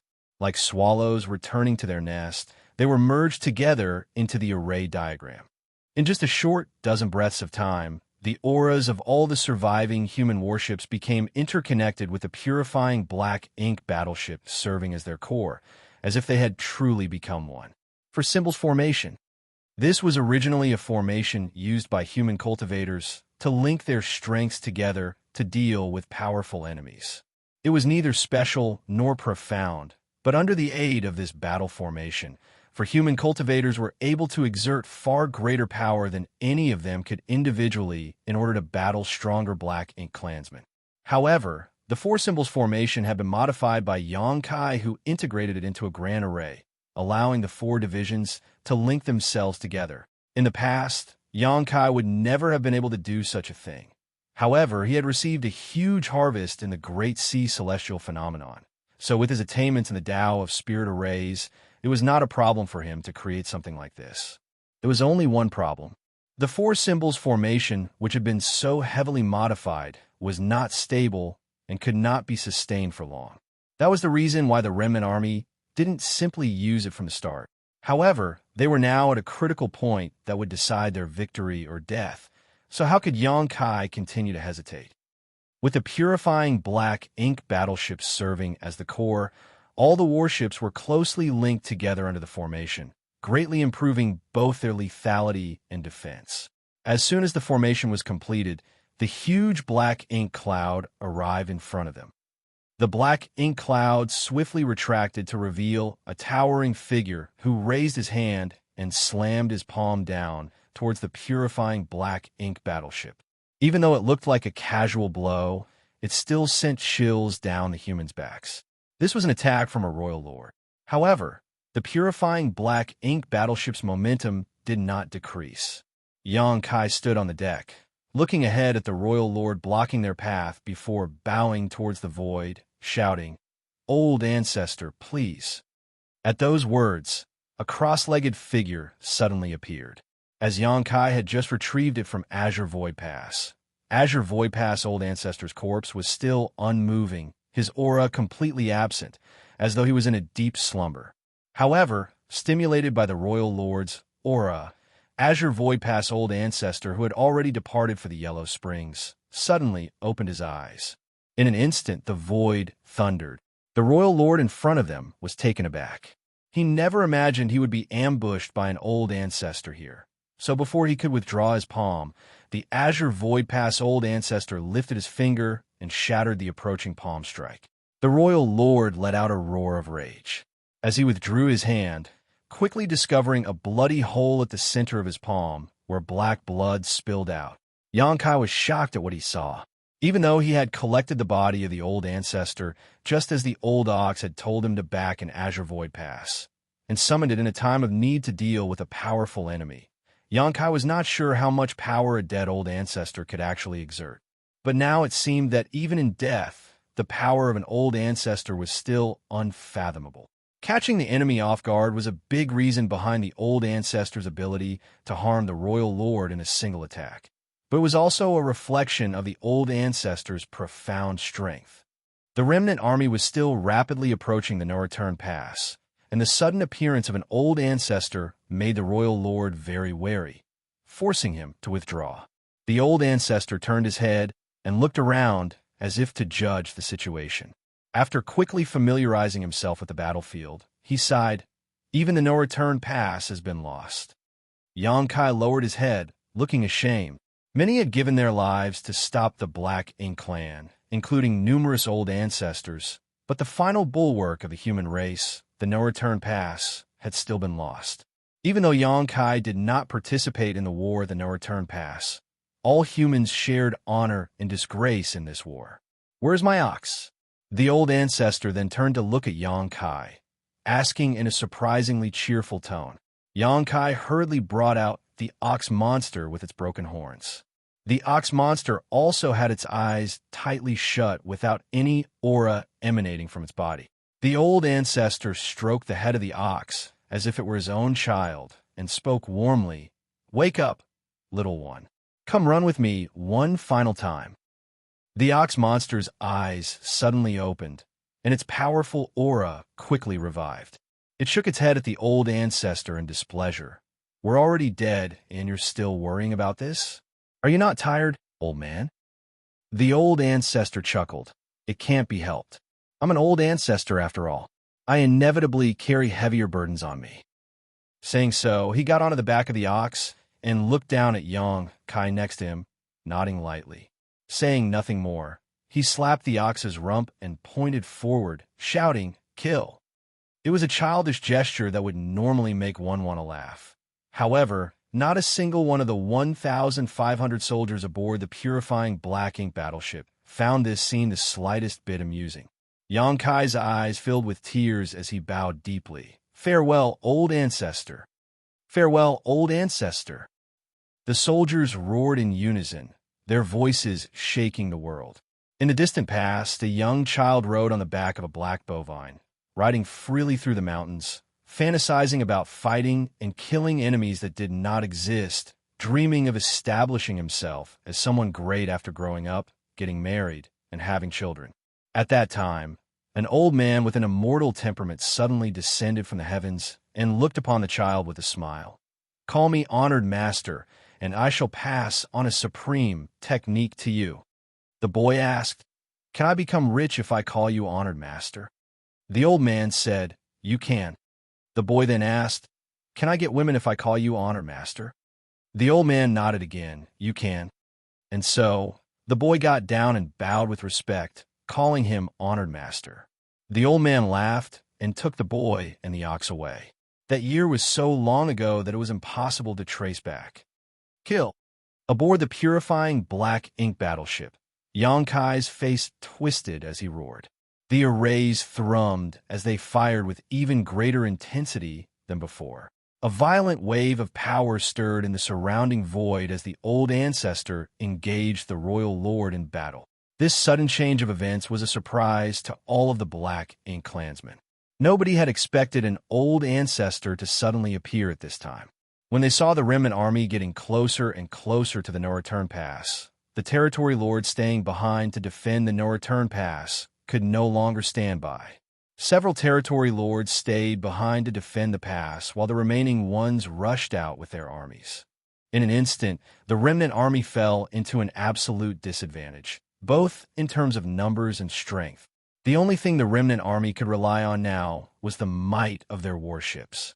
However, with the territory lords here to obstruct and harass them, it was difficult for the remnant army to advance.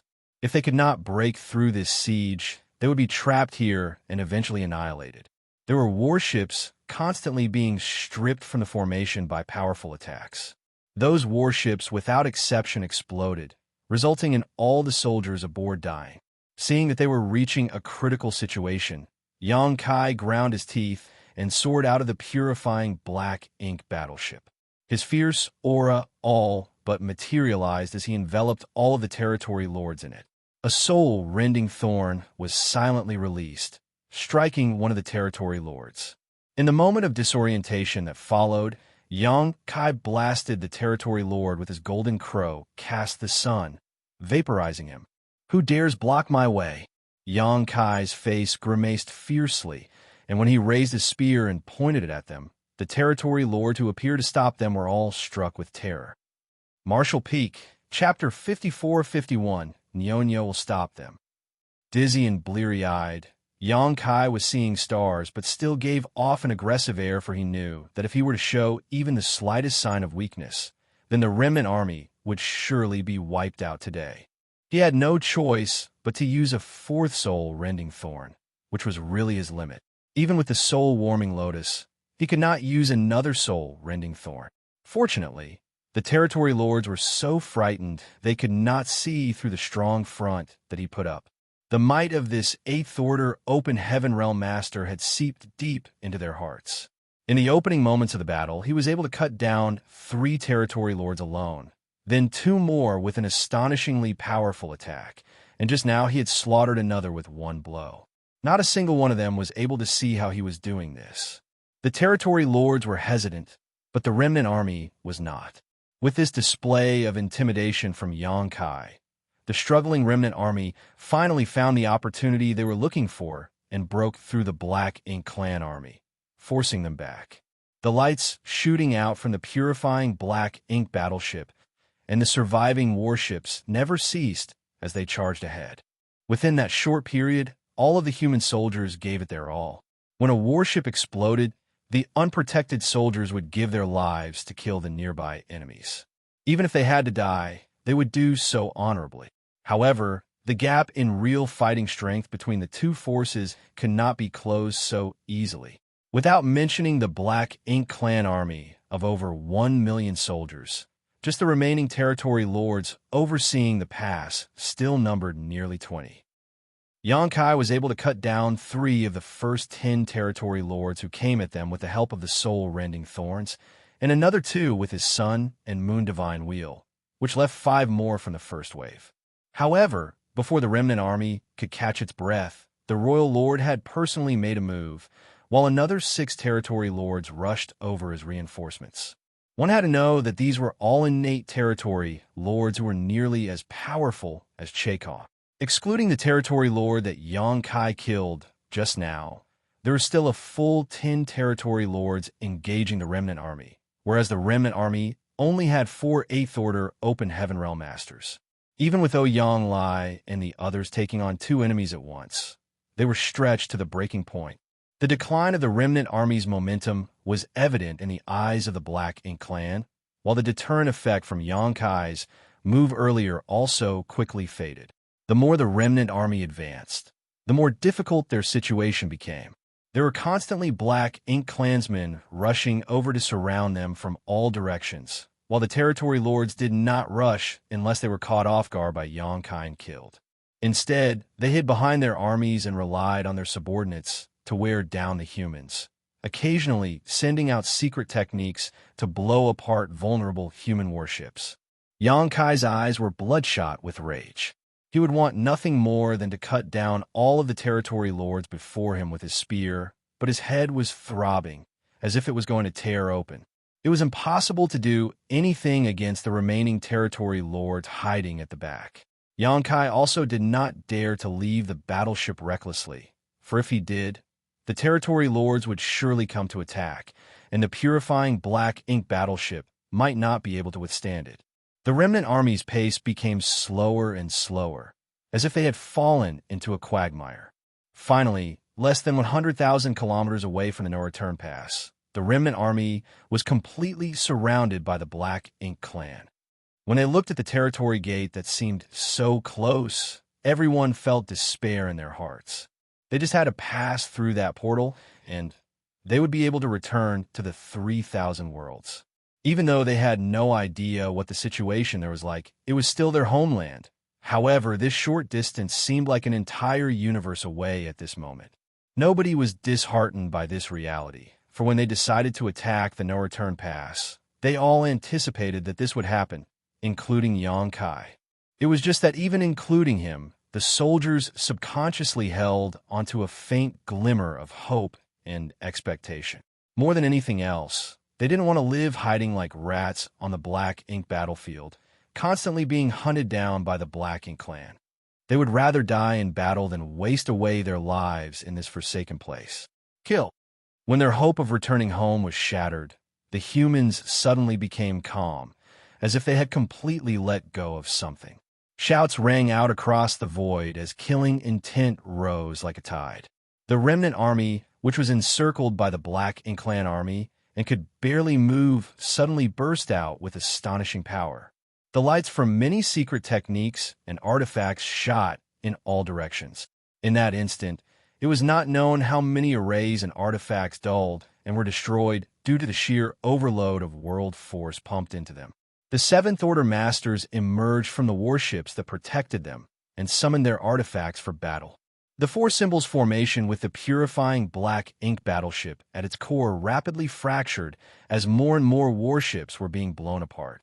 The remnant army's sudden outburst was difficult for even the Black Ink Clan army to withstand, and in just a short dozen breaths of time, it was not known how many of them fell. Even a territory lord was severely injured under Ouyang Lai's life-forsaking battle style and was forced to retreat.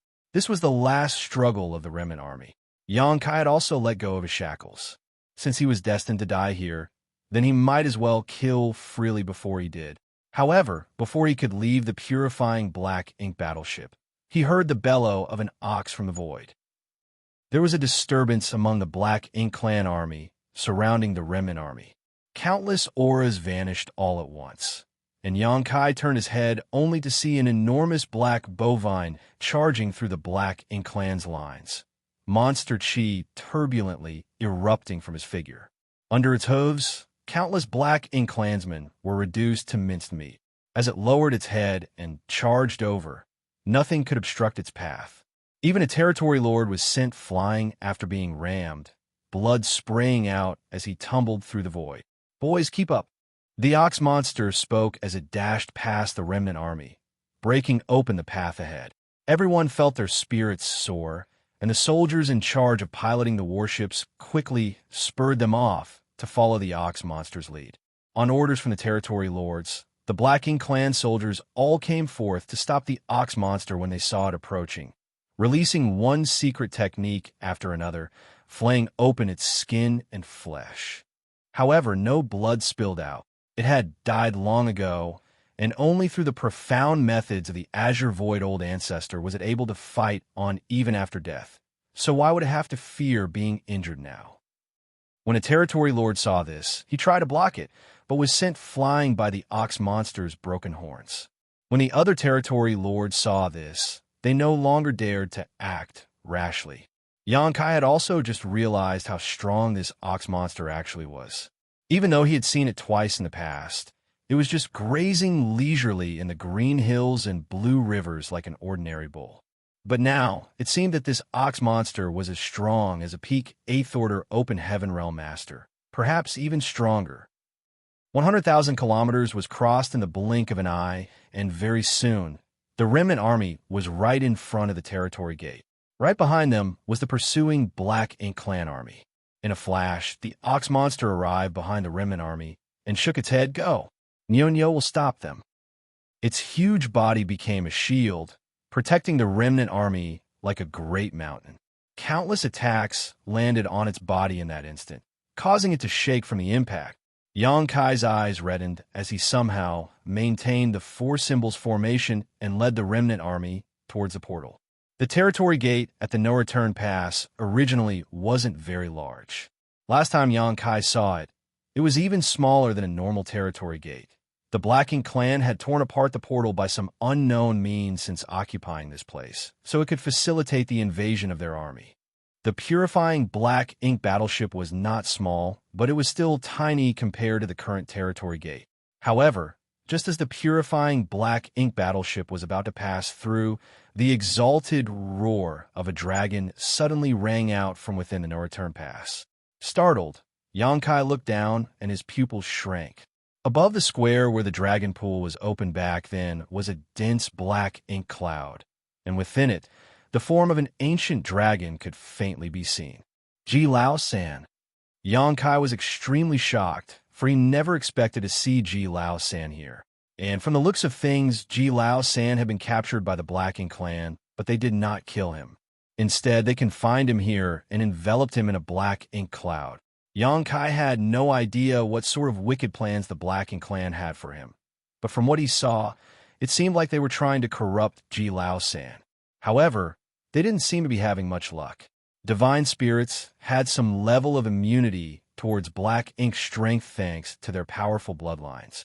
According to the information that Yang Kai received from Tsong, supplemented by his own speculations, the burning light and serene glimmer were inextricably linked to the primordial light, and the primordial light was capable of completely nullifying the existence of MO. Purifying light, which was created by fusing the powers bestowed by the burning light and serene glimmer, could completely purify and dispel black ink strength. These two were the original ancestors of the divine spirits, and so the divine spirits had naturally inherited some of that power. As the leaders of the divine spirits, the immunity possessed by the dragon clan from their dragon veins was particularly evident towards black ink strength. This was something that Xianxia could feel even without the World Tree clone, but with the World Tree clone to protect his small universe, Xianxia had never felt bothered by black ink strength.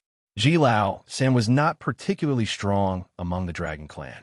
During his previous dragon pool cultivation, he had advanced from being a grand dragon to an ancient dragon, but his dragon form was still only 55,000 meters long, noticeably smaller than Xianxia's 70,000 meters. However, he was still an ancient dragon. In terms of order, he was equivalent to an 8th order human master. Xianxia had no idea how San ended up being captured alive by the Black Ink clan, but he had apparently sensed something unusual occurring in the No Return Pass and let out a roar. However, Xianxia was powerless to help at this moment. If it were any other time, he may have been able to save San, but the Black Ink clan army was currently in pursuit of them while the territory gate was right in front of their eyes. Xianxia couldn't abandon the remnant army, so he could only turn around and pretend to have seen nothing. In the next instant, the remnant army rushed through the portal. With a twist of its rump, the black bovine put itself directly in front of the portal with its body, its loud moo shaking the heavens. No matter how the Black Ink clan lay their attacks on it, it refused to budge. On the other side, the void spun as the remnant army suddenly appeared in an empty great territory. After being disoriented for a moment, everyone was on alert again. Though they had made it past the no-return pass, nobody dared to relax. That was because they knew that the crisis was far from over. Breaking through the no-return pass was just the beginning. Over the past few days, Xianxia and the others had been guessing what the situation beyond the no-return pass would be and trying to figure out how they should deal with whatever they were going to encounter. Now that the Black Ink clan had taken over the no-return pass, it was inevitable that they would assemble their troops and try to establish a forward position beyond the territory gate. So if they really managed to rush through, then the worst-case scenario they could encounter would be plunging headlong into an endless horde of Black Ink clansmen. If that were to happen, then there would be no possible way for the remnant army to survive. Right now, everyone could only carry the idea of killing one to break even and killing two to gain a profit, intent on fighting the Black Ink clan to death. Xianxia may be able to escape, but there was no hope for the rest. However, according to Ouyang Lai, that situation was unlikely. It wasn't that their predecessors from the Cave Heaven and Paradises never contemplated what would happen if the no-return pass was to be breached by the Black Ink clan, so countermeasures had naturally been put in place long ago. Martial Peak, Chapter 5452, Second Battlefield. The current Black Ink battlefield was created from the many great territories occupied by Mo in the early ancient era, and was also carved out by the hands of Song and the other masters of that time. The purpose was to prevent Black Ink strength from encroaching onto other great territories. The Black Ink battlefield and the 3,000 worlds were now connected by only a single territory gate. So as long as that gate was well guarded, the human race would be able to seal off Black Ink strength in the Black Ink battlefield. However, this was not a foolproof solution.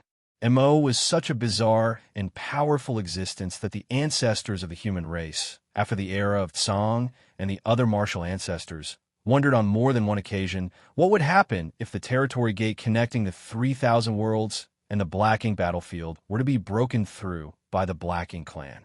If they were unprepared, then the Black Ink clan would be able to charge straight into the 3,000 worlds and quickly build up their strength by ravaging one thriving great territory after another.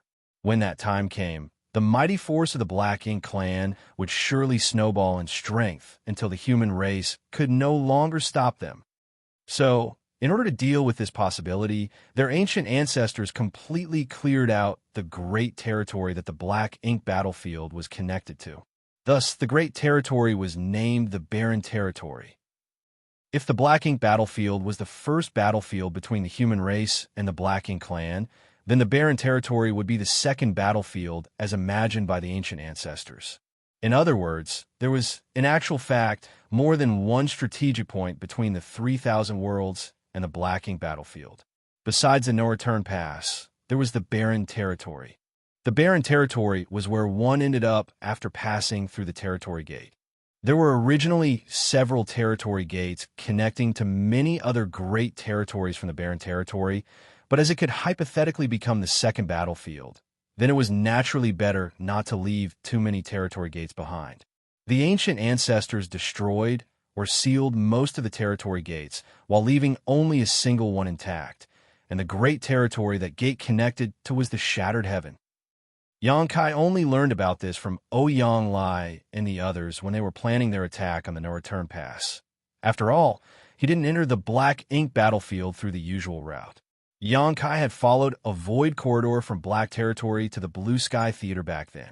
Any cultivator entering the Black Ink battlefield would have to first transit through the Shattered Heaven and the Barren Territory before arriving at the no-return pass. So it was natural that one would learn of these secrets then. Now that the no-return pass had been breached, the humans had to defend the Barren Territory no matter the cost, so they naturally made many arrangements in this place to set up an ambush for the Black Ink clan. This great territory was very different from all others because every great territory had, more or less, their own universe worlds, which gave the void vitality and life. However, there was nothing in the Barren Territory. It was as empty as its name implied. That was because they had to prevent the Black Ink clan from harvesting resources and creating even more clansmen, which led the ancient ancestors to destroy or remove all of the universe worlds in this great territory when they were setting up the Barren Territory. The only things that existed here were fortifications that the human race had built up over countless years. There existed in this place a defense line even more extensive than that of any great pass on the Black Ink battlefield. That was why Ouyang guessed that while the no-return pass breach may have come as a result of the Black Ink clan's power, it was also possible that the humans had given up the pass voluntarily.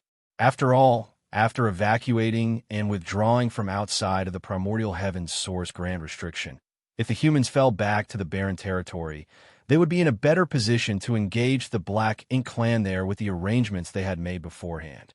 It was because of such speculation that Ouyang believed that it was unlikely that the remnant army would end up surrounded by the Black Ink clan army if they were to pass through the no-return pass. Here in the Barren Territory, it was more likely they would find the humans and Black Ink clan engaged in a fierce war. And if that was the case, then the remnant army would have a hope of rejoining the human army. Now that the remnant army had broken through the no-return pass and arrived at the Barren Territory, the first thing Xianxia did was check for movement in all directions. What he saw allowed him to breathe a sigh of relief. The worst had not yet happened. However, this situation was not ideal either. As they expected, both the human race and Black Ink clan were engaged in a brutal battle in the Barren Territory. There were fights taking place practically everywhere in the vast expanse of the void, with human warships flying everywhere, either chasing Black Ink clansmen or being chased by them. There were also violent aftershocks from great clashes radiating out from each direction. One particular set of shockwaves had even surpassed the level of a battle between the old ancestors and royal lords. Xianxia turned his head over instinctually and was taken aback by what he saw. There, in the far distance, two enormous figures were clashing with each other. Their movements looked clumsy, with each of them exchanging punches and kicks in a juvenile manner, like two small children randomly flailing at each other. But each of these attacks carried heaven-destroying, earth-shattering might. Even a fully intact universe world would not be able to withstand a single blow from such a clash. It was the fight between two giant spirit gods. One of them was the one that Xianxia saw at the late ancient era battlefield. Currently, his body was enveloped in Black Ink strength, covering his figure in a dark color. The other giant spirit god was different, however. He had a tuft of black hair atop his head, which looked rather comical. Air. It was the same Air that carried Xianxia into the chaotic dead territory. Xianxia had a deep impression of the tuft of black hair on his head. Ada's head was completely bald with nothing on it, But Aer had a very conspicuous characteristic that allowed Xianxia to recognize him at a glance. Aer was here, fighting against the Black Ink giant spirit god. Giant spirit gods were an ancient and extremely rare race, while the Black Ink giant spirit god was a creation of Mo, designed based on the giant spirit gods and not truly one of their kind. These two were, in fact, very different beings. However, even if it was not a real giant spirit god, the Black Ink giant spirit god's power was not lacking in comparison to Aer. It was not known how long these two behemoths had been fighting for, but they kept on exchanging blows without rest, leaving each other bruised and battered. Neither the humans nor the Black Ink clan dared to even approach their battlefield. Since Aer is here, what about Ada? Xianxia looked around, but there was no sign of Ada, so he could not ascertain whether he was here or not. However, he did see the remains of another Black Ink giant spirit god. This Black Ink giant spirit god had come out from the primordial heaven's source grand restriction, but with the hidden hand left behind by Mu, Tsang had forcibly closed the primordial heaven's source grand restriction, cutting off its body before it could fully emerge, so it was easily identifiable. At this moment, it was not known how the Black Ink giant spirit god had been cut apart, but only half of its body, which was originally already lacking parts, remained. Xianxia calmed down. The strongest forces on the Black Ink clan side were undoubtedly the two Black Ink giant spirit gods, and the no-return pass collapse definitely had something to do with them. Now, that one of them had been cut down, and the other was being dealt with by Aer, the pressure on the human race was greatly reduced.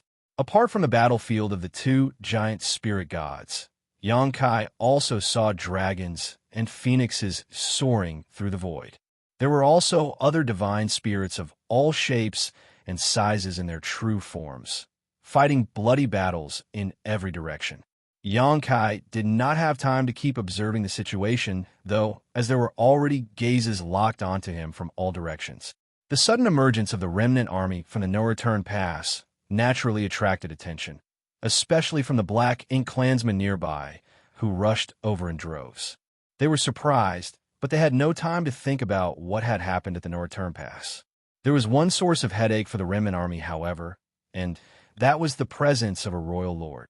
The royal lord overseeing the no-return pass had the fallen Azure Void Pass old ancestor stop him, but nobody was here to block this one. When he saw the royal lord approaching, Xianxia made a quick decision to lead the remnant army off in a different direction. However, their attack on the no-return pass had not been easy, resulting in many warships, arrays, and artifacts being heavily damaged. So, with their speed greatly reduced, how were they supposed to outrun a royal lord? From a distance, the royal lord used his Black Ink strength to create a Black Ink cloud that enveloped the remnant army. He had not killed them yet, though. He wanted to capture a few of them alive to ask about the situation at the no-return pass. However, even though he was only making a casual blow, with the state of the current remnant army, many would surely be injured or killed. Almost half of the 5,000-strong remnant army were lost during the attack on the no-return pass, so they now number slightly less than 3,000. If they were to fight a royal lord here, they would surely lose several hundreds more. At the critical moment, a young man in white robes suddenly appeared above the remnant army. Nobody knew how he arrived there, as it was almost like he had been standing there the whole time. Faced with the approaching Black Ink cloud, the young man's body flickered before he suddenly transformed into a 100,000-meter-long dragon. Intense dragon pressure filled the void. The dragon had a flawless snow-white body, which made for a bright and dazzling sight on this chaotic battlefield. Xianxia raised his brows as he recognized who this dragon was. Fu Guang.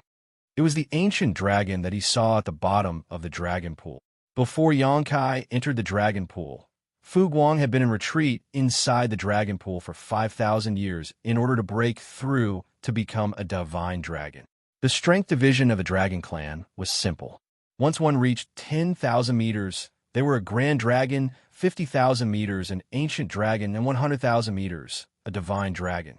And the most powerful among divine dragons was the Dragon Emperor.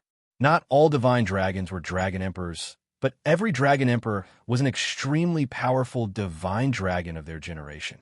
In the dragon pool, Xianxia helped Fu Guang with his great sun and moon marks, which resulted in immense gains for both of them. Now, it seems like the latter had successfully advanced to become a divine dragon. Xianxia never thought that Fu Guang would suddenly come to their rescue at such a crucial moment. In fact, Fu Guang had been hiding on the battlefield, waiting for an opportunity to kill one or two royal lords.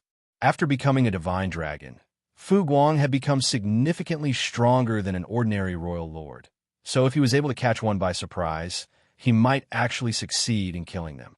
Only, the sudden appearance of the remnant army disrupted Fu Guang's plans, so he had no choice but to reveal himself. After assuming his dragon form, Fu Guang charged straight towards the royal lord, which shocked the latter. He had suffered a loss at Fu Guang's claws before and knew just how powerful this white divine dragon was. Simply put, in a one-on-one fight, he was not Fu Guang's opponent. So, how would he still be in any mood to pick a fight with the remnant army? He immediately turned around and fled. Fu Guang naturally gave chase, and using a number of Dragon Clan secret techniques, he was able to beat the royal lord into a miserable mess. The fight lasted only a few moments before another royal lord charged over and joined hands with his companion to resist Fu Guang. Still, the white divine dragon was undaunted. Opening his mouth, a river suddenly burst forth. Caught off guard, the two royal lords were swept into this river, their bodies instantly freezing. Fu Guang also dove in and fought the two royal lords inside the river, gaining the upper hand even against two enemies. One could tell from this display alone that the power of a divine dragon was far greater than an ordinary Ninth Order Open Heaven Realm Master. An ordinary old ancestor would not be able to gain the advantage against two royal lords. If it were a one-on-one fight, then Fu Guang might have the opportunity to cut down a royal lord, but that was basically impossible if he had to deal with two of them. He knew that, in this fight, he would only be able to deal damage to the enemy, so his attacks grew less calculated and more ruthless. Even if he could not kill a royal lord, he intended to beat these two half to death. Martial Peak, Chapter 5453, Compensate. With Fu Guang's help, the remnant army led by Xianxia escaped its immediate crisis. A large human army in the distance also noticed the commotion and was quickly making their way over to support them. With a thought, Xianxia sent a transmission to Xianxia and the others. "I'll leave the rest to you." Xianxia, who was bringing up the rear, was startled and quickly asked, "What are you going to do?" However, Xianxia was no longer aboard the purifying black ink battleship when he looked over. Apparently, he had disappeared as soon as he left those words. Xianxia frowned slightly. He could vaguely guess what it was Xianxia planned to do. He was a little worried about it, but there was no point in fretting now. Xianxia had already run off, and he could not stop him either. Helpless, he had no choice but to hurry over to assume command of the purifying black ink battleship in Xianxia's place, continuing to lead the remnant army towards the approaching human army. After killing several black ink clansmen who were blocking the way, the two human armies met, and the Eighth Order masters in charge communicated with each other through their divine senses. The Eighth Order Open Heaven Realm Master was both surprised and delighted to hear of Xianxia's retelling of the remnant army's origins. Everyone knew that there were survivors still trapped on the black ink battlefield, but they couldn't rescue those remnant soldiers.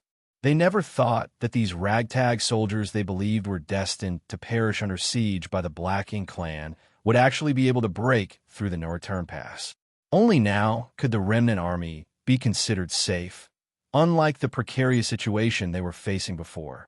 Looking back, Xianxia did not see any sign of Xianxia, but he knew he must have headed back toward the territory gate.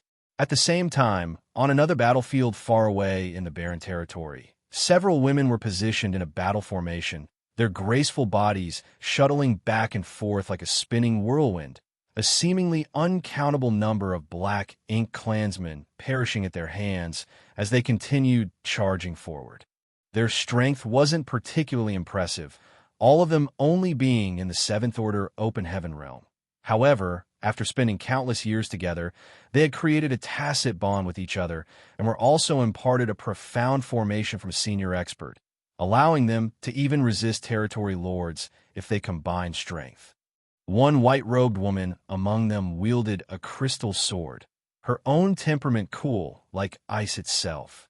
Suddenly, she raised her hand, holding her chest as she looked in a certain direction. "Elder sister, what happened?" asked a woman in green robes anxiously, thinking that the white-robed woman was injured. "Husband," the white-robed woman muttered softly. In that instant, she got a feeling she had not felt in a very long time. It had been more than 1,000 years since she felt it, but it pulled at her heart just as before. Though her voice was soft, the contents of her muttering cracked like the sound of thunder in their ears. All the women looked shocked, and the beautiful eyes of one whose enchanting body was covered in demon chi lit up at the sound of it. "Which direction?" The white-robed woman immediately pointed to the depths of the void. "Let's go." As the demonic woman's voice sounded, she led the others off. She served as the formation core of their battle formation, so as soon as she moved, everyone followed along with her. All of their hearts were burning with anticipation and anxiety. The unnatural movement on their side immediately caught the attention of a certain person. That person moved over to block the women's path, frowning. "What are you doing? It's dangerous over there." Each group had its own region to defend, so if they left and were unable to obtain reinforcements, then there was a high possibility of them falling into the danger of being encircled by the Black Ink Clan army. The demonic woman in the lead gave this person who was blocking their way a deep look before not sparing her any semblance of respect, as she gritted her teeth and shouted, "He has returned." "Who?" the person blocking the way asked with a frown. Then, as if realizing something, her spirits were roused. "Xianxia has returned." "Yes," the demonic woman responded. The person blocking their path was both shocked and delighted. "How did you find out?" Even she had no idea of the full situation on this chaotic battlefield. So how did these women obtain such shocking news? What was more, she and the other old ancestors had already speculated that Xianxia had fallen. After all, there was no word from him for over 500 years after he was pursued by the powerful royal lord. So how could he have survived? It was only after returning to the barren territory and obtaining some information from the members of Voidland that they concluded that Xianxia was actually still alive. Only, nobody knew where he was. The demonic woman had no patience to explain. However, she knew that she had no choice but to do so at this moment. He and Su Yin have cultivated a profound dual cultivation art for many years, so they have formed a connection between their souls. It allows them to sense each other as long as they are not too far away. The person blocking the way immediately turned towards the white-robed woman and asked, "You felt his presence?" Su Yin nodded and pointed in a certain direction, but just as she was about to speak, she suddenly frowned. "He's gone again."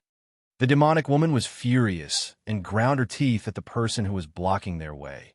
"If it turns out you made us lose our man again, you must compensate us." Old ancestor Xiao didn't know whether to laugh or cry. She had heard similar words many times over the past few centuries, despite her being a powerful ninth-order old ancestor. She had spent countless years overseeing the Black Ink battlefield, rendering meritorious service.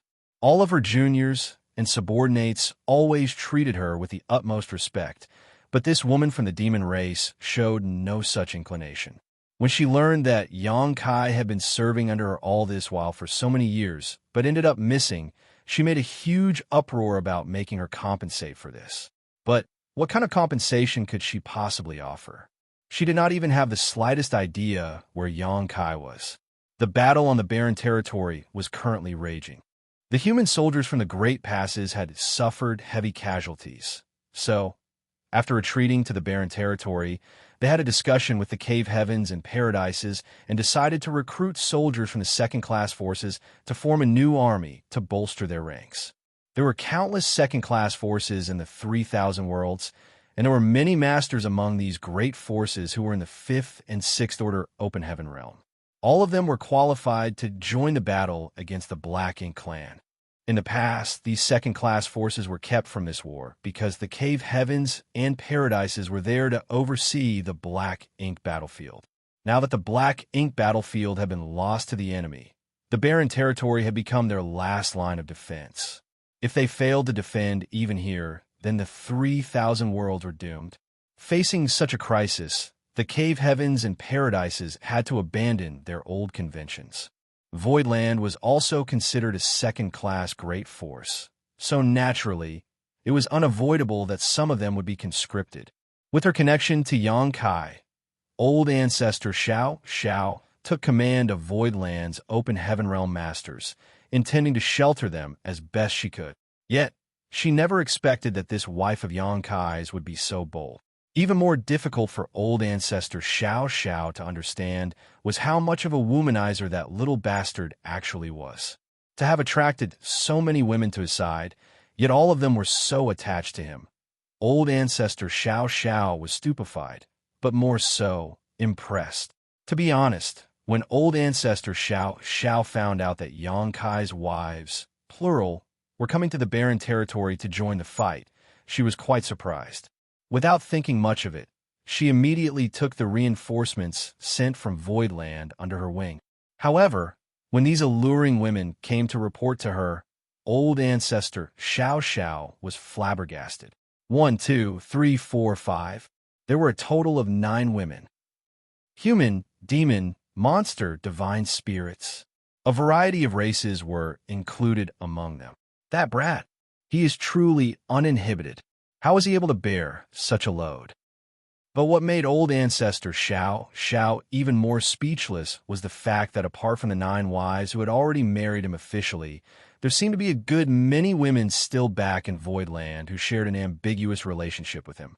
At first, old ancestor thought that there must have been a mistake, but upon closer questioning, she realized that there was no mistake at all.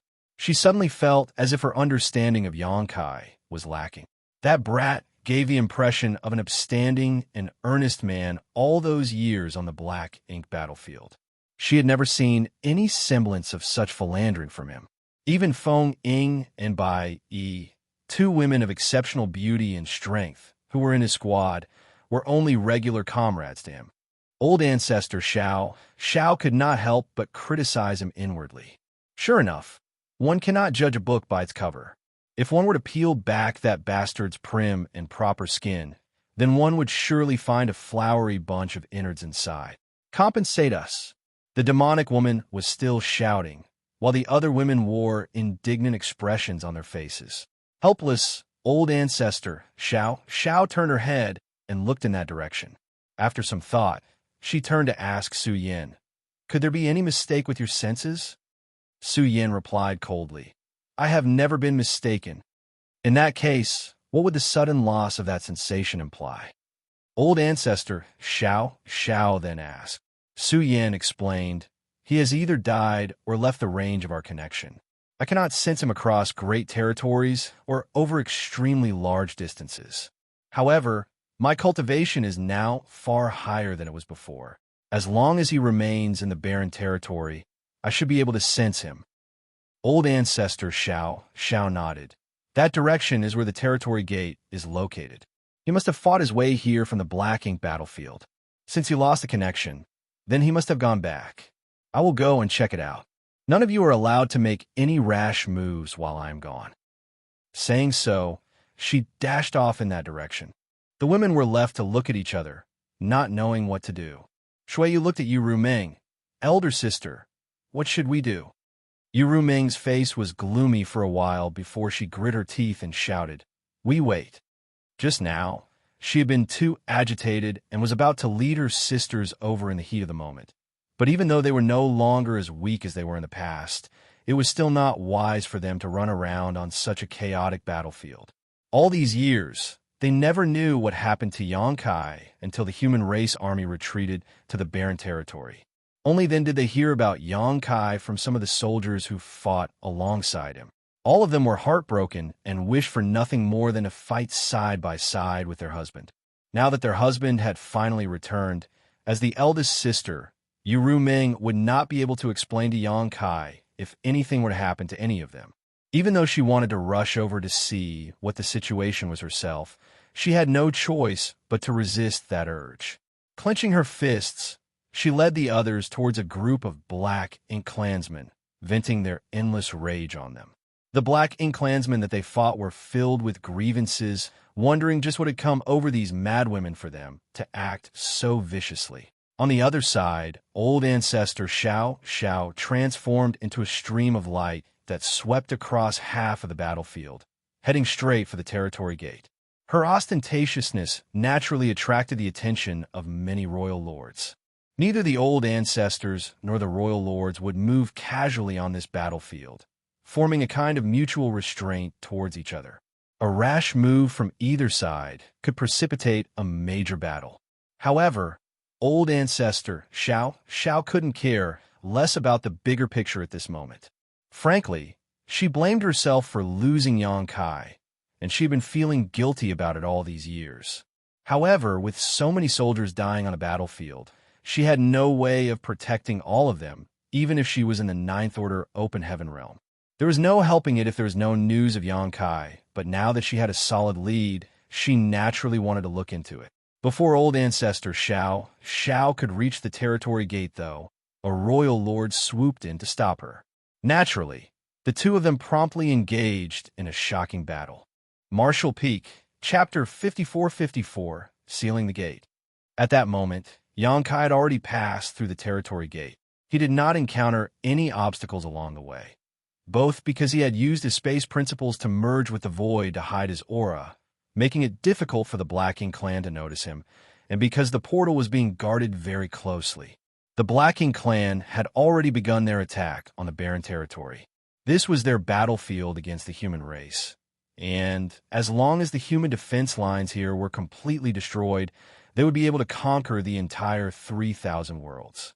When that time came, with the insidious nature of Black Ink strength, the Black Ink clan's strength would snowball and grow to the point where the human race couldn't fight back.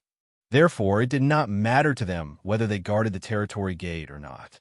The humans would not think about capturing the portal, since their goal was the same as the Black Ink clan.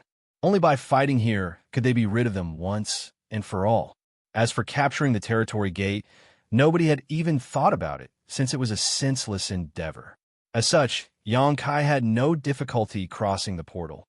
When Su Yin sensed him, he had also sensed her and raised his head in a hurry, but he could not catch Su Yin in his sight. They were simply too far apart. It was surprising to him that Su Yin had also joined the fight. When he entered the Black Ink battlefield, Su Yin, Shanqing Luo, and Zhu Qing were still in the Divine Spirit ancestral land to cultivate. More than 1,000 years had passed since then. Since Su Yin was participating in the war, then the Divine Spirits of the Divine Spirit ancestral land must be participating as well. Xianxia understood the crux of the matter instantly. It was no wonder he saw so many Divine Spirits on the battlefield just now. It was impossible to say that he was not worried. Even though it had been more than 1,000 years, he was still not sure to what extent Su Yin could grow in that period. What's more, on this chaotic battlefield, even 8th Order and 9th Order Open Heaven Realm Masters could fall. However, as things had already come to this point, worrying was pointless. The battle for the barren territory was one that concerned the entire 3,000 worlds. If the fight here was lost, then the 3,000 worlds would be doomed. After tossing aside the miscellaneous thoughts weighing his mind, Xianxia tried to forcibly suppress the head-splitting pain from using 4 soul-rending thorns. If he wanted to recover from this, then he would likely have to wait for the soul-warming lotus to slowly mend his soul. When he stepped into the portal, Xianxia's space principles flared, and the seemingly short distance between the endpoints of the territory gate seemed to stretch infinitely rather than send him back to the Black Ink battlefield immediately. Instead of fully going through, Xianxia actually remained inside the portal. An ordinary person couldn't do this, as anyone who passed through a territory gate would definitely re-emerge in the Black Ink battlefield or the barren territory. However, Xianxia was a master of the Tao of Space and had already reached the level of summiting the peak. So, with a clever use of space principles, it was easy for him to stretch the space inside the portal. He was in no hurry to return to the no-return pass. Instead, he wanted to seal the territory gate completely. Just like he did back then when he went from the Black Territory to the Black Ink battlefield. The Barren Territory was the second battlefield imagined by the ancient ancestors, and they had long emptied up that territory. In other words, it was simply impossible for the Black Ink clan to obtain any resources from the Barren Territory. Without resources, the Black Ink clan would not be able to breed new clansmen. The Black Ink clan was now completely dependent on the no-return pass for reinforcements and supplies.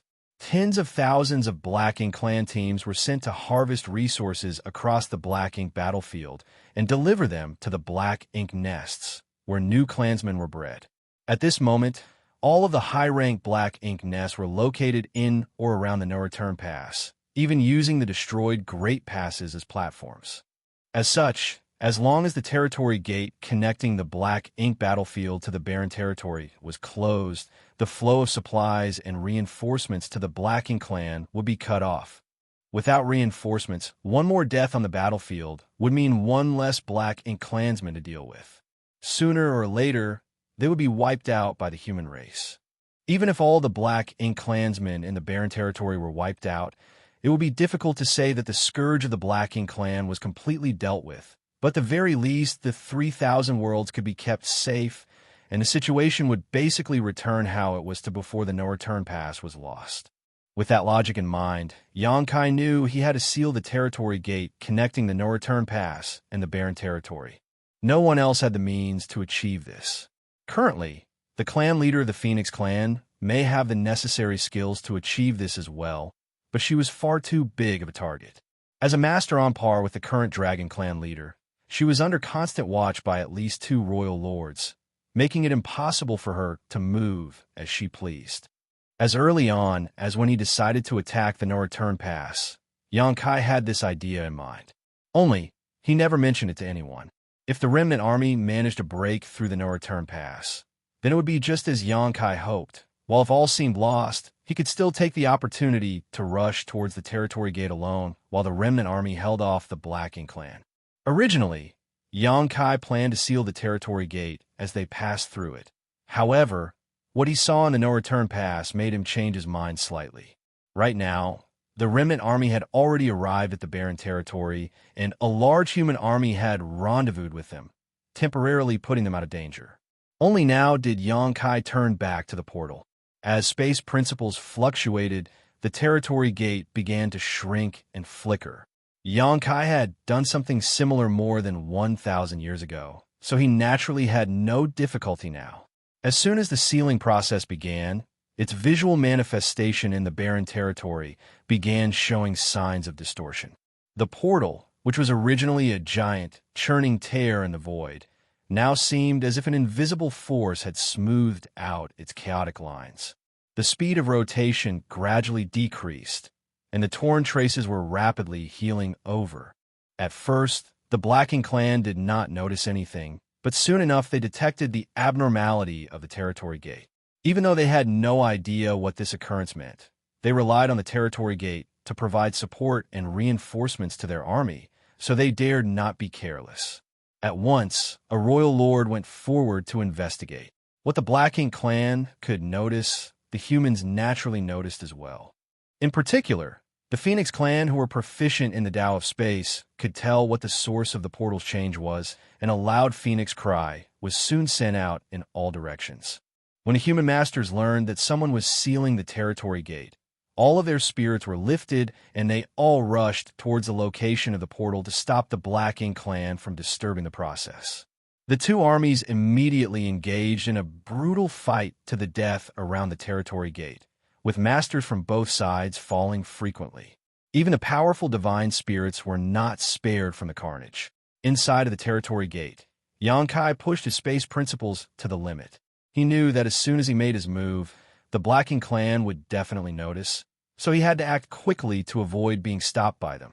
Shuttling through the void from the Barren Territory to the Black Ink battlefield, Xianxia not only sealed the corridor, he also filled the void around him with violent turbulence wherever he passed, adding to the blockage. This blockage was not permanent or foolproof by any means. If there existed a master as skillful as him in the Tao of Space, then the blocked territory gate could be reopened and the turbulence cleared out in short order. Only, there were no individuals among the Black Ink clan who were proficient in the Tao of Space. It did not matter even if they forced their way through, as they would just be swept up by the chaos and forced to aimlessly wander the void forever. In just a dozen breaths of time, the portal in the barren territory had become as smooth as a mirror, its manifestation disappearing completely. All the humans were shocked to see this. How could they not know that their side had succeeded? Some of the Black Ink clansmen were unconvinced and rushed towards where the portal was originally located, yet there was no sign of them being transported at all. It was as if they were just traversing past ordinary space. This made all in the Black Ink clan's hearts sink. Being cut off from their rear support by the humans was going to be disastrous for them. They needed to act quickly. Otherwise, their troops would be eradicated, and they would have no chance of turning the tides anymore. Once Xianxia blocked up the entire corridor and returned to the no-return pass, he immediately saw Xianxia fighting against several territory lords. It had been less than a half cup of tea's time since Xianxia stopped their pursuers, allowing Xianxia to lead the remnant army to the barren territory and his subsequent return alone. In just a short half a cup of tea's time, Xianxia had already been beaten beyond recognition.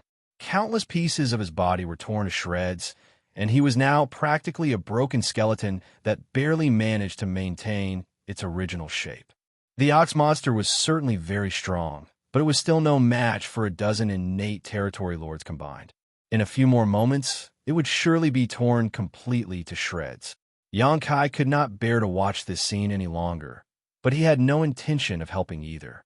Xianxia was already dead and was now shining his final light. If he tried to help, he would only be throwing himself into a trap. The old ancestor of Azure Void Pass was the same. On another battlefield, the old ancestor stood alone, fighting against the royal lord there, as well as several territory lords. It was clear that his energy was already close to being exhausted. After returning to the no-return pass again, Xianxia raised his hand and summoned his Azure Dragon Spear before rushing straight to the central square. Xianxia was about to give up resisting, but when he noticed Xianxia's aura, he immediately became energized and moved to the sky, desperately distracting his opponents lest they cause trouble for Xianxia instead. The old ancestor acted similarly. Even though they noticed that Xianxia had come back, the territory lords were unable to extricate themselves from their current battles. They could only scream and shout for their subordinates to stop him. But how could such dregs stop Xianxia, whose current strength was sufficient to easily kill an innate territory lord with just one soul-rending thorn? Even without a soul-rending thorn, he could similarly kill innate territory lords quickly while only paying a small price. The feudal lords were simply unable to block his way, and any who tried simply turned into broken corpses. After cutting through the Black Ink clan's army in a reign of terror, Xianxia descended upon the square with great momentum. With just one sweep of his divine sense, he found the aura of Ji Lao San, who was heavily suppressed and imprisoned. Even with the power of a divine spirit to protect him, he was already showing signs of being corrupted after being in contact with Black Ink strength for who knows how long. Ji Lao San's dragon form was also locked in place firmly by a type of black chain. He no longer had much power to resist. Without hesitation, Xianxia's body erupted in a golden light, and following a dragon roar, he instantly transformed into a 70,000-meter-long ancient dragon. He grabbed the black chains holding Ji Lao San down, and his dragon force burst out. Ji Lao San knew what Xianxia was trying to do, and under their combined efforts, the chains were swiftly snapped. "Transform into your human form," Xianxia roared at him. Ji Lao San reacted quickly and shrank down, assuming a human shape. Xianxia grabbed him with his claws and with a swing of his giant body, wiped out the Black Ink clansmen around him. Amid a loud dragon roar, he disappeared towards the depths of the void without looking back.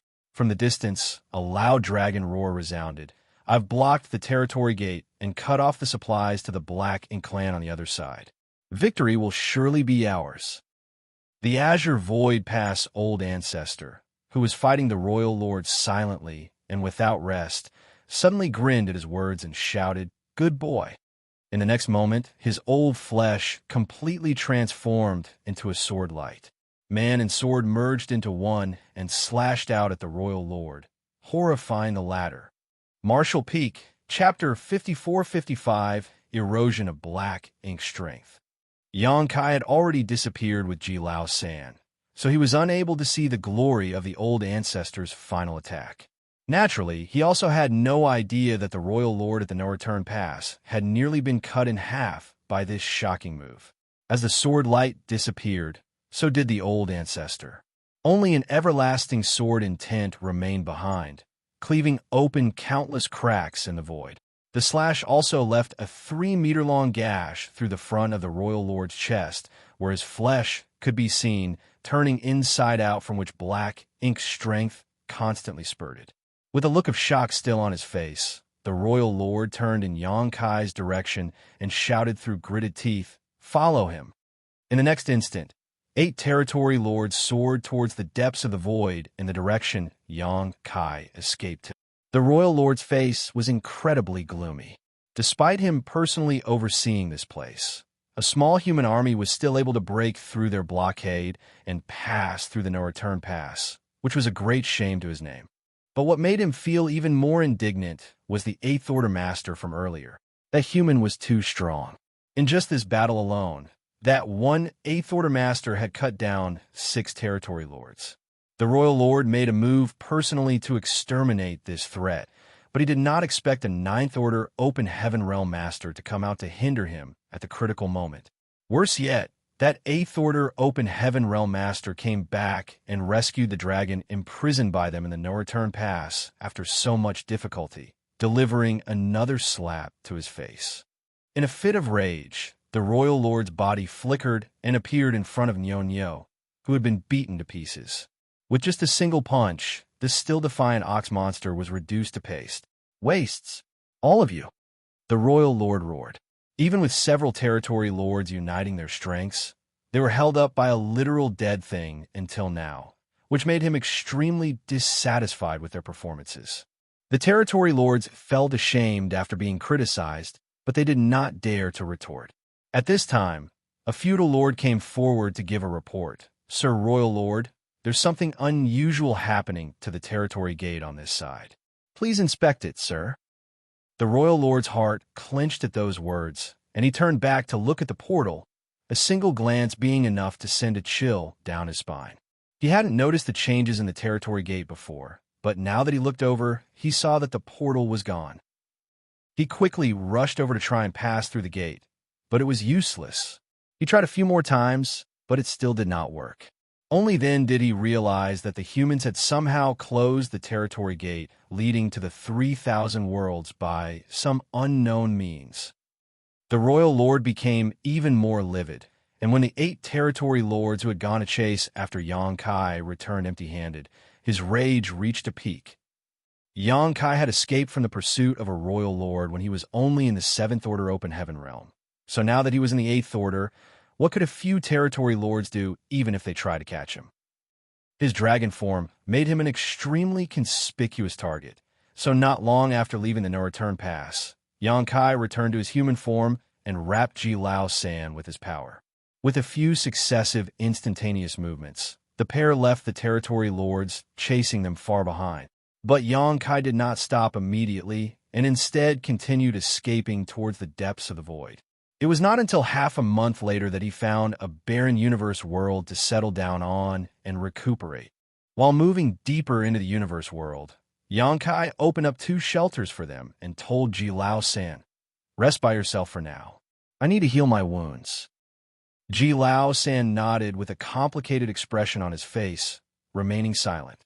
Xianxia headed to his spot and sat down cross-legged before taking out a large handful of pills and stuffing them into his mouth. The injuries he suffered from this battle were not light, not to mention the damage he incurred to his soul from using 4 soul-rending thorns. As the one leading the remnant army, Xianxia had stood at the vanguard, and so he was also the one who received the most pressure for the majority of the battle. In particular, The world force from his small universe was severely depleted, so he was in desperate need of time to properly recuperate. Right now, Yangkai no longer had complete sets of cultivation materials on hand, so he could only rely on open heaven pills to restore himself. Fortunately, the time flow inside of his small universe was 7 times faster than that of the outside world, and the bustling vitality of the living beings in his small universe was also providing him with fresh world force every moment. That was why recovering was not a difficult task for him. After a month or so, Yangkai had just about recovered all of his depleted energy. Other than the damage to his soul, which still required some more time to heal, he was generally fine.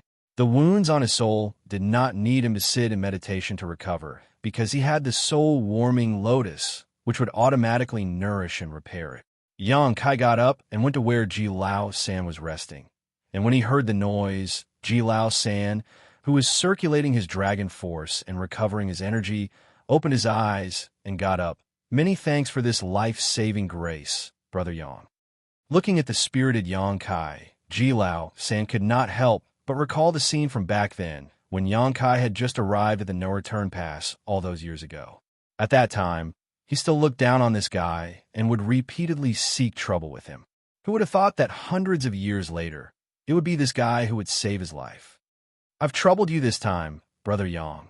Ji Lao San was no longer the haughty dragon from back then. Clearly, the shocking events at the no-return pass had allowed him to mature a lot.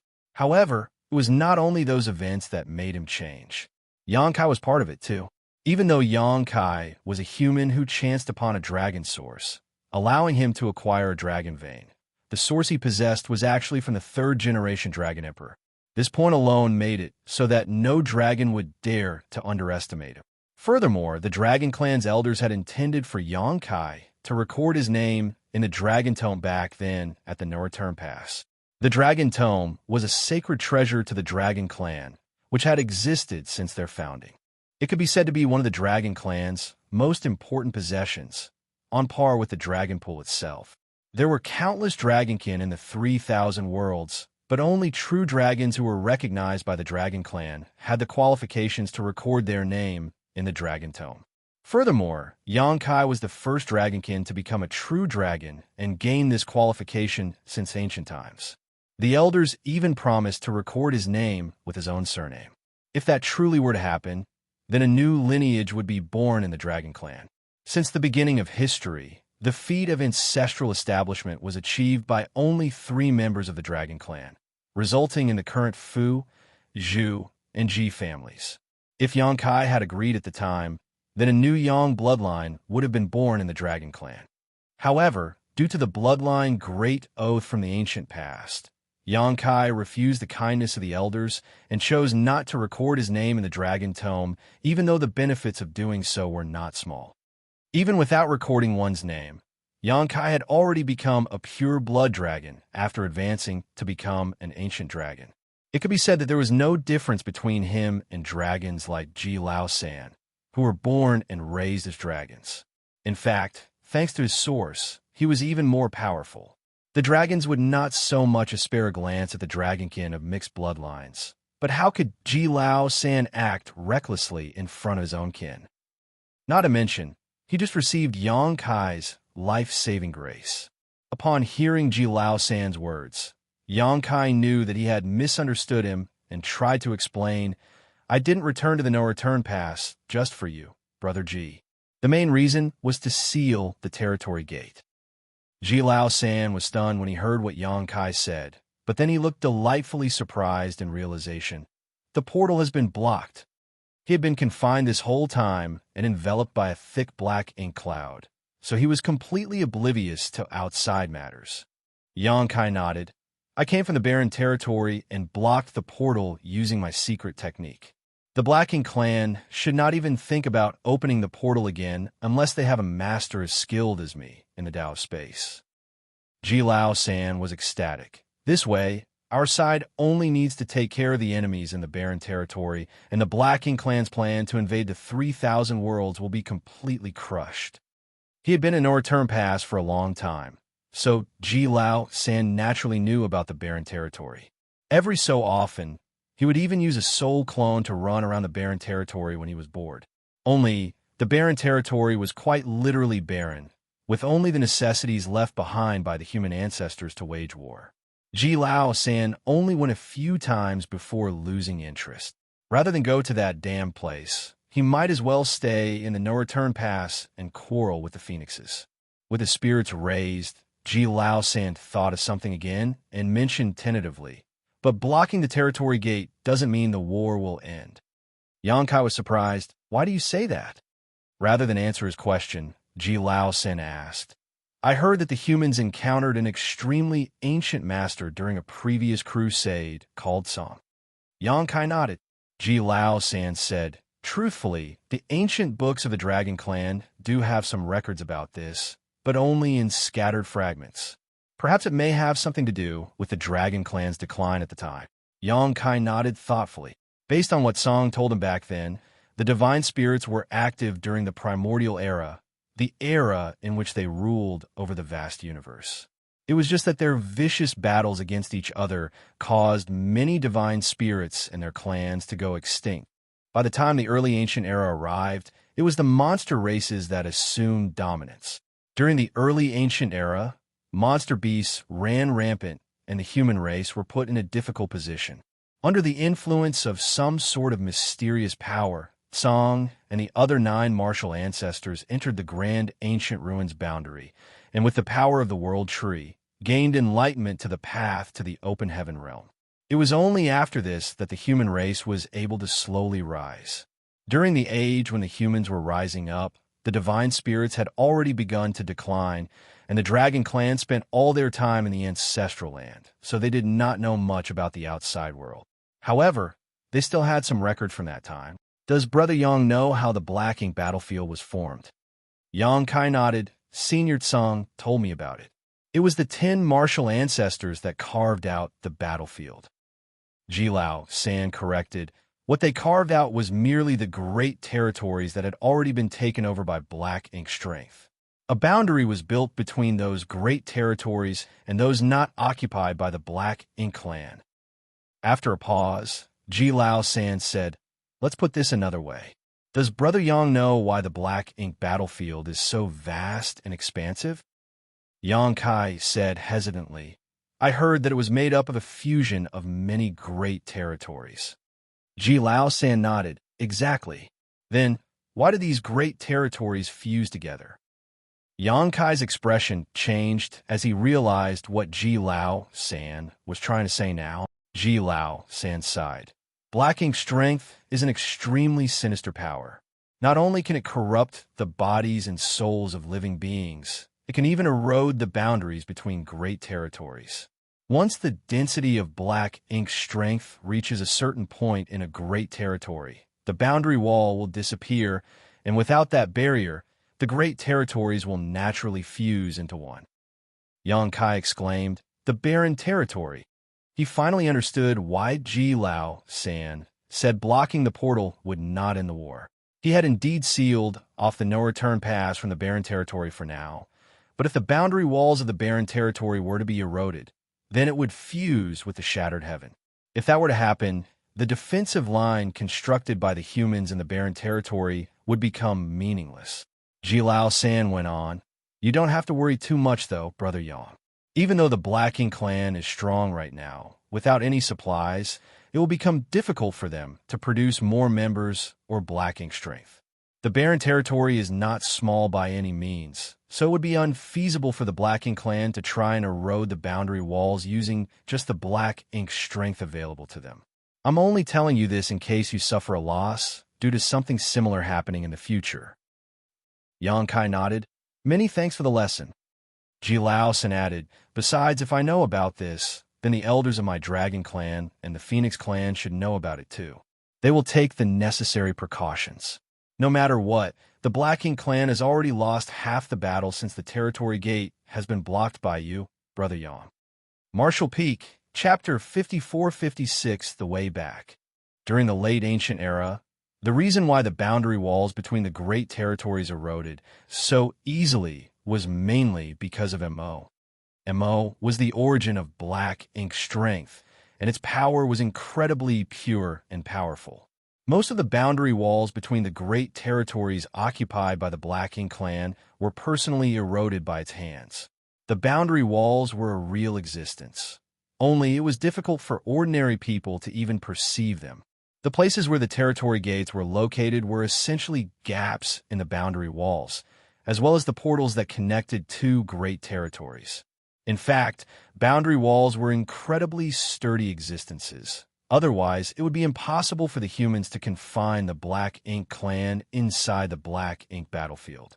Trying to erode the boundary wall with Black Ink strength alone was a difficult feat to achieve. Now, Xianxia had sealed the territory gate between the No Return Pass and the Barren Territory, cutting off the Black Ink clan supply line, but he was powerless to do anything more. He asked more about the No Return Pass, and learned from Xianxia that the pass fall was attributed to the two Black Ink giant spirit gods, just as he expected. The human race army retreated all the way from outside of the primordial heavens source grand restriction to the No Return Pass, suffering countless casualties along the way. Somewhere between 20 and 30 of the great passes were destroyed in the process, while even more Ninth-Order old ancestors died in battle. The casualties they sustained could be described as unprecedented since the late ancient era. Even though the Black Ink clan also sustained their fair share of casualties, they were much less significant when compared to the humans. After all, the two Black Ink giant spirit gods were far too powerful. After retreating to the No Return Pass and receiving the support from the Dragon Clan and Phoenix Clan, the two sides fought a brutal war around the No Return Pass. In the end, the human army and its allies were unable to hold. The No Return Pass was broken through, and for the first time in history, it became engulfed in the flames of war. Half of this result was because they were truly helpless to fend off the enemy, but the other half was intentional. The united army of the humans and the divine spirits executed a coordinated retreat to the Barren Territory to use the second battlefield to continue their war against the Black Ink clan. Xianxia had gone too deep into enemy lines while fighting and was surrounded by the Black Ink clan, resulting in him being unable to return to the No Return Pass in time to join the evacuation. In the end, he was captured by a royal lord in the final battle. The Black Ink clan did not kill him, though. They placed divine spirits in high regard. So the royal lord imprisoned him in the No Return Pass and surrounded him in a cloud of Black Ink strength, seemingly in an attempt to study the innate resistance of divine spirits towards their Black Ink strength. It was to find a way to corrupt them quickly through research. If the royal lord had not had such intentions, then Xianxia would not have survived after being captured. His 55,000-meter-long ancient dragon body was comparable to an Eighth-Order master in strength. However, an ancient dragon could hardly make any waves in front of a royal lord. Over the years, it had become increasingly difficult for Xianxia to persevere. Fortunately, his dragon vein was quite pure, giving him fairly high resistance to the corruption of Black Ink strength. However, if another decade or so had passed, even he could not be sure whether or not he would be corrupted by Black Ink strength. If he really were corrupted, then he would surely become a stain on the Dragon Clan's pride. That was why Xianxia was so grateful to Xianxia for saving him. He had saved not only his life, but protected the honor of the entire clan. Xianxia still had some Black Ink strength lingering in his body, so Xianxia gave him some purifying Black Ink pills to finally eliminate this hidden danger. Freed from the Black Ink strength shadow, Xianxia's body felt light, and he heaved a long sigh in his hiding place before asking, "Brother Yang, what do you plan on doing next?" "I'm going back." Yang had already made up his mind. Xianxia did not understand. "The portal has already been blocked, though. How will you return? You're not thinking of reopening it, are you?" "That would be a bad idea." Xianxia was able to catch the enemy by surprise when he sealed the territory gate the first time. But if he were to try it again, the Black Ink clan would surely respond more quickly and forcefully, making it questionable whether he could succeed or not.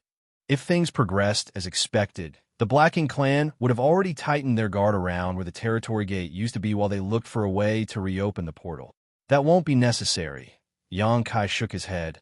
I know a passage that leads to the 3,000 worlds. We can use that path." His words shocked Ji Lao-san. To think that the black ink battlefield actually had another passage that led to the 3,000 worlds. This was big news, and if the Black Ink clan were to ever learn about it, they would surely rejoice. The passage that Xianxia spoke of was the one he used to get to the black ink battlefield from Black Territory back then. Since he could come from Black Territory to the black ink battlefield at that time, he would naturally be able to do the opposite. He just had to reopen the passage, which would not be difficult for the Kernam at all. Now, of course, the existence of the passage was quite peculiar in itself. Based on Xianxia's speculation, it may be a special type of territory gate, or it may be a weak point in the boundary walls. In ancient times, a royal lord somehow found her way into the Black Territory through this passage and was suppressed and sealed by human race masters of the time before a super array was set up to suppress her and the Void Corridor. Countless years later, Xianxia shook the foundation of the Grand Array while mining the resources in Black Territory and almost allowed the royal lord to escape. Fortunately, she had been imprisoned for an incredibly long time, so her strength had declined greatly. Otherwise, with the lineup that the humans had at the time, they would have suffered far heavier losses in order to deal with that royal lord. The Void Corridor was located in the Blue Sky Theater, which was quite far from here. Xianxia took out his universe chart and ascertained the direction before flying side by side with Ji Lao-san, occasionally using space principles to speed up their journey. If he was alone, Xianxia could have just repeatedly used instantaneous movement to dramatically reduce the amount of time the journey required. But it was hard to do so with Ji Lao-san tagging along, as the latter was an ancient dragon, meaning he could not be carried by Xianxia so easily. Along their journey, the scenery in the vast void all looked the same. They passed through several theaters, which used to be defended by the Great Passes, and took nearly 10 years to finally reach the Blue Sky Theater. Blue Sky Pass, which had guarded this stretch of void for eons, was long gone. Xianxia did not even know whether it had been completely destroyed or not. There were 70 to 80 remnant Great Passes floating outside of the no-return pass, all of them shrouded by black ink clouds, making it hard to identify them. From Xianxia's perspective, it had been several thousand years since he came here, but he still remembered how he had sealed up the Void Corridor along his way after departing from Black Territory until he suddenly stepped into a sealed world. The Void Corridor in Black Territory was connected to that sealed world. The sealed worlds of the Black Ink battlefield were basically the universe paradises and universe cave heavens left behind after the fall of high-rank open heaven realm masters from ancient times. The universe cave heaven encompassing the passage connecting Black Territory and the Black Ink battlefield should not have appeared there as an accident, but rather been placed there by artificial intervention. The owner of the universe cave heaven clearly knew about the existence of this Void Corridor, and so they took the initiative to leave their small universe behind, enveloping the passage and hiding it from the eyes and ears of all others. Doing so meant sacrificing one's lifetime of cultivation, as well as their life itself. Their ancestors sacrificed their lives for the sake of peace for the human race.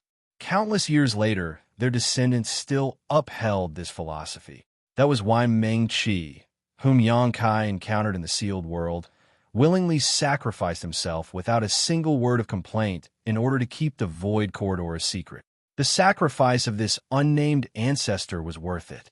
Countless years went by, yet the Black Ink clan never learned of the existence of a Void Corridor that connected straight to the 3,000 worlds. If Xianxia had not come over from Black Territory, then he would not have triggered the abnormality in the universe cave heaven, and then it would naturally not have been noticed by the Black Ink clan. It was because of his actions that the universe cave heaven's location was exposed, and only then did several feudal lords come over to investigate.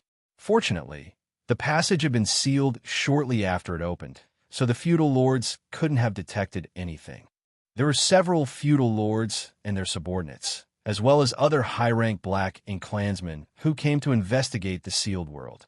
Regardless of whether or not they could find anything good in the sealed world, the world force that existed there in itself was the favorite food of the Black Ink clan. World Force was the foundation that maintained the existence of Sealed World. Even though the Sealed World's owner died long ago, as long as the small universe remained intact, the World Force would not dissipate. However, after being devoured by the Black Ink clan, the World Force was gone, and without that foundation, the Sealed World would naturally collapse into nothingness, never to be found again. It took a decade for Xianxia and Ji Lao San to arrive at the Blue Sky Theater, and another 2 years to locate the original location of a Sealed World. Not because Xianxia was incompetent, but because it was difficult to find a single spot in the vastness of the void. Fortunately, he had specifically noted down the location in his mind back then. Otherwise, he might have come up empty on this trip. Standing at a certain point in the void, Xianxia silently sensed his surroundings for some time before he was certain that this was where the Sealed World collapsed and the void corridor was hidden. If anyone else were to come here, they would naturally be helpless in the face of this situation, but Xianxia had great attainments in the Tao of space. Even in such a case, he could find the void corridor's entrance. He just needed to spend some time and effort on it. So, for the next few months, Xianxia used space principles to probe for the void corridor over and over again, while Ji Lao San sat silently. Until one day, he suddenly raised his brow and called out to Ji Lao San, who was a short distance away. "Brother Ji, come quickly." Ji Lao San's spirits were lifted, and he came over in a flash. "Did you find it?" Xianxia nodded. "We must connect our auras together. Remember to follow me closely lest you get lost in the void crack. If that happens, even I may not be able to find you." Ji Lao San laughed. "No need to go through such trouble."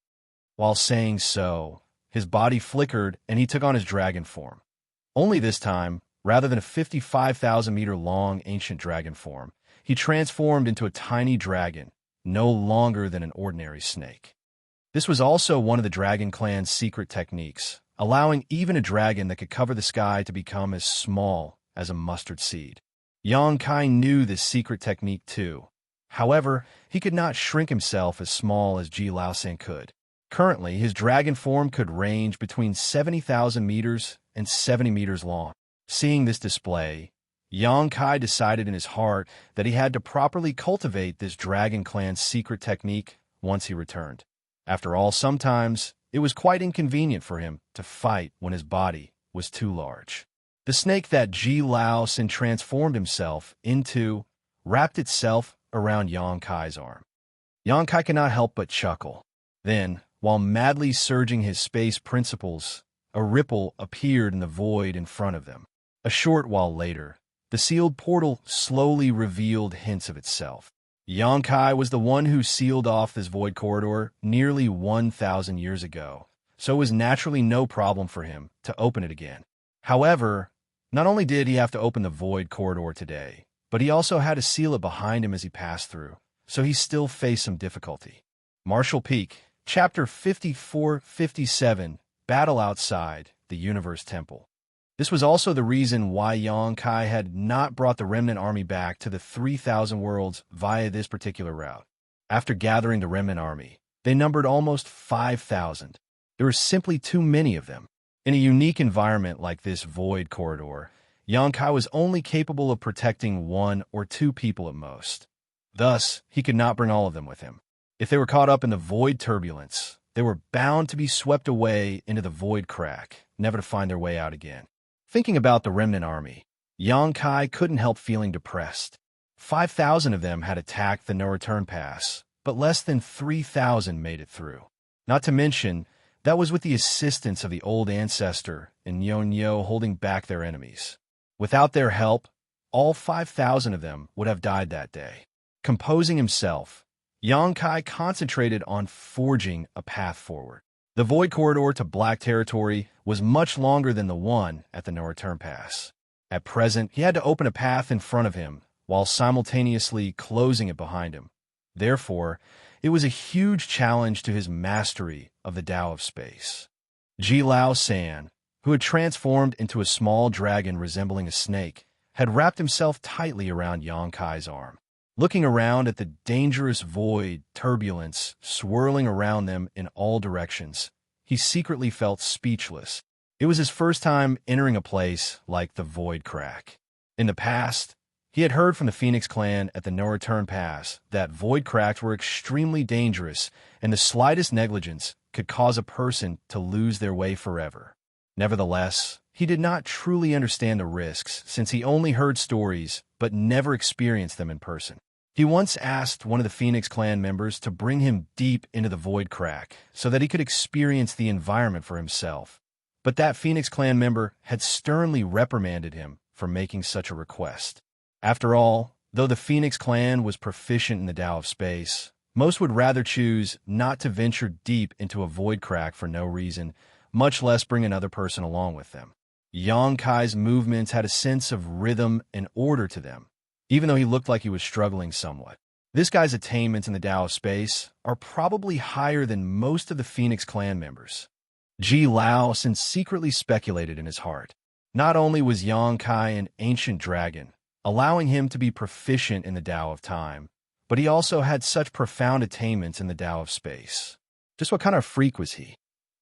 On the other hand, Xianxia did not know what nonsensical thoughts were running through Ji Lao-san's head as he was focused solely on passing through the Void Corridor safely. It was impossible to tell how much time had passed when the obstruction ahead finally vanished without warning, and he abruptly found himself standing in the vast void. An irregular portal filled with chaos and nihility remained open behind him. He quickly turned around, reached out his hand in a swiping motion, and manipulated space principles to make the portal vanish out of sight. It was not until he finished hiding the entrance to the Void Corridor that he finally breathed a sigh of relief. Looking around, Xianxia did not see any scenery that was familiar to him. There was only pitch-black darkness that seemed darker than certain areas on the black ink battlefield. Be that as it may, he knew that he had arrived at black territory. In the past, he had entered the Void Corridor that brought him to the black ink battlefield from this very spot. Without further delay, he immediately consumed some open heaven pills to replenish the energy he had used up and quickly set off toward the territory gate. More than 10 years had passed since Xianxia led the remnant army to the barren territory, so there was no way to know what the situation there was now. For that reason, he pressed down the urge to return to the star boundary. Even though he wanted to go back and check on the star boundary, he knew that now was not the right time to return. His greatest priority at the moment was to rush towards the barren territory as soon as possible. If he wanted to reach the barren territory, then he would first need to head towards the shattered heaven. He took out a universe chart of the 3,000 worlds and quickly figured out his direction. Then he hurried on his way. Ji Lao since seemed to have gotten used to this traveling method and did not change back to his original form, simply choosing to remain wrapped around Xianxia's arm. If one did not observe carefully, one would have assumed that Xianxia was wearing a fancy bracelet. To arrive at the barren territory as soon as possible, Xianxia pushed his speed to its limits as he traveled through great territory after great territory. It was fortunate that he had left his imprint on a large number of universe temples, allowing him to save a significant amount of time.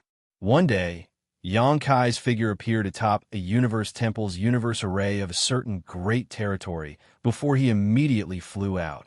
The cultivator guarding the universe temple didn't even have the time to check Xianxia's identity before the latter disappeared without a trace. Hence, he was stunned by the strange and fleeting incident. The universe temples located in each great territory had been left behind by the human race in ancient times and were presently under the joint control of the cave heavens and paradises. Most great territories had a universe temple, with the rare exception of several great territories located in extremely remote regions. For example, the great territory in which the star boundary was located had not contained a universe temple originally. That was because the martial Tao in that particular great territory was too backward, and there were no cultivators who could shuttle through the void. Guarding the universe temple could be considered a kind of training for the disciples of the various cave heavens and paradises. However, the task was boring since fighting was forbidden inside the universe temples. That was why very few disciples from the cave heavens and paradises would willingly volunteer to guard these places. Most of those assigned to these posts had relatively low cultivations. aside from the mandatory Sixth Order Open Heaven Realm Master presiding over the Universe Temple. The rest were either in the Fifth Order or below. Not to mention, their numbers were not high. Xianxia was currently in the Eighth Order Open Heaven Realm, which would make him a Supreme Elder or Ancestor-level character in any cave heaven or paradise. How could these guards in the Fourth and Fifth Order possibly trace his whereabouts? In any case, he had no plans to stay here for long because he had to continue on his journey. However, today, he noticed a battle between cultivators right outside the Universe Temple. Two Sixth Order Open Heaven Realm Masters and a Seventh Order Master were locked in an intense fight for some reason. Although there was a clear gap in their cultivations, the two Sixth Order Masters were holding their own against their opponent in a 2-against-1 battle. That was an unusual sight indeed, as a Seventh Order Open Heaven Realm Master was considered a high-rank Open Heaven Realm Master. How could two Sixth Order Masters be a worthy opponent for such a foe? Xianxia observed for a while and soon figured out the reason. The two Sixth Order Masters were clearly disciples from the cave heavens and paradises, so the artifacts in their possession were excellent, and their secret techniques were powerful. They were most likely peak Sixth Order Masters. On the contrary, the Seventh Order Master's aura was clearly unstable. It looked like not much time had passed since he broke through to the Seventh Order. Which great force he came from was unknown, but he clearly did not originate from any of the cave heavens or paradises. Xianxia couldn't help feeling surprised. According to convention, any Seventh Order Master who did not come from any of the cave heavens or paradises in the 3,000 worlds was absorbed into the cave heaven or paradise closest to them. They would also be given the position of guest elder without any real responsibilities. Take the Great Battle Heaven, for example. They were affiliated with more than 10 great territories. If a cultivator within any of these great territories advanced into the Seventh Order Open Heaven realm, they would then be absorbed into Great Battle Heaven.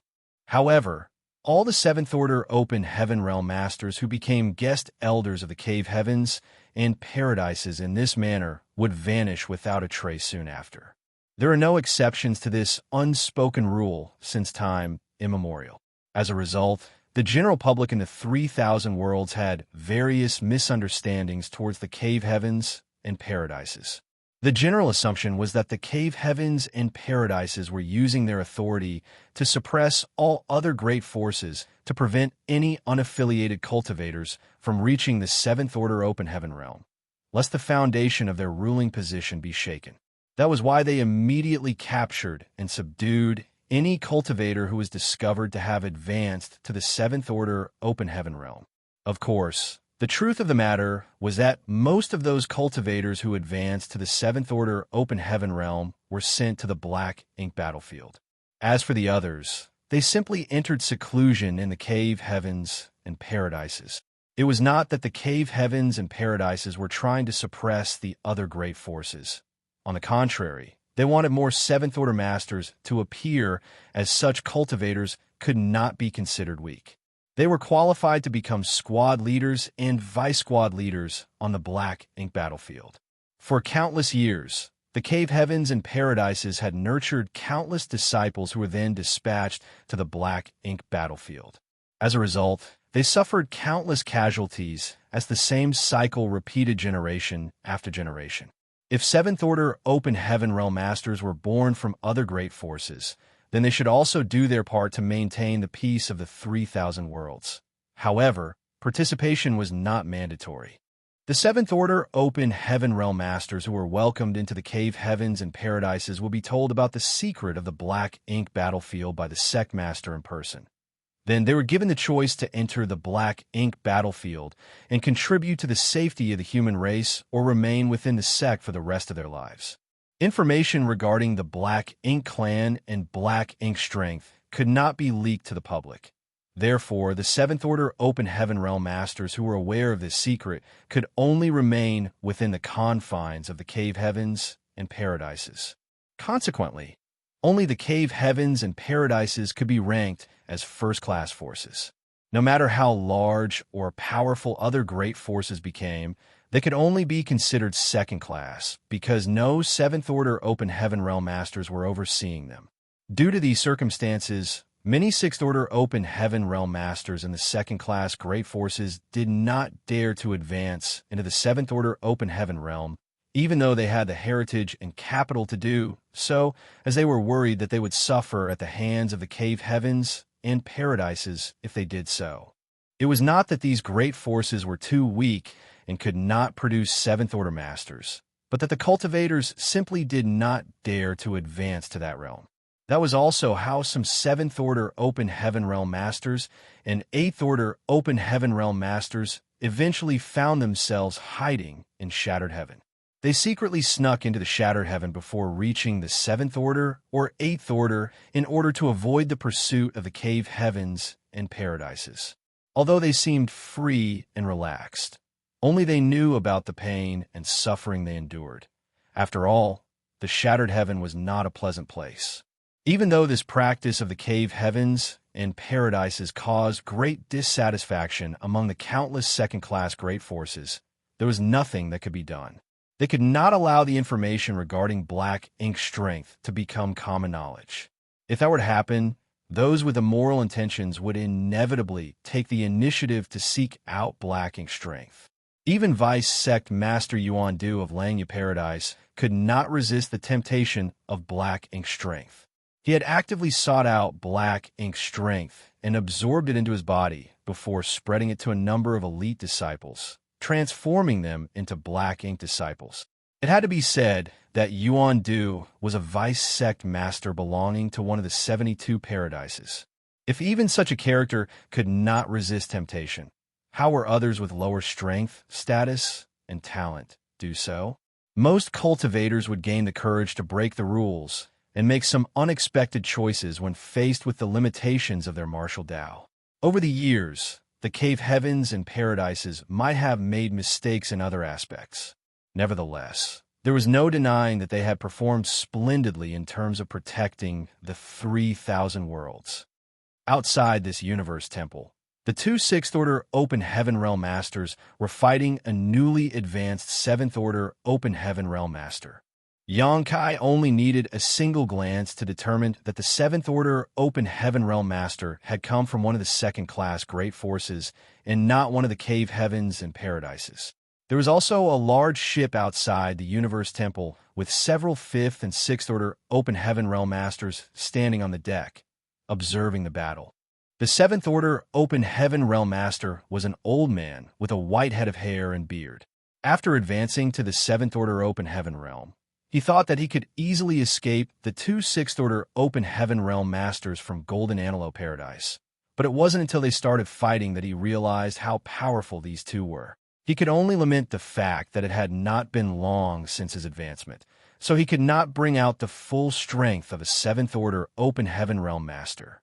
If he had the opportunity to cultivate and retreat for several dozen to 100 years to consolidate his cultivation and familiarize himself with it, then two trivial Sixth-Order Open Heaven Realm Masters would have been nothing to him. Seeing that he could not escape, the old man shouted, "The Cave Heavens and Paradises have been gathering Fifth and Sixth-Order Masters from the second-class Great Forces in every great territory recently. It's obvious that they are planning to destroy the foundation of all second-class Great Forces to prevent their ruling authority from being shaken. They have revealed their wolfish ambitions. How long are the rest of you going to stand there and watch the show?" The expressions of the Fifth and Sixth Order Open Heaven Realm Masters standing on the large ship changed drastically upon hearing those words. It was just as the old man had said. They were cultivators from various second-class great forces in this great territory, which was under the jurisdiction of Golden Antelope Paradise. In recent years, Golden Antelope Paradise had gone around gathering Fifth and Sixth Order Open Heaven Realm Masters from various second-class great forces. It was just that they had not explained the purpose of their actions. So many people became uneasy about the situation. Martial Peak, Chapter 5458, Lord of the Star Boundary. It was not strange for the old man to have such thoughts. Too many rumors and misunderstandings about the Cave Heavens and Paradises had propagated over the years.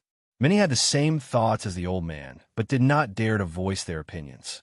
The old man continued, "Yin Yi, 1,800 years ago, the former temple master of Golden Light Temple advanced to the Seventh Order Open Heaven realm and was taken away by Golden Antelope Paradise.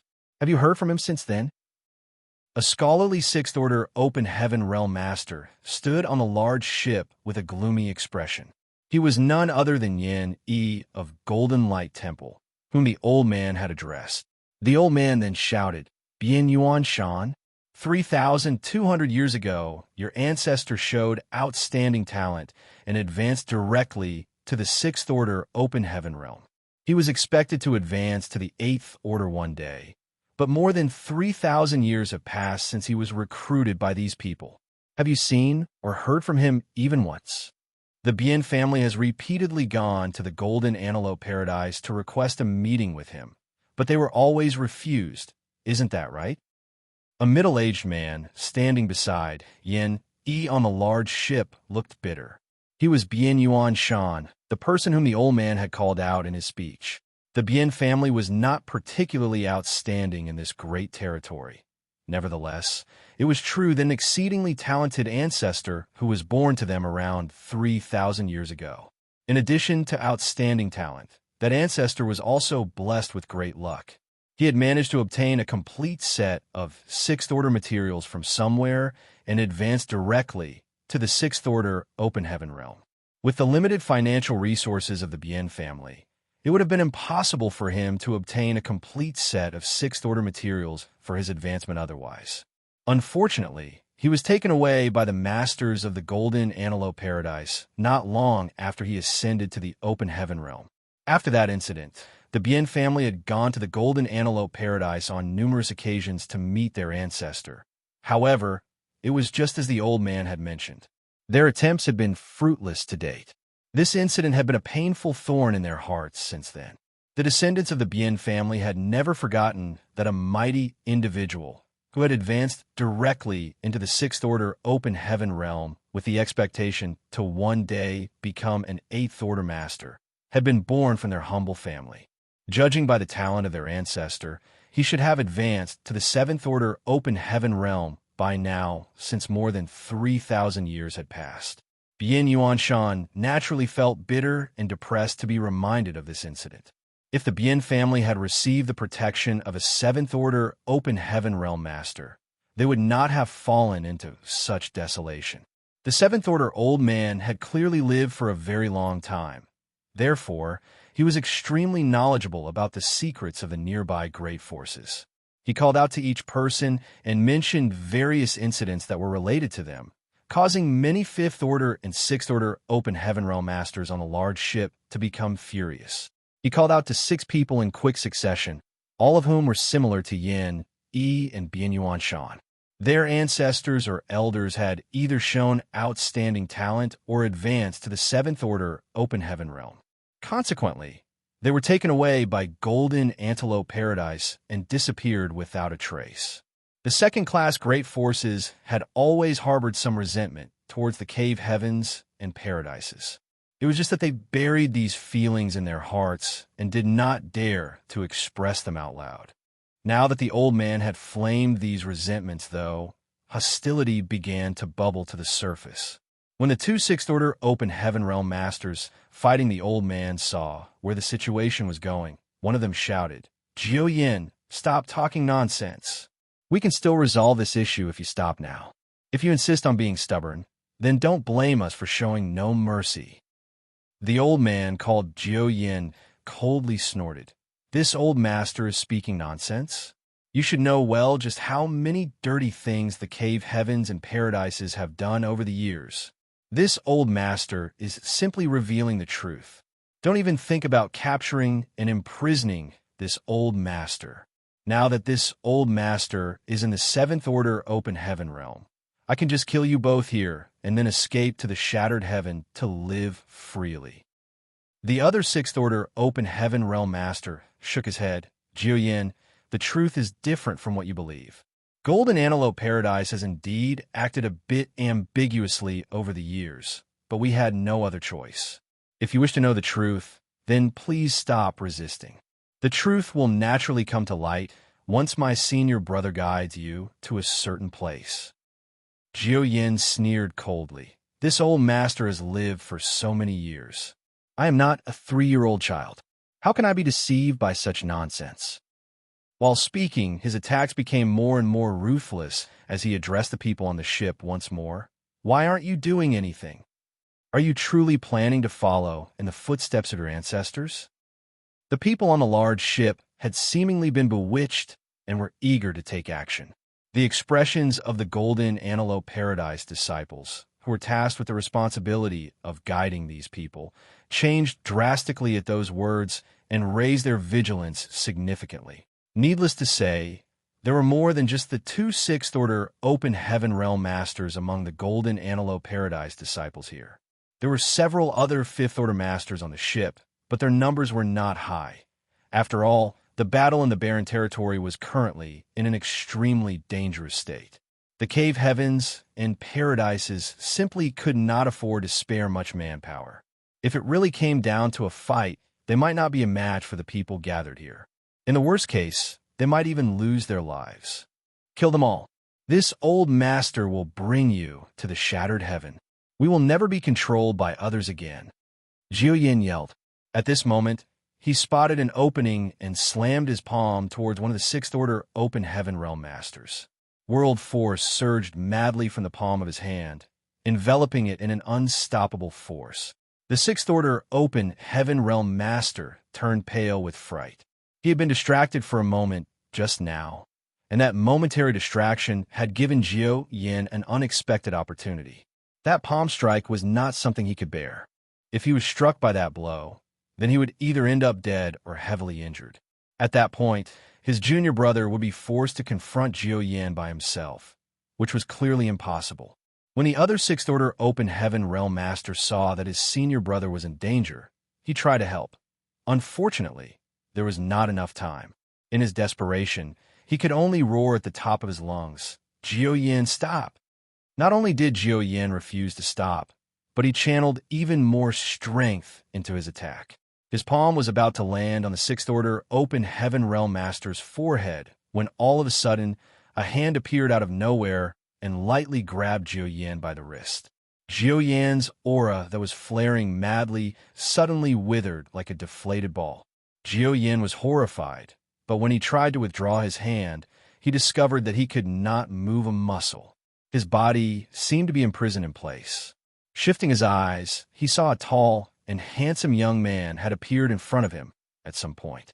Although the young man was simply looking at him indifferently, those eyes seemed to contain a mysterious power that prevented him from shifting his gaze away. It felt as though his entire soul was sinking into the depths of those eyes. In the blink of an eye, Yin's arrogance and boldness vanished. His entire body trembled in fear under that gaze. Fortunately, the young man did not do anything to him and soon looked away, allowing him to feel a sense of relief, as though he had been granted mercy from the heavens. After a brief pause, the 2 6th-order Open Heaven Realm Masters from Golden Antelope Paradise recovered from their shock and realized that the young man in front of them had saved their lives. Nevertheless, they exchanged an astonished glance with each other. Blocking Yin's attack so easily was definitely not something a 7th-order master could do. Moreover, the faint aura emanating from this young man indicated that he was an 8th-order Open Heaven Realm Master. Golden Antelope Paradise's Fan Nan / Shi Yuan greets ancestor. They quickly bowed in unison. Yang Kai nodded lightly before glancing over at the large ship. The people who were eager to take action after being incited by Yin's provocation hurriedly lowered their heads, terrified of being singled out by the master who appeared out of nowhere. On the other hand, the Golden Antelope Paradise disciples on the boat were ecstatic. With the arrival of an 8th-order ancestor, their troubles were no longer troubles. Their anxious feelings were finally relieved. Fan Nan was the eldest senior brother here, so he hesitantly asked, from which cave, heaven, or paradise does ancestor hail? There were many 8th-order Open Heaven Realm Masters from the cave heavens and paradises, and although he did not recognize all of them, he could recognize many of them. Even for the ones he could not recognize, he would have heard most of their names before. Be that as it may, None of those names or descriptions matched this young man. He couldn't help feeling curious and quietly wondered to himself, could it be that the situation in the barren territory is so desperate that even the Eighth Order Open Heaven Realm Masters, who had not come out for such a long time, are required to take action? Xianxia waved dismissively. I am not from any cave heaven or paradise. Both Fan Nan and Shi Yuan were shocked. Is there an Eighth Order Master who does not come from any of the cave heavens or paradises? For a time, their heads buzzed with various thoughts, and they couldn't help forming many misunderstandings about the situation. Fortunately, Xianxia quickly added an explanation. Lord of the Star Boundary, Xianxia. He did not mention Voidland, as although Voidland was the great force he established with his own hands, it could not compare with the fame of the Star Boundary thanks to the World Tree clone. Many people in the 3,000 worlds had heard of Voidland, but absolutely everyone who had any form of strength knew about the Star Boundary. Naturally, Fan Nan and Shi Yuan knew of the Star Boundary. They had even heard of Xianxia. Thus, they immediately looked surprised and asked, Senior Yang, didn't you head to that place? The incident in Black Territory had caused a huge uproar back then. To deal with the super array that covered the entire Black Territory, the cave heavens and paradises had dispatched many people to harvest the stars which made up the array nodes. It was not a secret that Xianxia had left Black Territory for the Black Ink battlefield. Even Fan Nan and Shi Yuan were aware of his departure. Xianxia casually explained, I just came back from there. Then, he inquired further, are you escorting these people there? Fan Nan hurriedly said, that's right, but we encountered some trouble. I apologize for troubling you with this. Xianxia shook his head. It is related to the survival of the 3,000 worlds. You've worked hard. Upon receiving the affirmation of an Eighth Order Open Heaven Realm Master like Xianxia, their grievances immediately dissolved. They had not been able to explain anything even though Jiao Yin had been accusing them of many heinous crimes. Combined with the risk of life and death looming over them, the pressure and stress on their shoulders had been as heavy as a mountain. Fortunately, Xianxia had suddenly appeared and took control of the situation. Xianxia suddenly turned to look at one of the people on the ship. On the large ship, the person named Yin Yi, who was previously addressed by Jiao Yin, hastily bowed in greeting. Golden Light Temple's Yin Yi greets Senior. Xianxia felt slightly speechless. Now that he had advanced to the Eighth Order Open Heaven Realm, everybody immediately called him Senior. However, he was probably much younger than all the people in front of him. Too lazy to correct them, Xianxia simply continued indifferently. I don't know about what happened to Golden Light Temple. In fact, I've never even heard of this name before, but I do have a few questions for you. Did your Golden Light Temple suffer any harsh treatment after its former temple master advanced to the Seventh Order Open Heaven Realm and was taken away by Golden Antelope Paradise? Yin Yi answered honestly, never. Did you receive extra care? Yin Yi nodded. After the former temple master was taken away, Golden Antelope Paradise indeed provided our Golden Light Temple with generous compensation. They not only bestowed us with some secret arts and techniques, but also deliver many precious cultivation resources to the sect every year. Xianxia stretched out a finger and pointed at Yin. Those are the rewards that the former temple master of Golden Light Temple received in exchange for his life. Yin Yi's expression changed slightly. It was obvious that he had misunderstood Xianxia's meaning. Xianxia was in no hurry to explain anything, though, and instead turned to look at the other person. What about the situation in your sect, Bian Yuan Shan? Is the situation similar to the Golden Light Temple? Or has the situation remained unchanged? Bian Yuan Shan pursed his lips and shook his head. Reporting to Senior, there have been no changes in our family situation. He was now quite confused. Golden Light Temple had received increased protection and support from Golden Antelope Paradise after the former temple master of the Golden Light Temple was taken away. However, his Bien family had not received any kind of compensation at all, even though the ancestor had also been taken away. Was there some sort of difference between them?